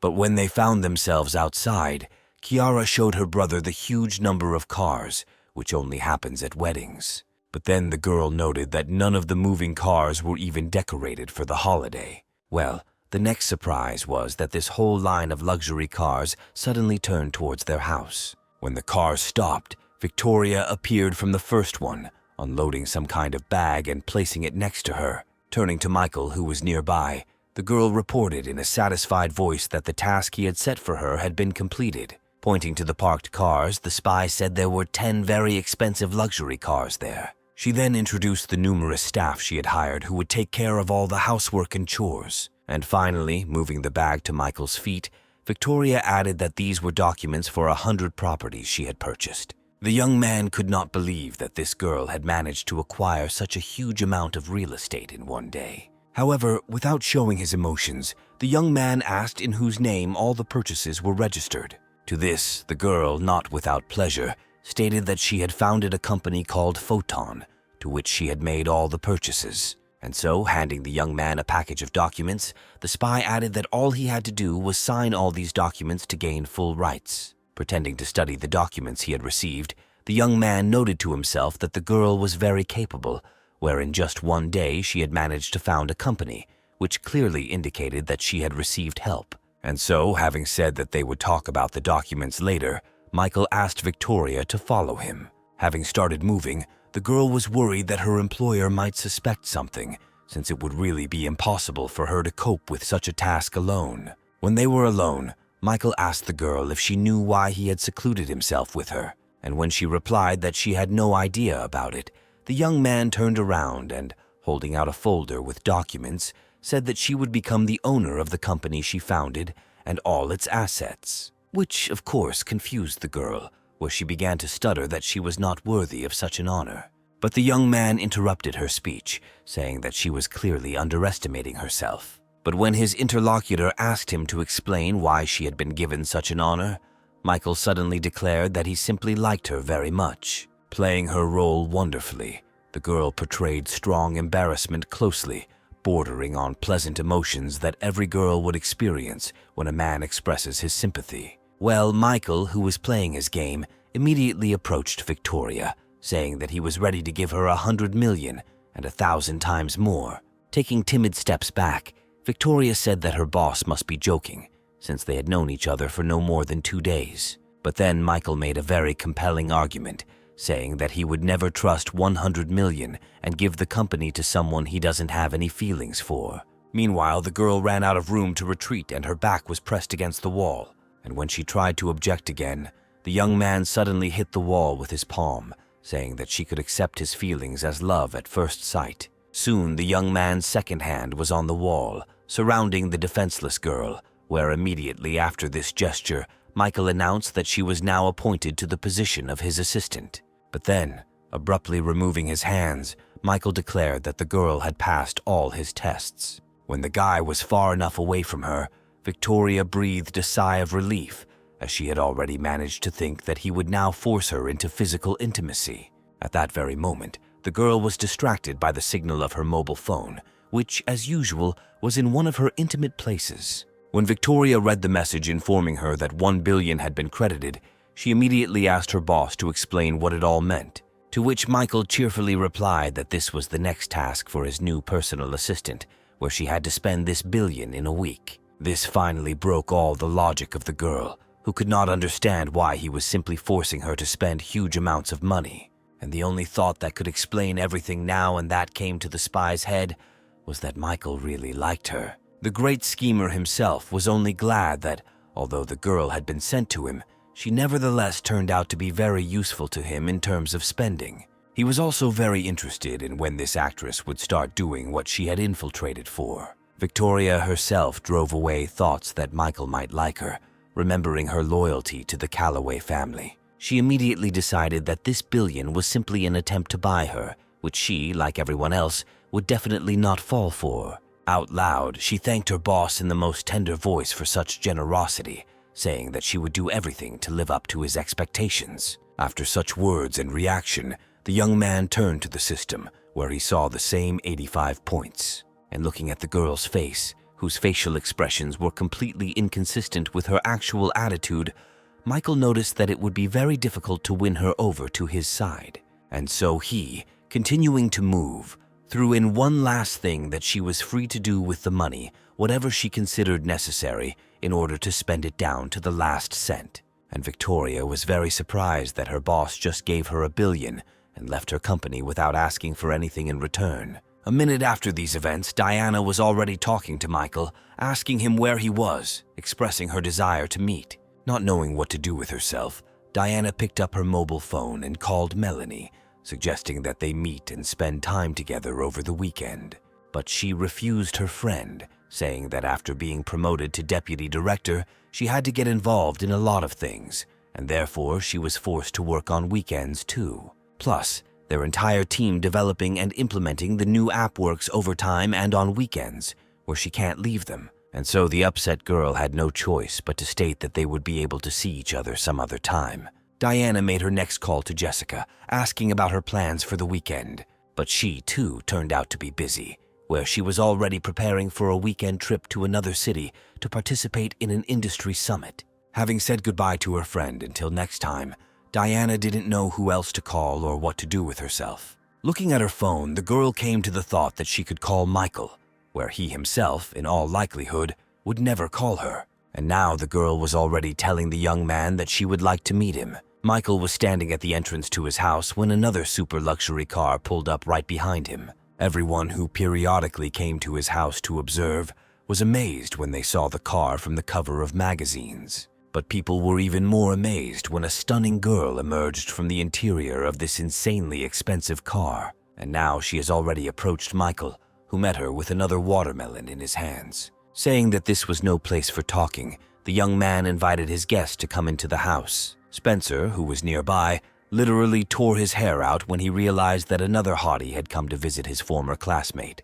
He considered himself much more handsome and better than Michael, believing that all the beauties should stick to him, which Michael himself found quite funny. When the gates closed behind the young people, the girl suddenly slowed down and stopped. Diana lowered her head and a tear immediately rolled down her cheek. But literally a second later, she suddenly rushed forward and pressed herself against Michael's back, begging him to stop being so distant. Through tears, the girl said that she was wrong and asked the young man for forgiveness. Such a display of feelings on the part of the girl could not leave Michael indifferent, and so he turned to Diana, taking her hand and preparing to say something.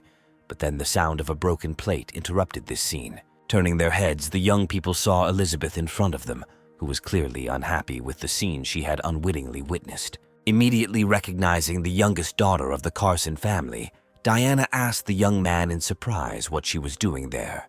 But before Michael could say anything, Kiara and Victoria came to the sound of broken dishes, very interested in what was going on here. Seeing the new face in their house, the girl asked her brother who she was. Well, Diana herself already recalled her mental suffering, where she naively believed that Michael was experiencing the same. But as it turned out, all this time the guy lived in this house and was surrounded by 3 beauties. Having collected his thoughts a little, the young man said that now he would introduce everyone to everyone. The first person he introduced to Diana was Elizabeth, whom, as he already understood, the girl definitely knew from afar. After which the girl was introduced to his younger sister, Kiara, whose existence he had only recently learned about. Then it was Victoria's turn, whom he introduced to his guest as his personal assistant in business. Well, finally, the guy pointed to Diana, saying that he once studied with her in high school and found her to be a very talented girl.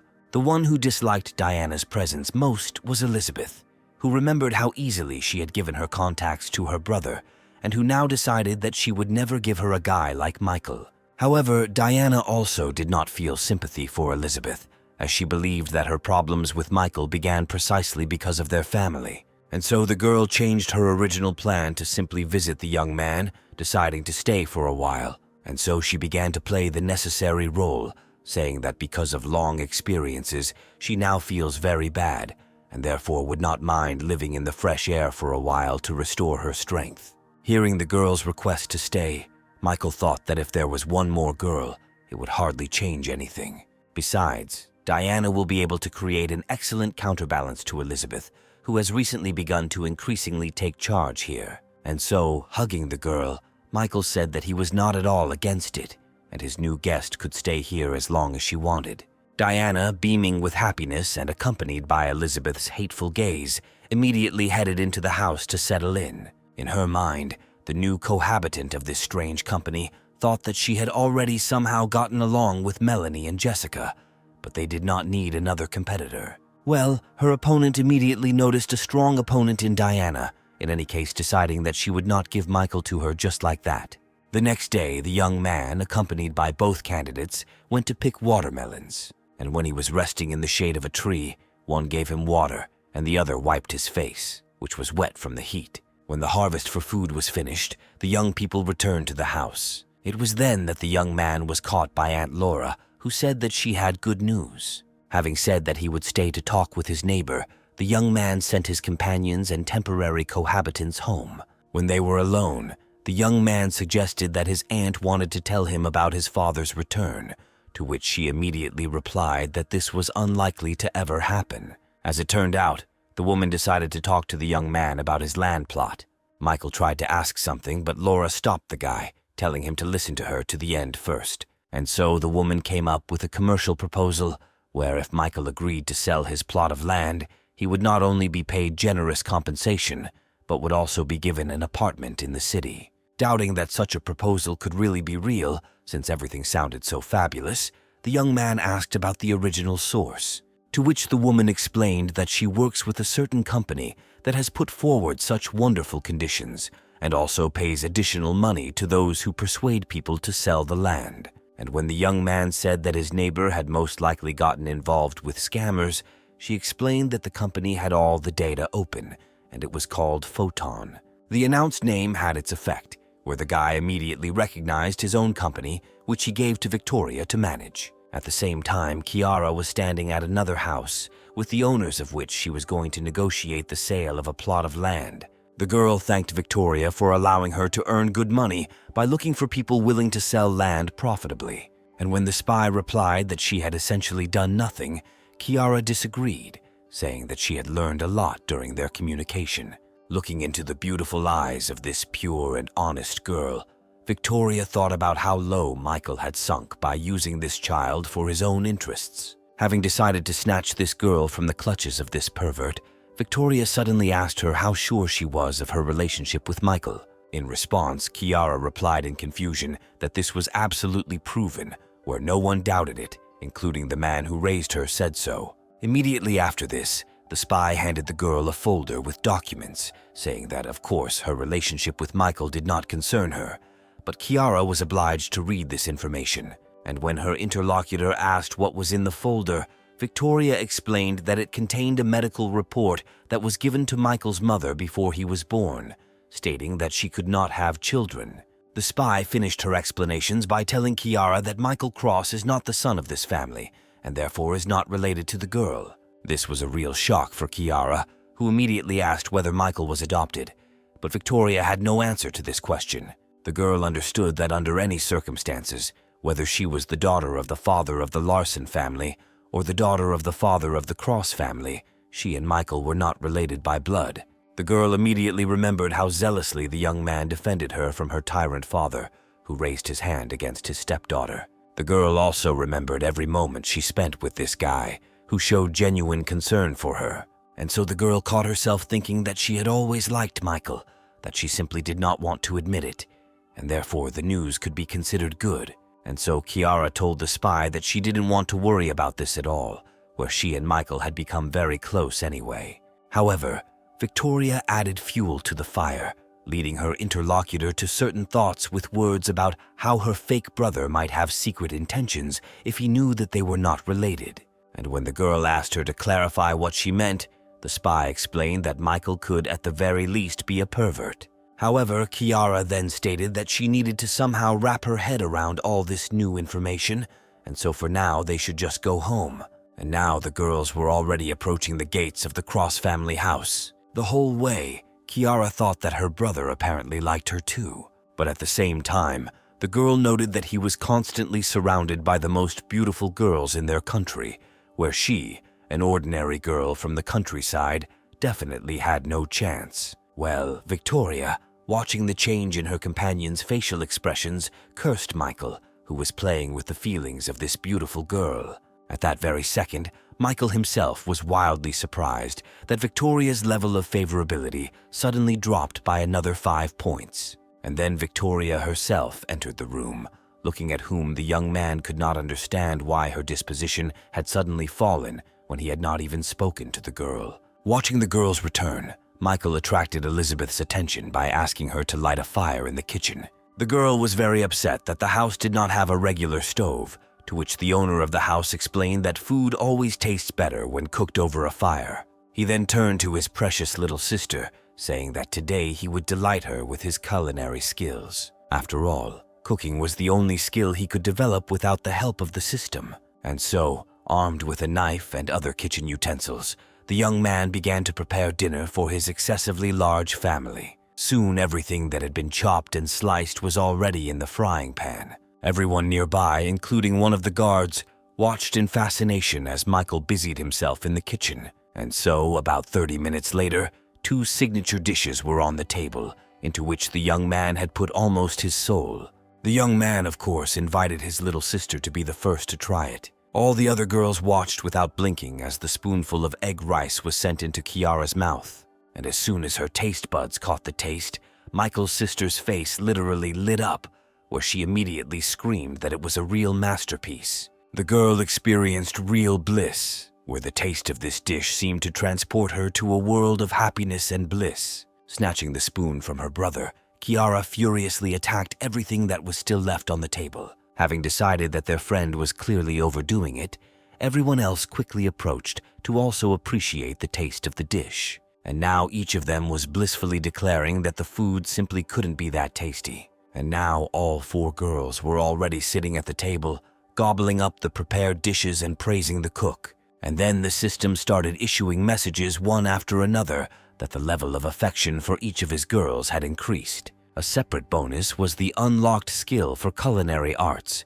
which was immediately increased by several dozen levels because the owner unlocked it himself. Pleased that new skills could be acquired independently, the young man attracted the attention of his personal assistant, saying that it was time for her to finish eating, as he had another task.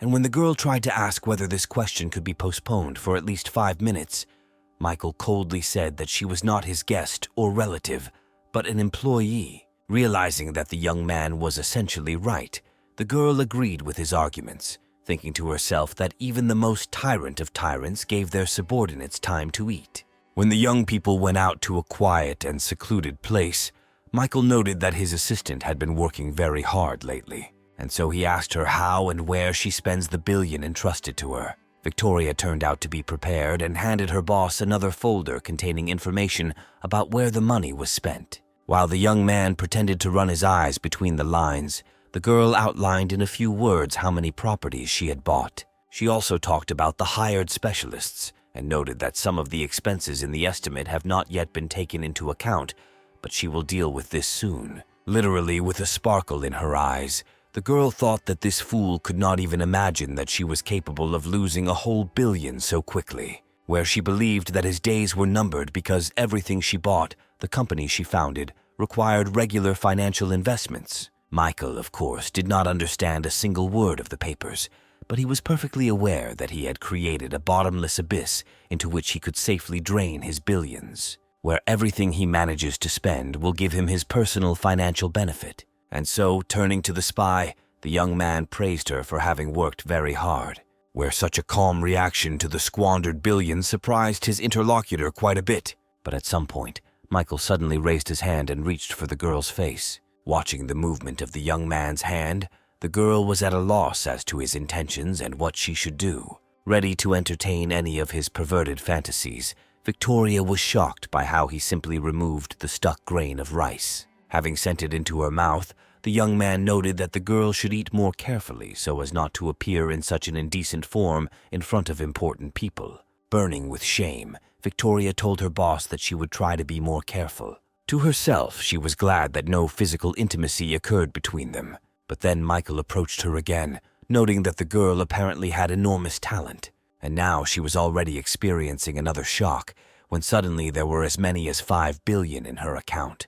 And while she was coming to her senses, Michael said that this was her new assignment, where she had to master this money within the next week. But that wasn't all, where the guy also quietly added that if she succeeded, he would accept her into his inner circle and reveal all his secrets. This was precisely the goal the spy was pursuing, and therefore she clearly reported to her boss that she would do everything in the best possible way. Michael's thoughts were that even a foreign spy could become his tool for spending money. That same evening, Victoria told her master the good news that she had a chance to get into the narrow circle of those close to the lone wolf. Having finished her report by saying that Adam would soon receive all the information he was interested in, the girl sent a message. Having finished reporting to her superiors, the girl thought that these 5 billion could also be spent on purchasing land, which would also require even more investment. Remembering the smug face of her temporary boss, the spy mentally addressed him with the words that he completely underestimated women.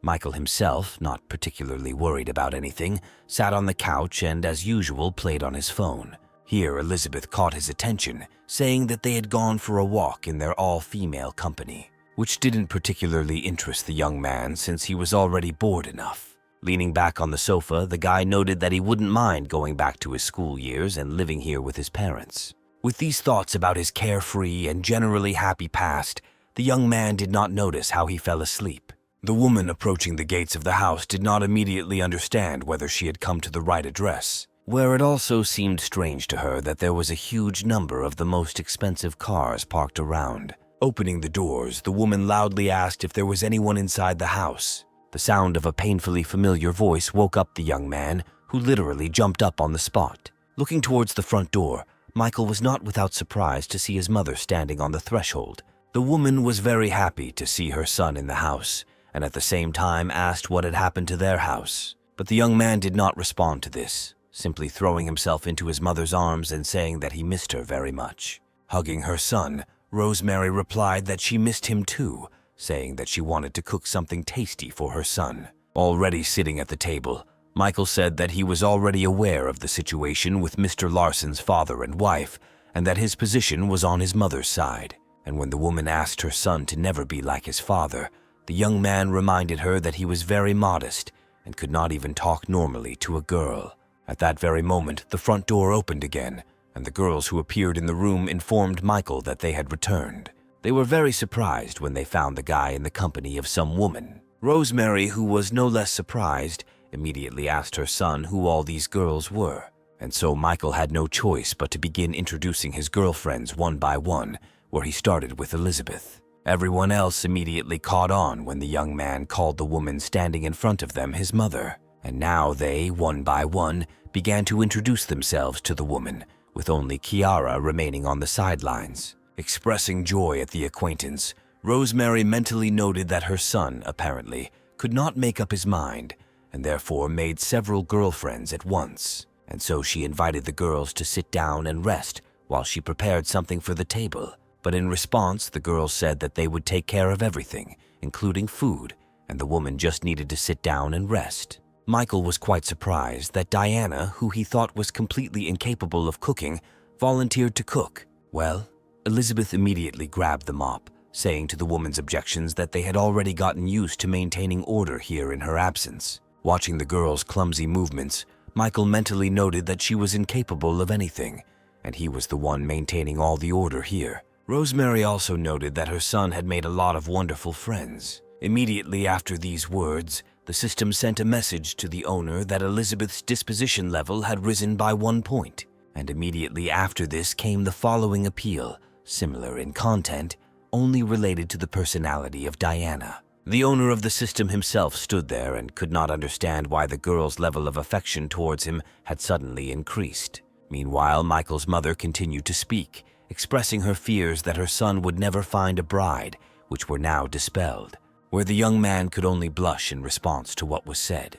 Perhaps Michael wanted to say something, but did not have time to do so, as his mother was noticed by Aunt Laura, who immediately attracted the woman's attention. Coming out to the woman, Rosemary invited her to come into the house, but she stopped her neighbor's impulse, saying that she had important information. The woman could not understand why it was impossible to talk inside the house without hiding from anyone, and so Aunt Laura began by saying that strong changes were taking place in their settlement, to which her interlocutor stated that she had already heard about the new promising company Photon, and when the woman mentioned the very favorable terms for selling the land, Rosemary categorically stated that she would never sell her land and house. Then the neighbor said that the woman herself might not need to sell the plot, but she should think about the well-being of her son, who would need money for a wedding, a car, and to start an independent life. This made Rosemary think, and while she was thinking, the neighbor added that for her plot, she received a new apartment and 600,000 in addition,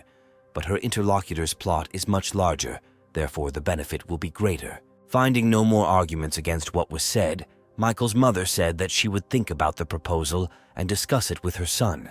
At the same time, Elizabeth noticed that the young man's mother had disappeared somewhere, asking him how long she had been gone. Well, Michael suddenly remembered that the girl had originally come to him to discuss options for working together. Saying that he had a proposal for Elizabeth, Michael called her to a secluded place to discuss everything. Following the guy, the girl thought that, immersed in this family atmosphere, she really had completely forgotten what she had come here for. And so, when the young people were alone, Michael handed his guest a bank card, which was issued in limited quantities only for the most influential people, after which the guy said that he put 50 billion on the card and the PIN code was Elizabeth's birthday. The girl was shocked that the young man was giving such a huge amount of money to a stranger. And when she asked if he was afraid of losing them, Michael boldly declared that he completely trusted his guest. Elizabeth herself interpreted what was said in her own way, deciding that in this way the guy showed his sympathy for her. Then the young man approached his interlocutor and said that he planned to hand over to her all matters related to the acquisition of land in this settlement.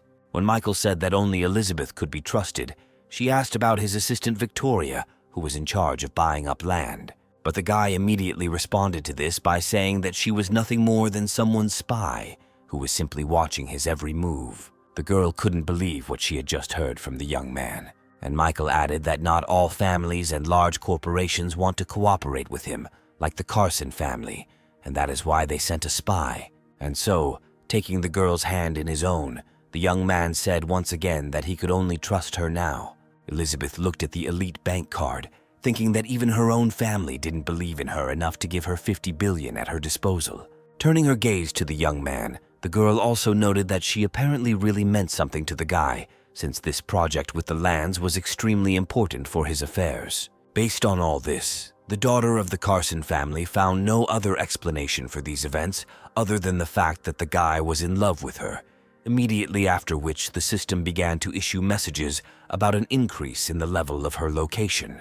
And now the number of points has reached the minimum required level, where Michael received 30 power-up points, a refund for his personal expenses of 5 billion and several new simple skills, such as singing, drawing, and playing Go. Pleased that he had finally achieved a result, the young man approached his interlocutor, saying that everything they had just talked about should become their little secret, where the young girl was absolutely captivated by the fact that she and this guy already had their own secrets. And so, having said that tomorrow she was returning to the capital, the girl asked whether Michael would miss her, to which he immediately answered positively. Intoxicated with happiness, Elizabeth fluttered away from home on the wings of love. As he watched his guest leave, the young man thought that she was a very good girl and could well be the one to resolve the conflict if the rest of her family suddenly turned against him. When he had finished with Elizabeth, Rosemary caught her son's attention and called him to talk.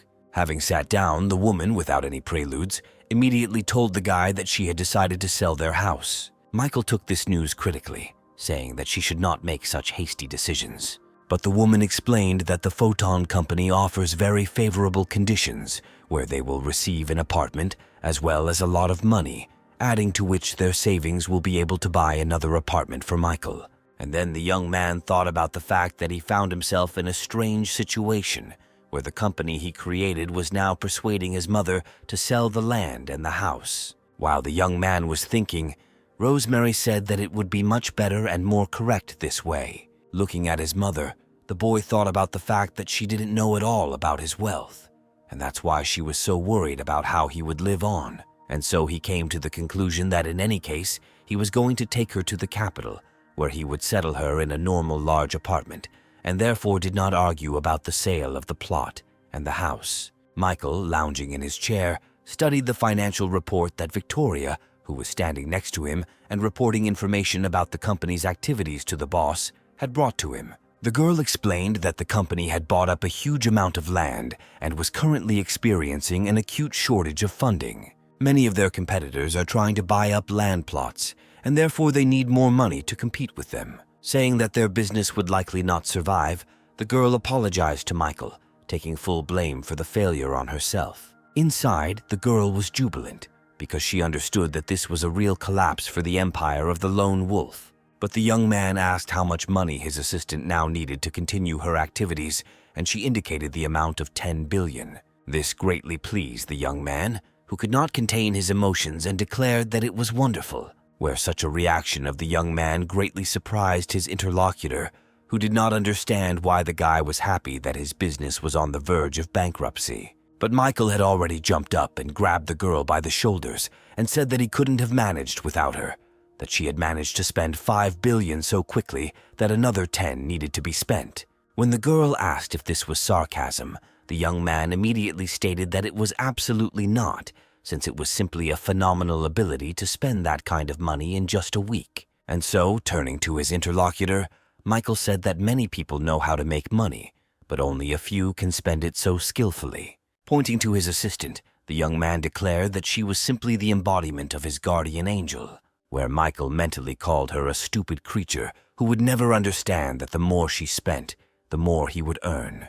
Without understanding anything, Victoria timidly said that no one had noticed her talent for running a business before. But then her mobile phone screen lit up, and the girl saw a message about another 20 billion being credited to her account. She tried to ask her boss if he was afraid to trust her with that kind of money, to which he calmly replied that he didn't feel a drop of fear. Turning his head halfway, the young man added that if he works with someone, he never has any doubts about that person. Immediately after these words, the system suddenly began sending messages that the level of this girl's disposition began to rise significantly, where a satisfied Michael mentally noted that the 20 billion had done their job, as Victoria's disposition had risen to -10 points. But suddenly remembering something, the guy turned around and gave orders to his assistant to prepare a car for him, since he intended to return to the city tomorrow. This was a very unexpected request for the girl, who could only guess why he suddenly decided to return. While helping with the packing,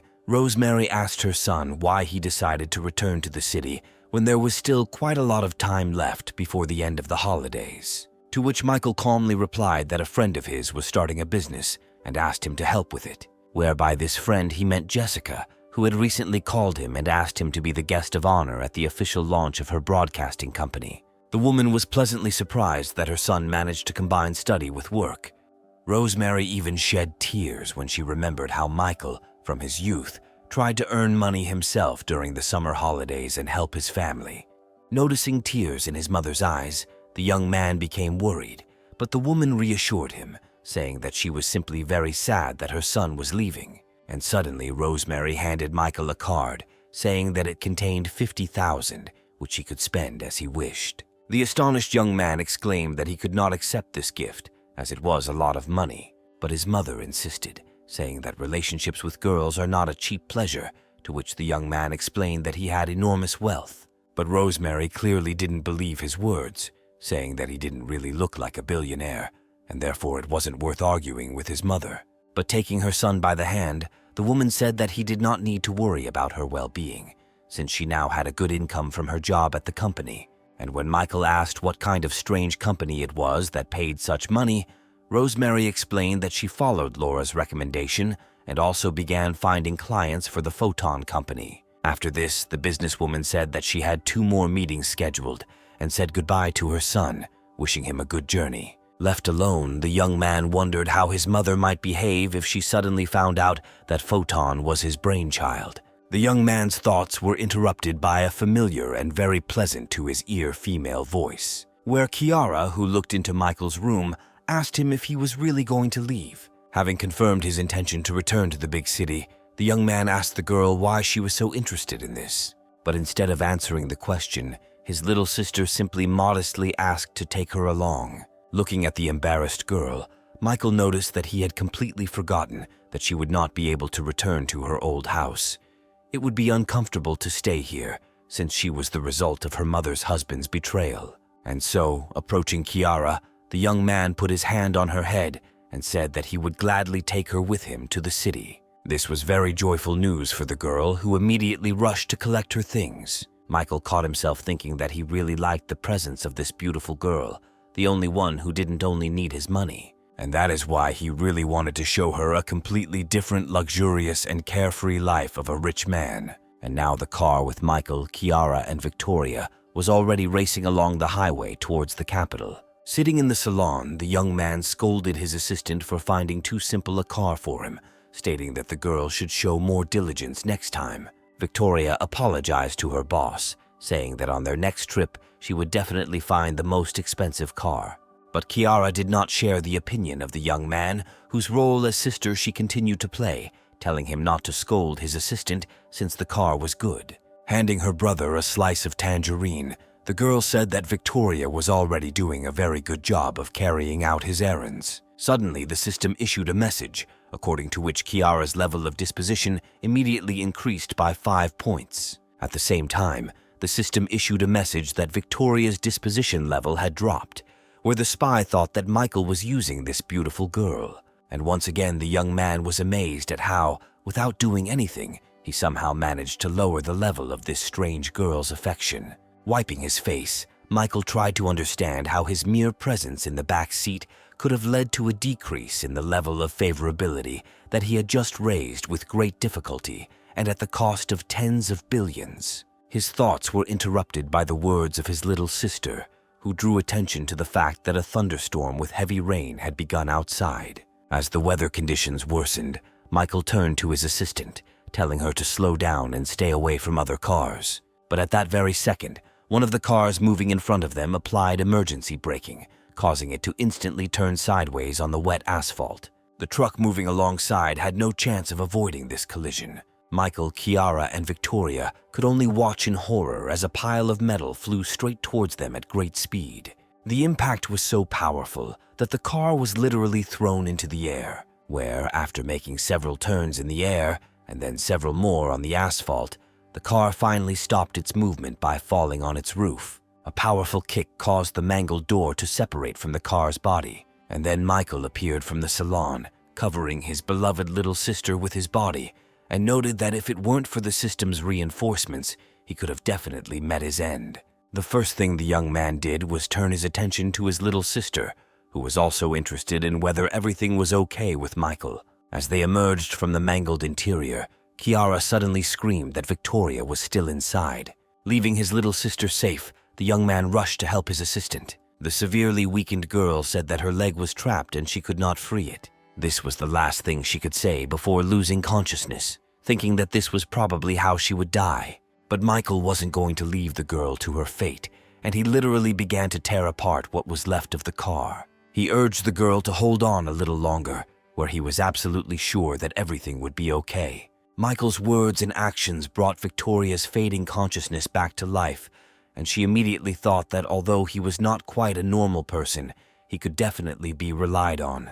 The guy had already gotten the girl out of the car when the system suddenly announced that her disposition level had risen and was finally, albeit slightly, still in the plus. With Victoria in his arms, the young man headed to where his little sister, whom he had saved, stood. When Kiara saw her brother's assistant, she couldn't contain her emotions, noticing what had happened to the girl's face. The spy only felt the blood running down her face, but she had not yet seen the terrible wounds that appeared on her forehead after the accident. At her request, Michael's sister picked up and brought Victoria the car mirror that had been broken off by the impact, with the help of which the girl was finally able to see what her beautiful face had turned into.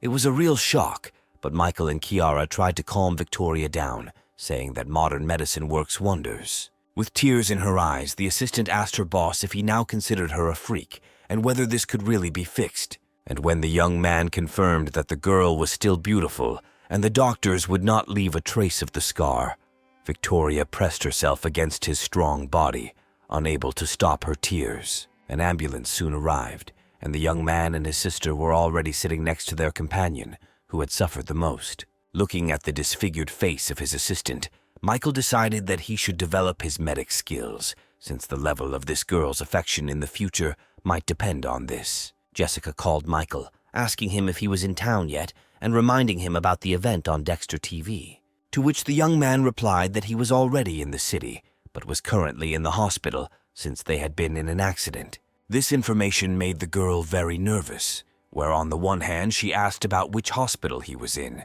and on the other hand she gave orders to urgently send a car. The young man was certainly pleased with such attention, but he said that he was already leaving the hospital and suggested meeting at the event. And behind his back stood Victoria, listening to the boss's conversation. The girl thought about how much the disfigurement of her appearance could affect the completion of the task. Of course, the fact that she is not as beautiful as she used to be does not in any way negate her other abilities and qualities. However, it is no secret that external data plays a huge role in the interaction of people. Well, in the meantime, the young man finished speaking, giving his assistant the task of finding a spacious mansion for him in the city. which caused a violent reaction from his sister, who reproached her brother for burdening the wounded girl, to which Michael had to declare that she would simply cope with it better than anyone else, and he trusted her. However, his beautiful interlocutor did not calm down, continuing to insist that it was not right to exploit a person in this way. Turning to Victoria, Kiara wanted to say something to her, but suddenly she saw tears flowing down her cheeks. And now Michael's sister was already wondering about the reason for these tears, and the boss himself was thinking that he really could have gone too far. But then Victoria, turning to Kiara, said that she should not blame her brother, because despite the fact that she was now completely unattractive, Michael did not abandon her, but kept her as his assistant. And so the girl assured her boss that she would complete the assigned task with full responsibility. Soon, Michael and Kiara arrived at the opening of the channel, where the girl, who was attending such an event for the first time, did not cease to be amazed. Michael's sister couldn't be happier that she could see so many celebrities here that she had only seen on TV before. Well, the older brother told his companion that in the future she would often be at such events, and therefore she should start getting used to them now. Kiara understood everything, but the only thing that confused her was that all the guests were dressed in expensive suits, while they came here in who knows what. To which the young man replied that if he wanted, next time he would come almost naked. And then Michael's ears heard the sharp words that two girls standing to the side addressed to his little sister, mocking her outfit.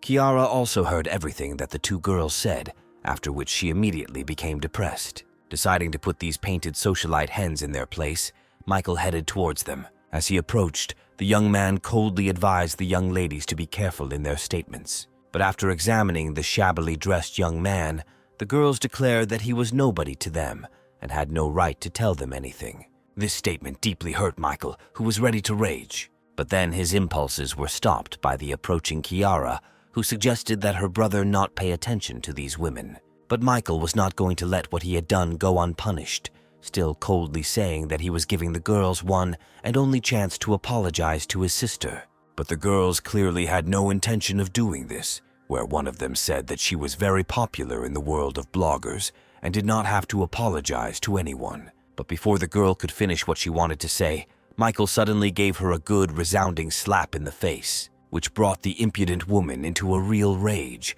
where she began to shout at the young man in an inhuman voice. But Michael already understood that in this case words would not help, and so he equalized the position of the girl's cheeks with a second slap. Meanwhile, other guests had already noticed what was happening in the room. Listening to the whispers about how it was rude for a man to slap, Michael thought with a smile that there were people who didn't understand anything except physical strength, including women. But then several young people separated from the crowd and headed towards the scene with the aim of dealing with the instigators of the scene. As he approached, Julian immediately recognized his old friend, the lone wolf who had once let him spend a whole bunch of money.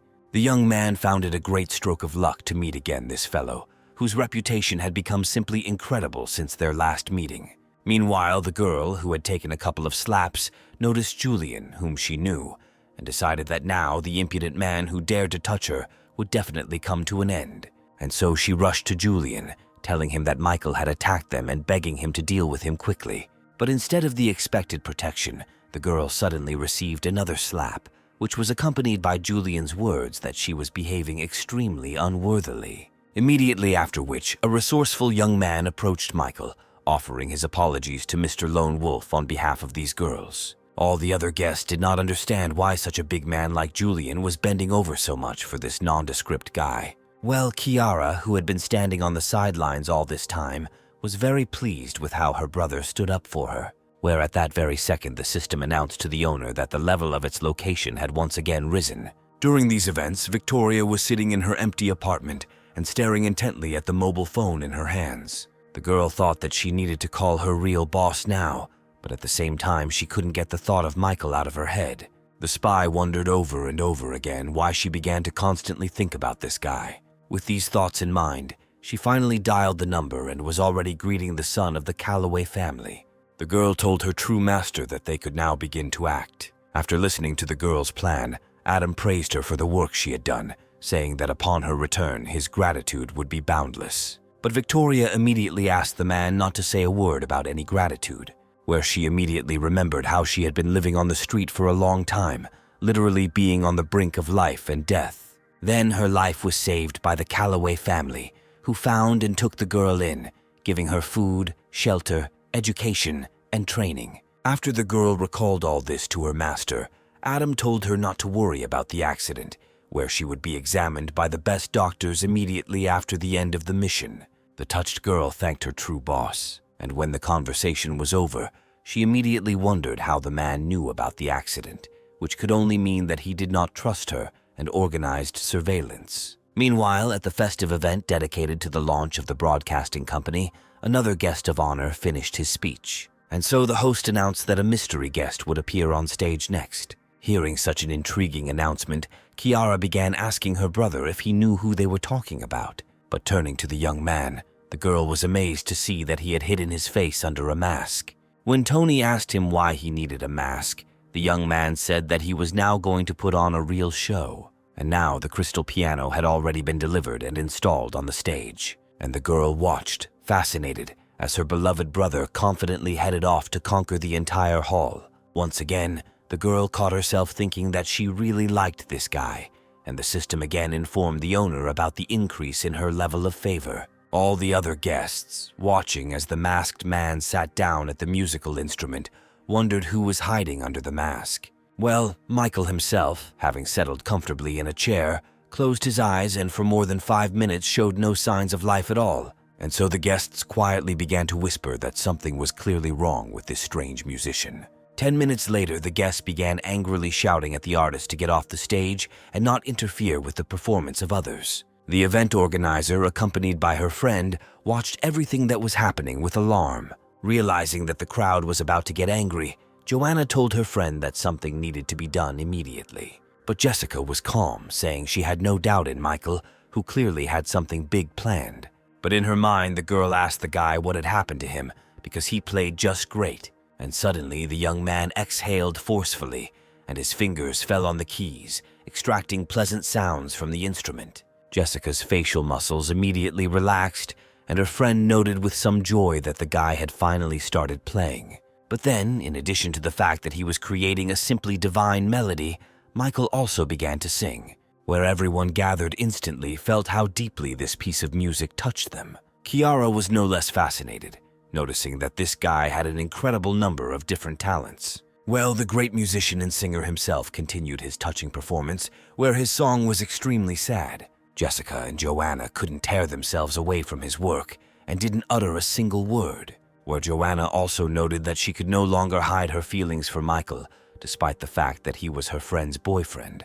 Katrin also watched the broadcast of her sponsor's performance on her mobile phone screen. Her thoughts were that only someone who truly loved could play and perform a song like that, where at that very second the actress realized that behind her image, in which this guy appears before her every time, a wounded, broken heart is hidden, and the system was already announcing an increase in the level of her favor. When the last note was played, all the guests remained silent for some time and listened to the silence, not wanting to part with the emotions that the young man's performance had given them. But then the hall was suddenly filled with thunderous applause, with literally every spectator declaring that they had witnessed some kind of miracle. His friend Diana also watched his performance via online broadcast, once again noting that the guy is good at literally everything. The girl noted that she would probably never be able to fall in love with someone else. Then her overly strict father approached her and told her to stop using her phone at the table. But Patrick Carson, who was standing opposite them, said that in today's society, the youth's fascination with gadgets is considered quite normal, and he himself is subject to this addiction. However, the head of the Rockwood family nevertheless apologized to the important guest. Well, the young man himself has already switched his attention to the girl, mentioning that their families are starting to cooperate, which will most likely lead to their private meetings. However, this guy did not interest Diana at all, who did not forget that it was because of him that she had quarreled with Michael. Suddenly, the young man stood up, saying that today he had prepared an unusual surprise for the girl, which she would definitely like. Heading towards the musical instrument, Patrick noticed that the girl liked live music, where she herself studied for several years at a music school, and now he has already touched the keys,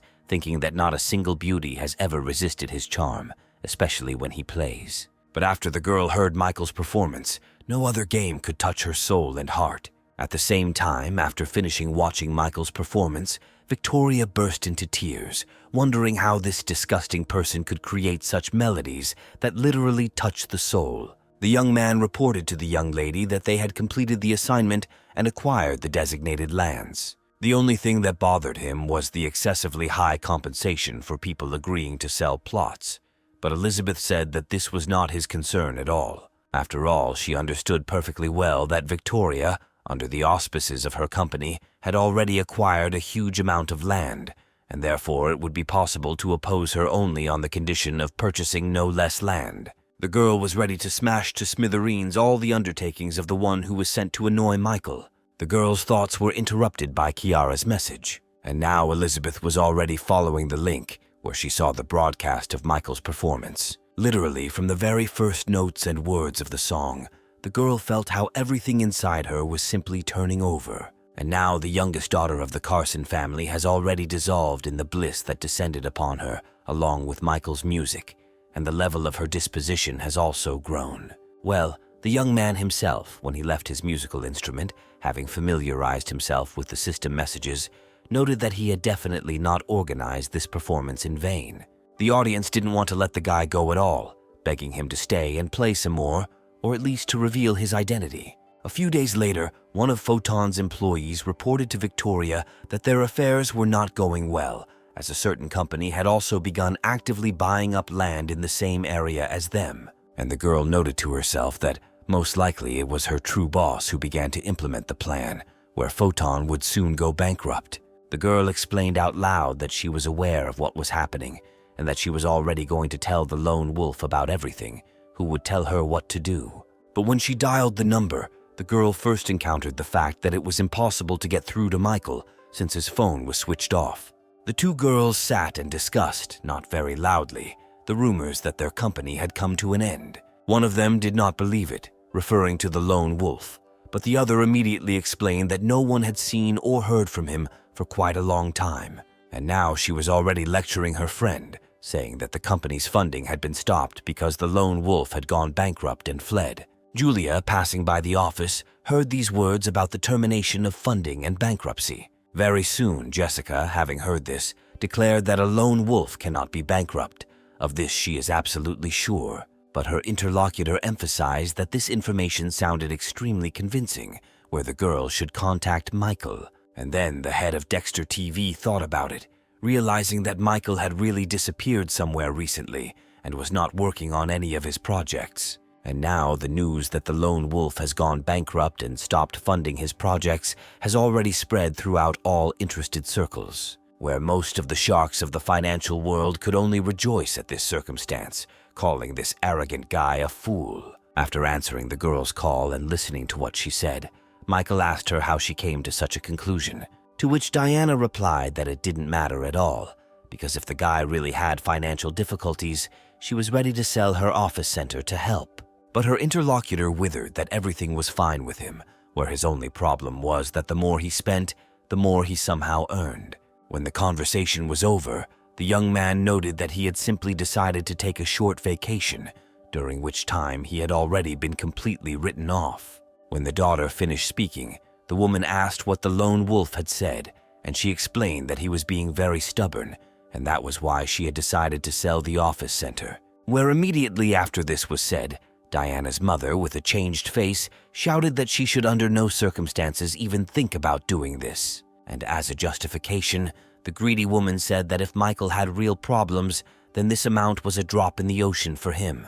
Diana thought for a moment and agreed, but her mother, depressed by her life experience, suddenly declared that the guy might be deliberately showing some weakness, where her daughter's hasty decisions could ruin all the global plans of this truly brilliant young man. Soon, Michael received a call from Jessica, who intended to sell Dexter TV to help him get out of the financial hole. Next up was, of course, Catherine, who demanded that the guy simply tell her the amount he needed. Melanie also did not stand aside, reproaching the young man for not telling him about the problems and promising to help in any way she could. Michael, already very tired of these annoying calls, said that everything was really fine with him, where he had literally just recently acquired a luxurious villa. When the conversation with Melanie was over, the young man was finally convinced that someone was simply spreading false rumors about his bankruptcy. With a smile on his face, the young man noted that now everything was going wrong, where it was not he who was spending money on women, but they were ready to spend on him. Taking the cocktail in his hands, the young man was generally pleased that the most beautiful girls were showing him such attention. These pleasant thoughts were interrupted by another call, which really just drove the guy crazy. But Elizabeth, who called him and told him to stop yelling, demanded that he tell her where he was now. And when the young man asked why she needed this information, the girl explained that she had a surprise. Where after what was said, the young man clearly felt that he would not like this surprise. Patrick Carson was giving final instructions to his manager, security, and other staff, saying that they had a very important reception today, where, in addition to other high-ranking officials, a representative of the Calloway family himself should also arrive to see him. And then, a few minutes later, luxury cars began to drive up to his house one after another.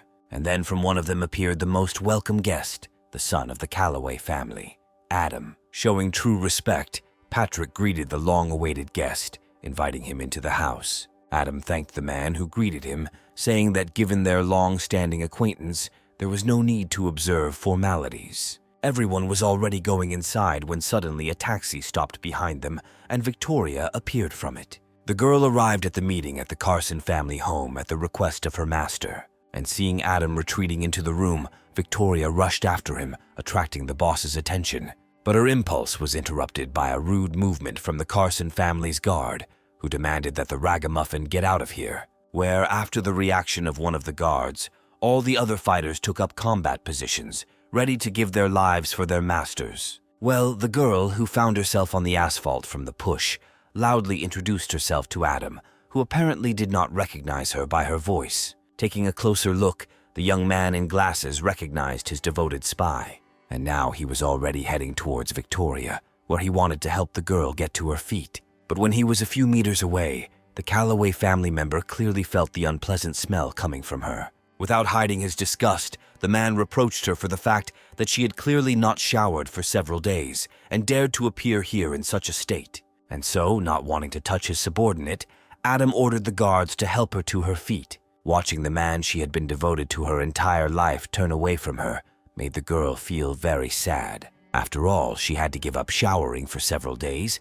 simply because she couldn't get the stitches and wounds wet. And she didn't think at all that her master was such an uncomprehending person that he could leave her like this because of this. And now everyone gathered in the Carson family home was already at the table, where they were raising another glass. Sitting next to the owner of Best Capital, the owner of the investment firm Golden Coin, Gordon Finch, asked Adam to tell more about the lone wolf situation.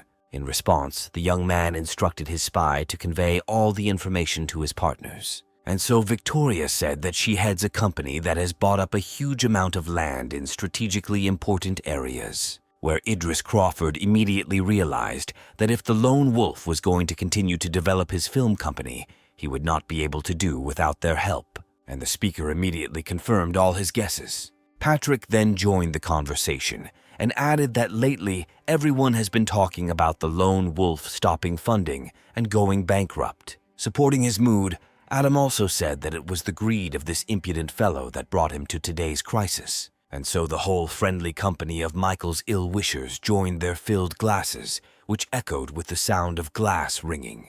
And then a member of the Carson family added that at present the lone wolf's sister has also gained his trust, where at the right moment she will obey her brother's word. Almost bursting into the house, Elizabeth literally demanded that Michael cook what he had once fed them all when they were visiting his small homeland. But instead of Michael, the girl was met by his beloved little sister, who was very happy to see her friend again. Both girls walked deeper into the room and settled comfortably on the sofa. Without any embarrassment, Kiara asked Elizabeth how much she liked her little brother, since she was constantly following him around. But the girl did not admit her feelings, saying that it was her guys who were lining up for her, and besides, she was not at all interested in a lecher like Michael. The young man in the kitchen looked out when he heard Elizabeth's familiar voice. The young man could not imagine how the family could raise this noisy girl, but nevertheless he was glad that she was here, since his little sister would not be so bored. Continuing to prepare his signature rice, the young man turned down the heat. Suddenly, there was a loud knock on the front door, where a female voice familiar to Michael demanded that he open it, where the girl declared that she was aware that the guy was at home. Neither Elizabeth nor Kiara understood at all who could afford to show such persistence. Where Michael's sister noted that the voice demanding that the door be opened sounded quite pleasant, to which Elizabeth sarcastically noted that there was most likely another victim of her brother's chat.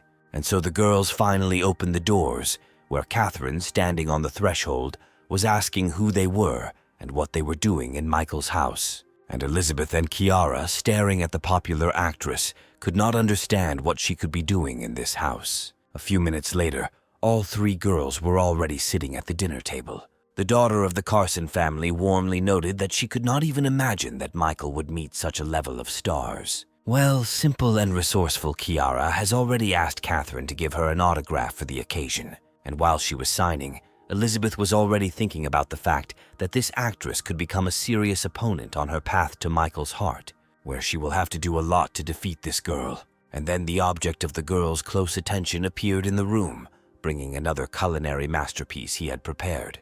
In less than a minute, having forgotten about everything in the world, all three girls were happily and quickly gobbling up everything that the guy had prepared for them.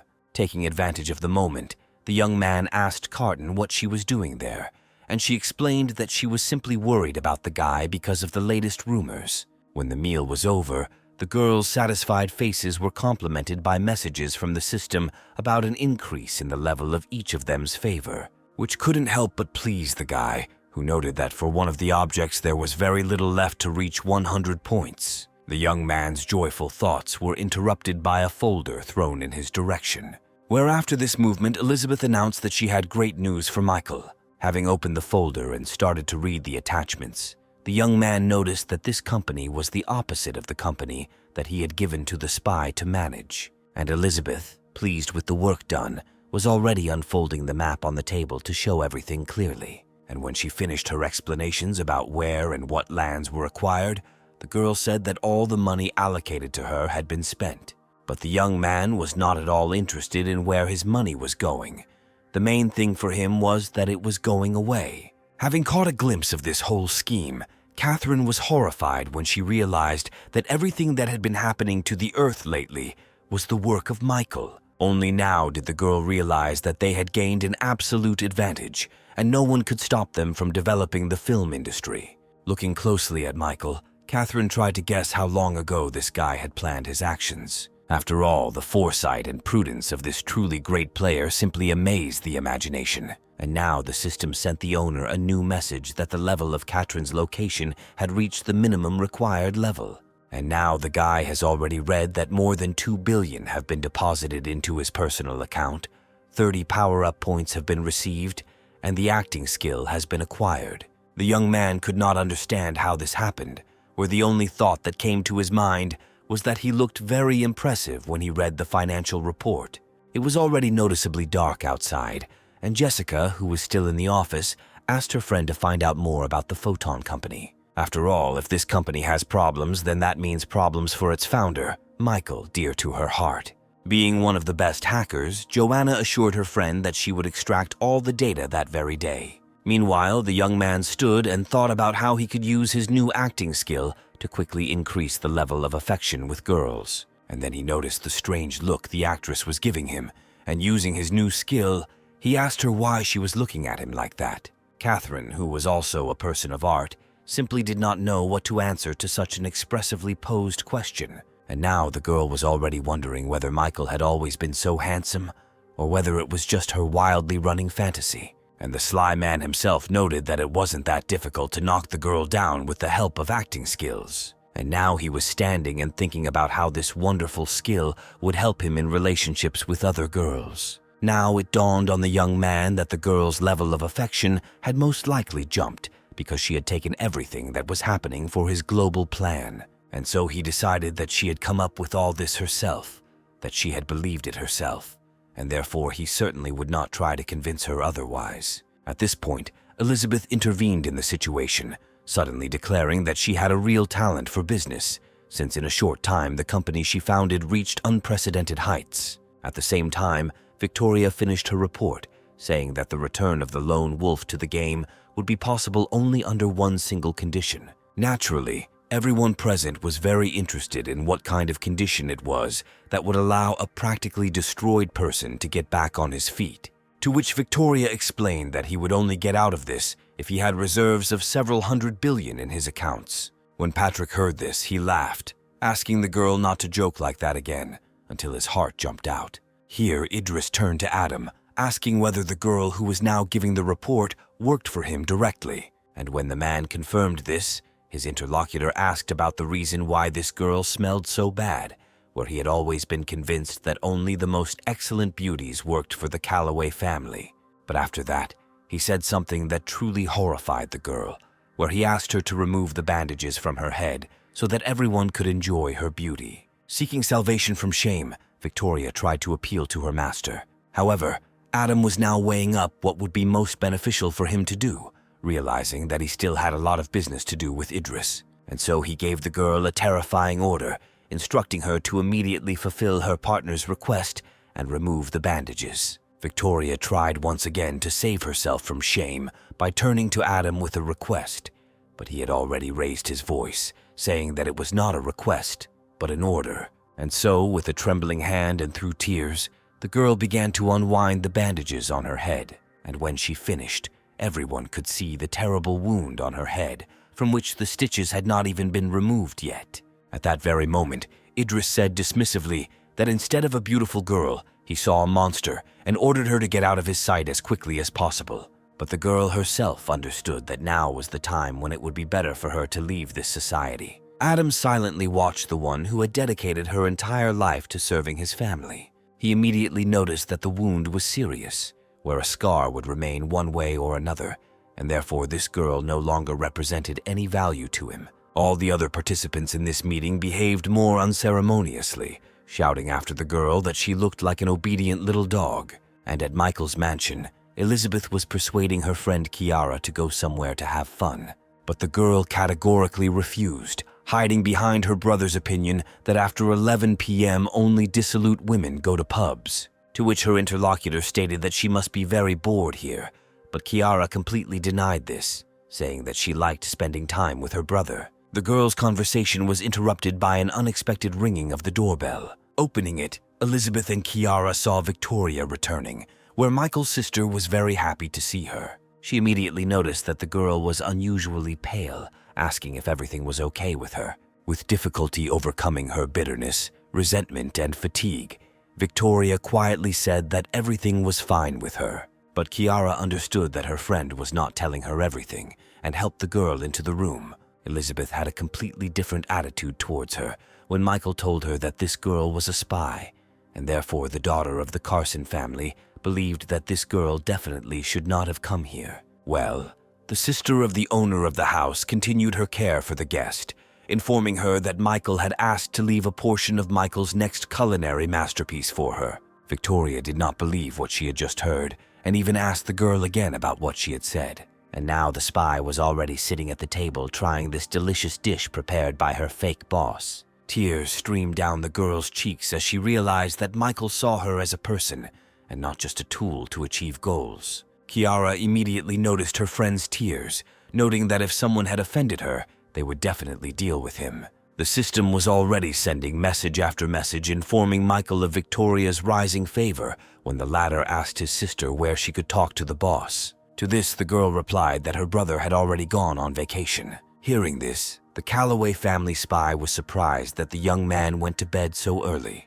But his sister explained that Michael complains that he has been overwhelmed by a lot of different things lately, which makes him tired, and he wants to be alone. Well, the very tired man himself was lying calmly on his bed, drinking soda and playing another game on his mobile phone. However, Kiara's words seemed plausible to Victoria, since she knew that many big businessmen now wanted to leave the lone wolf out of business. And with all this, Michael treated her simply as a member of the family, and even remembered to give instructions to leave her something to eat. The next day, Joanna called her friend, telling her that she had worked all night, but had still managed to find something. This concerned information about the head of Photon Victoria, information about which turned out to be quite interesting. After graduating from university with honors, the girl worked for some time directly on Wall Street. And literally 2 years later, she had vast experience in the financial field, where she successfully joined the team of the company Finances Are Simple. The name of this company seemed very familiar to Jessica, where her friend immediately reminded her that this company belongs to the influential Calloway family. And then the girl immediately thought about the fact that this company, like Michael's companies, is engaged in the production of films. And literally a second later, both girls loudly shouted that the head of the Photon Company was simply a spy for the Calloway family. Instantly, Jessica realized what was causing Michael's problems, deciding to immediately inform him that a spy had been planted within him. But the call did not produce any results, because the young man's phone was switched off after numerous annoying calls. Soon, Melanie, in response to Jessica's question, said that she did not know Michael's new address. But when she learned that an enemy agent had been infiltrated into her lover's team, she couldn't stay away and said that she would join the girl in exposing her. Diana knew the young man's new address, and when she heard about the spy, she immediately declared that she would also go with the girls. And so all 4 of Michael's beautiful admirers rushed to save their beloved. When he woke up, the young man noticed that he felt much better today after a good night's sleep.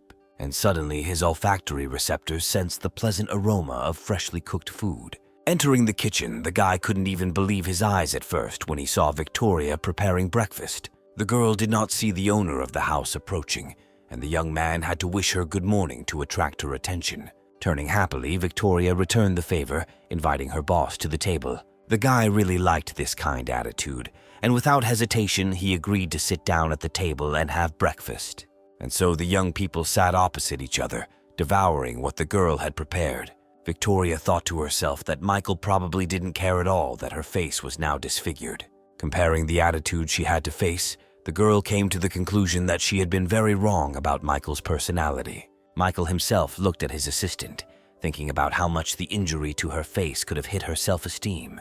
However, with the help of the system, the young man had already managed to master the skills of a medic and began developing an ointment that should help the girl. He really wanted to see who Victoria would remain faithful to after he restored her to her former beauty. Suddenly, the girl turned to her boss, asking him what might happen if she ever did something bad to him, to which the young man answered without hesitation that it depended on the situation, but he could definitely say that if his assistant lost money or business, he would definitely not blame her. Victoria was thinking about what would happen if the guy found out that she was a spy and helped arrange everything so that now he would be ruined. Then all the other girls who were in the house came to the table, where Kiara noticed that the prepared food smelled very tasty. Victoria rose from her seat and said with a smile that she had taken care of everyone, and therefore the girls could have breakfast in peace. To which Michael's little sister told her friend not to worry anymore, since she had not yet fully recovered. And so the girl went to get her breakfast, where Elizabeth asked him to put a portion for her too. A couple of minutes later, the entire large family was already sitting at the table, trying what the spy had prepared. The morning meal was interrupted by persistent ringing at the door. The first to express her displeasure at this unceremonious morning visit was Elizabeth, and Kiara immediately assumed that it could be Diana and the others, since she had called her not long ago and asked for their new address. Victoria was interested in the word others, and so she asked the girl who she meant, to which she explained that the rest were all her friends, who said that they had very important information for Michael. And so the spy listened with horror to what Kiara's brother's friends said on the phone, that they had been able to identify the enemy agent. Getting up from the table, the owner of the house's sister approached the front door, and soon 4 beauties appeared before her eyes. Out of respect, Kiara invited the girls inside. There, she asked to introduce everyone else to her, noting that they all had extremely worried faces. But Diana said that the matter was very urgent, and they had no time for introductions and conversations, and they needed to see Michael as soon as possible. Saying that her brother and the others were having breakfast, Kiara offered to lead the guests to the kitchen. Less than a minute later, all the girls were already standing at the table where the morning meal was taking place, and everyone, as one, focused their hateful gaze on Victoria, who was sitting with her back to them. Well, Joanna approached Michael, put some papers in front of him, and firmly stated that his personal assistant was an agent of the Calloway family. Having picked up the printout, The young man was very surprised at how well educated and experienced Victoria was. He looked at the dejected girl sitting opposite him, thinking that at her age, having such talents was something incredible. "Well," Joanna continued, telling that it was she who brought the company created by Michael into decline and passed on all the information to those who united against him. Kiara also turned to the evidence provided and could not believe that Victoria, who had become almost like family to her, was actually a spy. The second person after Michael who was not at all surprised by the information provided was Elizabeth, mentally emphasizing that the guy had already figured it all out himself a long time ago. She also noted not without pleasure that she was the first person he told about Victoria being a spy, which showed his true attitude towards her. The documents that Joanna had obtained were also studied by Catherine, who noted that in that case Michael's second company was his big trump card, something the spy had not even thought about. But then Victoria herself spoke up, confirming that she had indeed been sent to infiltrate the Lone Wolf's team. After these words, Michael put the documents aside and stood up abruptly. Approaching the girl, who was depressed by the circumstances, he invited her to come with him for a private conversation. All the other girls silently watched the owner of this house and the exposed spy as they walked away. But Kiara's nerves couldn't take it anymore, and she burst into tears, saying that she had been constantly telling this girl about her brother, which, apparently, had only caused him great harm. But she was reassured by Elizabeth, who revealed that Michael had long known that Victoria was an alien agent. Where this information had the strongest effect, of course, was on all the other girls who rushed to him with this important but completely unnecessary news. Diana, extremely indignant, asked why the guy had put this girl in charge of the company and given her unimaginable sums of money. But Elizabeth, taking a defensive stance, declared that she must not tell anyone anything. The girl was only thinking about the fact that all these ladies definitely had their own views on Michael, and therefore she had to keep her distance from them. And so the two girls, who were aiming for the attention of the same young man, were ready to start pulling each other's hair out. However, Catherine intervened in the situation, saying that she understood the meaning of Michael's actions and was ready to provide an explanation. And as soon as the girl said that the land of the Photon and Crystal Peak companies had common borders, Diana suddenly exclaimed that she understood everything. Where the second company, Crystal Peak, was not created by the Carson family, but also belongs to Michael. Where this guy came up with a simply ingenious strategy to crush his enemies with one blow. Now this young man seemed to Diana even more mysterious than ever. Immediately, all the girls agreed that their beloved Michael was, in a word, a genius. Only now did Joanna notice that in that case, they had exposed Victoria in vain, because now those who were behind her would find out everything.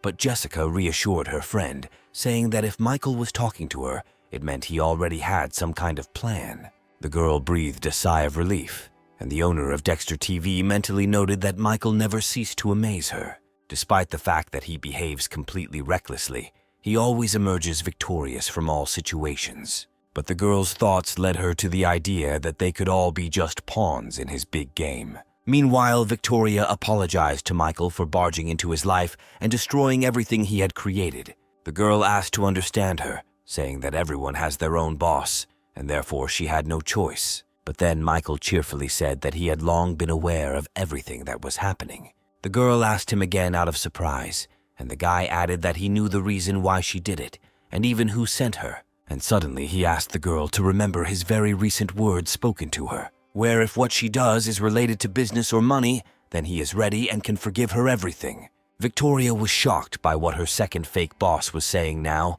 and the system was already reporting an increase in the level of favor. She tried to say something in response, but Michael interrupted her, saying that he admired the girl's abilities, and therefore offered to become a full part of his team. The girl was overwhelmed with feelings, where she once again tried to object to what was said, but the young man didn't give her a chance, interrupting her speech again and saying that he really needed her, and he ended his speech with the words that together they would be able to conquer the whole world. Leaving the girl alone, Michael cheerfully stated that she just needed to continue doing what she had been doing before. The amazed Victoria stood and watched the young man leave, not believing that he had forgiven her so easily. And a few seconds later, the girl was shocked once again by the fact that another 30 billion came into her account with a message that this was her next task for the next week. Falling onto the stone floor, the girl burst into tears, unable to understand why Michael was treating her so well. Well, Michael himself, studying the system messages about the next increase in the spy's disposition level, thought that he had the hardest time with this girl. However, he had already finished leveling up his medic skill, and if the girl was not impressed by the money, he would try to reach the required minimum level in another way. His thoughts were interrupted by a message from Victoria, who asked her second boss for forgiveness, saying that she could not disobey her master. Not without pleasure, the young man concluded that the girl was definitely at a loss and did not know what to do next. And then she received a reply where Michael wrote that everything was long in the past, and she just needed to continue to carry out his tasks. Remembering the young man's words about becoming a full member of his team, the girl suddenly had the idea that he wanted to make her a double agent. When the young man returned home, the first thing he saw was the admiring glances of all his fans. Without understanding at all what had happened here, Michael was even a little scared. He especially didn't understand why Joanna, whom he barely knew, was looking at him like that, where suddenly the system announced to him that the level of this girl's disposition had reached the minimum required level, and the owner of the system received 25 points of reinforcement, as well as a new computer hacking skill. Suddenly, Michael felt that after activating the new skill, his head was spinning and his whole body seemed to go limp. And then the system issued a warning that due to an excessively large number of activated skills, the host's body was at the limit, where it was necessary to increase the energy flow. Only now did the guy realize why he was constantly sleepy, because in his entire life, a person develops only 1 or 2 skills, while he already had a lot of these skills. He then turned his attention to his new admirer, amazed that she had such an interesting talent as hacking. Deciding not to put it off for later, Michael instructed the system to direct 50 points of enhancement to the development of his internal key energy. Within seconds, the amplification process was complete, and the young man felt like a completely different person. His head literally turned into some kind of supercomputer, where he instantly calculated the parameters of an object that entered his field of vision. Amazed by his own abilities, the young man wondered whether this is how mathematical geniuses see the world. At that moment, Joanna suddenly asked the guy for forgiveness for interfering with his plans, to which Michael replied that nothing terrible had happened, since sooner or later someone would have exposed the spy anyway. At the same time, the young man asked all the girls not to be biased towards Victoria and to pretend that nothing happened, where such a statement seemed very strange to at least half of his fans, and the other half was immediately thrown into a state of rage. Only Joanna remained calm, trying to figure out the situation, where she quickly realized that Michael was planning to turn the exposed spy into a double agent. This strong game started by the guy was very much to the liking of this girl, who began to fall madly in love with him. A moment earlier, Victoria, approaching the door, heard Michael asking everyone else to pretend as if nothing had happened. Opening the door slightly, the girl heard the young man calling her his assistant and an important person for him. Victoria was amazed at how this young man defended her in front of all the other aggressive girls. And so she mentally noted that this was the most noble person she had ever met, who was definitely worthy of people following him. Soon, the former spy had already gathered her things and was standing opposite her former boss outside the walls of the mansion. Throwing a sad look at the young man, Victoria told the guy not to bother, as she would call herself a taxi. To which Michael told the girl that she could indeed stay and live peacefully in his house and work on his team. Smiling slightly, the girl replied that even if the owner of the house himself accepted her as she was, this did not mean that everyone else would be able to accept her. Elizabeth and Kiara watched the farewell of the young people, where the latter really thought that her brother had lured the spy to his side and was now sending her on a mission. Turning to her friend, she said, a little excitedly, that upon her return, Victoria would most likely be punished for her failure. And then, after her words, Elizabeth noticed that the spy was not aware of Michael's true plans. And when the scheme he has built becomes clear, all the blame for the failure will be placed on Victoria, and then she will suffer greatly. And so both girls agreed that the young man's plan was simply flawless. Taking out her cell phone, Elizabeth called her brother, intriguing him with her words about how she had just witnessed some extremely interesting events in Michael's house. In conversation, the girl called Michael so tenderly that her brother was quite surprised by this, assuming that if things continued like this, he would soon have a new relative in the person of a lone wolf. And now Patrick was yelling at his sister, telling her to stop spending so much time with Michael, where he also reminded her that very soon she would have to submit documents for admission to the university. However, the girl had character, stating that she had managed to achieve a lot during this time and did not need her brother's care at all. Meanwhile, Jessica was watching Kiara and Elizabeth from the side and asked Diana who the two girls were, and her friend explained that to the left is Michael's little sister, whom he found quite recently. Well, her interlocutor is none other than the youngest daughter of the Carson family. The Elizabeth family name made a strong impression on Jessica, who knew that it was one of the richest and most influential families in the city. Once the first impressions had passed, surprise was replaced by anger, where Jessica was not at all happy with the new competitor, and so she decided to take a closer look at both her new rival and her lover's sister, attracting their attention. As she approached, the girl introduced herself, also saying that she was currently the head of Dexter TV. Saying that she was also a very close friend of Michael, Jessica suggested that the girls exchange contacts. When the owner of the house himself returned, he could not help but notice that the room was very lively. All his fans approached each other, talked, and exchanged contact information. In addition, Jessica told Elizabeth that she had already sent her an invitation to their general chat. This formation of a common group of female fans somehow did not please the young man very much. Well, the exposed spy had already managed to get to her master's mansion, where Adam told her not to take what happened yesterday to heart, since Gordon and Idris were his partners, whom he could not upset. The man then added that he, of course, offended the girl, but in return he invited the best plastic surgeon to work on her scar. Having assumed the most submissive appearance, the girl said that she understood everything and thanked the gentleman for the care and attention he had shown. Getting back to business, Adam asked about the reason his spy had arrived here today, to which Victoria explained that she had been exposed this morning, and therefore she could no longer remain with the lone wolf. The son of the Calloway family was quite surprised that after the girl was exposed, they just let her go without doing anything, and the girl continued, saying that the lone wolf not only did nothing to her, but even offered to work with him, which she refused. Still reeling from the news, Adam asked Victoria how the lone wolf had reacted to her leaving, to which his interlocutor replied that he was absolutely calm, since he was perfectly able to control any of his emotions. After a short pause, Victoria suddenly added that, apparently, Michael knew from the very beginning that she was a spy. This was the most important information, where Adam jumped up and immediately asked who the photon company was officially registered to. And when his subordinate said that the company was registered to the lone wolf's younger sister, the man concluded with horror that it was all just a trap. He immediately gave orders for the map to be brought to him and for him to be connected with Patrick Carson. While he was waiting for an answer to the phone call, his assistant reported that another company called Crystal Peak, which belongs to the Carson family, was buying up land in the same area. Patrick was quite surprised when he saw that Adam Calloway was calling him. Having answered the call, the young man joyfully greeted his companion,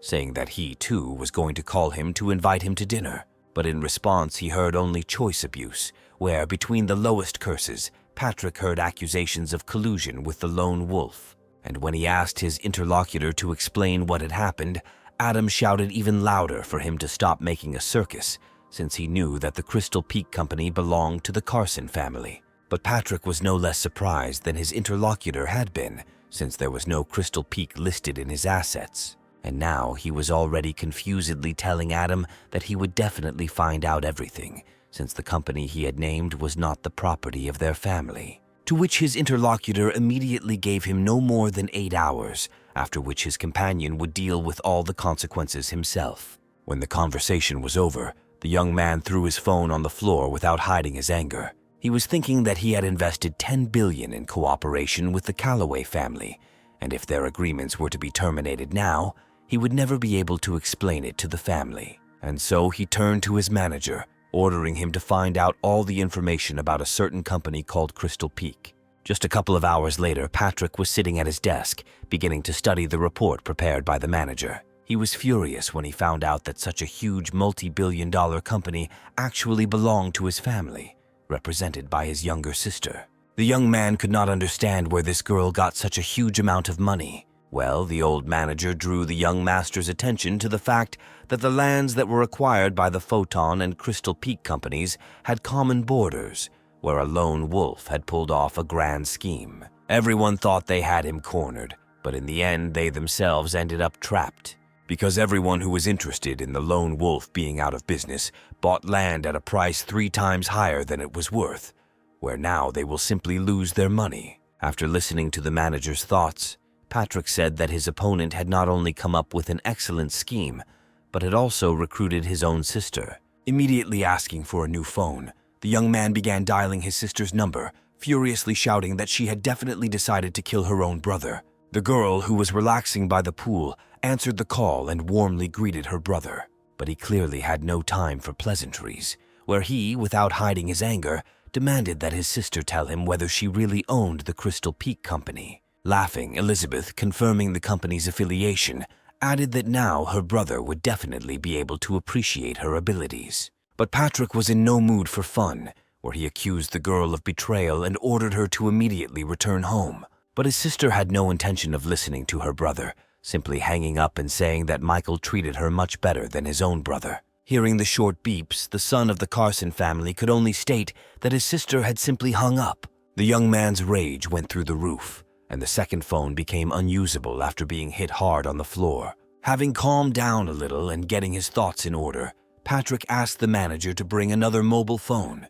While carrying out the order, the old man also said that the return of the young lady now would not improve the situation, where they should first of all think about how to compensate for the losses. Turning to the man, Patrick asked if he had any specific thoughts on the matter, to which the manager openly said that the gentleman should consider going over to the lone wolf side, where, given his trust in the young lady, the future of the Carson family would be secured. However, if Patrick decides to do this, he will have to forget about his relationship with Mrs. Rockwood, who is obviously in love with the lone wolf. To this, the young man replied that he would never give up on his relationship with Diana and always keeps his word. The manager tried to say that it was not worth putting the whole family at risk for the sake of a woman, but the young man stopped him, coldly saying that while his father was ill, he would make all the decisions and be responsible for the consequences, where the manager had no choice but to accept the will of his master. As he walked away in the opposite direction, the old man thought that Patrick was too young and inexperienced to understand all the consequences. Where once all the important figures are convinced that the Crystal Peak Company belongs to the Carson family, then all the blame for the failure will be placed on them, which puts the future of the family in real danger. Meanwhile, Adam listened to a report that Crystal Peak belonged to Elizabeth Carson, who was very close to the lone wolf. But at some point, the young man stopped the speaker, after which silence hung in the air. Victoria understood the situation more than anyone else, and was shocked by this development of events, because even being Michael's personal assistant, she did not know that it was he who created Crystal Peak. And now she turned to her master, asking for forgiveness and saying that it was her fault. But Adam was angrier than ever, shouting that losses of more than 10 billion could not be justified by shortcomings. Throwing an ashtray at the girl, the Calloway family's son shouted that Victoria didn't even understand what she had done. And now he was already asking her about whether she had become arrogant, deciding that it was worth the capital he had lost. The girl's wound opened up from the blow with the ashtray and, bleeding, she listened to the man's words that she was nothing more than his property, their family's watchdog. And after Adam said that his family no longer needed her services, 2 strong young men immediately grabbed the girl by the arms. Her former boss then added that Victoria's actions would be investigated and that she would be kept in custody here during the investigation. Here, one of Adam's assistants stated that Victoria definitely did not betray the family, since they consider the Calloway family their family. But the heartless young man said that he didn't care whether she betrayed him or not, he just had to account for the lost billions. Listening to Adam, the girl immediately understood that they simply wanted to shift all the blame for the losses onto her. Diana, who entered the house, asked Kiara, who met her, whether Michael often left her here completely alone, but the girl happily announced that her brother was at home, just in the basement. The guest was surprised by such a statement, asking why he was constantly hiding from everyone and what he was doing. To this, Kiara replied that her brother had set up some sort of laboratory there, and she did not dare interrupt or distract him. Diana was very surprised that Michael had set up a laboratory at home and was conducting some experiments in it. Well, the owner of the house himself looked at the resulting purple mass and declared that his research was finally complete. Smiling, the young man noted that it was not in vain that he had developed his skills as a physician and chemist. However, the boy's joy was interrupted by a knock on the door of his small laboratory, after which the young man heard the familiar voice of Diana, who asked permission to enter. To which Michael mentally noted that the girl had come to him at just the right time. After allowing her into the lab, Michael asked if Diana had any scars on her body. And so, moving her hair aside, his guest showed a small scar on her cheek, which she had received in her distant childhood while playing with other children. Clearly interested in the girl's scar, the young man approached and began to examine with interest the consequences of the old injury. From such an unexpected rapprochement, Diana even dropped her small handbag. Feeling the guy's hands on her face, the girl blushed deeply, thinking that he most likely decided to kiss her. She was briefly tormented by doubts about whether they could be seen, preparing for the long-awaited kiss. But without feeling the lips of her lover and beginning to sense some strange smell, the girl opened one eye. In front of her, she saw Michael, his eyes glowing, asking his guest not to move until he finished applying the ointment. And while he was covering the scar on the girl's forehead with the potion, she tried to find out whether the product had passed clinical trials and was approved by the Ministry of Health. To which the young man stated that he had developed the ointment himself, and also asked the girl not to wet her face with water for several hours. Turning to Diana, the young man wanted to add something else. But completely unexpectedly for him, the girl suddenly moved closer to him and connected their lips. Shocked that Diana would suddenly decide to kiss him, Michael watched silently as she hurriedly left the lab. The girl herself, finding herself behind the door, could not believe what she had decided to do, and now felt very awkward.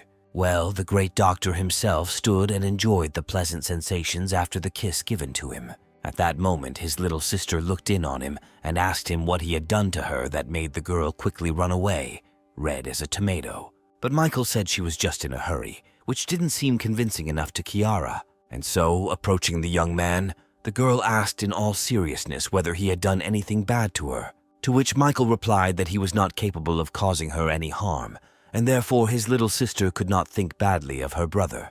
But the pouting girl still insisted on her own, not at all believing that Diana could just run away in such a strange state. To herself, the girl thought that Michael was a really good person, but there were too many girls hanging around him.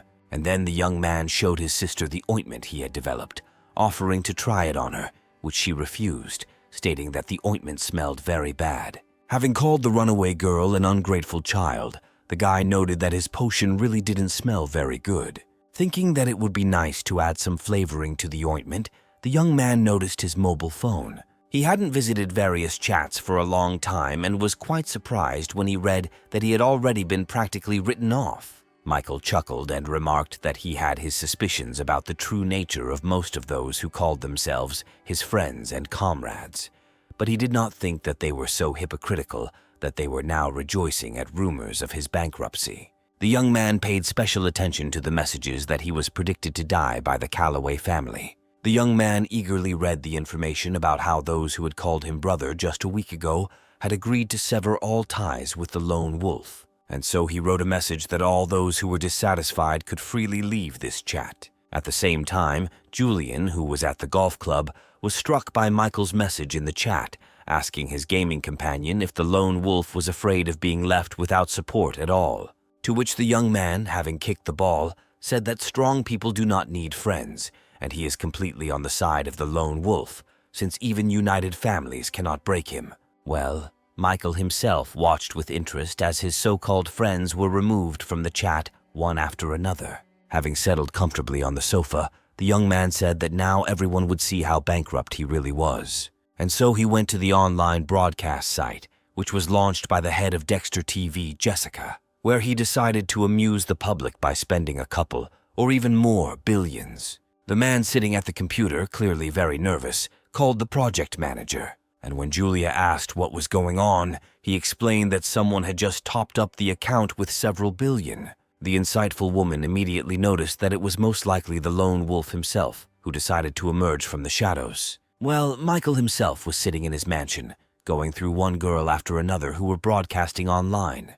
But suddenly his attention stopped on one of them, where he was quite surprised by who he saw on the screen. His little sister greeted the viewers, saying that she was new here and thanking everyone for watching her broadcast. While the young man was thinking about what to do, his little sister received her first gift from a secret admirer. Having thanked the fan for the gift, Kiara wished him more luck both in work and in his personal life. And now her brother was already reading a bunch of compliments sent to his little sister. But a secret admirer under the pseudonym Real Man sent another, more expensive gift, offering the girl to exchange contacts, where she modestly stated that her brother would not allow her to do so. Michael was beside himself when this Real Man decided he could buy his sister after all and sent her 20 grand worth of gifts. Well, the girl who grew up in the countryside did not understand the behavior of this Real Man, where she had already refused him, but he continued to send gifts, trying to buy her favor.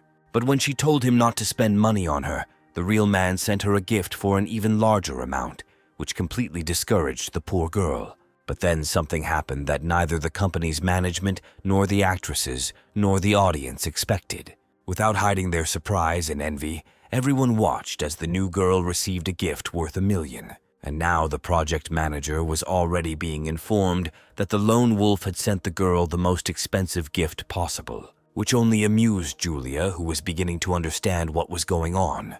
Kiara herself was no less surprised by such a gift than the others, having never expected that her first day on the channel would be so exciting. Well, the young man himself was not going to stop, deciding to show everyone what kind of men his sister should be worthy of. And then one after another, notifications began to arrive that the lone wolf was sending this new girl more and more gifts worth $1 million each. All those girls who were just preparing for the start of the broadcasts or had already completed them were amazed at the momentum the new girl was gaining. Michael, however, did not stop, declaring that a real man was not even worthy of writing to his beloved sister with his pathetic gifts. After some time, the number of gifts sent to them reached 3,000, where each of them cost $1 million. Even Kiara asked the gift giver to stop as the messages about incoming gifts literally filled the entire screen. Julia, who had seen a lot, also could not believe that this girl really had been sent 3,000 gifts.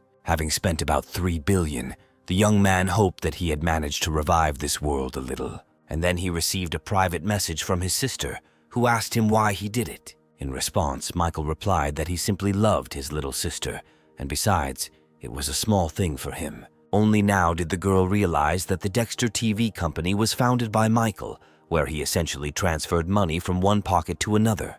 But Kiara still asked the guy to stop sending gifts, which caused her entire screen to be filled with messages. The young man accepted his sister's request, thinking that his plan was to send a gift worth $10 billion. Meanwhile, Julia was reporting to Jessica that a lone wolf had just squandered $3 billion. Sensing that the woman wanted to say something else, the Dexter TV host allowed her to speak her mind, and she immediately said that the guy spent this money on gifts for his own sister. Jessica immediately wondered why the young man had sent such a large amount of money to his sister. And then Julia interrupted the boss's thoughts, saying that all of this was simply specially thought out by a lone wolf, where, having thus marked his return, he will give reason to say that the rumors of his bankruptcy were simply the machinations of his enemies. And then it dawned on Jessica that this was truly a brilliant move, where the guy with such a smart move did not spend a cent.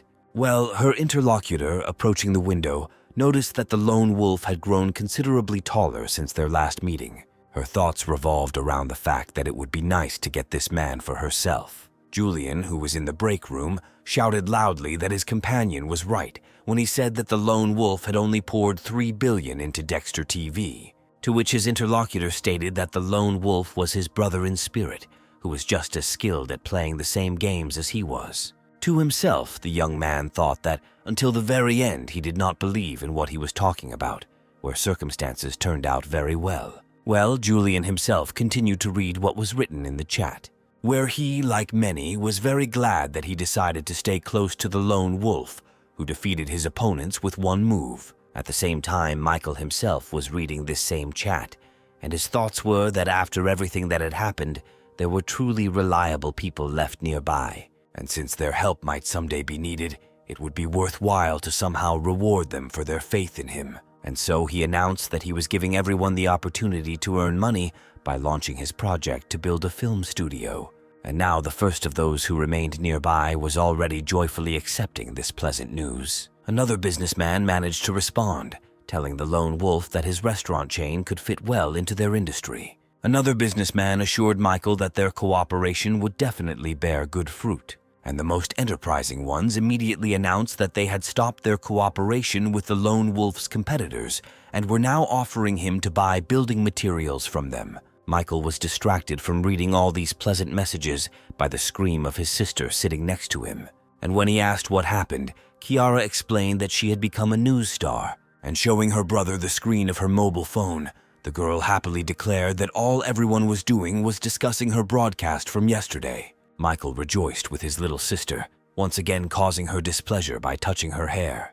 Well, the girl suddenly declared that the real subject of conversation was not her at all, but the lone wolf, where everyone called him a real spendthrift and a spoiled child of rich parents who doesn't know where to spend money. Having experienced the most unpleasant feelings from such reviews, the young man noted that people like to create various rumors. However, his sister was quite serious in telling Michael not to take it to heart, where those closest to him know for sure that he always acts very calculatingly. The young man was very embarrassed when Kiara said that his entire close circle considered the guy a real genius. With understanding of Belle and admiration for her brother, the girl said that she understood his strategy, which was developed to achieve influence in all spheres of human life. Of course, Michael, who had no global plans, sat and silently thought about what he was doing that was leading people to such thoughts. Deciding to change the subject, the young man asked his sister to tell him more about a man from Japan who had proven himself to be an excellent player of Go.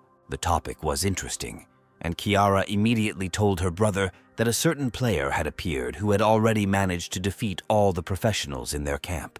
Where this strongest player called all professionals nothing more than ordinary amateurs. What Michael's sister told him greatly impressed him, where he could not understand how a player could even reach such incredible heights, having understood the essence of the complex game of Go. And the girl continued, adding that this genius was not even 20 years old, and his name was Yoshihiro Yamada. He studied with the greatest master of the game of Go, who lived in Japan, and in his first confrontation, he defeated the Chinese master.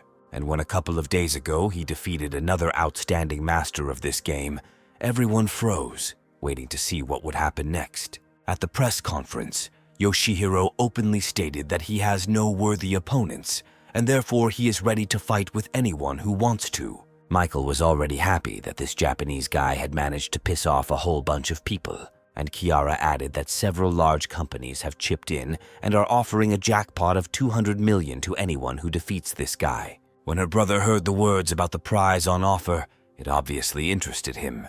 He shocked his little sister when he said he was going to take the 200 million, and now the young man has already turned on the conference at which Yoshihiro made that very loud statement. The trick was that Michael had already received a Go skill from one of his subjects, which he could simply upgrade using the system. Well, his sister still couldn't believe that her brother was actually going to take part in the competition, not understanding when he had managed to get so good at Go. And so the girl began to dissuade him, stating that this game is very difficult and multifaceted, which you cannot learn to play in one night, and her brother is a very busy man. Michael was very surprised by this statement, reminding his sister that he just lazes around the house all day. And now Kiara really remembered that her brother either just lies around resting all day long or plays games on his phone or laptop. The girl came to the conclusion that Michael organized his affairs so well that he had a whole bunch of free time, where she immediately wanted to become more like her brother. The great businessman himself watched his sister's changing face, not understanding why she had suddenly changed and become so dejected. And so, at her next open broadcast, the girl announced that she was immersing herself in her studies, where at that very second a whole bunch of angry comments poured in from those who were expecting some special show, like last time. Well, Michael, driven by his idea to take 200 million, had already found an online platform where Go players gathered and trained. Warming up his hands, the young man prepared to thoroughly hone his skills. Since his Go playing skill had developed to a master level, he immediately decided to try out what players on this platform were capable of. He registered an account where he gave himself the nickname Sad Master, and now the random number has already chosen his first opponent. Having looked at the avatar of his opponent, nicknamed Simpleton, the young man prepared to start the game, and then his room was filled with the frequent sounds of one of the buttons on the computer mouse with which the game was played. It took less than 10 minutes for him to corner his opponent and emerge victorious from the confrontation. Noting sadly that the victory had come to him so quickly and easily, Michael remarked that it was very boring. Deciding that this was enough for a warm-up, the young man decided to set a goal of 10 victories in a row. And so he began a game where he repeatedly defeated all his opponents. When his win count exceeded 30, Michael opened an achievement window where he had only amateur level 5. And then he realized that reaching the required level to qualify for a fight with Yoshihiro would be very difficult. The young man never got up from his computer, had breakfast, lunch, and dinner without taking a break from the game. After all, the higher his level rose, the more difficult the opponents became, with whom the game could last for more than 1 hour. But one way or another, everyone Michael came across was too weak for him. At the same time, Yoshihiro was sitting at his computer at home, having just lost another of his opponents in the game of Go on an online platform. Noting that this was his 20th victory of the day, the young man cheerfully said that, in all likelihood, a worthy opponent would never be found for him. After taking a 5-minute break, the champion decided to play again. While going through the players, the young man's gaze fell on a player with the nickname Sad Master, where the guy was really hooked by the fact that it was unclear who of the 5th level decided to call himself nothing less than a master. And suddenly, Michael saw a message on his screen that a certain player had challenged him. Having accepted the challenge, the young man saw that behind the invitation was a player with the nickname Ghost Warrior. This greatly amused the young man, who decided that some schoolboy was going to play with him. Well, Yoshihiro was intrigued by the fact that this Sad Master had 30 games with a 100% win rate. And so the functionality of the online platform worked, and the duel between these two masters was declared open. The first move was Michael's, and now a white stone appeared on the battlefield. Yoshihiro didn't keep us waiting, and made his next move, placing a black stone on the field. After some time, Michael noticed that his opponent was good, and if he was not focused, he would fall into a trap. His opponent's style of play was reminiscent of that of a famous Go master. However, in the modern world, it is difficult to find a person who could somehow imitate the playing style of that famous master. At some point, the young man noticed that his mental abilities were not inferior to those of his opponent, where the latter obviously simply had more experience. But if he loses now, he will have to spend a whole lot of time to restore his rating. Meanwhile, Yoshihiro in his room also noticed that his opponent was playing quite well.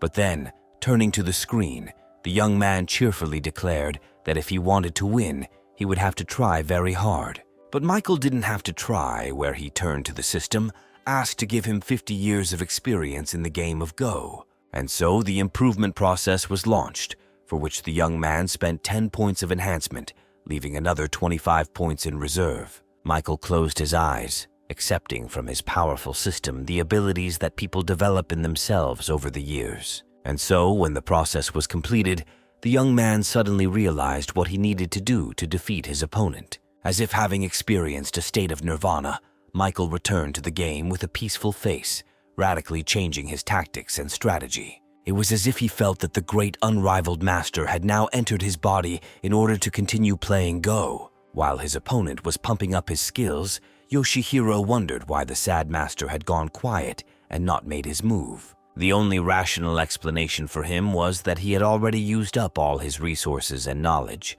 and now he simply did not know what to do next. And so the young man declared to himself that he remained an unsurpassed master of modern times. But then the screen came to life, where one of his opponent's white stones made a completely unexpected move, in which there was neither tactics nor strategy. But what seemed like mere chaos was in fact the very tactics of the great master. Yoshihiro was shocked by what was happening, where this style of play immediately seemed very familiar to him.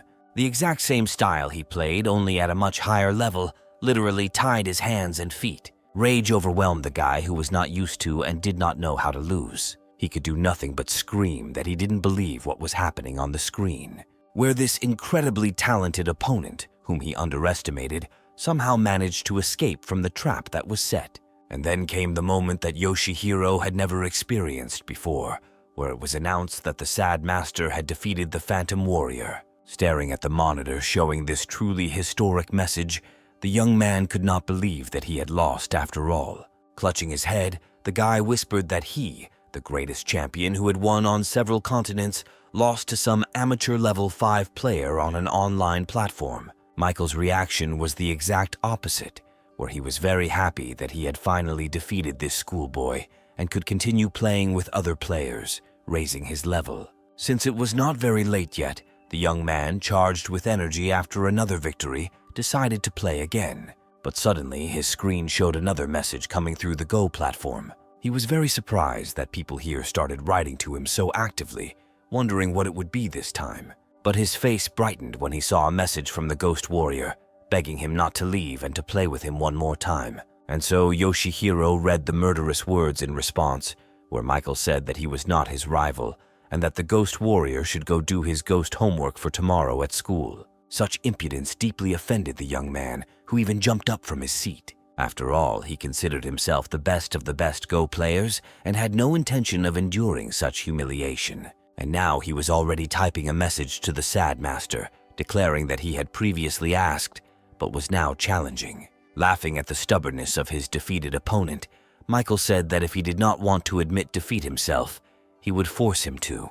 And so he took the mouse in his hand and clicked on the button to start a repeat duel with the Ghost Warrior. After about 10 minutes, a message appeared on the screen informing the opponents that the victory had remained with the Sad Master. For Yoshihiro, it was something completely unimaginable to lose twice to the same person with an amateur level of 5. He couldn't believe that his opponent had suddenly become so strong that he was able to win in just 30 moves. And now he was sending his opponent a new message, demanding to play another game with him. Another 10 minutes passed, marking another victory for the Sad Master over the Ghost Warrior. Yoshihiro was already shaking slightly, since this time Michael needed only 20 moves for an unconditional and complete victory. Since childhood, he could not find a worthy opponent, and now some player from an online platform has won against him for the 3rd time in a row. Reading another message from the Ghost Warrior, in which he begged for another game, Michael, who was already bored with it, noted that children were becoming badly addicted to this game.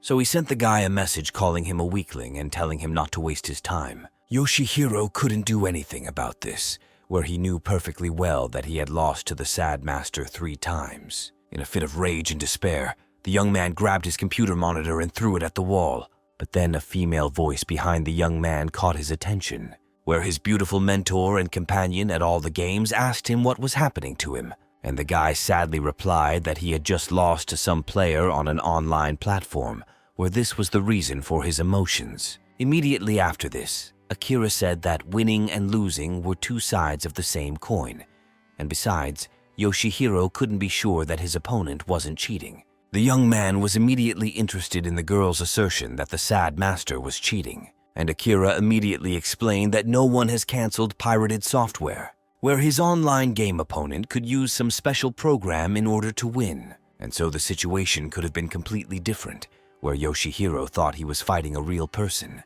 But in reality, he was up against artificial intelligence, and not wanting to admit his defeat, the young man immediately latched onto this idea, recalling how his opponent's abilities had suddenly increased dramatically. Akira continued to motivate the guy, reminding him that just a couple of days ago he had defeated a great master, and therefore he had no reason to doubt himself. And now the champion has already stated that such a phenomenon on the online platform will definitely never stop him. And so, from today on, he decided to play with only 1 volunteer per day in order to devote more time to analyzing the game and working out a strategy. Yoshihiro thought to himself that after today, his level as a Go player would increase significantly. Leaving her ward alone, Akira thought that he was still young and a little lie certainly wouldn't hurt, where otherwise today's incident might have finally broken his spirit. The girl also thought about the fact that even the great master, her father, had never managed to defeat Yoshihiro in 30 moves, as some unknown person had done.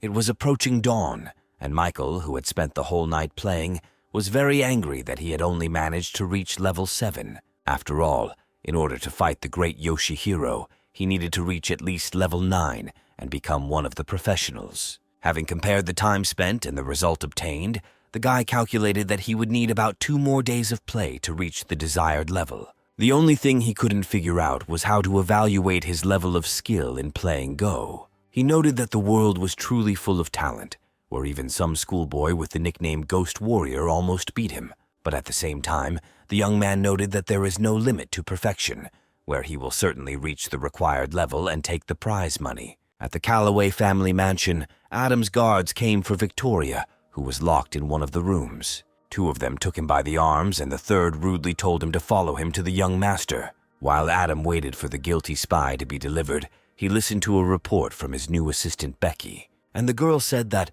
according to the information she received, Victoria eventually began to pass on false information to the gentleman, which resulted in major losses for him. The girl also didn't forget to mention that 30 billion appeared on the spy's personal account from somewhere. Adam, looking at the papers, could not believe that the personal assistant of a lone wolf had such a huge salary. Well, Becky coldly confirmed that all the information was completely reliable and was the main evidence of Victoria's guilt. But suddenly the young man's face changed, where he noticed that even he would find it difficult to refrain from betrayal if such money were offered. A couple of minutes later, he was already addressing the guilty girl herself, declaring that now he knew everything for sure. To which Victoria sadly stated that she did not expect such mistrust from the one to whom she had dedicated her entire life. But Adam didn't believe the girl, throwing a stack of papers right in her face and saying that all the facts said otherwise, where he immediately recalled the girl's strange behavior lately, hiding the fact that she had 30 billion in her account. Looking at her angry master, Victoria tried to give an explanation, but Adam shouted furiously that she was bought by a lone wolf, and this was an indisputable and proven fact. Having loosened the pressure of the collar, the young man walked over to the window and said that she would soon find out what happens to traitors, where after his words an ominous silence hung in the room. This silence was broken by Victoria herself, who said that she knew the family rules very well and therefore saw no point in shaking the air, suggesting to move on to solving the problem. The girl's words intrigued Adam, who turned around and asked her what she meant by solving the problem. And so the former spy said that she understands perfectly well what losses the family will suffer when the case fails completely. And so, as a sign of gratitude for everything the family had done for her, Victoria expressed her willingness to give away these 30 billion.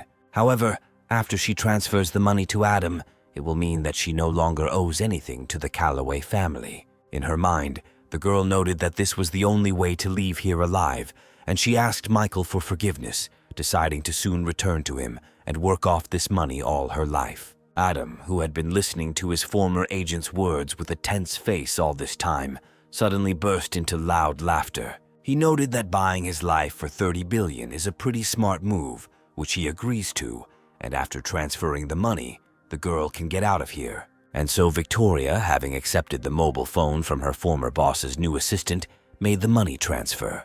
And watching as unimaginable wealth flowed into his pocket, Adam thought that he would, of course, let the girl go, but he could not guarantee her safety outside this house. And so, looking at the screen of his mobile phone, where a message appeared about the receipt of 30 billion into his account, the young man did not hide his joy at the fact that he had gained independence from the board of directors. As promised, Victoria was able to leave the house, and Becky asked the gentleman if he was really ready to let go of this girl who knew so much. In his usual manner, Adam coldly asked his new assistant if she was really going to teach him what to do, and the girl had no choice but to apologize to the gentleman for her lack of restraint. But inside, Becky was gloating, thinking that she had managed to take Victoria's place as Adam's favorite dog. The new assistant also understood that the Calloway family would never just let go of someone who knew so many secrets. The streets of the city at night were quite empty, with only occasional cars driving or people walking by. The spy, driven out of her home, walked quietly along these streets, wondering why she had spent so much time and effort on this unworthy man. The girl also understood that she really knew about many of the less-than-legal schemes that Adam's company used. A bright flash of headlights interrupted the girl's thoughts, forcing her to turn around, where a huge truck was rushing straight towards her at great speed. However, the girl had undergone good training and possessed incredible strength and reaction. Noticing that the space under the car was large enough for a person to fit, Victoria instantly found herself on the asphalt, which helped her avoid death. Since the speed was really high, the iron giant stopped only after hitting the wall of a nearby building. Well, the girl, looking at the car and holding her bruised hand, quickly threw it away. The girl's thoughts were that from that moment on, Adam forced her to declare war on the Calloway family, since 30 million was not enough for him, and he still needed her life. Meanwhile, Adam's people, observing the course of events, reported that the operation had failed and the target had managed to escape. The Calloway family's son listened with a tense face to the report that they had failed to destroy his former agent. But suddenly laughing, Adam ordered the guards to return, saying that for 30 billion the girl could run around this earth a little longer. The young man was sure that the lone wolf would never forgive her for the loss of such a huge capital. Entering her brother's room, the girl put Chinese noodle soup on his table, after which she asked him if he was tired of the computer, where he had been playing Go for more than a day. To which Michael immediately stated that you just have to feel it, the excitement and pleasure of victory. Surprised that her brother had never lost during the entire game, the girl asked him what his current level was, and when Michael replied that he would soon get his 9th, Kiara admired her brother's talent, noting that he had apparently really decided to compete with Yoshihiro. The young man, already gobbling up noodle soup, responded that he had never joked about this and that the prize money was almost in his pocket. As Michael's sister watched him eat breakfast, she noticed that she had never seen her brother put in so much effort. Instead of dealing with financial matters and the operations of his companies, he learns to play Go in order to beat some champion in this game. Kiara noted with affection that this is exactly the kind of goal-oriented person a real man should be. And so the girl loudly declared that the desire for money was just an excuse, since he was pouring billions into online broadcasts, and therefore she immediately understood the true purpose of these training sessions in the game, to defend the honor of the state. Michael was surprised not only by his sister's conclusions, but also by the fact that her level of affection suddenly increased. Watching the girl enchanted by him, the young man thought that he was really doing all this only for money. After all, this will be his first personal big money, and not money given out by the system. The young man was also interested in what might happen if Kiara's affection level exceeded 95 points, since he was in a completely different relationship with her than with other girls. And then he decided that the level of disposition could not be allowed to rise above the minimum level. After thinking for a moment, Michael caught the attention of his little sister. Still hesitating and not knowing how to start this important dialogue, the young man interested the girl in the fact that he had some information for her. Seeing how serious her brother was, the girl became all attention, and just as the young man opened his mouth to say what he had in mind, their dialogue was suddenly interrupted by the sound of the doorbell. Leaving her beloved brother behind, Kiara headed towards the door to let in the early guest. Well, Michael, looking after his little sister, began to think about whether he had decided to act correctly towards her. After all, the girl has experienced many not very pleasant moments in her life, and therefore perhaps everything just needs to be left as is. Meanwhile, Kiara had already managed to reach the door, where she opened it and found Diana on the threshold of the house. The girl looked completely different and greeted her new friend very sweetly. Immediately after that, the daughter of the Rockwood family handed the girl a bag, saying that she had bought a gift for her on the way here. While Kiara was embarrassedly saying that she shouldn't have bought such an expensive gift, Diana asked her where Michael was now. Having told her that her brother was in his room, where he was practicing playing Go, the girl also noticed a change in the guest's appearance, and the girl immediately explained that before she simply had to cover up the scar on her head, which had now disappeared thanks to the ointment developed by Michael. Kiara was amazed at the effect that foul-smelling liquid had, and then she remembered and told her interlocutor how she refused to test this potion on herself. Soon the girl's dialogue was over, and Diana had already entered Michael's room, who also noticed that the girl's appearance had somehow changed. Saying that there was not much furniture in his room, the young man allowed her to sit on his bed. The bed was a very personal place, so the girl carefully sat down on its edge, carefully touching the bed linen with her hand and thinking about the fact that her beloved slept here every night. Diana was incredibly happy that she was the first one he allowed to get so close to him. Keeping up the conversation, Michael's guest noted the miraculous properties of that ointment, asking the young man for a little more.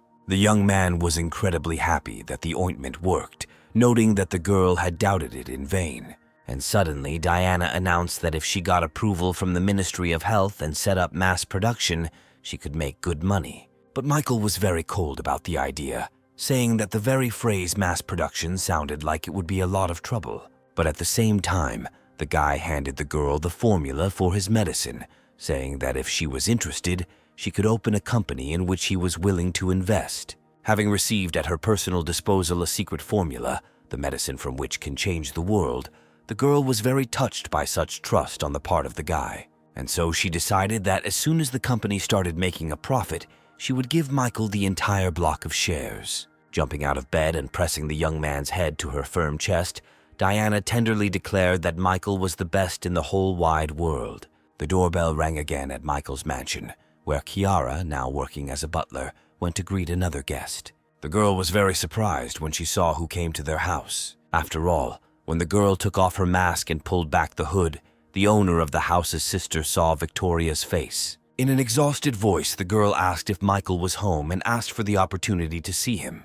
But the girl, offended by the betrayal of this spy, immediately began to push out the uninvited and unexpected guest, saying that she was not welcome here at all. With almost tears in her eyes, Kiara said that she trusted the girl and considered her a sister, but now she would not allow Victoria to harm her brother. Michael and Diana immediately heard the loud voice of a girl who was clearly arguing with someone and decided to go and see what was going on.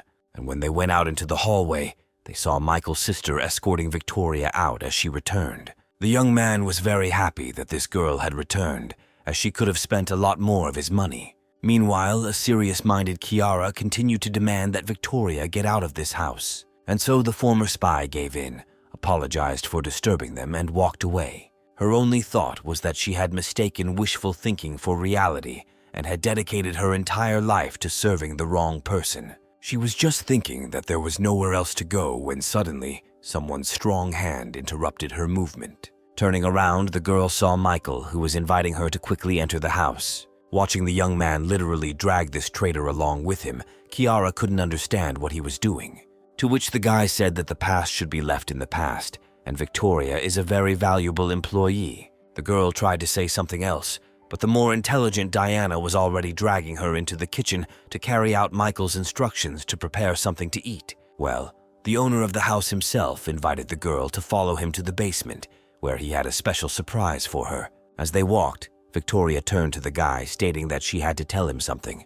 And so, having plucked up her courage, the girl told her boss that she had lost the 30 billion that he had transferred to her the last time, to which the young man did not react in any way, stopping and lowering his head. Well, the former spy understood that anyone who heard such news would definitely be furious. But she made such a mistake, and therefore was ready to bear any, even physical punishment from Michael.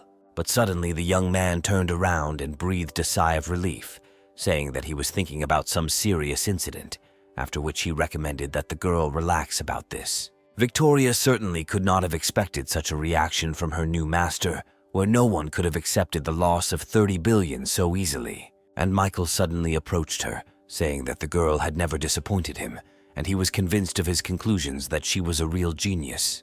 Victoria didn't understand whether this guy was serious when he said that there was a great lack of capable people like her in his circle. Smiling, the young man said that most people can't handle such amounts for years, but she left for just a couple of days and returned without any money, which is real skill.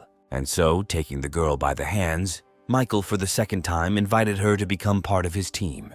The former spy couldn't take her eyes off this incredible young man. After all, in his person she found unconditional trust and tolerance for everything, which she had never encountered in her previous boss. And then tears began to flow from the girl's eyes, overcoming which she said that, until today, it was as if she had been wandering in darkness. And so, getting on her knees, she swore eternal fidelity to the guy, where the frightened Michael asked her to stop and get up. When he succeeded, he said that tears would not move him to pity, since the girl would have a lot of work from tomorrow. But the girl was only happy about such trust, where she really wanted to justify the trust shown and repay good for good. And Michael, with a bored look, noted that the company was currently having problems, and therefore Victoria would have to get it running again. And so, noticing that he had never shown such trust to anyone else, the guy handed the girl a card, saying that there were 50 billion on it. Upon accepting this treasure, the new team member Michael was literally shaken by the realization of how huge this money was. And then tears appeared on her face again, where the girl did not understand why the young man was so kind to her, and the system announced that the minimum required level of disposition had been reached, which greatly pleased the guy, who spent a lot of time and effort on this achievement. Without hiding his emotions, the young man studied the list of newly acquired skills, of which there were more than 10. What was no less pleasing was that the system awarded him a whole 50 boost points for this object. Well, the girl herself had already taken an official oath of allegiance to her new master, after which the young man declared that he believed every word she said, saying that from that moment on they were one family. Well, Victoria, a little embarrassed, said that the boss could just call her by her first name, which would be more convenient for both of them. Hearing the girl, he suggested continuing on to the basement, where he had something else for her. They were already inside when the young man said that as a result of the experiments he had conducted, he had managed to create a special ointment for dissolving scars. And so he handed Victoria his potion, saying that she would need to apply it 3 times a day for 2 weeks. Looking at the outstretched box, Michael's new family member couldn't believe that someone had gone to such lengths for her. It was hard to even imagine that a billionaire would put all his business aside in order to create a cure for the one who was spying on him. Meanwhile, busy preparing food, Kiara asked Diana why she stopped her attempts to convince her brother. Without hiding her emotions, the girl, nervously stirring the dish, lamented the fact that her brother was so kind to this traitor. And so she grabbed a jar of pepper, deciding that she would now feed her such a hot soup that she would never want to enter this house again. But then Diana intervened in her actions, saying that Kiara had just almost ruined all of her brother's plans. And so, in response to her little interlocutor's questions, the girl explained that because of the failed mission, the Calloway family had left her the scapegoat. And so she had no choice but to return to where she was originally sent to spy. However, Michael's sister did not understand what her brother's plans were that she could interfere with, and Diana reminded her interlocutor that Victoria had worked for the Calloway family her entire life. Consequently, she possesses invaluable information about their activities and all their secrets. And then it dawned on Kiara what her brother had planned, where he definitely would not accept a person who was capable of harming him or his loved ones. Well, Diana added that there is no need to doubt Michael, they just have to help him in any way they can. And now the girl was already praising her lover's sister for understanding everything so quickly. Returning to cooking, the girl decided that in order to support her beloved brother's plans, this dish should be special and memorable. Returning to cooking with a new charge of positive emotions, Kiara pursued a single goal: to help her brother. After some time, Michael and Victoria came into the kitchen, and the girl greeted them joyfully, saying that the food was ready. Where Victoria immediately noticed that the girl's behavior had changed dramatically in just 10 minutes. And indeed, Kiara was more than friendly, where it was impossible to believe that just 10 minutes ago she was ready to unleash all the dogs on the uninvited guest. Once at the table, both Michael and Victoria were shocked by what the girl had managed to cook for them. Noticing that his little sister had overdone it a little, the young man asked her if there was really anything okay with the food. Telling her brother not to think badly of her, the girl reached for the first piece to prove that the food was definitely not poisoned. Michael watched in fascination as Kiara placed a delicious shrimp into her mouth, and now the girl was already throwing angry glances in the direction of the distrustful young man. Here Diana got involved in the situation, noticing that Victoria had a box of ointment, noting that this potion, apparently, was originally created for her. And so, pointing to this very box, the girl emotionally declared that the potion was simply magnificent. And then she showed her forehead, where not long ago there was a scar left over from childhood, which disappeared in just a couple of applications. Victoria couldn't believe that Michael had created such an effective scar removal ointment. Only now did she begin to fully realize that her disfigured face could be made beautiful again. Well, the first one who tried the new product on herself has already said that she is now deciding on launching mass production.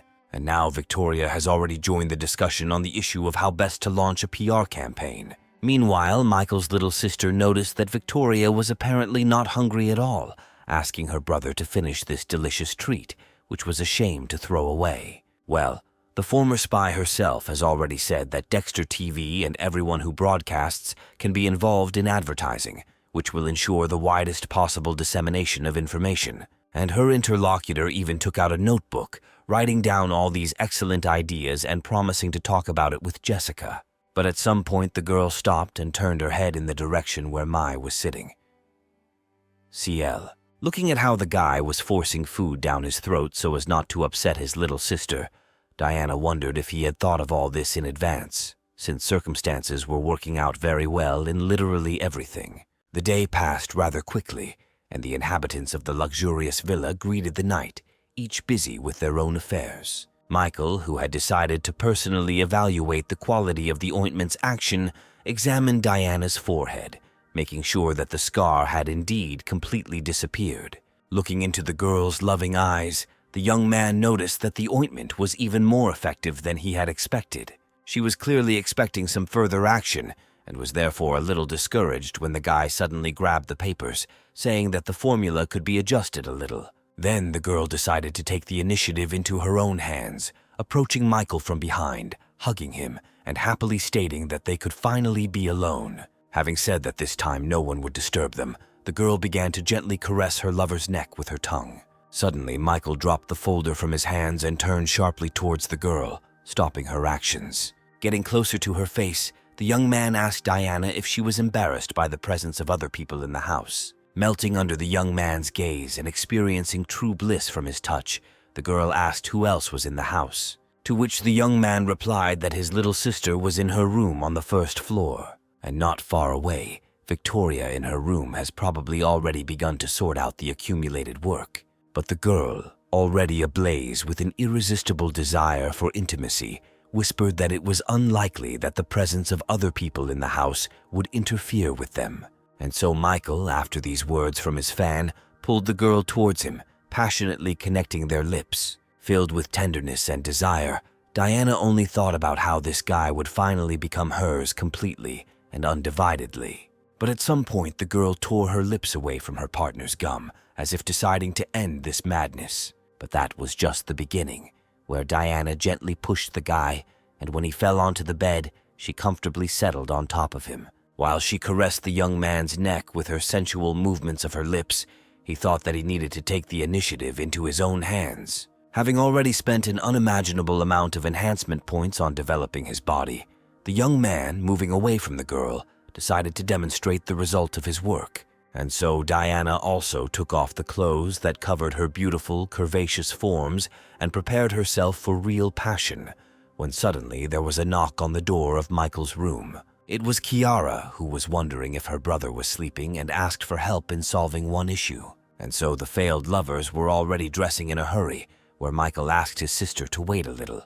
Kiara managed to distract her brother's attention, and so the next meeting between Michael and Diana did not take place until the morning. As soon as the girl saw the guy, she immediately felt a wild desire for intimacy with him, beginning to come to the conclusion that next to him, she begins to behave like a real pervert. Michael looked at his partner from yesterday's tender scene and tried to say something. But then, as if by chance, Kiara appeared nearby and invited her brother to have breakfast, also inviting Diana to join them. Throwing angry glances after his sister as she left, the young man came to the conclusion that she was doing all this on purpose. After helping his assistant apply the ointment, Michael reminded her that the ointment should be applied 3 times a day. Victoria herself looked at herself in the mirror with interest, listening to her boss's instructions. And so, turning to the young man, she sincerely thanked the guy for his concern. Having said that there was nothing to thank him for yet, the young man instructed the girl to closely deal with Photon's affairs. Accepting the assignment, Victoria replied that she would do everything for her part to justify Michael's hopes and expectations. She was determined to show companies like Best Capital and Golden Coin who they were fighting against. Michael was extremely happy that he was able to get rid of all the girls, and now he can devote all his time to practicing Go. But his attention was drawn to his little sister, who remained nearby and asked her brother to devote some time to her. Hearing Kiara's voice, the young man turned silently, waiting for what the girl would tell him. But she stood and simply looked at the young man, also not saying a word. Coming closer, Michael asked his sister what had happened to her, and when he sat down on the bed, offering to tell her everything that was troubling her, The girl said that she simply wanted to ask for help in applying ointment to the bruised area. And now she has already pulled down her t-shirt, showing the bruise and saying that she herself cannot reach it. As he approached, the young man thought that although they were relatives, they were still people of different sexes, and it was not appropriate for a sister to expose herself so naked in front of her brother. And so, turning the girl to face him, Michael said that she shouldn't behave like that, because other people might think God knows what about their relationship. To which Kiara stated that she was not standing in front of her brother in her underwear. There were no other people nearby, and she only asked for help in applying the ointment. But the elder brother continued to lecture her, saying that someday his sister would get married and should be able to respect herself so that her husband would respect her too.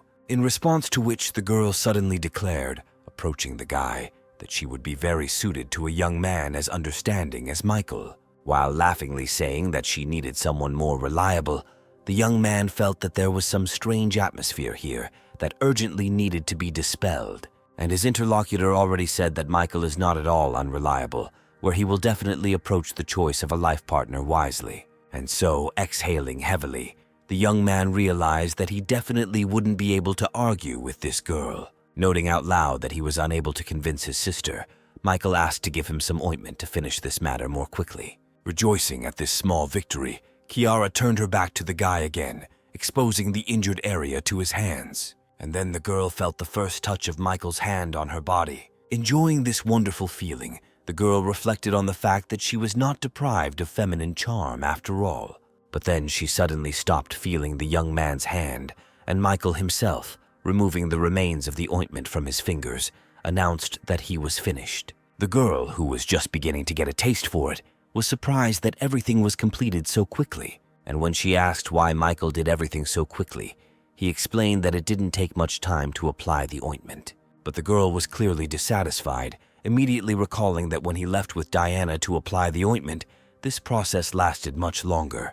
Having joked that during this time he had managed to get the hang of applying the ointment, the young man hastened to leave, citing being very busy. Throwing sideways glances at the upset girl, the guy thought that he needed to quickly get her into some kind of study place before all this went too far. But he put this off until later, deciding for now to return to training in the game of Go, which was his first priority. But as soon as he got to his room, he saw evidence on the screen that someone had hacked his computer.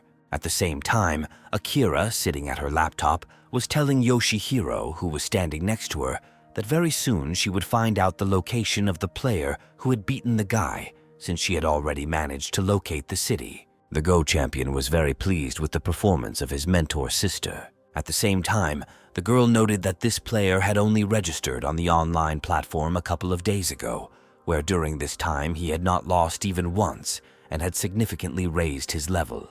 And Yoshihiro began to get worked up, remembering that this smug Sadmaster had not allowed him to try to recoup any further, where now he could not imagine how to live on until he defeated this man. It was for this reason that he needed his address in order to come to him and beat him in person.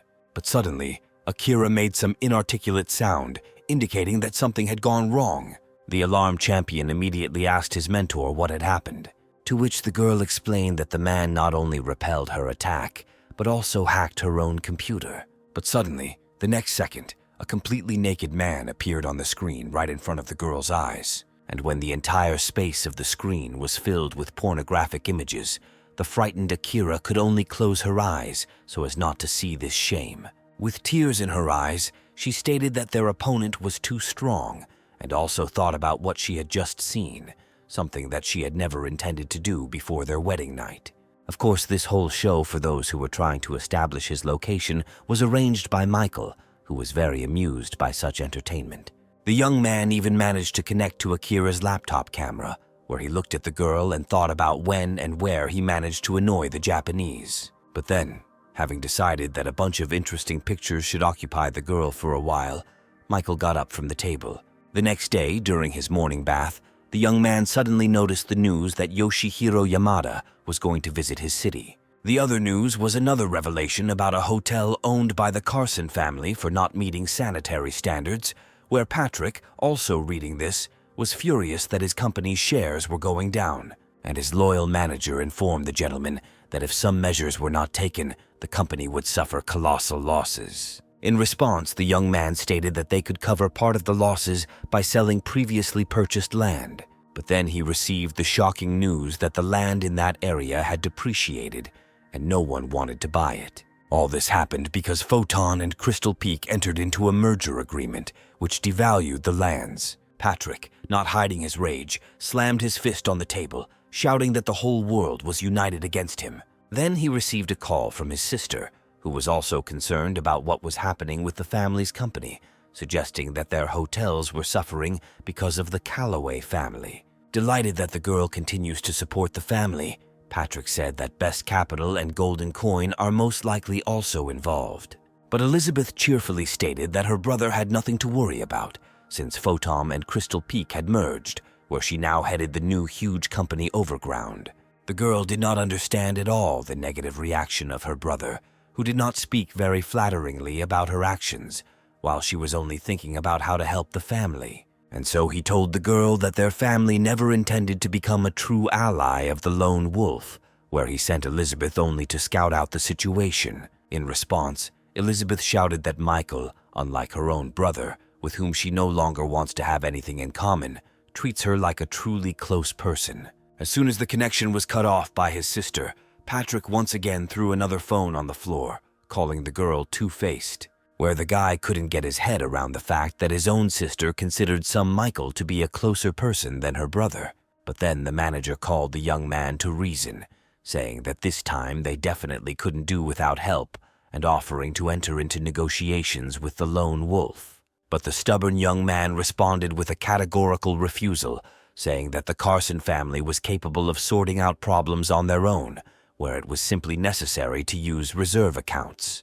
When the old man heard about the reserve accounts, he reminded Patrick of his father's words about using these reserves only in extreme cases. In response, the young man said that now was the very last resort, and so he released the manager to carry out the order regarding the unfreezing of reserves. The guy, without hiding his anger, thought to himself that he would never bow his head before this arrogant lone wolf. Well, the lone wolf himself sat in his mansion and watched the news about the arrival of Yoshihiro in their city, who gives anyone the opportunity to fight him. This greatly angered the guy, who had spent a couple of nights trying to reach a certain level that would allow him to fight the champion.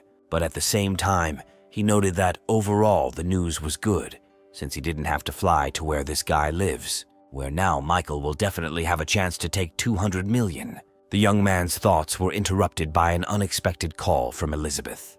The girl complained to Michael through tears about the way her brother spoke to her, although she does everything only for the sake of her family. The young man immediately realized that Elizabeth did not get along with her brother solely because of his presence in her life. But in response to the girl, he told her to stop crying, since he would simply buy out their family's entire corporation and make her the sole and rightful owner. Noting that the young man had a good sense of humor, the slightly cheerful girl also said that she was not at all surprised that everyone was trying to become his partner. But the lone wolf, a little smugly, declared that he was not joking at all and was ready to buy her family's corporation at any moment. Finishing the conversation, the girl told her interlocutor in a gentle voice that she would come to visit him tomorrow. As he disconnected, Michael came to the conclusion that this girl was actually very gentle and kind, and that she simply lacked love in childhood. Having decided to help this sweet girl, the young man called his personal assistant, and so he gave her instructions to acquire the Carson Family Corporation by any means and at any cost, where Victoria interpreted this demand in her own way, deciding that it was a lone wolf's revenge for the actions of the Carson family in tandem with the rest of his opponents. Approaching the window, the girl noted that now was indeed the best time to take over this company, since due to the hype that had arisen around them, the company's shares had dropped sharply. Well, her next thought was that she had chosen the path of following the most worthy person. Once again, the bell rang inside Michael's mansion, where, as usual, Kiara went to open the door. The girl was very surprised when she saw her best friend at the door, asking her how she ended up there. But Elizabeth, instead of answering the question, immediately noted that she was very pleased to meet a real internet star.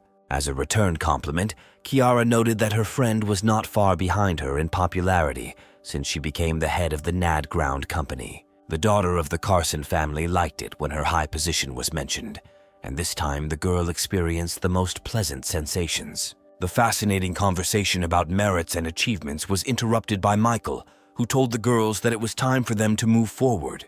And now the whole trio has already left the mansion, where this trip seemed most exciting to Kiara, of course, who had not yet been spoiled by the big city. As they settled into their seats in the car, Elizabeth said that even her cousin couldn't miss the event they were going to. Michael, who overheard the girls' conversation, noted that he didn't even know that Elizabeth had a sister. Well, the girl's interlocutor asked her what her friend's cousin's name was and how old she was. Michael was nearly knocked to the ground when Elizabeth said the name Monica Madison, adding that she was only a little older than her. Choking on air, the young man could not help but cough, where both girls couldn't help but notice what suddenly started happening to Michael. When the guy cleared his throat a little and was able to speak, he asked Elizabeth if he had heard right and if Monica really was her sister, to which the girl responded positively, immediately asking how Michael himself knew her.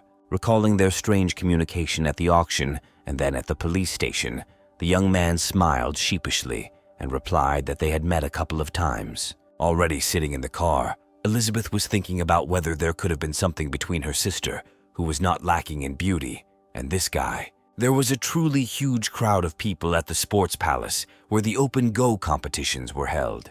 While Michael was looking for a place to squeeze through, one of his companions noted that the arrival of a celebrity was immediately felt here. After listening closely, the young man received information that the entrance fee had been set at $500, and so he instructed Elizabeth to purchase 3 tickets for them, for which, of course, he provided her with finances. The people around him immediately began to whisper and condemn the guy, who not only was surrounded by 2 beauties at once, but also forced them to spend money on him.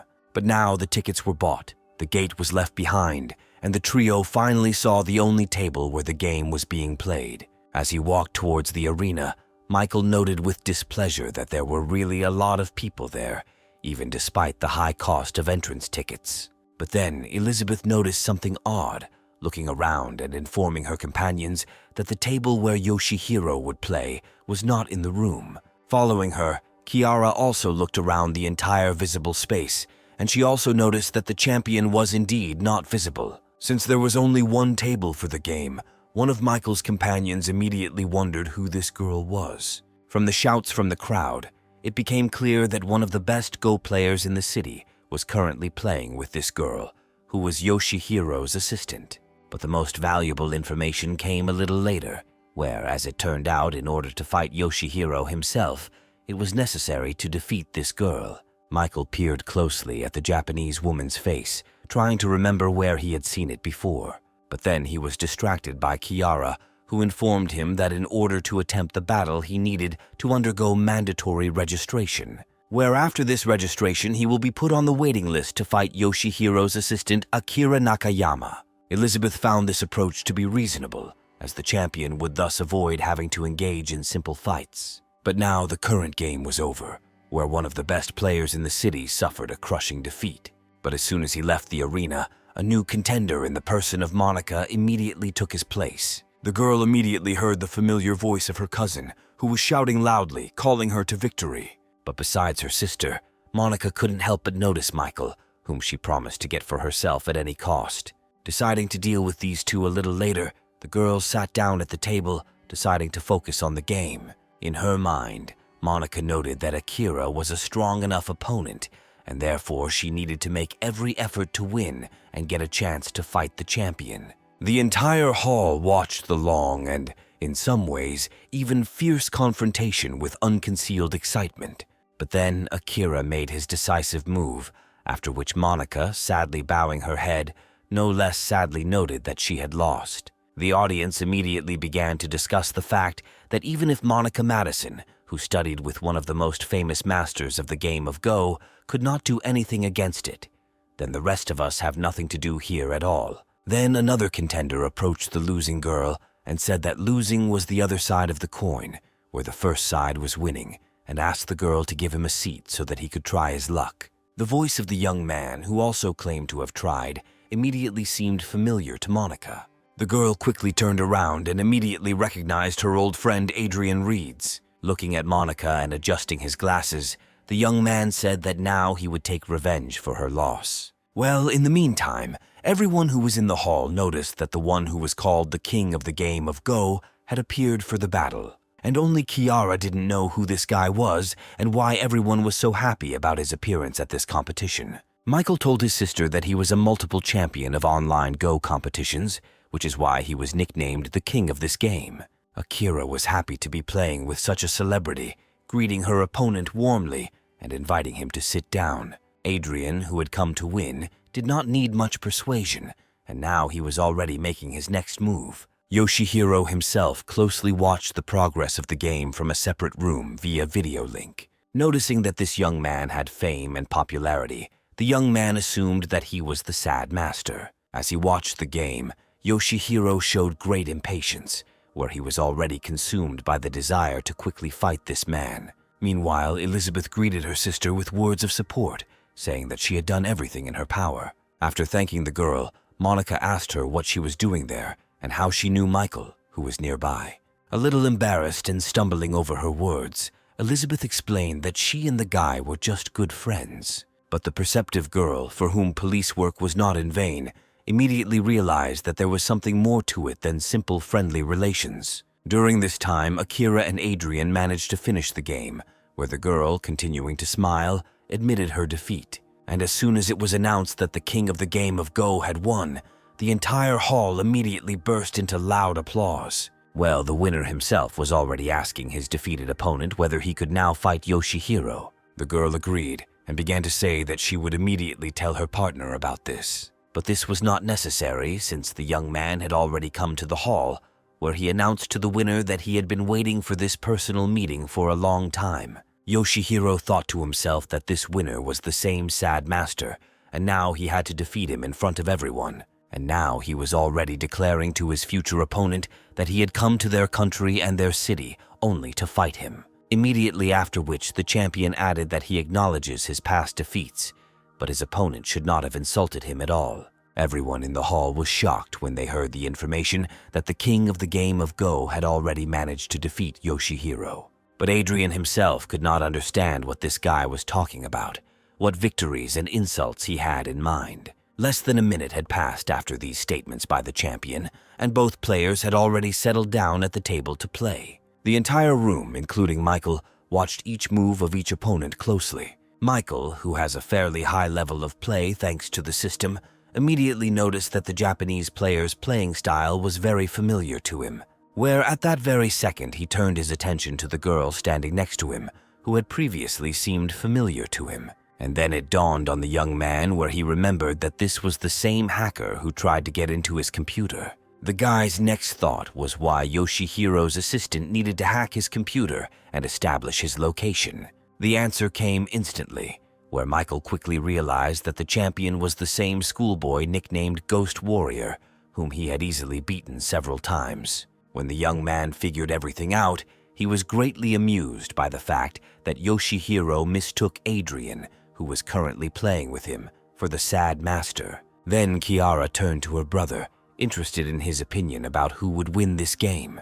Looking at the scoreboard showing the playing field, Michael said that although Adrian was smart, his strategy was very outdated. Therefore, Yoshihiro, who uses more modern strategies and adapts to the opponent's playing style, will most likely win this fight. And as soon as he said this, the young man immediately heard less than favorable comments from viewers, who practically called him a traitor to the motherland. Michael and Monica, who was staring at the young man, did not like what was said. The girl thought that this guy didn't understand anything about the game of Go, but he dared to doubt such a talented player as Adrian, and the system had already announced a decrease in her favor level. Well, Michael didn't pay any attention to what people around him were saying, asking his dear little sister to register him for participation. 20 minutes passed and Yoshihiro's opponent felt as if he was being surrounded on all sides. His hand, with the stone clutched between his fingers, hung in the air, where Adrian thought about how he was missing a few moves. And so, putting down the stone and lowering his head,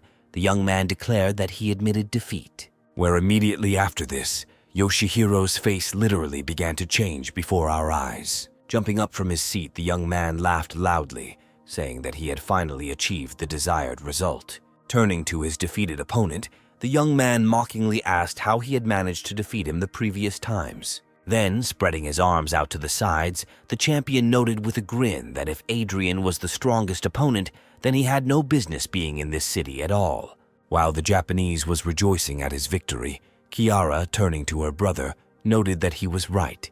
But as soon as she said this, one of the men standing nearby became very indignant that the girl dared to rejoice at the defeat of her compatriot. And now the whole crowd was literally ready to pounce on Kiara, as if she was to blame for the fact that the great King Go Adrian did not have enough intelligence to win.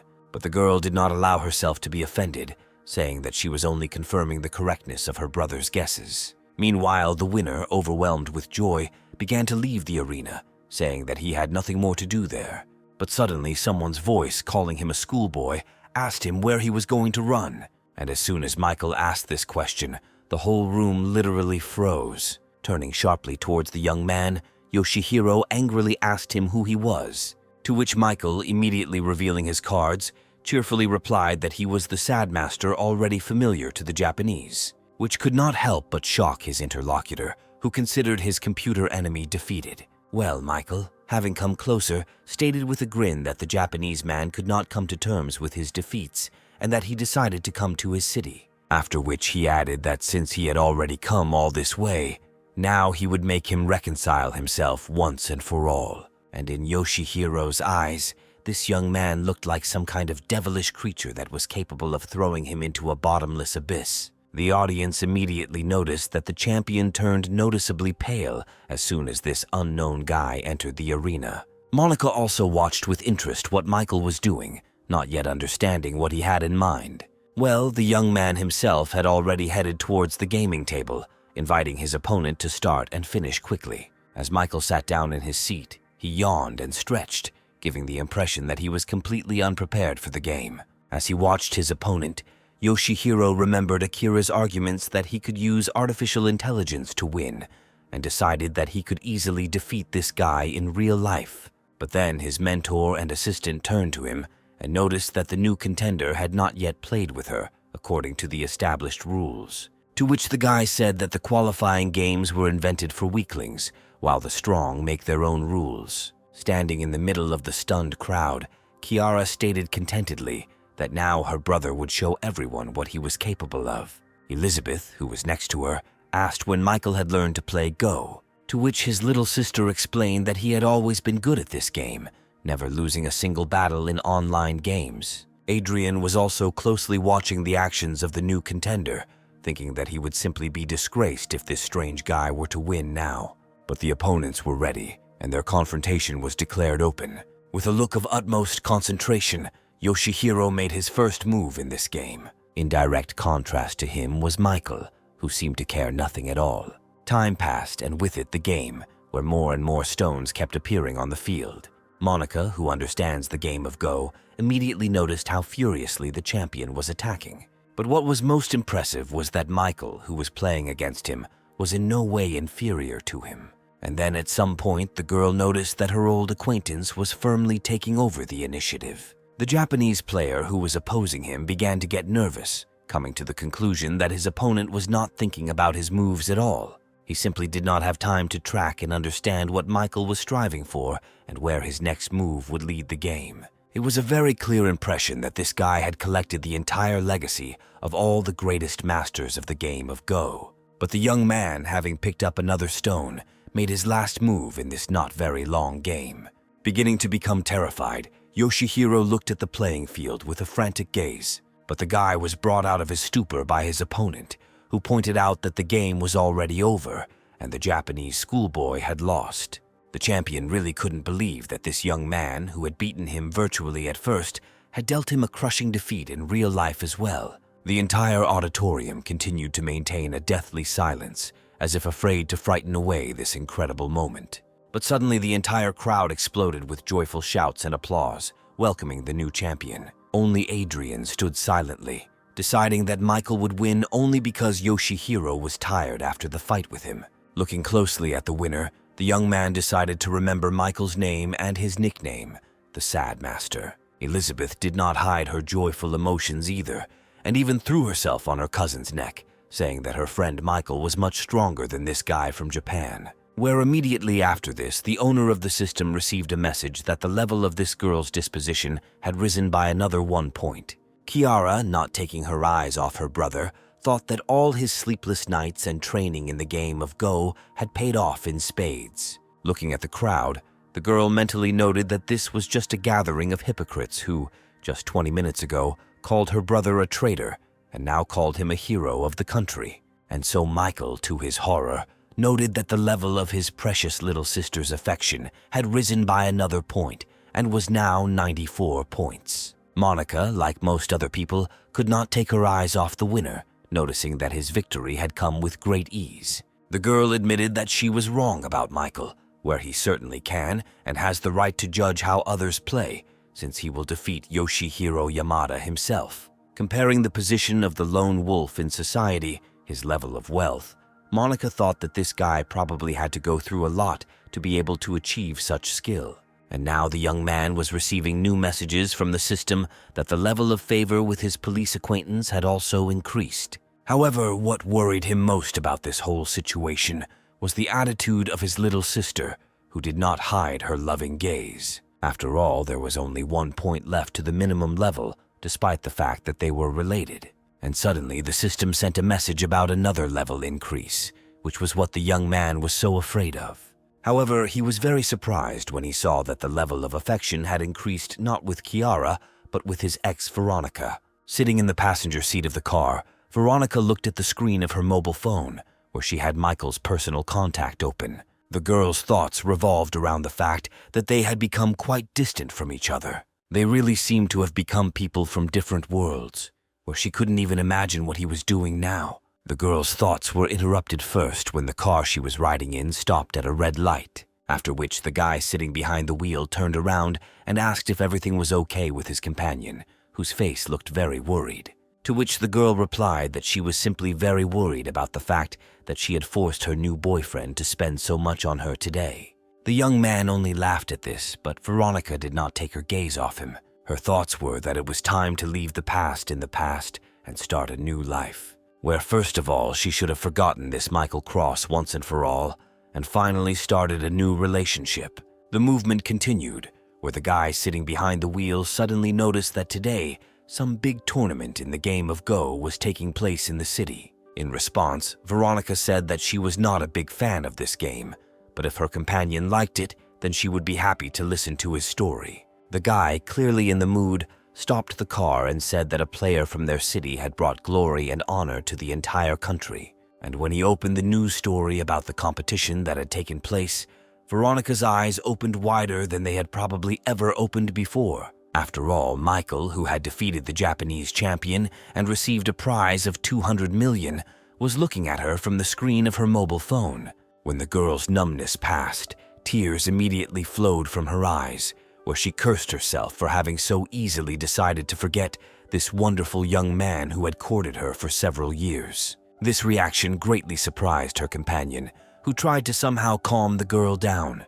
But Veronica suddenly sternly told the young man not to even think about touching her. The guy was shocked when she, with some kind of crazy expression on her face, said that he had no chance, since she had a loved one. And now she has already left the car, running away with the thought that she will definitely return the love of her Michael. At the same time, Kiara, standing opposite the guy for whom she secretly had the warmest feelings, noted that after today's victory, the whole country would know his name.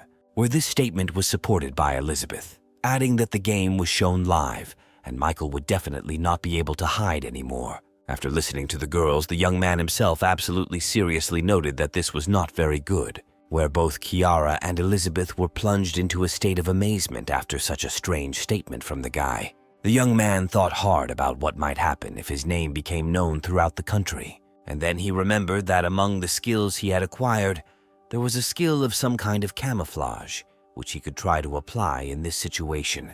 But at that very moment, Michael was struck by a new message from the system that the location level of an object named Christy had increased. A couple of minutes before, in another part of the city, her friends had been convincing Christy that she definitely shouldn't miss this opportunity. Noticing that she was a completely free girl, her friend pointed towards the guys who were playing basketball.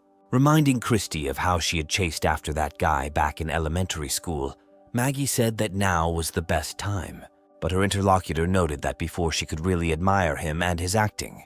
However, Maggie didn't understand what could have changed, as this guy only got better over the years. Where, immediately after these words, Michael appeared before Christy's eyes, making one of his throws in that distant game, after which she said that she couldn't explain to her friend what was wrong now, where she couldn't perceive the guy's game normally at all. Maggie tried to say something else, but her friend stopped her, handing her her bottle of water. Having said that it was too early to talk about anything specific, the girl used her freed hands to take out her phone in order to check the sports news. And so, with the very first entry, she first saw Michael's face, above which was written that he had defeated the Japanese champion in the game of Go. At some point, the same guy Maggie was talking about began to happily approach the girls, thanking them for bringing him water. But when he came closer, he noticed, not without surprise, that the one who had run after him in elementary school had disappeared without a trace. While in his mansion, Michael answered an incoming call from Angelica, who responded to his question with a question, asking why she couldn't just call. To this, the young man stated that the girl was generally free to do whatever she pleased. But his interlocutor continued, saying that she accidentally saw information about his epic victory in the news and wanted to congratulate the young man on it. Without hiding the pleasure he was receiving, the young man thanked the girl for her attention. But then Angelica changed the subject, asking why the guy didn't show up at the apartment he gave her. To which Michael replied that he had bought himself a country house where he was spending his vacation time, but when school started, he would definitely return to the city. This greatly pleased the girl, who said that in this case, she would be able to feed him tasty food again. Listening to the girl's words, the guy noted how much she had changed since their first meeting, where now she was not at all interested in material things, and she had also become very kind and caring. Finishing the conversation, Michael noted that, in principle, he could be a little kinder with her. Soon, Kiara emerged from the mansion, moving 2 bags, saying that she had collected all her things. But her brother immediately remembered that he had bought many more things for the girl, which the girl should also take with her. To this, his little sister stated that she had collected all those things too, but she did not have enough strength and hands to take it all away. To which the young man stated that she need not worry about this, since she has an older brother. The girl was very pleased with such a caring attitude on the part of Michael. Declaring that her brother was the best and that she loved him more than anyone, Kiara threw herself into his arms. Well, Michael immediately stated that he couldn't have done otherwise since she was his only sister. Pressing herself against the young man's strong body, Kiara caught herself thinking that she could spend an eternity in these gentle and at the same time strong embraces. She also thought about whether the guy could notice her true feelings and whether it was worth telling him that they were not related at all.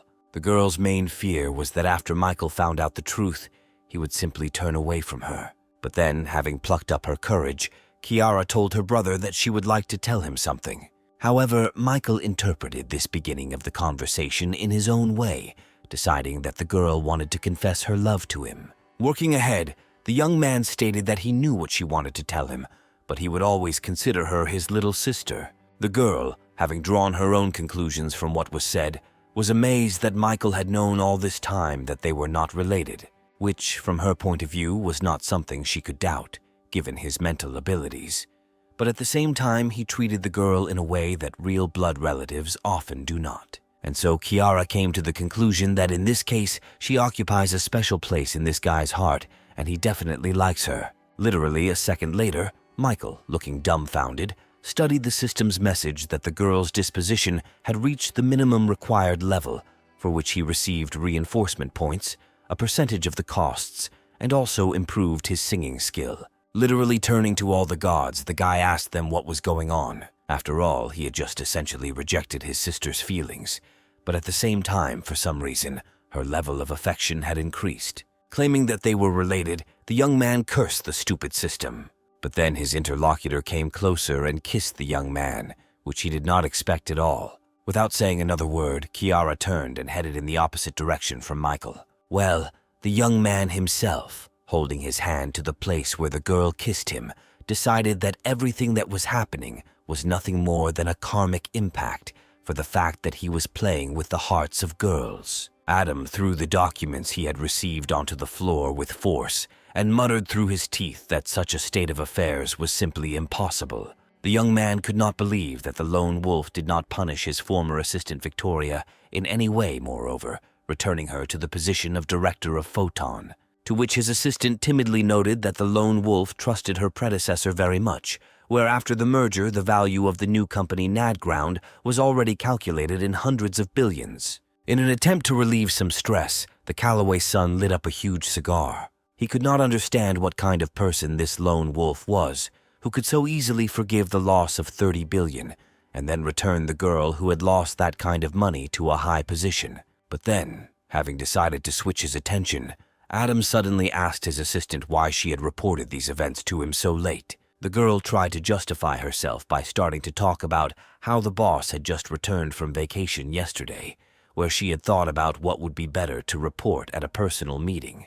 But the enraged Adam, who was only looking for someone to take it out on, began to insult the girl, saying that she was not supposed to think, where she should not take on too much, since she did not mean anything in this life and was not worth anything. And so he demanded that his assistant quickly disappear from his sight, where he would place all responsibility on her in the event of a loss in this confrontation. Only now did the girl, who just recently was happy that she was able to take Victoria's place, begin to understand why she wanted to escape from this family.